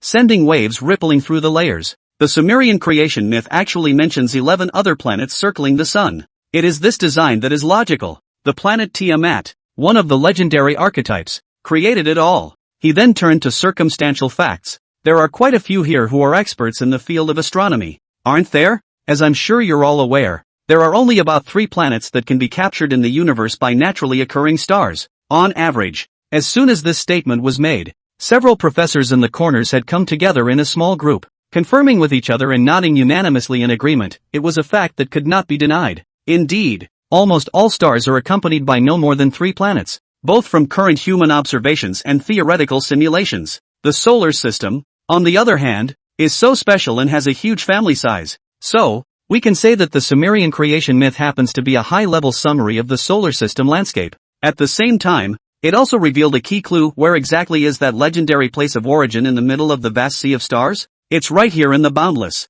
vast and magnificent Milky Way. Deng Changjiang pointed his finger in the direction of the projected large screen, and a vast and magnificent pattern of the Milky Way spread out. Under the deep night curtain, the stars are glittering and dotted among them, like a luxuriant forest ocean, and like an unending flow of the Milky Way stream. The vastness and grandeur was breathtaking. The researchers in the Aerospace Research Institute watched in shock, even holding their breath. Combined with everything Deng Changjiang had previously told them, it finally dawned on them that the mysterious alien civilization that had controlled Earth's destiny for hundreds of billions of years was not rooted in any other dimension, nor did it have any higher-level dimensional space barriers. Chapter 114, The Truth About the Nibiruans. They are the ones that come from deep in the center of the galaxy, far away but within reach. Meanwhile, in another place, more than 20 million online viewers of the Cyber World Hardcore Science and Technology livestream were continuously watching this prehistoric cryptic revelation process in a mixture of frenzy and excitement. A pop-up filled with exclamations of surprise scrolled across the screen.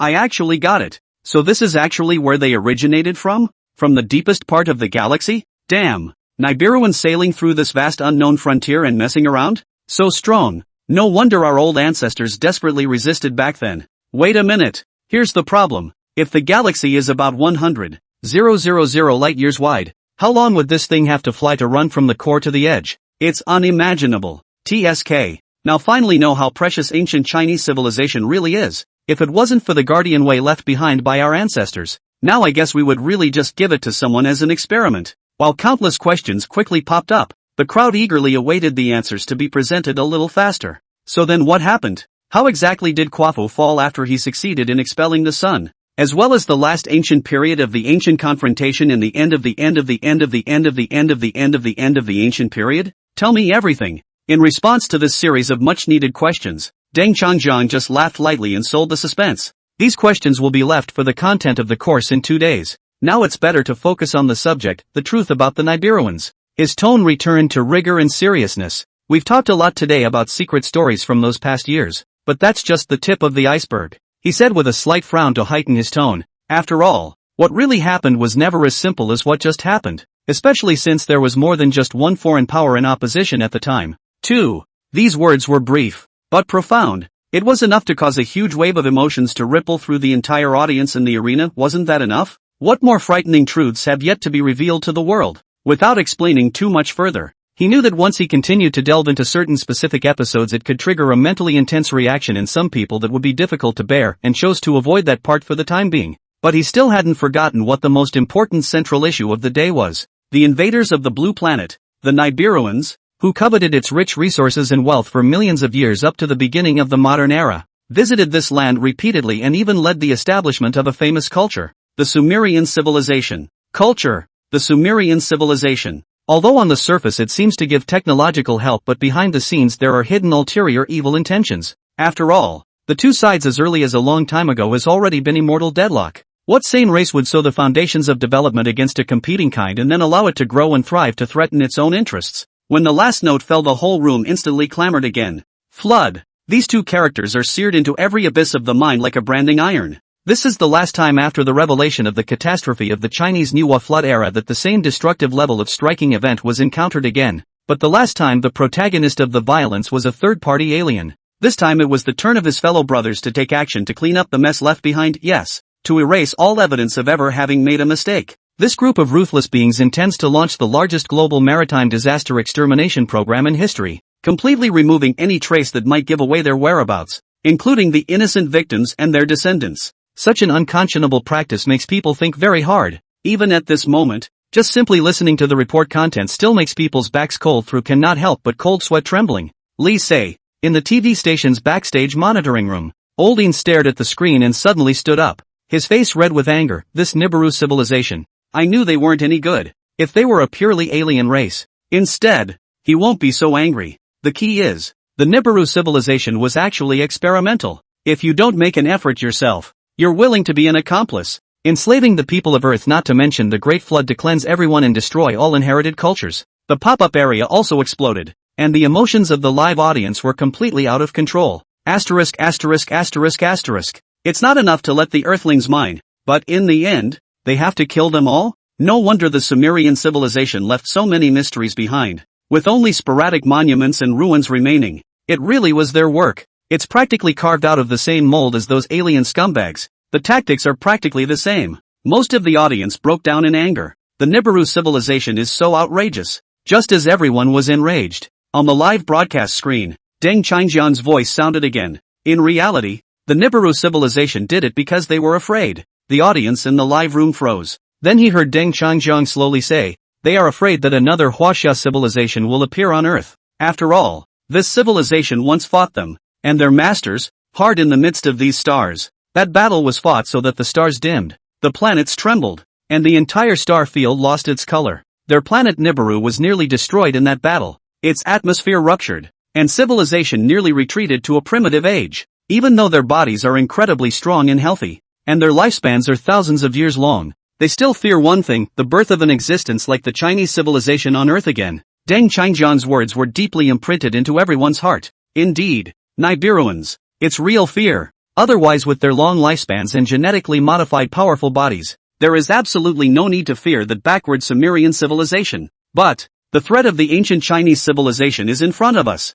and the miracles created back then are still fresh in our minds. With only a few short decades to live, drugs have been developed that can extend life, pushing the limits of longevity, climbing tech summits like crazy, with awe-inspiring verve, against all odds, to meet the mandate of heaven in the midst of endless darkness. An incredible miracle has been performed, opening up hope for the future. This arrogant civilization once terrorized its enemies, so even though the ancient civilization has been gone for countless years, they still come back every 300-600 years just to make sure that the horror is gone. Deng Changjiang's heavy tone once again echoed in everyone's ears. time has been long. And to this day, the people of planet Nibiru have not been able to forget the shock that ancient civilization gave them. Deng Changjiang exhaled deeply. This deterrent. It was the ancient Chinese civilization that traded blood and courage for it. Chapter 115, can't do it at all. Without such vigor, in those hopeless and desperate times, nor is this ancient force likely to wrestle a future for the planet. In the meantime, because of Deng Changjiang's words, the viewers in front of the TV screen and the netizens in the live streaming room were in a frenzy. Exactly. Why destroy Sumerian civilization if you're not afraid? Spreading civilization and then destroying it, apparently out of fear. They are afraid that Earth's intelligence will develop and surpass their own. So what if your lifespan is extended indefinitely? Cowardly and incompetent at heart. In the end, you're just a follower of high-level outsiders. The pop-ups rolled by at a rapid pace, and everyone was fired up with bravado. Yes, this is what the first people of Earth used to look like. From Nuwa, who tinkered with the sky, to Pangu, who split the chaos, to Dei, who shot down the blazing sun, and Cotter, who chased the sun. In the face of natural disasters, in the face of all unimaginable challenges, they carried on by their amazing will. There is even the courage to fight back against the so-called gods. However, in the pop-ups, there were still some netizens who were puzzled. Wait, that's not right. If they're really afraid of us, why don't they just destroy the whole planet? Wouldn't an alien civilization hesitate to retain the environment of their home planet, supposedly for fear of damage to the experimental site? Since the alien forces and other ancient groups have long since disappeared thousands of years ago, it is logical that what the Nibiru civilization wants to do is still not arbitrary? Many questions were raised one after another. Meanwhile, Deng Changjiang glanced at the audience messages and noticed the questions. Then smiling, he replied, "It's not that they don't want to destroy the Earth, but they simply can't." In a previous life, he had been plagued by this same problem for a long time while studying the Nibiru people. After an in-depth discussion, he realized, it's not that they're nice, it's that they're simply incapable. In that ancient war, three forces were involved. Nibiru was lucky to escape destruction, but paid an extremely heavy price with a rapid decline in technology. Even after countless years of recuperation, their level of technology is barely enough to sustain flight within the solar system at best, and doesn't have the power to destroy a planet. Because of this, they chose to cleanse the Earth through a flood. Nibiru at that time, there is already absolutely not enough power to destroy the planet. That battle caused their planet to be on the verge of collapse and damage to the atmosphere. Every day, all sorts of disasters can strike. This environment has resulted in the extremely slow development of their civilization. It takes a lot of effort to repair even basic technology, and destroying a planet is even more difficult to achieve. After hearing Deng Changjiang's answer, the crowd came to a realization, and the doubts in their hearts dissipated quite a bit. At the same time, there was even more curiosity about the ancient fierce battle that was full of unknowns. Unfortunately, we have to wait for 2 more days until the details of the ancient battle will be revealed after the story of chasing the sun has been explained. And there is a clear reference to this great flood event in the Sumerian historical record. Deng Changjiang launched into the narrative again. According to the contents of the stone tablets, as the gods departed, they decided to send down a monstrous flood to clear the earth of all living things. Speaking of which, Deng Changjiang paused for a moment. The Sumerians must have been desperate at the time. The so-called gods that these people worship want to destroy the world before they leave. Similar descriptions of the floods of that period are found in major cultural histories, and the recorded results, surprisingly consistent. Now then, let's talk about how exactly the Nibiru people back then triggered the great flood that spread across the globe. Deng Changjiang took a deep breath and opened in a calm tone. This Showa, even the legendary extinction torrents of the Triassic period cannot be compared. After all, at that point, it was a more mysterious group of cosmic visitors who actually did the deed. They tore right through the crustal plates, allowing the molten magma to surge violently, thus creating monstrous floods. That is to say, as long as the earth keeps shaking, the rainstorms won't stop. So that downpour lasted over 1,000,000 years. The terrifying crustal activity triggered countless volcanic eruptions, spewing out a sky of ash that sent the Earth's temperature soaring, and the massive evaporation of seawater, which turned into steam rushing towards the land, eventually creating a devastating flood. And what about this flood? It's actually fairly mild. It only swept the globe at once and did not completely erase all traces of civilization. A small percentage of Sumerians survived, but all that once glorious knowledge of mathematics, mining technology, iron-making and astronomy was lost. It also did set human civilization back a long way again. As mentioned before, the Nibiru civilization didn't have the means to use that kind of planet-destroying superweapon against Earth. So in order to trigger the Great Flood, Deng Changjiang turned around. On the large screen behind him, a picture of a huge crater appeared. Crater at the South Pole? Someone on stage quickly recognized the location as one of the most familiar areas for professors working on related research. Deng Changjiang nodded. That's right. This crater is the evidence left behind when the Nibiru civilization created the flood. His words struck a chord with the entire audience. Obviously, Deng Changjiang came up with new evidence. Only he continued. This crater was discovered in the last century, about 50 years ago, under the ice in the Wilkes region of Antarctica. It has a diameter of 243 kilometers and reaches a depth of 848 meters at its deepest point.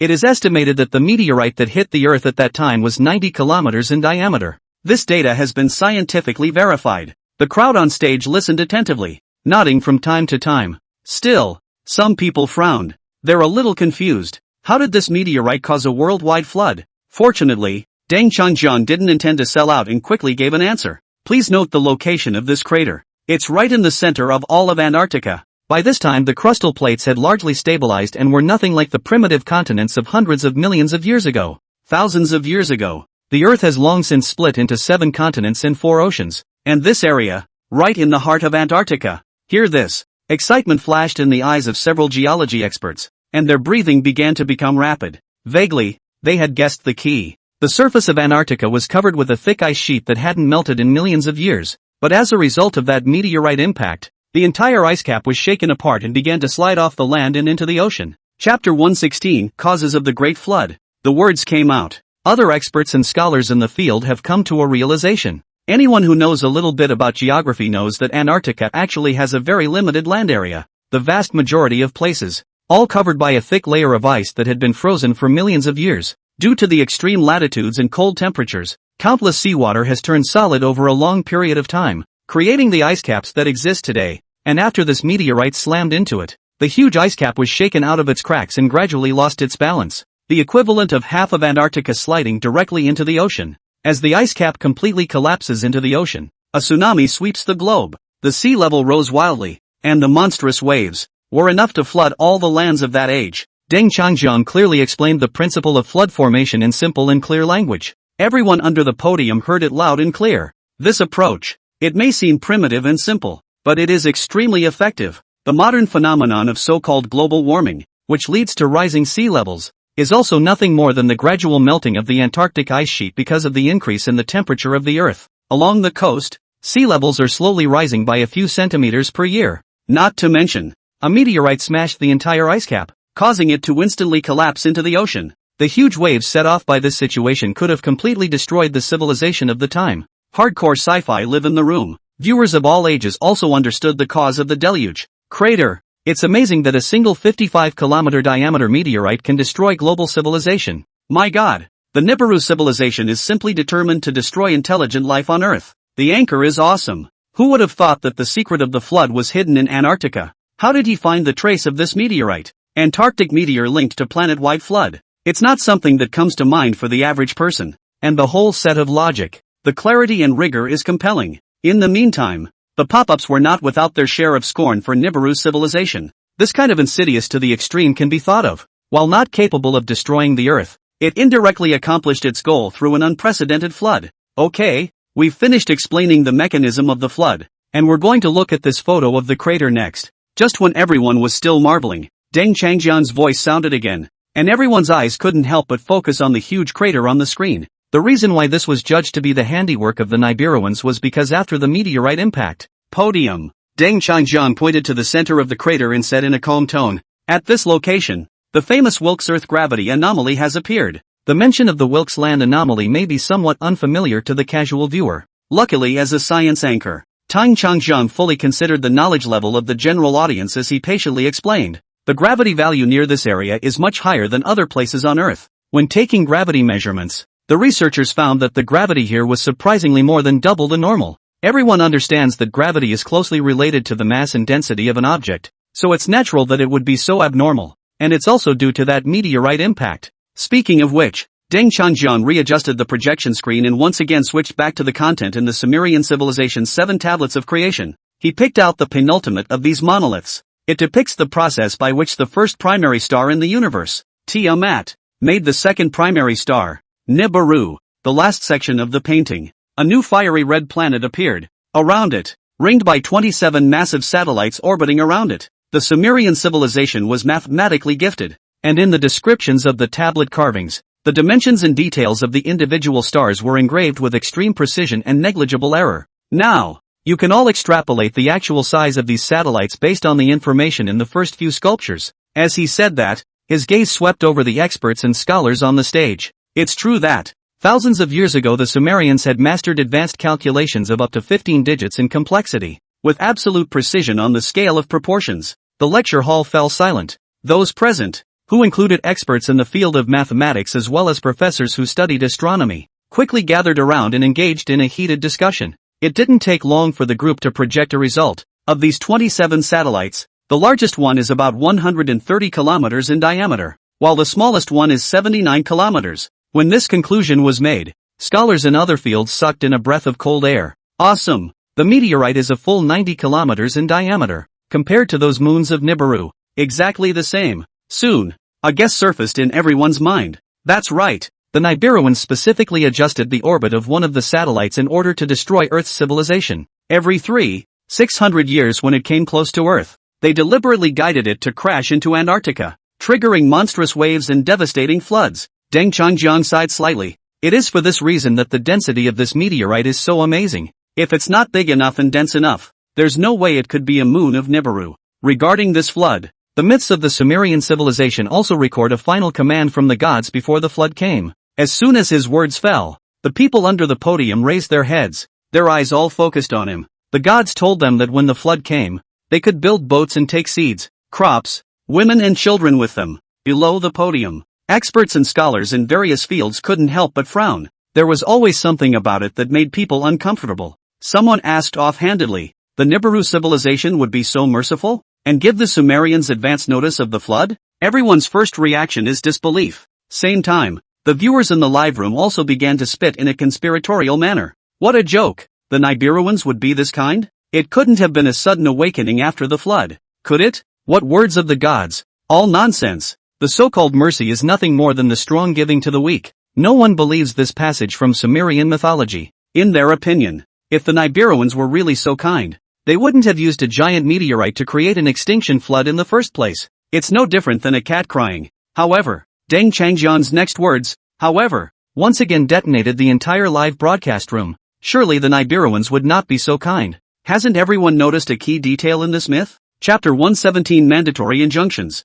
Why did the gods only let them bring seeds and crops and not books or tools? Why did they only let them bring women and children and not old men and scholars? Deng Changjiang's words came out. The scene instantly exploded. Countless people's faces suddenly changed after hearing this, and after carefully pondering over it, they couldn't help but sweat. Indeed, in this Sumerian myth, the gods did inform mankind of the coming flood in advance, and they were instructed to take them with them. And the Sumerians didn't dare disobey the gods the entire time. They brought only seeds and crops, along with women and children. As for the other stuff, uniformly unarmed. But, is it really because they don't want to carry it? Holy, I've heard this myth before. How come now that I'm hearing it again it just seems more and more wrong the more I think about it? Asterisk asterisk asterisk asterisk. 3 views were once again refreshed. I didn't realize that Sumerian mythology hid such secrets. It's not that they don't want to carry it, it's that the gods won't let them carry it at all. Too ruthless. The Nibiru are truly cold-blooded creatures in the guise of gods. The pop-ups were completely boiling over. This myth appears to be full of good intentions, but in reality it harbors the cruelest intentions of the gods. They never treated the Sumerians as real life forms. The only reason why they chose to teach civilization was to increase the efficiency of mining, and ultimately choose to destroy civilization. But it was the fear that a force similar to the ancient Chinese civilization would rise again on Earth sometime in the future. Capitol. Inside the auditorium of the Space Institute, when Deng Changjiang recounted this part, under the podium, scholars and researchers in various fields, as well as 370 attendees, were blown away. I thought the legends in the classic of mountains and seas were sad enough, but I didn't expect. The Sumerian myth hides an equally cold and brutal truth, especially those professors who had studied Sumerian culture. At this moment, he even felt a chill straight to his heart. The Sumerians recorded the disaster faithfully. On the face of it, it seems that the gods were too compassionate to let lives perish, so they instructed them to build boats to carry women and children to escape the flood.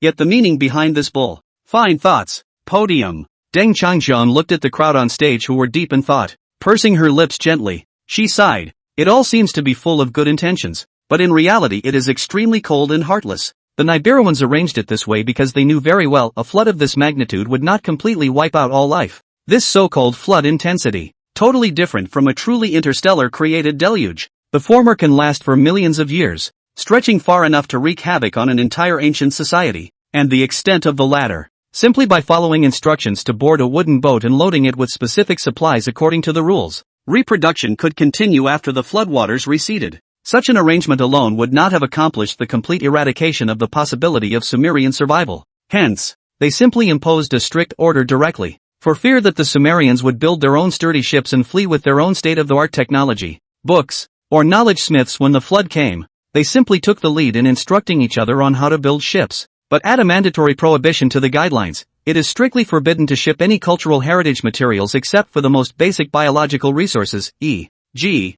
grain, women and children. This is to cut off all possibility of the fire of hope spreading outward. The only thing the civilians of the time could do under the pressure of that near-absolute hegemonic position was to do what they were told. Until the real wave of doom sweeps in. Until all traces of humanity are swept away. Elderly people who have accumulated a lot of experience and skills through thousands of years of baptism. Bachelor's degree holders who are rich in deep thinking. And skilled workers who have mastered the ability of craftsmanship. None of these groups have been able to survive the circumstances of that backstory setting that has been passed down through the ages. According to the Nibiruans' ill-intentioned vision, the preconceived goal of blocking the development of civilization was achieved. All that's left behind is a new generation of children and women with no experience in infrastructure. Civilization has since undergone a serious rupture and has faded from the map of human memory. In the end, after witnessing the successful realization of all the goals set, these people returned to the blue planet in their self-carrying vehicles, and the catastrophe was etched into the ages as a heavy chapter in the history of the world.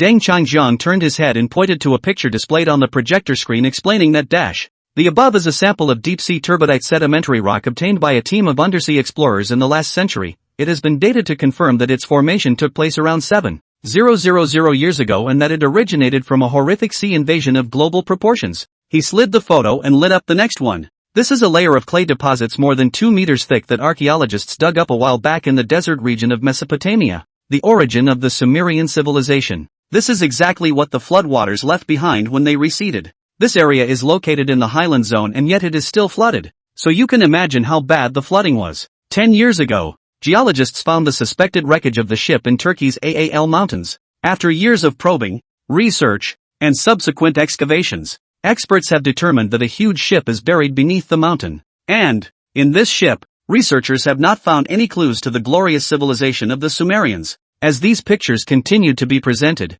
the crowd under the podium grew quiet. The truth couldn't be more obvious. That great flood, recorded in myth and legend, did happen. The secrets behind Deng Changjiang's revelations, who did it, how it was done, the principles and processes behind it, as well as the archaeological and geological evidence, are all clear. This is a complete to impeccable set of facts. Sumerian civilization, literally destroyed in a monstrous flood. The culprits are the gods who have lived for tens of thousands of years, mentioned in their own king's table. Just a shame.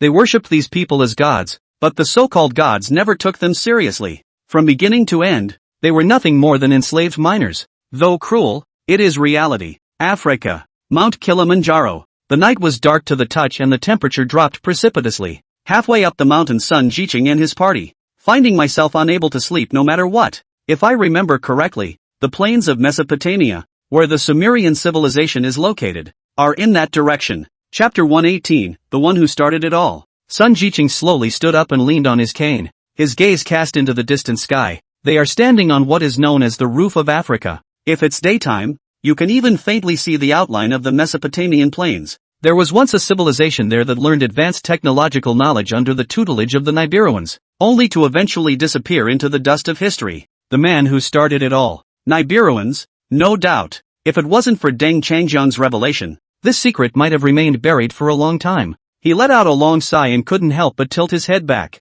gazing into the deep, dark night sky. The moonlight shed a silvery white glow that was as silky as water. And at this time, at the edge of our solar system, the planet Nibiru, which orbits the sun, will see its 600-year cycle in 300 years. It will break into Earth's field of vision again, coming to the perigee of orbit. 300 years of preparation should be enough. As long as we can find that legendary secret formula for longevity and explore the ancient ruins, Perhaps mankind can really take a new step forward. Taking a deep breath, he unconsciously clenched the cane in his hand. Listening to Deng Changjiang's in-depth science, he gradually understood the binding effect of oxygen on Earth's civilization. As an inhabitant of the Petri dish, I am afraid that oxygen is the chain that the higher civilizations of extraterrestrials put on life on Earth. In this way they want to control the rate of development of Earth's civilization. Limited life leads to humans not being able to break through technological barriers fast enough, because one's time is limited. To advance science and technology, it takes a lot of time to learn and absorb the experiential knowledge accumulated by previous generations.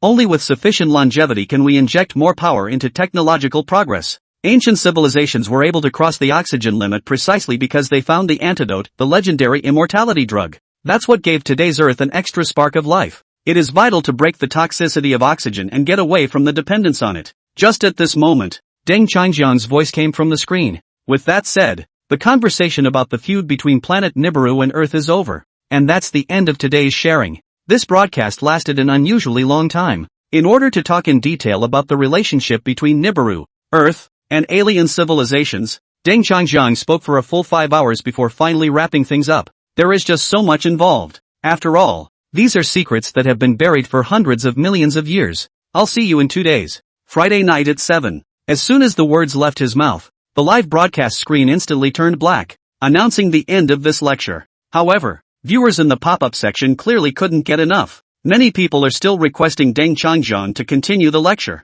Anchor, don't stop. Do you know how tormented I've been these past few days? 3 more minutes of speech. Even 3 more minutes. My God, you just spoke for 5 hours? Why does it feel so short? My dorm brothers were clamoring to see you mop up last night. A flood of pop-ups filled the audience with eagerness. Despite facing nothing but a black screen, the number of people online in the broadcast room remained at a peak value of 23 million. Many people have not been able to return to their senses for a long time, fully immersed in the series of world-shattering truths that have just been revealed in those 5 hours. In just 5 hours, the audience not only learns about the countless civilizations that have emerged during the 4.6 billion years of Earth's vicissitudes, but also about the vast testing grounds built by extraterrestrial forces, the complex entanglement between the two testing grounds of Nibiru and Earth, and the tragic fate of the Sumerian civilization, an ancient culture that was once also used by the Nibiruans to satisfy their selfish desires. One of the tools. Such a truth. If not for Deng Changjiang's unfolding of the story, I am afraid that many people will never touch it in their lifetime.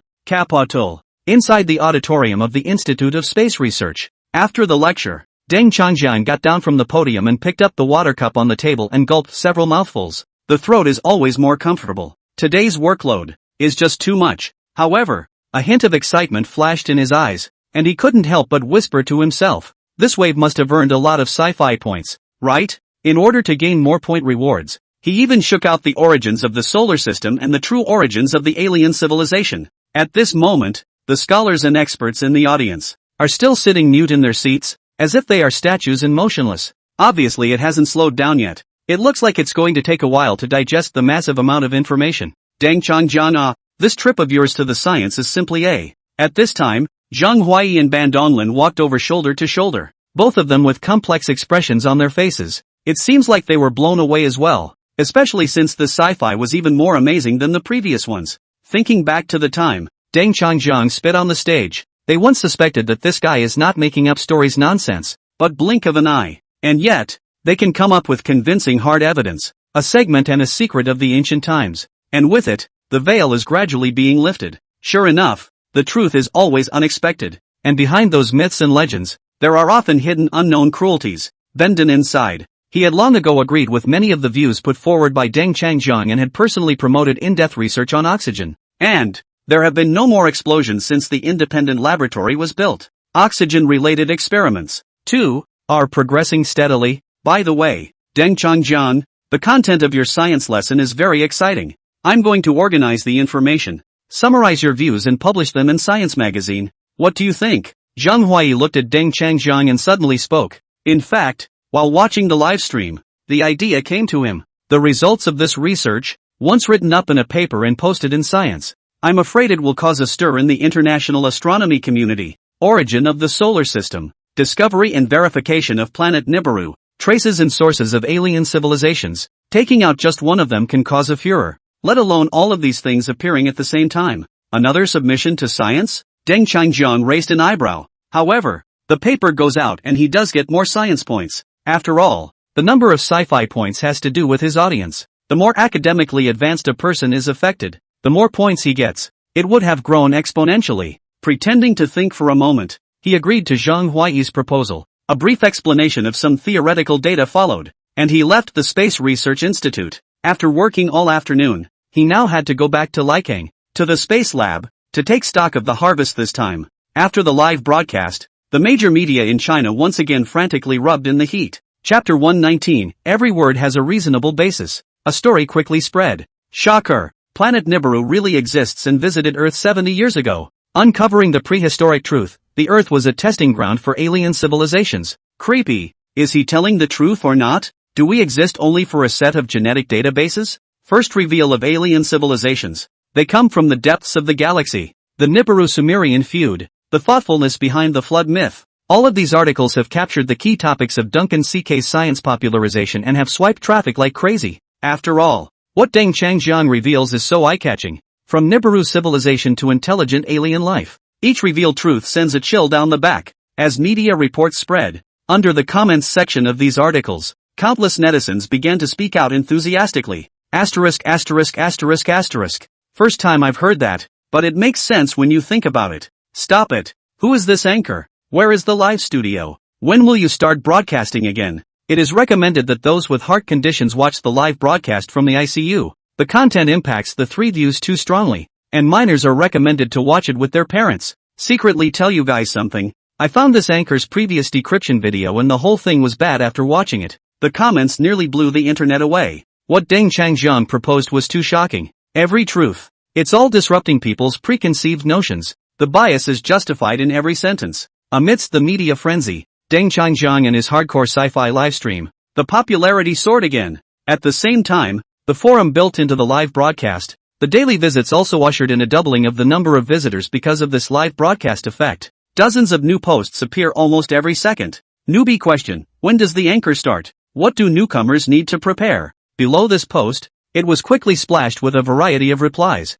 First floor, newcomer? Any heart disease? High blood pressure? Arteriosclerosis? If so, it is recommended to value life and stay away from Deng Changjiang. Second floor, upstairs is a good point. Brother, go home and live with your daughter-in-law. Don't watch these fancy science videos, it's too dangerous. Third floor, newcomers, do not enter the pit. If you have to enter the pit, remember to carry fast-acting heart pills. Fourth floor, this cop life can't be messed with. Bro, can't grasp it. Fifth floor, brother, don't listen to the nonsense upstairs. We have a Mountain and Sea Scripture Research Society in the forum. Want to join? Specializing in ancient secrets and mysterious truths. Sixth floor. In addition to these question threads, there was another thread that instantly caught fire. 100,000 signatures on a petition, 2 shifts a week for the anchor. Top this thread and let the anchor feel our passion for knowledge. This post immediately attracted a large number of netizens to like it. The comments within the floor are refreshing every second. Lyceum City. In the space lab. Back here, Deng Changjiang opened the forum to take a look, and quickly noticed this 100,000 signatures post. He shook his head helplessly. As more and more people poured in, the discussion in the forums became incredibly heated. Most people began to talk enthusiastically about those ancient secrets, or the contents of the mysterious scrolls behind the Book of Mountains and Seas. The enthusiasm for learning for all is gradually growing stronger. As for this unreasonable request for 100,000 signatures, he wasn't even going to bother. At this stage, his oxygen experiments are at a critical juncture. Also, every time you do science you need to gather a lot of information in advance. If he updated twice a week, he would have absolutely no time to advance the experiment. Just then, the cold beep of the system rang in his ears. Ding! Congratulations to the host for successfully completing a sci-fi. The number of people covered by this science popularization has reached 23 million, and based on the size of the audience and the degree of acceptance,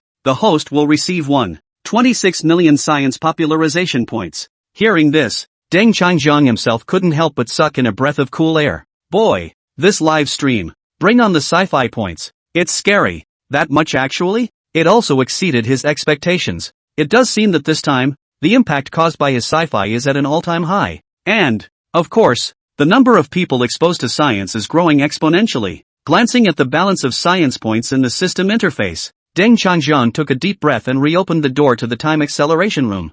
In the center of the acceleration chamber, two petri dishes are placed. One is in an oxygenated environment and one is in anaerobic conditions. In oxygenated petri dishes, multicellular organisms have evolved significantly over 9 million years of accelerated time. It becomes a sponge-like structure. It was one of the first primitive organisms to appear after the great burst of oxygen on Earth 600 million years ago. About the size of a palm. All vital signs are very stable, able to breathe freely in an oxygenated environment with an extremely fast metabolism. On the other hand, the oxygen-free petri dish is still a dead multicellular lifeform. After 9 million years of rapid time passage, they have not changed. Made over 1 million knowledge points this time. Could make a big move. Deng Changjiang pondered for a while. He first removed the container that had cultivated the spongy structure from the time acceleration device. Then he made up his mind to turn on a separate round of time acceleration for these ancient multicellular creatures, aim to evolve them into an independently surviving life form, something like a sponge.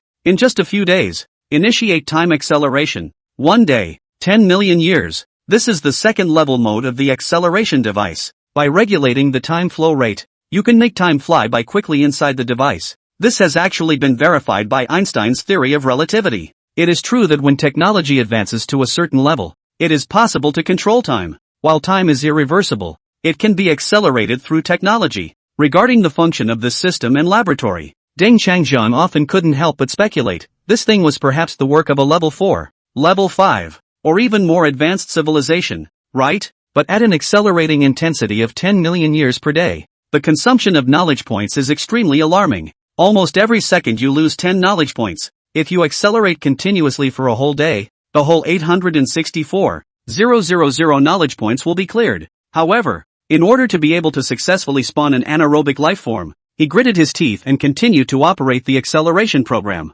At the same time, he picked up the recording instrument in his hand and began to enter the various data. Oxygen has, so far, contributed greatly to the evolutionary process of life, dramatically shortening the evolutionary cycle. Look back at the long history of the Earth, a full 4.6 billion years. Chapter 120, Signs of a Civilization that appeared 600 million years ago. Of these, it was only about 600 million years ago that there was a sudden surge in the amount of oxygen in the atmosphere. According to modern science, there was little oxygen present in the world before that time. Yet bizarrely, geological studies and archaeological discoveries on Earth have revealed many signs of civilizations that appeared as early as 600 million years ago. For example, there have been excavations in Africa of sites of man-made nuclear reactors that are more than 1 billion years old, as well as some metal spheres that are allegedly 1 billion years old. These phenomena have completely overturned the perception of contemporary mainstream science. Unfortunately, these findings are very niche and the vast majority of people are unimpressed. Thus the common man does not know about the ancient civilizations of the Earth that are lost in the dust of history. As a matter of fact, Deng Changjiang remembered very clearly that in his previous life, someone had once compiled a book specifically listing in detail more than 500 instances of clues to the existence of Earth's ancient civilizations, including those prehistoric nuclear reactors and artifacts hundreds of millions of years old, and so on. After shaking off the random thoughts in his mind, Deng Changjiang once again focused on his lab notes. Now that all the vital parameters of the aerobic sponges have been recorded, all that remains is the information about the last anaerobic organism. Just get the complete genetic data of this oxygen-free life. He might then be able to trace and parse the essential function of oxygen and eliminate its deleterious effects, freeing mankind from its dependence on oxygen. Just as Deng Changjiang buried himself in the lab, far across the ocean, it blew up because of a research paper titled The Origin of the Solar System and the Nibiru Civilization. The Westwood Research Center is a local authority that encompasses top researchers in several subject areas.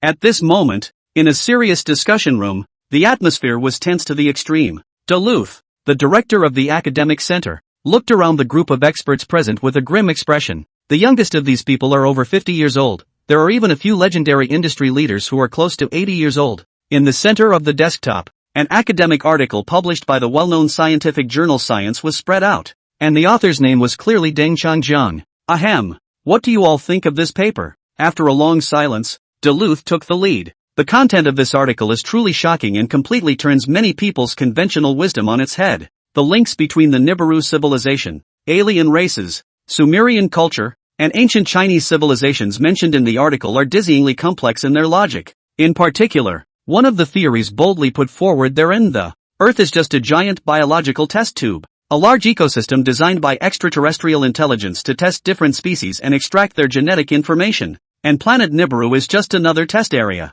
In order to create a perfect race of their ideals, these aliens continually modified the life forms on Nibiru to extend their lifespans indefinitely, with some individuals even living as long as 100,000 years. Not only are the ideas in the text new and brilliant, but each section is supported by detailed evidence. If it weren't, it wouldn't even be able to pass the scrutiny of a publication of the caliber of Science. To be honest, I don't think the points mentioned in the article are unreasonable. Eventually, an old man with silver hair broke the silence and took the lead. Earth's 4.6 billion years of history is too long. How could it have spawned only one civilization? Ours? The article also cites many cases of advanced architecture and civilizations that existed on ancient Earth, the earliest actually dating back to 6 billion years. Many of the cases even come from the results of data collected by their mentors themselves. Another scholar then chimed in. Indeed, this article offers a number of valuable perspectives. Also, the question about the origin of our solar system may really be as described in the Sumerian inscriptions.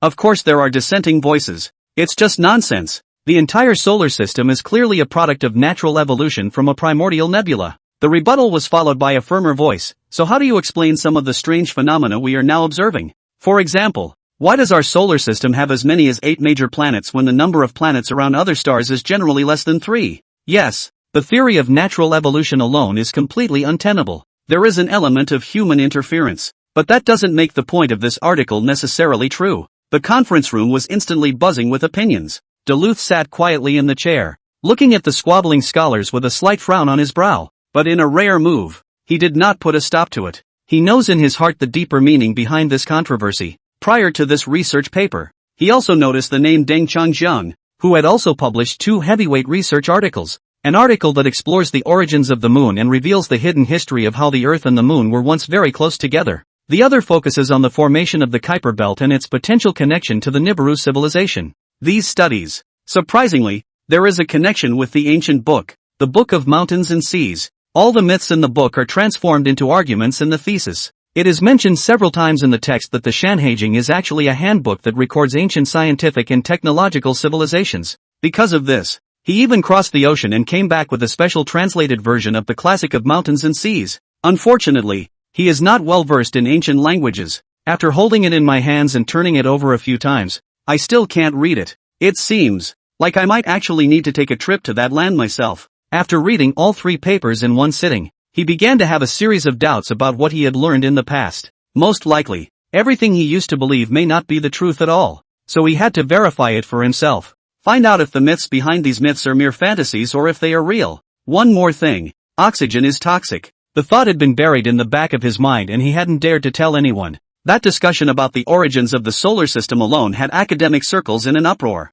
If this argument is thrown out again, in case they know that the oxygen they inhale every day is harmful, they can probably sit up and take notice. And if Duncan CK's view is true, the news that oxygen is toxic will have an incalculable impact on the world once it spreads. At least a bunch of rich people will start building labs like crazy to try to get rid of the oxygen hazard. The Sumerian civilization recorded kings who lived for tens of thousands of years. Spirits. Who wouldn't envy a long life like that? Little by little, time passes. In the blink of an eye, 2 days had passed. It's Friday again. Lycée. City TV. At 8 o'clock in the morning, Lawine had already arrived at the unit. Chapter 121. The picture is really a little bit numbing. Prepare for the evening's live event. Based on previous experience, he had a vague premonition in his heart that this time, Deng Changjiang's live broadcast would definitely ignite the entire audience. That's why he deliberately applied for a dozen additional channels on the city radio hotline service. Prevent a repeat of what happened last time when the phone lines went down due to too many spectators.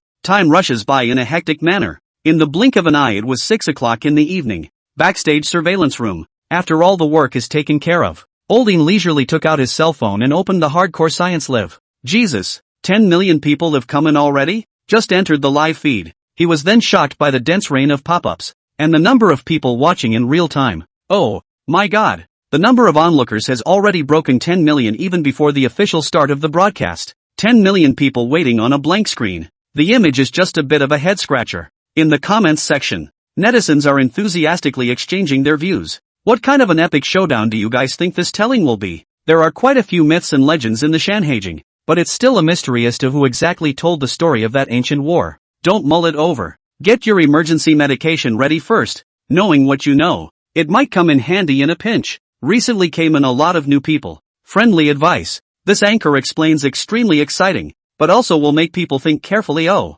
Oldine stared at the comments with interest. Occasionally, they'll strike up a conversation in chat. As for tasks like ratings monitoring, he gave Zhang Qi full responsibility. He sat himself down and touched the fish. Africa. Mount Kilimanjaro. The expedition progressed to this point. The Kunlun Mountain expedition led by Sun Jiqing is close to the summit. Wearing thick down jackets, the team set up a simple temporary camp less than a few hundred meters from the summit. Due to the extremely low temperatures at high altitudes, it is piercingly cold. Everyone lit a campfire to keep warm. The crowd sat around the campfire with their cell phones in their hands, quietly waiting for Deng Qingjiang's live broadcast to begin. This online science activity became the spice in their boring science routine. As cognition progressively deepens, everyone is aware of the growing responsibility that rests on their shoulders. Only by finding the secret formula of the immortality drug can modern civilization break the shackles of the lifespan limit and make a qualitative leap. Otherwise, with the short length of human life, the rate of technological advancement is simply slow as a snail's pace. There is simply no way to cope with the various crises that may suddenly befall us in the future. It's 6:30 and there's still half an hour to go before the show officially starts. Sun Jiqing glanced at his watch and muttered in a low voice. It was challenging along the way though. Their scientific journey was not without fruit. They have found a large number of fossilized remains of creatures from ancient times. Initially, some of them even date back 200 million years. Just, the key clue to the goal, the immortality pill, is still missing. Hopefully, after this broadcast, something new will be discovered at the top of Kilimanjaro. He looked up at the peak a few hundred meters away. The area around the summit is said to be covered with a number of large and small natural lakes, and according to Duncan C.K. mentioned in the previous sci-fi, these lakes are likely the Yaoqi depicted in the classic of mountains and seas. If we find the Yaoqi, we may not be far from deciphering the truth of the immortality pill. And in the capital, within the Institute of Core Research Programs, Ben Dongling had just finished the day's series of experiments on the composition of oxygen. An unexpected visitor breaks the peace. Professor Duluth of the Shilin Academic Research Center across the ocean came across the ocean and visited this top domestic research institute.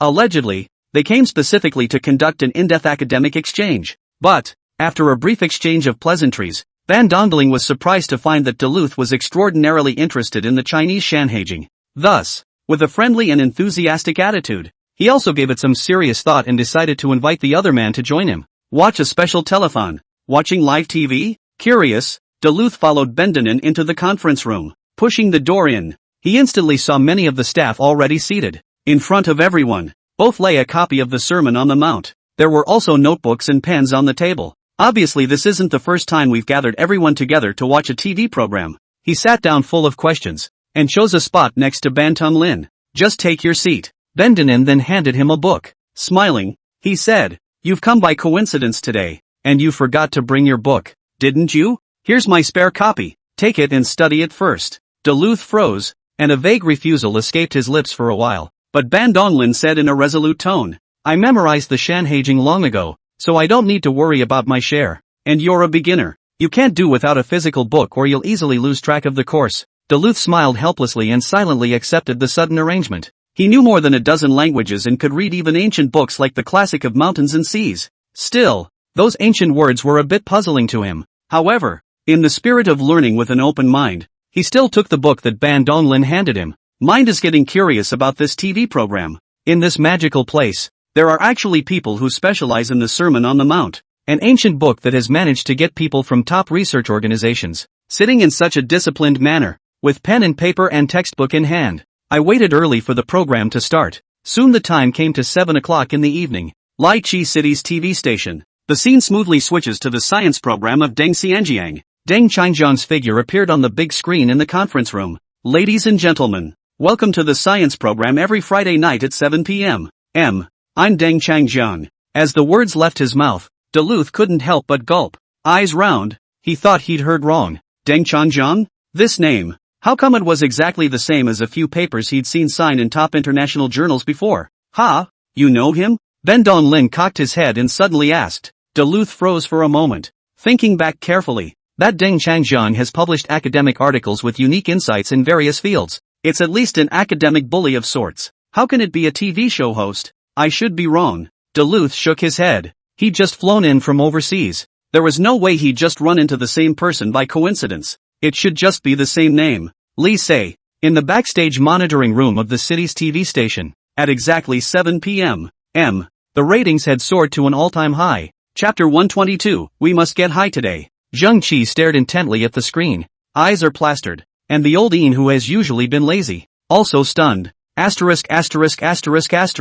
He stared dead at his cell phone screen. Hardcore sci-fi live viewer count. It skyrocketed straight up, surpassing 30 million. An unprecedented record was set. The pop-ups were clear and full of excited cheers. It's finally here. After enduring for 2 days. I must get high today. Anchor, you know what? I got married today. Just after the ceremony. In order to watch you live. Directly hiding in the toilet to come. Quartet of the Sun. Ancient battle. Hurry up and start. What are you waiting for? Everyone knows your name is Deng Changjian. Hurry up and start. Although only 2 days had passed since the last live broadcast, it was as if 2 centuries had passed for these viewers. They learned the truth behind the quartet and the secrets of the Nibiru civilization. But now, more than ever, they wanted to know what really happened in that ancient war. What is it? The one that made the Chinese civilization break, the alien civilization leave, and the Nibiru civilization collapse. On the screen, Deng Changjiang began today's topic after making a brief self-introduction. In the last installment,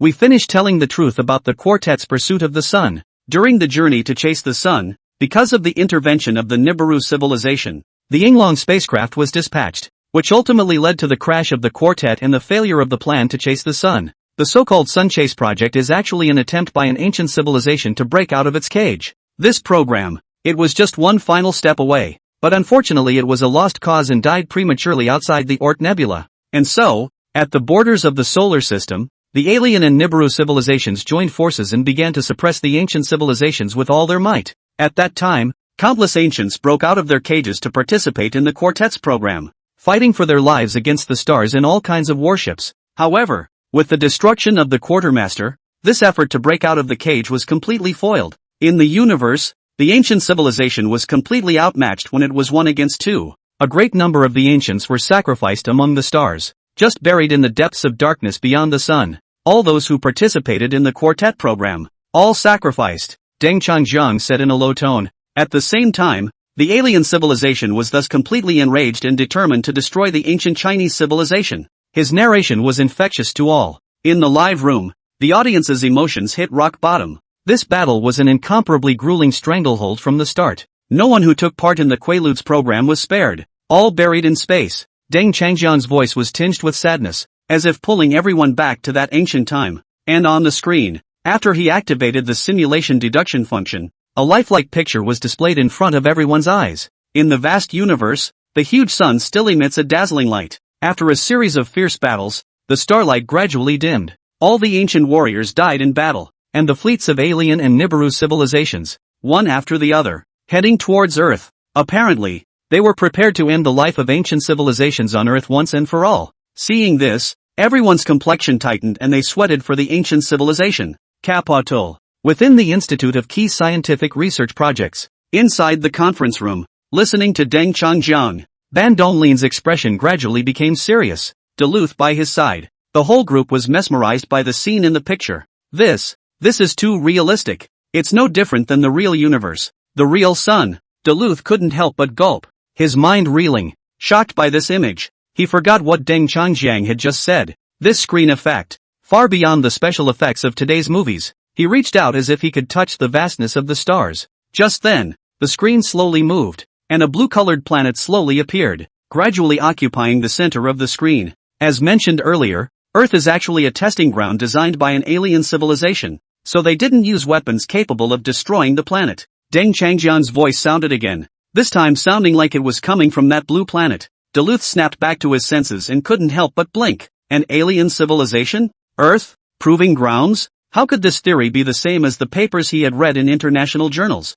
He was full of questions. And on the screen, Deng Changjiang continued to explain. In order to maintain the integrity of the test site, the alien civilization ordered the Nibiru civilization to enter Earth and carry out the removal operation. As another experimental project, this order from the alien civilization was extremely cruel. They didn't do it themselves. After all, it was inevitable to go deeper into the Earth, in order to ensure that the Earth proving ground would not be completely destroyed, and they did not dare to blow up the Earth at will. They could only take this approach. Hearing this, Van Donlin nodded, feeling very reasonable in his heart. Indeed, alien civilizations are too ambitious to just destroy test sites that have been carefully built over billions of years. The Earth has been adjusted over countless years and has long since been transformed into the most suitable place to harbor life. Once damaged, their losses will be incalculable. On this point, there is also a relevant description in the classic of Mountains and Seas. Immediately after, Deng Changjiang's words caused Ban Donglin's eyes to instantly light up. He hastily turned his head to Duluth,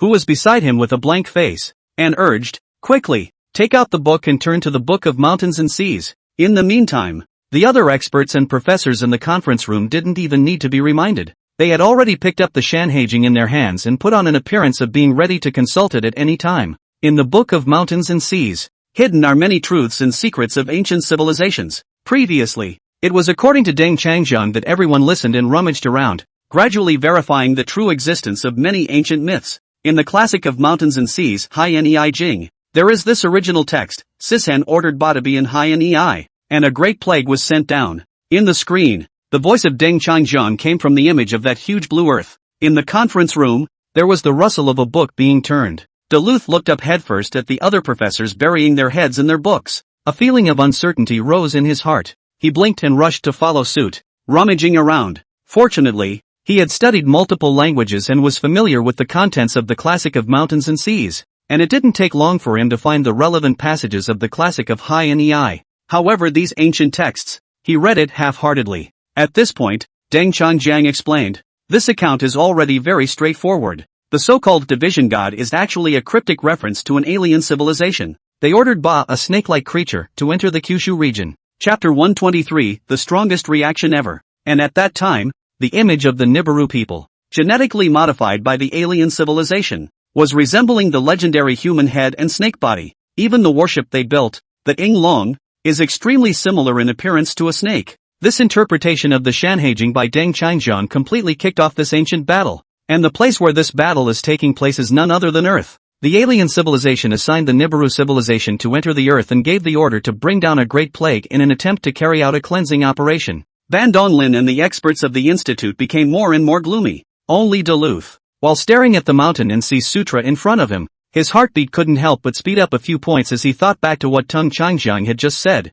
This Deng Changjiang, wouldn't be the author of those 3 sensational papers in the academic world, would he? He couldn't help but gulp. Both the style of lecturing and the way of wording were the same as those 3 papers. And only if someone like Deng Changjiang personally opened the lecture could so many heavyweight experts willingly sit down like students and listen attentively. The classic of Mountains and Seas. Just now he said that this book records the alien civilization that guided the Nibiru civilization to invade Earth. Duluth gulped again and slowly raised his head to look at the blue planet floating alone in the depths of the universe in the screen. The planet hung silently in the dark background of the starry sky. However, in space, after an order from the alien civilization, battleship after battleship poured into Earth like a tidal wave. The vanguard force, none other than the Nibiru civilization. Faced with the orders of an alien god, they have no choice but to bow down and obey. And this beautiful blue planet, it was also plunged into a continuous war. Deng Changjiang's voice resounded again. The Nibiruans swooped into Earth in their battleships and engaged in a fight to the death with the ancient civilization. The words just fell. The surface of the blue planet in the screen began to erupt in a succession of dazzling, gigantic flames. Boom, boom, boom. Every second, there seemed to be violent explosions traveling across the planet, shaking everyone in the room. Because the war took place on Earth. This time neither the ancient civilization nor the Nibiru civilization dares to use super large-scale quantum weapons rashly. Deng Changjiang continued, his voice coming through the Earth image. Quantum weapons are a higher level of energy utilization that can unleash unimaginable destructive power with the help of the terrifying force between particles. For example, the cudgels thrown by the Quarians earlier had fired antimatter projectiles powerful enough to destroy a quarter of a planet's surface. This level of power was almost comparable to the power of annihilation. After all, once a quantum weapon is unleashed, it triggers a chain reaction that directly disintegrates the entire target. But this time, quantum weapons could not be used. So the battle between the 2 civilizations degenerated into a massive nuclear war. When the words nuclear war came out of Deng Changjiang's mouth, the entire conference hall was wide-eyed. Indeed, quantum weapons dare not be activated so easily. Alien civilizations are concerned about destroying their incubators, and ancient civilizations are even less likely to actively use. After all, the Earth is the home that birthed and nurtured them. But the dangers of nuclear war, is it really small? Just as the crowd was shocked, Deng Changjiang continued to add, Compared to quantum weapons, nuclear weapons are powerful, but they still fall within the realm of what the Earth's ecology can withstand. Thus, from the moment the Nibiru civilization set foot on Earth, this nuclear war lasted for an inordinately long time. In the meantime, the blue planet displayed on the screen gradually enlarged. The point of view shifts and the camera swoops from a high altitude, eventually landing on the surface of the Earth. Mountains, rivers, oceans. A scene becomes more and more visible. In the center of the vast ocean, a huge united continent emerged. At that time, about 200 million years before prehistory, the plates had not yet split apart.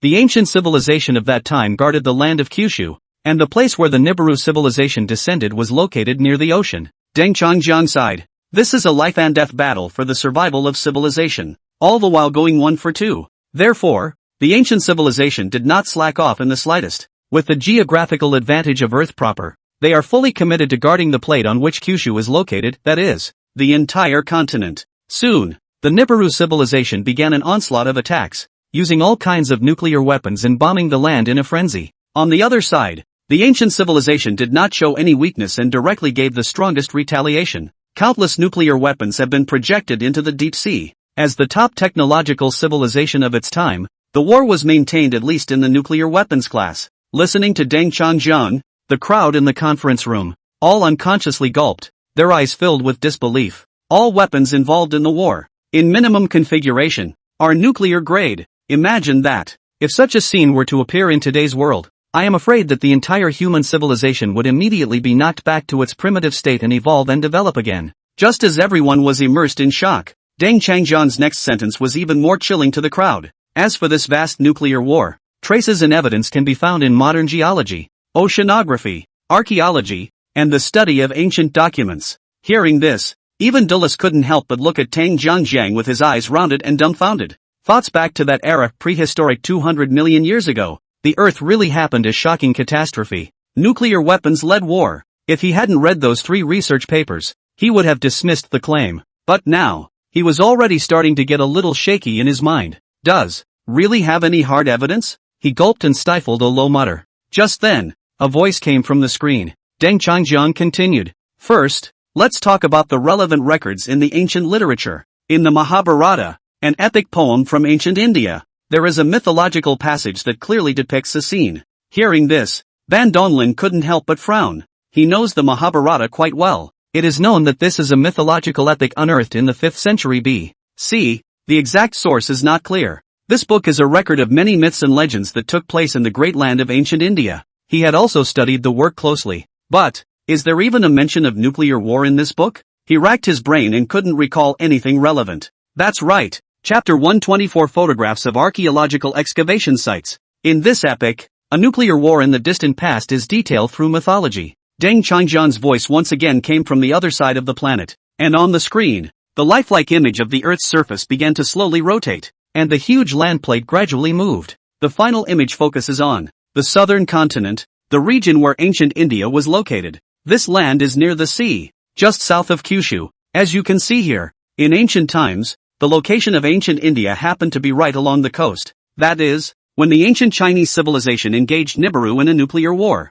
Deng Changjiang took a deep breath and continued. Ancient India is right within the sphere of influence of a nuclear war. Indeed, the Nibiru civilization descended into the endless ocean, and the ancient civilization guards the continent of Kyushu. The proximity to the coast is bound to be attacked by nuclear weapons. In the Mahabharata, the epic poem, the original text describes it thus. A blazing smoke and flames rose to the sky, as dazzling as 10,000 suns rising at the same time. It was an extremely powerful weapon, like thunder made of steel, a messenger of death. The entire city was reduced to rubble. The winds rose, the clouds rolled in, dust and gravel fell like a torrential downpour. Bodies were burned beyond recognition, hair and nails all fell out, and even the food became poisonous. Deng Changjiang slowly read out the text. As he tells it, the people in the conference room had expressions of disbelief. Such a depiction. A clear-eyed person can tell that it is definitely a true reproduction of the aftermath of a nuclear war. The massive nuclear explosion triggered a violent nuclear storm, which is what caused the gale to rise. The mushroom cloud that rose into the air perfectly fits the description in this epic poem. Dust and gravel, lifted up by the powerful impact of a nuclear weapon, completely destroying everything. As for the details of the bodies, hair, nails and food mentioned later, The horrific consequences of nuclear radiation are even more evident. If such a description appeared in modern times and took place on an island, perhaps people won't be surprised. But this book was discovered as early as the 5th century BC. The book is about that period of history in ancient mythology. Surprisingly, this description appeared. The experts and professors in various fields, including Ban Donlin, couldn't help but suck in a breath of cold air. And Duluth, it was even more breathless, and several times he tried to get up. The impact of this text was too strong a feeling for him. Ancient times, a nuclear war of staggering proportions actually did break out. Otherwise, there could never have been such a realistic account in this epic. Lee say, City TV. A sudden holy came out of the backstage monitoring room. Oldine was staring daggers at the cell phone screen, his entire body shocked. My God, nuclear war in ancient times, how he didn't expect. This nuclear war is actually clearly recorded in a mythical epic poem from the 5th century BC, 200 million years ago, with the invasion of the Nibiru civilization. A tragic war with nuclear weapons at its core erupts on Earth. He casually glanced at the pop-up, noticed that the rest of the audience reacted in much the same way as he did. Asterisk asterisk asterisk asterisk. What the hell? An ancient epic was written with images of nuclear war? This is too much like it, isn't it? Even if we put it in modern civilization, it's probably only the residents of a certain island who understand this situation. I have had the pleasure of reading about those two uses of nuclear weapons, and the descriptions here are almost indistinguishable from the actual events. Practically identical. Hiss. I'm in a cold sweat behind my back right now. Sure enough, you really can't watch Deng Changjiang's livestream without a quick fix. With Deng Changjiang dumping this wave of information bombs, the live feed blew up straight away. Duncan CK has proven it with tons of facts. Nuclear weapons, and modern technological civilizations, have been around countless times in the long evolution of the planet. And today, clear descriptions of nuclear war can even be found in the myths and legends of ancient India. The crowd was still immersed in the shock from the passage just now, and they hadn't slowed down for a while. Deng Changjiang threw out even more amazing words. Not only that, but there are a number of discoveries in contemporary archaeological research that corroborate the existence of nuclear war. Hearing this, the audience in the live broadcast room looked at the screen once again. On the screen, the real Earth simulation from a moment ago disappeared. Instead of, it's picture after picture of archaeological dig sites. This is the site of a melted granite city found in Ireland that has been geologically analyzed and formed around 200 million years ago. This megalithic wall in Peru is also completely melted, and carbon dating verifies that its melting dates back at least 170 million years. This is a giant tower of high-temperature melting found in ancient Babylonian ruins, the best preserved traces of melting to date, so old that it dates back to the late Jurassic period, about 180 million years ago. This is a rocky mountain in Brazil that was melted by the heat and formed at roughly the same time. One archaeological image after another is displayed on the screen. Deng Changjiang explained them in turn. The viewers of the live broadcast were amazed to find that the remains, both buildings and mountains, had all been melted by the heat. A startling thought loomed in their minds. Perhaps people have also noticed a common thread in these images. That's right. Deng Changjiang took a deep breath and continued. All of them have undergone the melting process. Moreover, archaeologists have also found a large number of glassy sand grains in these mountains. When these words came out, everyone froze on the spot. Question after question immediately popped up in the pop-up section. If you don't know, what do you mean by glassy grains of sand? It's really a big brother level of science and jargon bombing again. Let me tell you a little bit about how. Typically, a nuclear weapon explosion creates a large amount of glassy gravel around it due to its unique properties. Yes, something like that, which can't even form in nature. Some audience members are asking questions and others are answering them. When everyone knows the truth, the people in the live room were terrified. In these mountains or ruins, there's so much glassy gravel?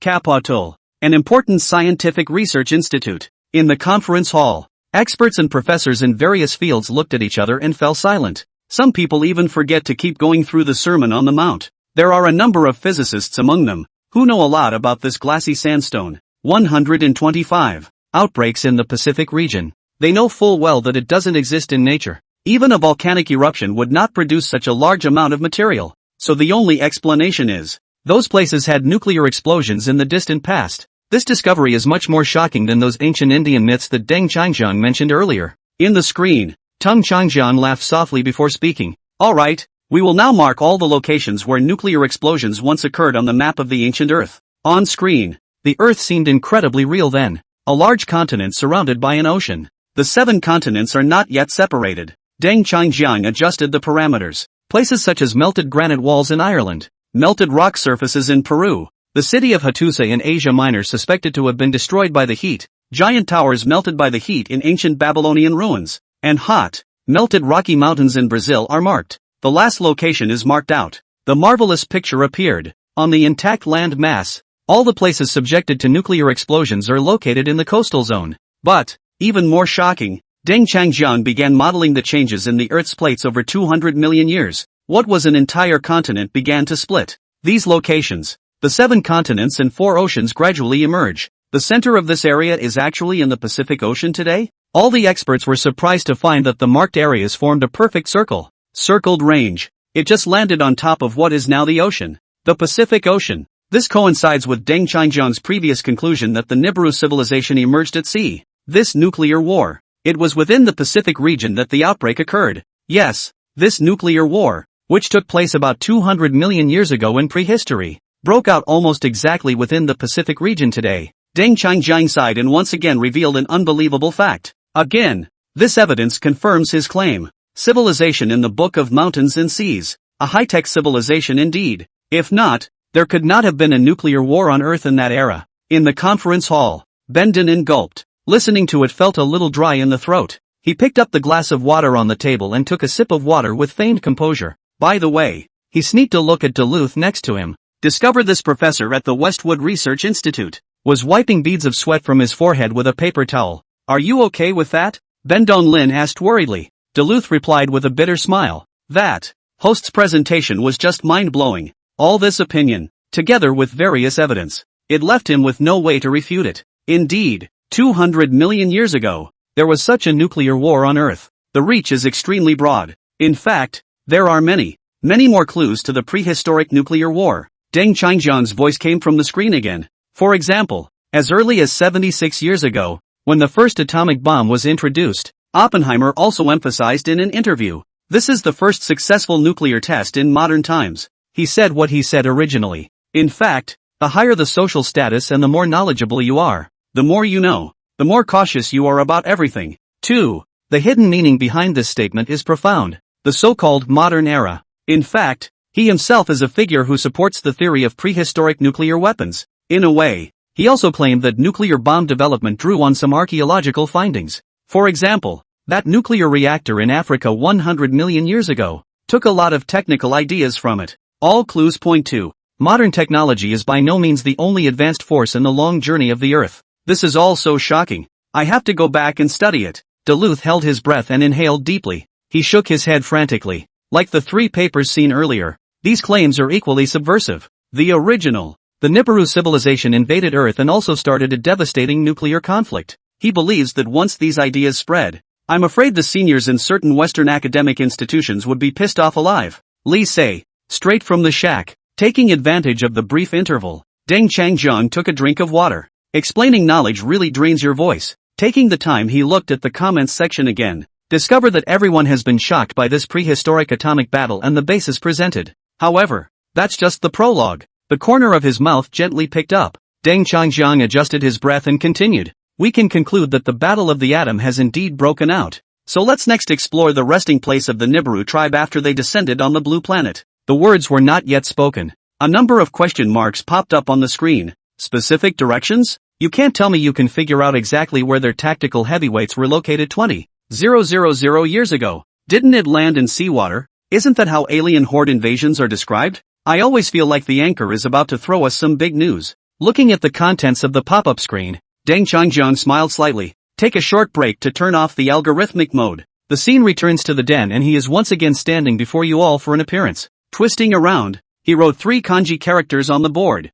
Continent. These fonts. A bunch of question marks immediately sprang up in the comments section. My goodness, look at the dry sharing. It's as if I'm possessed by illiteracy. Can anyone answer what the hell is this? Can someone please point me in the right direction? What the hell does this thing refer to? The information I just googled suggests that Landrum is a fictionalized area of land that sits on top of the Pacific Ocean and has been submerged for a long time. Asterisk asterisk asterisk asterisk. Anchor, don't tell me that this landmass is the stronghold where the Nibiru civilization landed in the first place, right? The pop-ups instantly exploded. The audience was watching the live broadcast, and many of them hurriedly took out their cell phones and started searching for information about the M continent. It turned out to be It's amazing that this landmass actually exists in the hypothetical. It also has a name. The eighth continent. But no one on modern Earth can even confirm its existence. Since the beginning of recorded human history, all people have lived in this world of 7 continents and 4 oceans, the legendary 8th continent, only in legend. Over the years, many archaeologists have explored the waters of the Pacific Ocean for decades, but still no substantial evidence has been found about the M continent. However, Deng Changjiang, said, in fact, not only did the continent of Mum actually exist, but it was also occupied by the Nibiru civilization of the time and became their military stronghold, acting as a bridgehead for attacking the ancient Chinese civilization in an attempt to completely exterminate it. Chapter 126, there is an 8th piece hidden in the depths of the ocean. This mysterious continent. It did exist in ancient times. In his previous life, he had gone through countless materials and expended a great deal of effort in order to test this legend. The exact location of it was eventually deduced, as well as the reason for its disappearance. Moreover, the existence of the continent of Mum is mentioned in detail in the Classic of Mountains and Seas. The words just fell. The entire broadcast room was once again abuzz. Meanwhile, in the capital, in a key project institute, in the conference hall, the experts in each field lowered their heads and began to flip through the Yamaha Sutra in their hands. Everyone was so excited it was hard to contain. After a lifetime of research, they had certainly heard of the so-called 8th continent on Earth. Rumor has it that in addition to the existing 7 continents, there is an 8th hidden in the depths of the ocean. Only, no one has ever been able to prove it true. And now, Deng Changjiang is telling them, there are references to this continent in the Shanhaijing. Duluth froze at the moment and turned to look at the group of professors behind him with wild expressions, looked a little dazed and confused. Regarding the continent of M, he was certainly no stranger to it. In fact, the Westwood Academic Research Center has conducted special research projects around it on several occasions. Unfortunately, it ends in failure every time. No one has ever found a trace of this continent's existence or figured out why it disappeared. That's why it's regarded as the 8th continent that's been legendary for years. But now, Deng Changjiang actually said that the Classic of Mountains and Seas mentions the continent of Mum. What are you still gawking at? Hurry up and read. At that moment, Ben Dong Lin, who was next to him, gently poked him. Duluth reacted furiously and hurriedly lowered his head, flipping through the Sutra of the Mountain and Sea. The discovery of the continent of M began in 1868. An army captain stumbled upon 500 pieces of terracotta with strange symbols, characters that were extremely old. It has since been verified that these symbols are from at least 200 million years ago, and the deciphered contents indicate that they record information about the very continent of M. According to the descriptions, the continent spans 8,000 kilometers from east to west and 5,000 kilometers from north to south, with a total area of about 35 million square kilometers, which is larger than the Americas put together. In front of the screen, Deng Changjiang continued to briefly describe how the continent of M was discovered. Only then did he formally get to the point. In the Overseas East scripture there is a line, in the northwest overseas, west of the Red Water, there is a place known as the land of the celestial people. Here is where the earth is, consumes the grains, and makes the divine birds that fly in all directions. The land of the celestial people, and this refers to the area where the continent of M is located. At the live broadcast, Deng Changjiang turned to face the blackboard and briefly drew the ancient map from the Shanhaijing, and quickly located the location of the Northwest Sea and Red Water mentioned therein. Let's see, could the direction indicated here be the Pacific Ocean as it is today after plate movement? All the audience followed his gesture. The more you look at it, the more alarmed you feel. It is indeed true that of the 7 continents and 4 oceans that formed after undergoing plate breakup, in that direction, it corresponds exactly to the legendary continent of Mum. In fact, all the places mentioned in the Classic of Mountains and Seas had land spread out at that time. As for this land of the celestial people, it is described as the Earth, meaning an unusually large land area. In the earliest times, this area used to be under the control of the ancient Chinese civilization, but with the arrival of the Nibiru civilization, the land changed hands into the hands of the Nibiruans and was transformed into a strategic position for military use. Deng Changjiang narrates this long-buried ancient secret history, and the scholars in the conference hall also finally turned to that part of the description of the Overseas Eastern scriptures. Can't help but feel a surge of emotion. That's true, they have been studying the Shanhaijing for years, and every location mentioned in the book can now be found in the real world with corresponding corroboration. Almost all of the mountains still survive in what are now the 7 continents. The results of this research have long been conclusive. Therefore, this land of heavenly folk located far out at sea must really be a landmass. Follow the trail of the map depicted by Deng Changjiang. The location of the coordinates it points to happens to be the now vast and infinite Pacific Ocean. It matches perfectly with the continent of M, mentioned in those ancient clay tablets. You know, those accounts stem from several major archaeological digs that may span even more than 300 million years. From this kind of thing is obviously not going to be just a mere coincidence. Can only mean one thing. At the bottom of the vast Pacific Ocean, there used to be a whole territory of land of immense proportions, and this continent is even more fully controlled by the powerful Nibiru race. They are entrenched here to launch rounds and rounds of fierce attacks on the ancient communities above the Kyushu. Inside the Sci-Fi Live platform, through Deng Changjiang detailed explanation, so that many viewers are interested in having access to their own collection of version of the classic of mountains and seas. Sure enough, I quickly found the content of the account. I found it. According to the logic of this statement, the local zoning may really exist a brand new and unknown huge new island. Is it possible that there is an eighth huge island that has not yet surfaced? Nyo wow! The classic of mountains and seas can uncover hidden details of such clues between the dense text passages? I went to it is speculated by historical records that powerful alien forces had invaded the eighth sea and land island in the past. The question then becomes, how does this thing evaporate and disappear into thin air? For a while, the interactive comments section heated up to an extraordinary high. The crowd's mood swings were exciting, and at the same time mixed with a few points of both anticipation and apprehension of the complex psychological state, intertwined among the resonance. Amazing literalized expression.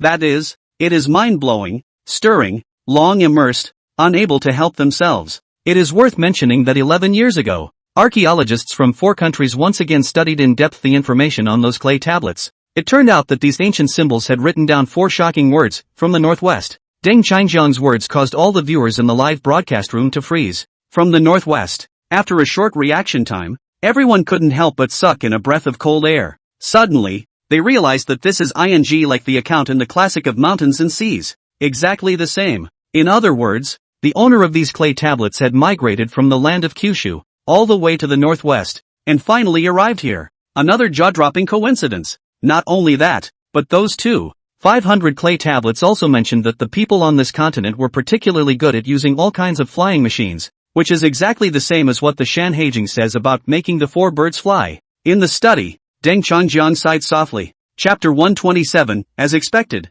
Hardcore sci-fi is still powerful. He was taken aback when he discovered the coincidences himself. The legendary continent, the mountains and rivers in it, the Shan Heijing almost all recorded. And, after further research, archaeologists have also discovered that there are 10 tribes on the continent of M, and that these 10 tribes share a common worship of a single supreme leader. Speaking here, Deng Changjiang paused. He turned around and wrote 2 words on the board behind him. Ram. Ram is the title of the leader of the continent of Ram. These 10 tribes, without exception, regarded him as their leader. That's why this continent is called the continent of Mum. But, when he finished writing those 2 words, the chalk in Deng Changjiang's hand didn't stop. And then he wrote another 2 words. Zhuan-su. Seeing those 2 words, the pop-up area completely exploded. What the hell? Ram I can understand. It's the name of the leader of the continent of M after all. But isn't Zhuan-su one of our 5 Chinese emperors? Why did the anchor mention him? Listening to the host speak in this tone, I always have the feeling that there's some big news about to break in the back. Asterisk. Hurry up and get the quick-acting heart pills ready. The impact in the back is too strong. Underage students should retreat. Deng Changjiang swept his eyes at the pop-ups floating all over the screen, and couldn't help but laugh and shake his head. He didn't sell the story any further and just threw out a shocking truth. The average person may not be able to see the way out of the door, but if a professor or scholar who has studied ancient scripts, they should be able to surmise their original symbolic form through the word Zhuanshu. After saying that, he picked up the chalk and drew 2 strange and twisted characters directly on the blackboard. The first one looks like a man wearing a jade crown, but the top and bottom are reversed. Through later evolution, this pattern became O. The second is a semicircular symbol with a round head and fat brain. Like a drum, this is also the prototype of Zhuan which was later developed. But, even after Deng Changjiang drew these, the audience was still at a loss. Looking at the diagram on the board, they really didn't understand what it meant. It doesn't seem to have anything to do with Ram, does it? Until Deng Changjiang finished writing Zhuan-su's primitive symbols and began to write with chalk again. Immediately after that, the initial symbol for Ram was drawn on the blackboard. Why did the anchor write it again? Asterisk. How is this symbol so similar? It's exactly the same. I seem to understand what's going on. That leader of the continent's faith back in the day. Clay tablets. Yamaha Sutra. The continent of M. dust to dust. After a brief moment of silence, the pop-up area was once again abuzz. I'm sure it's still hardcore sci-fi that's awesome. This ancient text parsing skill is so great. I can't believe I didn't understand any of it. So Zhuansu equals RAM. The classic of mountains and seas is always awesome. What did I miss when I went to the restroom? Who explains what was just on the board? Fans in front of the screen were shocked by this secret revealed by Deng Changjiang. RAM, in fact, is the name of the 10 tribal leaders who appeared in the claymation, and the name corresponds to the symbol. Surprisingly, it is not unlike the ancient symbol of Zhuansu. There is hardly any difference. Early on in his previous research, Deng Changjiang had already mulled over the subject over and over again more than 100 times before he dared to boldly come to such a conclusion. If everything that preceded it was a coincidence, then the name of the leader recorded in the continent of M, and Zhuansu in the classic of mountains and seas is also face to face. This is not something that can be explained away by coincidence. The continent of M must have actually existed. How else could the same record be found in two completely different documents? Institute for Key Projects in the capital city. The atmosphere in the conference hall was even hotter. As the image of Deng Changjiang announcing two identical symbols traveled back to the meeting room, the room was instantly in chaos. Experts and professors in the field of ancient writing gathered together and quickly reviewed the information about the 500 clay tablets in mainland M, and began to analyze in detail the correlation between the original symbols of Zhuansu and RAM. 7 or 8 authoritative professors studied the data at the same time. In just a few minutes, the answer surfaced. They found the oldest character of Zhuansu and confirmed the symbol of RAM on the clay tablet. What followed was a series of shocked to the point of utterance voices coming out of the conference hall. My, what a tight correspondence. I really didn't realize that Deng Changjiang had such an in-depth understanding of ancient scripts. My goodness, this is the discovery of the century. There's nothing like it. Who would have thought? Not only does the rumored continent of M not only exist, but its belief is actually Zhuansu, one of the 5 emperors of China as well. Every researcher here knows the importance of Zhuansu. As one of the 5 emperors of China, he appears many times in the Shanhaijing as well as other classics. Especially in ancient times, he had been considered the ancestor of humanity. There is no doubt about his status. And now it turns out that he also once ruled over what was known as the 8th land in the lost civilization. It all adds up. That landmass is real. As Deng Changjiang said, it had been influenced by the ruling forces of ancient China. In other words, it is indeed part of the cultural heritage belonging to our ancestors. Unbelievable. Such a deep secret has really allowed us to find ironclad support for our 370 years of hard work. Ben Donglin also sighed when he heard the discussion around him. The other side. Duluth's eyes widened as he stared at the explanatory scene on the screen, but his face was filled with a puzzled expression.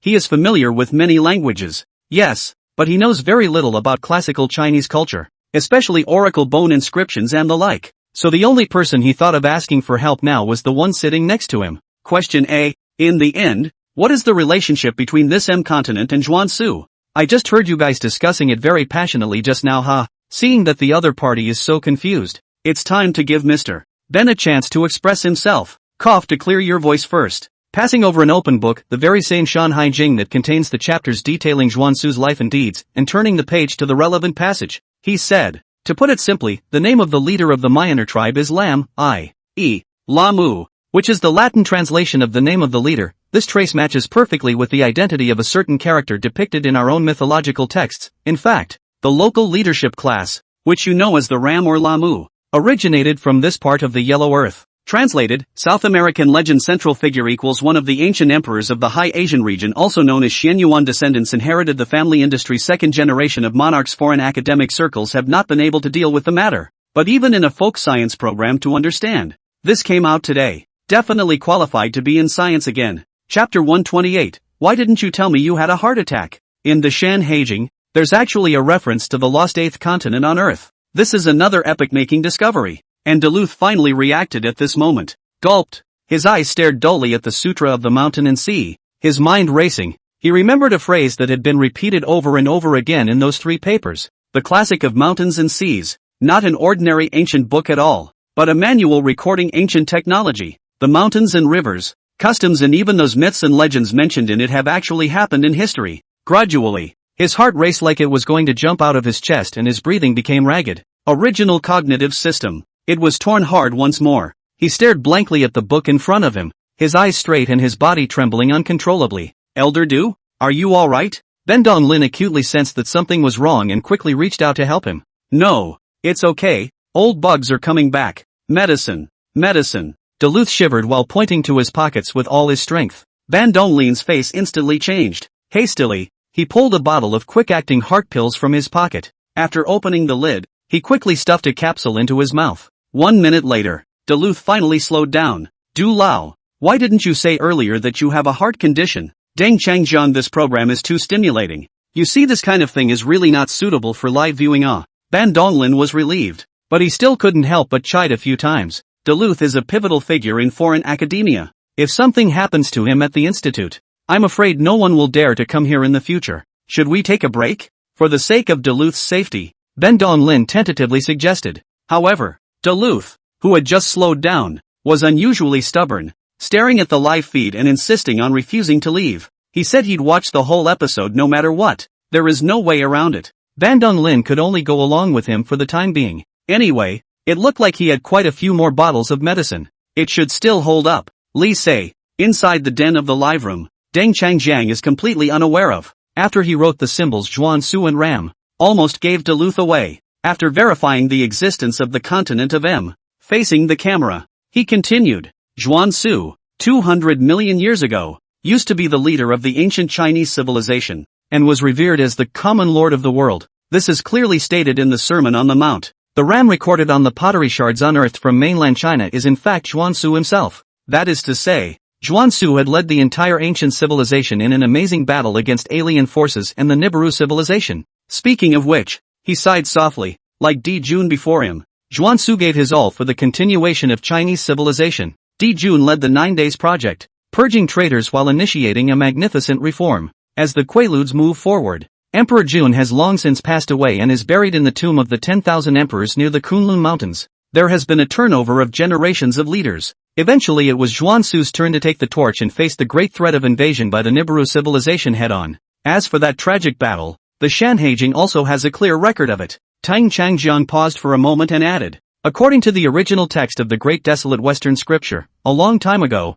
Gong Gong and Zhuan Su competed to be the leader. Gong Gong was so ambitious that he attempted to take control of the 9 regions, causing the lives of the people to be devastated. His words just fell. The pop-ups in the live stream immediately exploded. Wait, it seems like something's not quite right. Aren't the opposing sides the Nibiru and Earth civilizations? Shouldn't the communists be on our side? That's right. Isn't it our classic story of Gong Gong's rage against the Buzhou mountain? How come it involves their own people fighting? Did the anchor make a mistake? One pop-up after another. Apparently the audience felt something had gone wrong somewhere. However, Deng Changjiang swept a glance at the pop-up screen and lightly threw out a sentence. Who told you that Gong Gong is one of our own? Immediately after, he went on to explain. Turn to the Great Desolate Western Scripture and you'll find that Gong Gong's image is described in great detail. Gong Gong, human-faced and snake-bodied, with reddish hair. Come to think of it, doesn't this appearance look particularly like a genetically modified Nibiru? That statement was like a bomb that went straight to the comments section. Countless viewers began to flip through the Shanhaijing and looked up the relevant portrayal of that.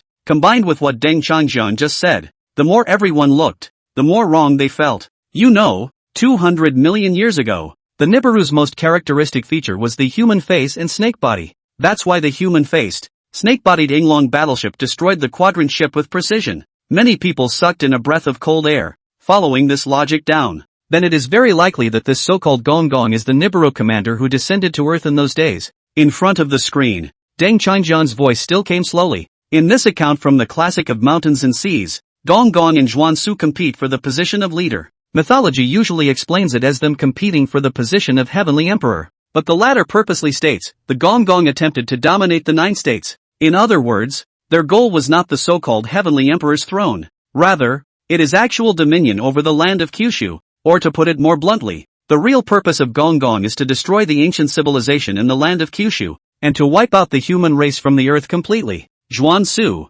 on the other hand, led the remaining forces in a fierce counterattack. This magnificent history, which the Shanhaijing has faithfully recorded, although it is packaged as a tale of seizing the imperial throne, Deng Changjiang's every word seemed to echo in the audience's ears like a flood of bells. An otherwise familiar myth is taking on a whole new look. The true identity of the communists was probably none other than the supreme commander of the Nibiru invaders during that period. At his command, the Nibiru army occupied the continent of M, massacred the local populace, and then used it as a base from which to launch a frantic attack on Kyushu. A large number of nuclear weapons were dumped on the surface. This is why, to this day, radioactive residues can still be found along coastlines around the world. Actually, just dealing with the Nibiru community itself is not a problem. What's really desperate is that there's an even more terrifying alien empire hiding behind the scenes. They are suspended beyond Earth's orbit, coldly watching it all unfold. On the mud slabs dug out of the land of M, the reference to Ram actually refers to Zhuangsu. Chapter 129, a war that can only be won but not lost.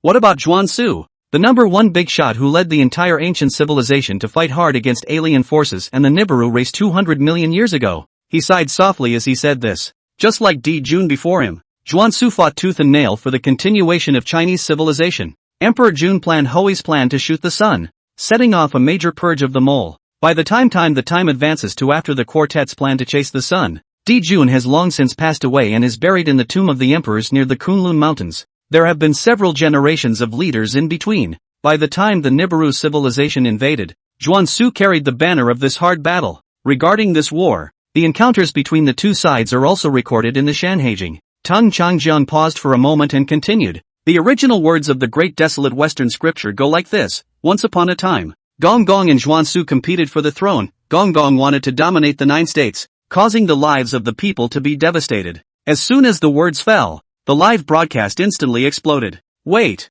something doesn't feel right. Wasn't it said that the warring parties were the Nibiru civilization and the ancient civilization? Shouldn't Gong Gong be a character in Chinese mythology? That's right, Gong Gong fought with Zhu Rong and knocked down Buzhou Mountain. Isn't this an internal conflict among his own people? Did the anchor make a mistake? Pop-ups popped up one after another, and everyone questioned them, thinking that Deng Changjiang might have gotten it wrong. However, Deng Changjiang glanced at the pop-up screen and threw out another shocking sentence. Who said that the communists are our own people? After saying that, he went on to explain. The great desolate Western scripture describes Gong Gong's appearance in detail, a Gong Gong, with a human face and snake body, and a head of red hair. Think about it, isn't this image particularly similar to the genetically modified Nibiruans? As soon as the words left his mouth, the audience was stunned. Have turned to the Sermon on the Mount to find a specific depiction of this passage, and then combined with what Deng Changjiang had said before. 200 million years ago, the iconic feature of the Nibiru people was none other than a human face with a snake's body.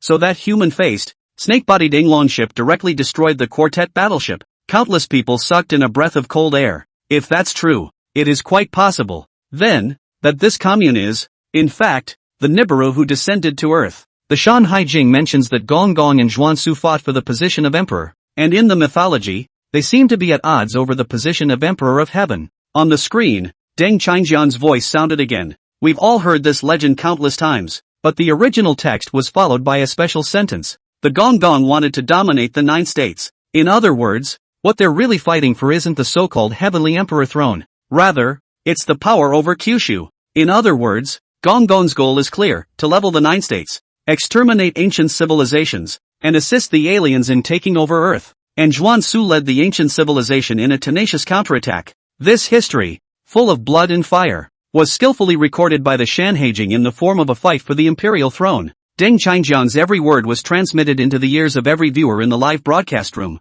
This familiar myth and legend is given a fresh interpretation. Gong Gong, in fact, was the very name of the supreme commander of the Nibiru civilization at that time. Under his leadership, the Nibiru occupied the continent of M, clearing it of its original inhabitants. Using the continent of Mum as a base, they began a frantic attack on Kyushu. Countless destructive weapons slammed towards the ground. So, thousands of years later, those coastal areas where traces of the aftermath of the disaster can still be found. Actually, if it's just the Nibiru clan, the ancient Chinese civilization was not afraid at all. But behind them, yet stands the power from the universe. These men hovered beyond the earth, watching everything with indifference. They were waiting for the Nibiru to complete their cleansing mission and were ready to restart the experimental program. This battle on Earth, in their eyes, I'm afraid, it's like picking out the best bugs. They were high on the list, just to see if their elaborate Nibiru civilization could defeat the ancient civilization. Capital Institute for Key Research Projects.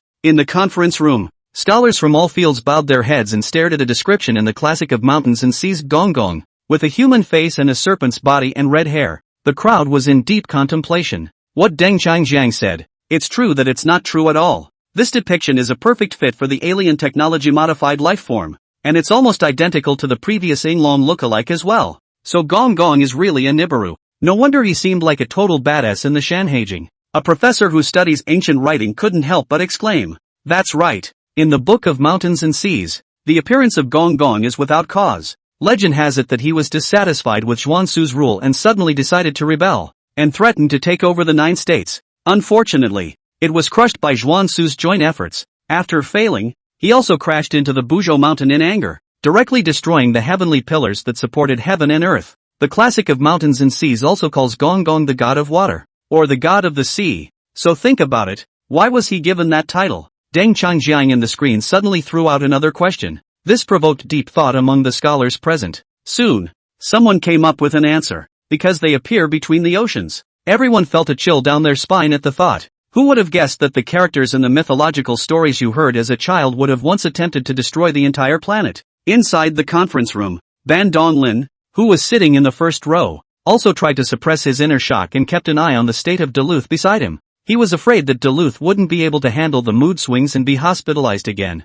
Fortunately, even though Duluth's breathing became rapid, his body was fairly stable. But he kept staring at the phrase Gong Gong, with a human face and a snake's body and red hair without saying a word, not knowing what he was pondering. At this point, Deng Changjiang continued on the screen. The Shanhaijing describes in detail the great battle between Zhuangsu and Gong Gong. As soon as the voice fell, it immediately attracted the attention of the entire room. For the ancient Chinese civilization, this is a war that can only be won but not lost. Deng Changjiang's voice lowered. Indeed, the Nibiru people will not die out completely even if they are defeated. But this is Earth. It is the home of the ancient Chinese civilization. Once defeated, all the remnants of civilization will be swallowed up by time like those ancient civilizations that have passed away. And no one will remember the glory they created. And all future life on Earth will be the target of another experiment. There is no future and no hope. So, as soon as the battle began, the ancient civilization put forth its full strength against the Nibiru. Chapter 130 Anchor.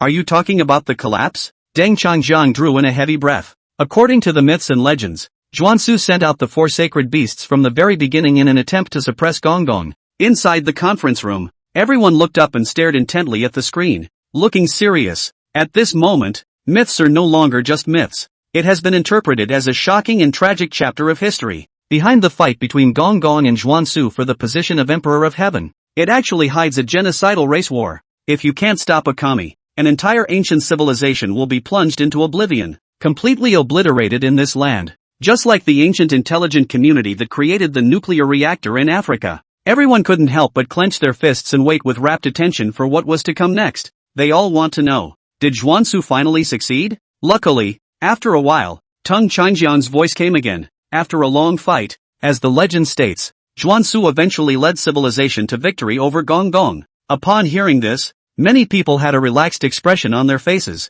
and a smile hung at the corners of their mouths. However, their elation didn't last long. Deng Changjiang went on to add, even though the ancient civilization fought back as hard as they could, forcing back the Nibiru army and chasing them all the way to the continent of M. But just as the victory was won, the Nibiruans realized that the tide had turned, and then they carried out a terrible plot. After a brief pause, he revealed the truth. They're planning to blow up the uncharted mountain. With these words, the atmosphere in the conference room instantly froze. Myth and real history seemed to overlap in this moment. About the story of Gong Gong crashing into Buzhou mountain, almost no one knows. Even Duluth was familiar with the legend. But now, a number of people raised questions and exchanged confused looks with each other. Old Lin, you're in ancient writing research, right? I remember that Gong Gong touched the mountain because he lost to Zhu Rong, right? Right. Isn't there a mistake here? Besides, the flood clearly broke out after the breaking of the heavenly pillar. And then there was manhwa mending the sky. But before, Deng Changjiang said that manhwa mending heaven happened during the Triassic period.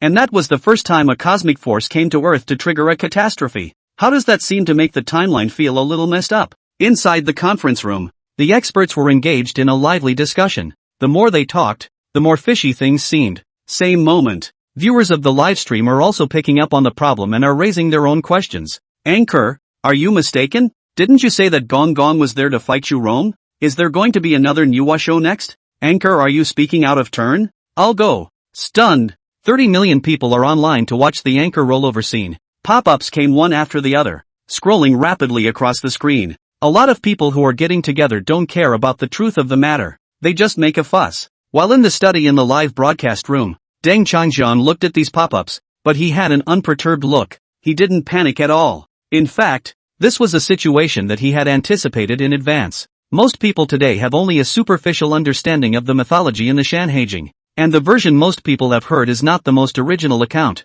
He took a deep breath and looked squarely at the camera. Who told you that Gong Gong went to crash into Buzhou Mountain because he lost a fight with Xu Rong? As soon as his words fell, the entire live broadcast room instantly exploded. Countless question marks brushed the screen. In the face of these questions, Deng Changjiang just laughed. There is no mention in the Classic of Mountains and Seas that Gong Gong and Xu Rong have a bad relationship. Not only that, but the Classic of Mountains and Seas also clearly records that Gong Gong is the son of Xu Rong. By the logic of the myth, what kind of son runs off to fight his father? The real reference to the battle between Gong Gong and Xu Rong is actually in the Shiji supplement to the Chronicles of the Three Emperors, written by Sima Qian. The original story goes like this: Gong Gong fought with Xu Rong, didn't win, and was so angry that he hit his head against the Buzhou Mountain, causing the pillars of the sky to break and the earth to collapse. But what does the Classic of Mountains and Seas say? Gong Gong was fighting for the throne, and after failing in his fight with Zhuansu, he crashed into Mount Buzhou in anger. With Deng Changjiang's words, those pop-ups that were originally frantically questioning gradually decreased. Apparently, many people have run off to access the information. I just checked and there's really no mention of Gong Gong and Xu Rong not getting along in the Classic of Mountains and Seas. I Lua go. Hoping that I have been deceived by Sima Qian's brain supplement for so many years? That's right. According to the description of the Classic of Mountains and Seas, Gong Gong is Xu Rong's son, so it can't be that a son can beat up his old man, can it? Even if he really loses the fight, can he still be so angry that he goes crashing into a mountain? So that's how it is. So Gong Gong crashing into Buzhou Mountain has nothing to do with Xu Rong at all. With amazement, apologies appeared on the pop-ups. Had it not been for Deng Changjiang's reminder, these people might have continued to be misled for the rest of their lives. Ancient history has long since been disfigured because of the adaptive processing of later generations. People shouldn't blame Sima Qian for this part of the Sanheijing. He only paraphrased part of it. Moreover, he lamented after reading the Classic of Mountains and Seas that I dare not easily comment on those real things in ancient times. Deng Changjiang smiled slightly and explained to the camera. In fact, after reading the Classic of Mountains and Seas, Sima Qian must have also discovered the deep meaning of it before he left such a sentiment. And that's the only thing he changed, changing the story of Gong Gong's failed battle with Zhuansu for the throne to the plot of Gong Gong's defeat in a battle with Xu Rong. As for the reason, perhaps it is just to cater to the needs of the rulers. After all, such a thing as fighting for the emperor was really not very suitable for making a big deal out of it. But what Sima Qian didn't expect was that the so-called fight between Gong Gong and Zhuansu for the emperor was actually not an ordinary power struggle, but a great battle for the survival of civilization. After Deng Changjiang finished telling this historical background, some more questionable pop-ups appeared in the broadcast room. Wasn't it Nuwa who came to mend the heavens after that heavenly pillar broke and a crack appeared in the sky? Did the pre-Triassic Nuwa mend the sky and the Gong Gong hit the mountain in reverse order? Logically speaking, there must have been a big hole in the sky first, and then Nuwa stepped in to mend it. Deng Changjiang glanced down at the queries and nodded lightly. Your speculations make logical sense. But, speaking here, he changed his tone and said with a smile, this is also nothing more than the result of hard piecing together by later generations. In fact, the event of Nuwa mending the heavens occurred before Gong Gong struck the Buzhou Mountain, and the two events are not connected at all. Deng Changjiang's words once again triggered shock in the pop-up area.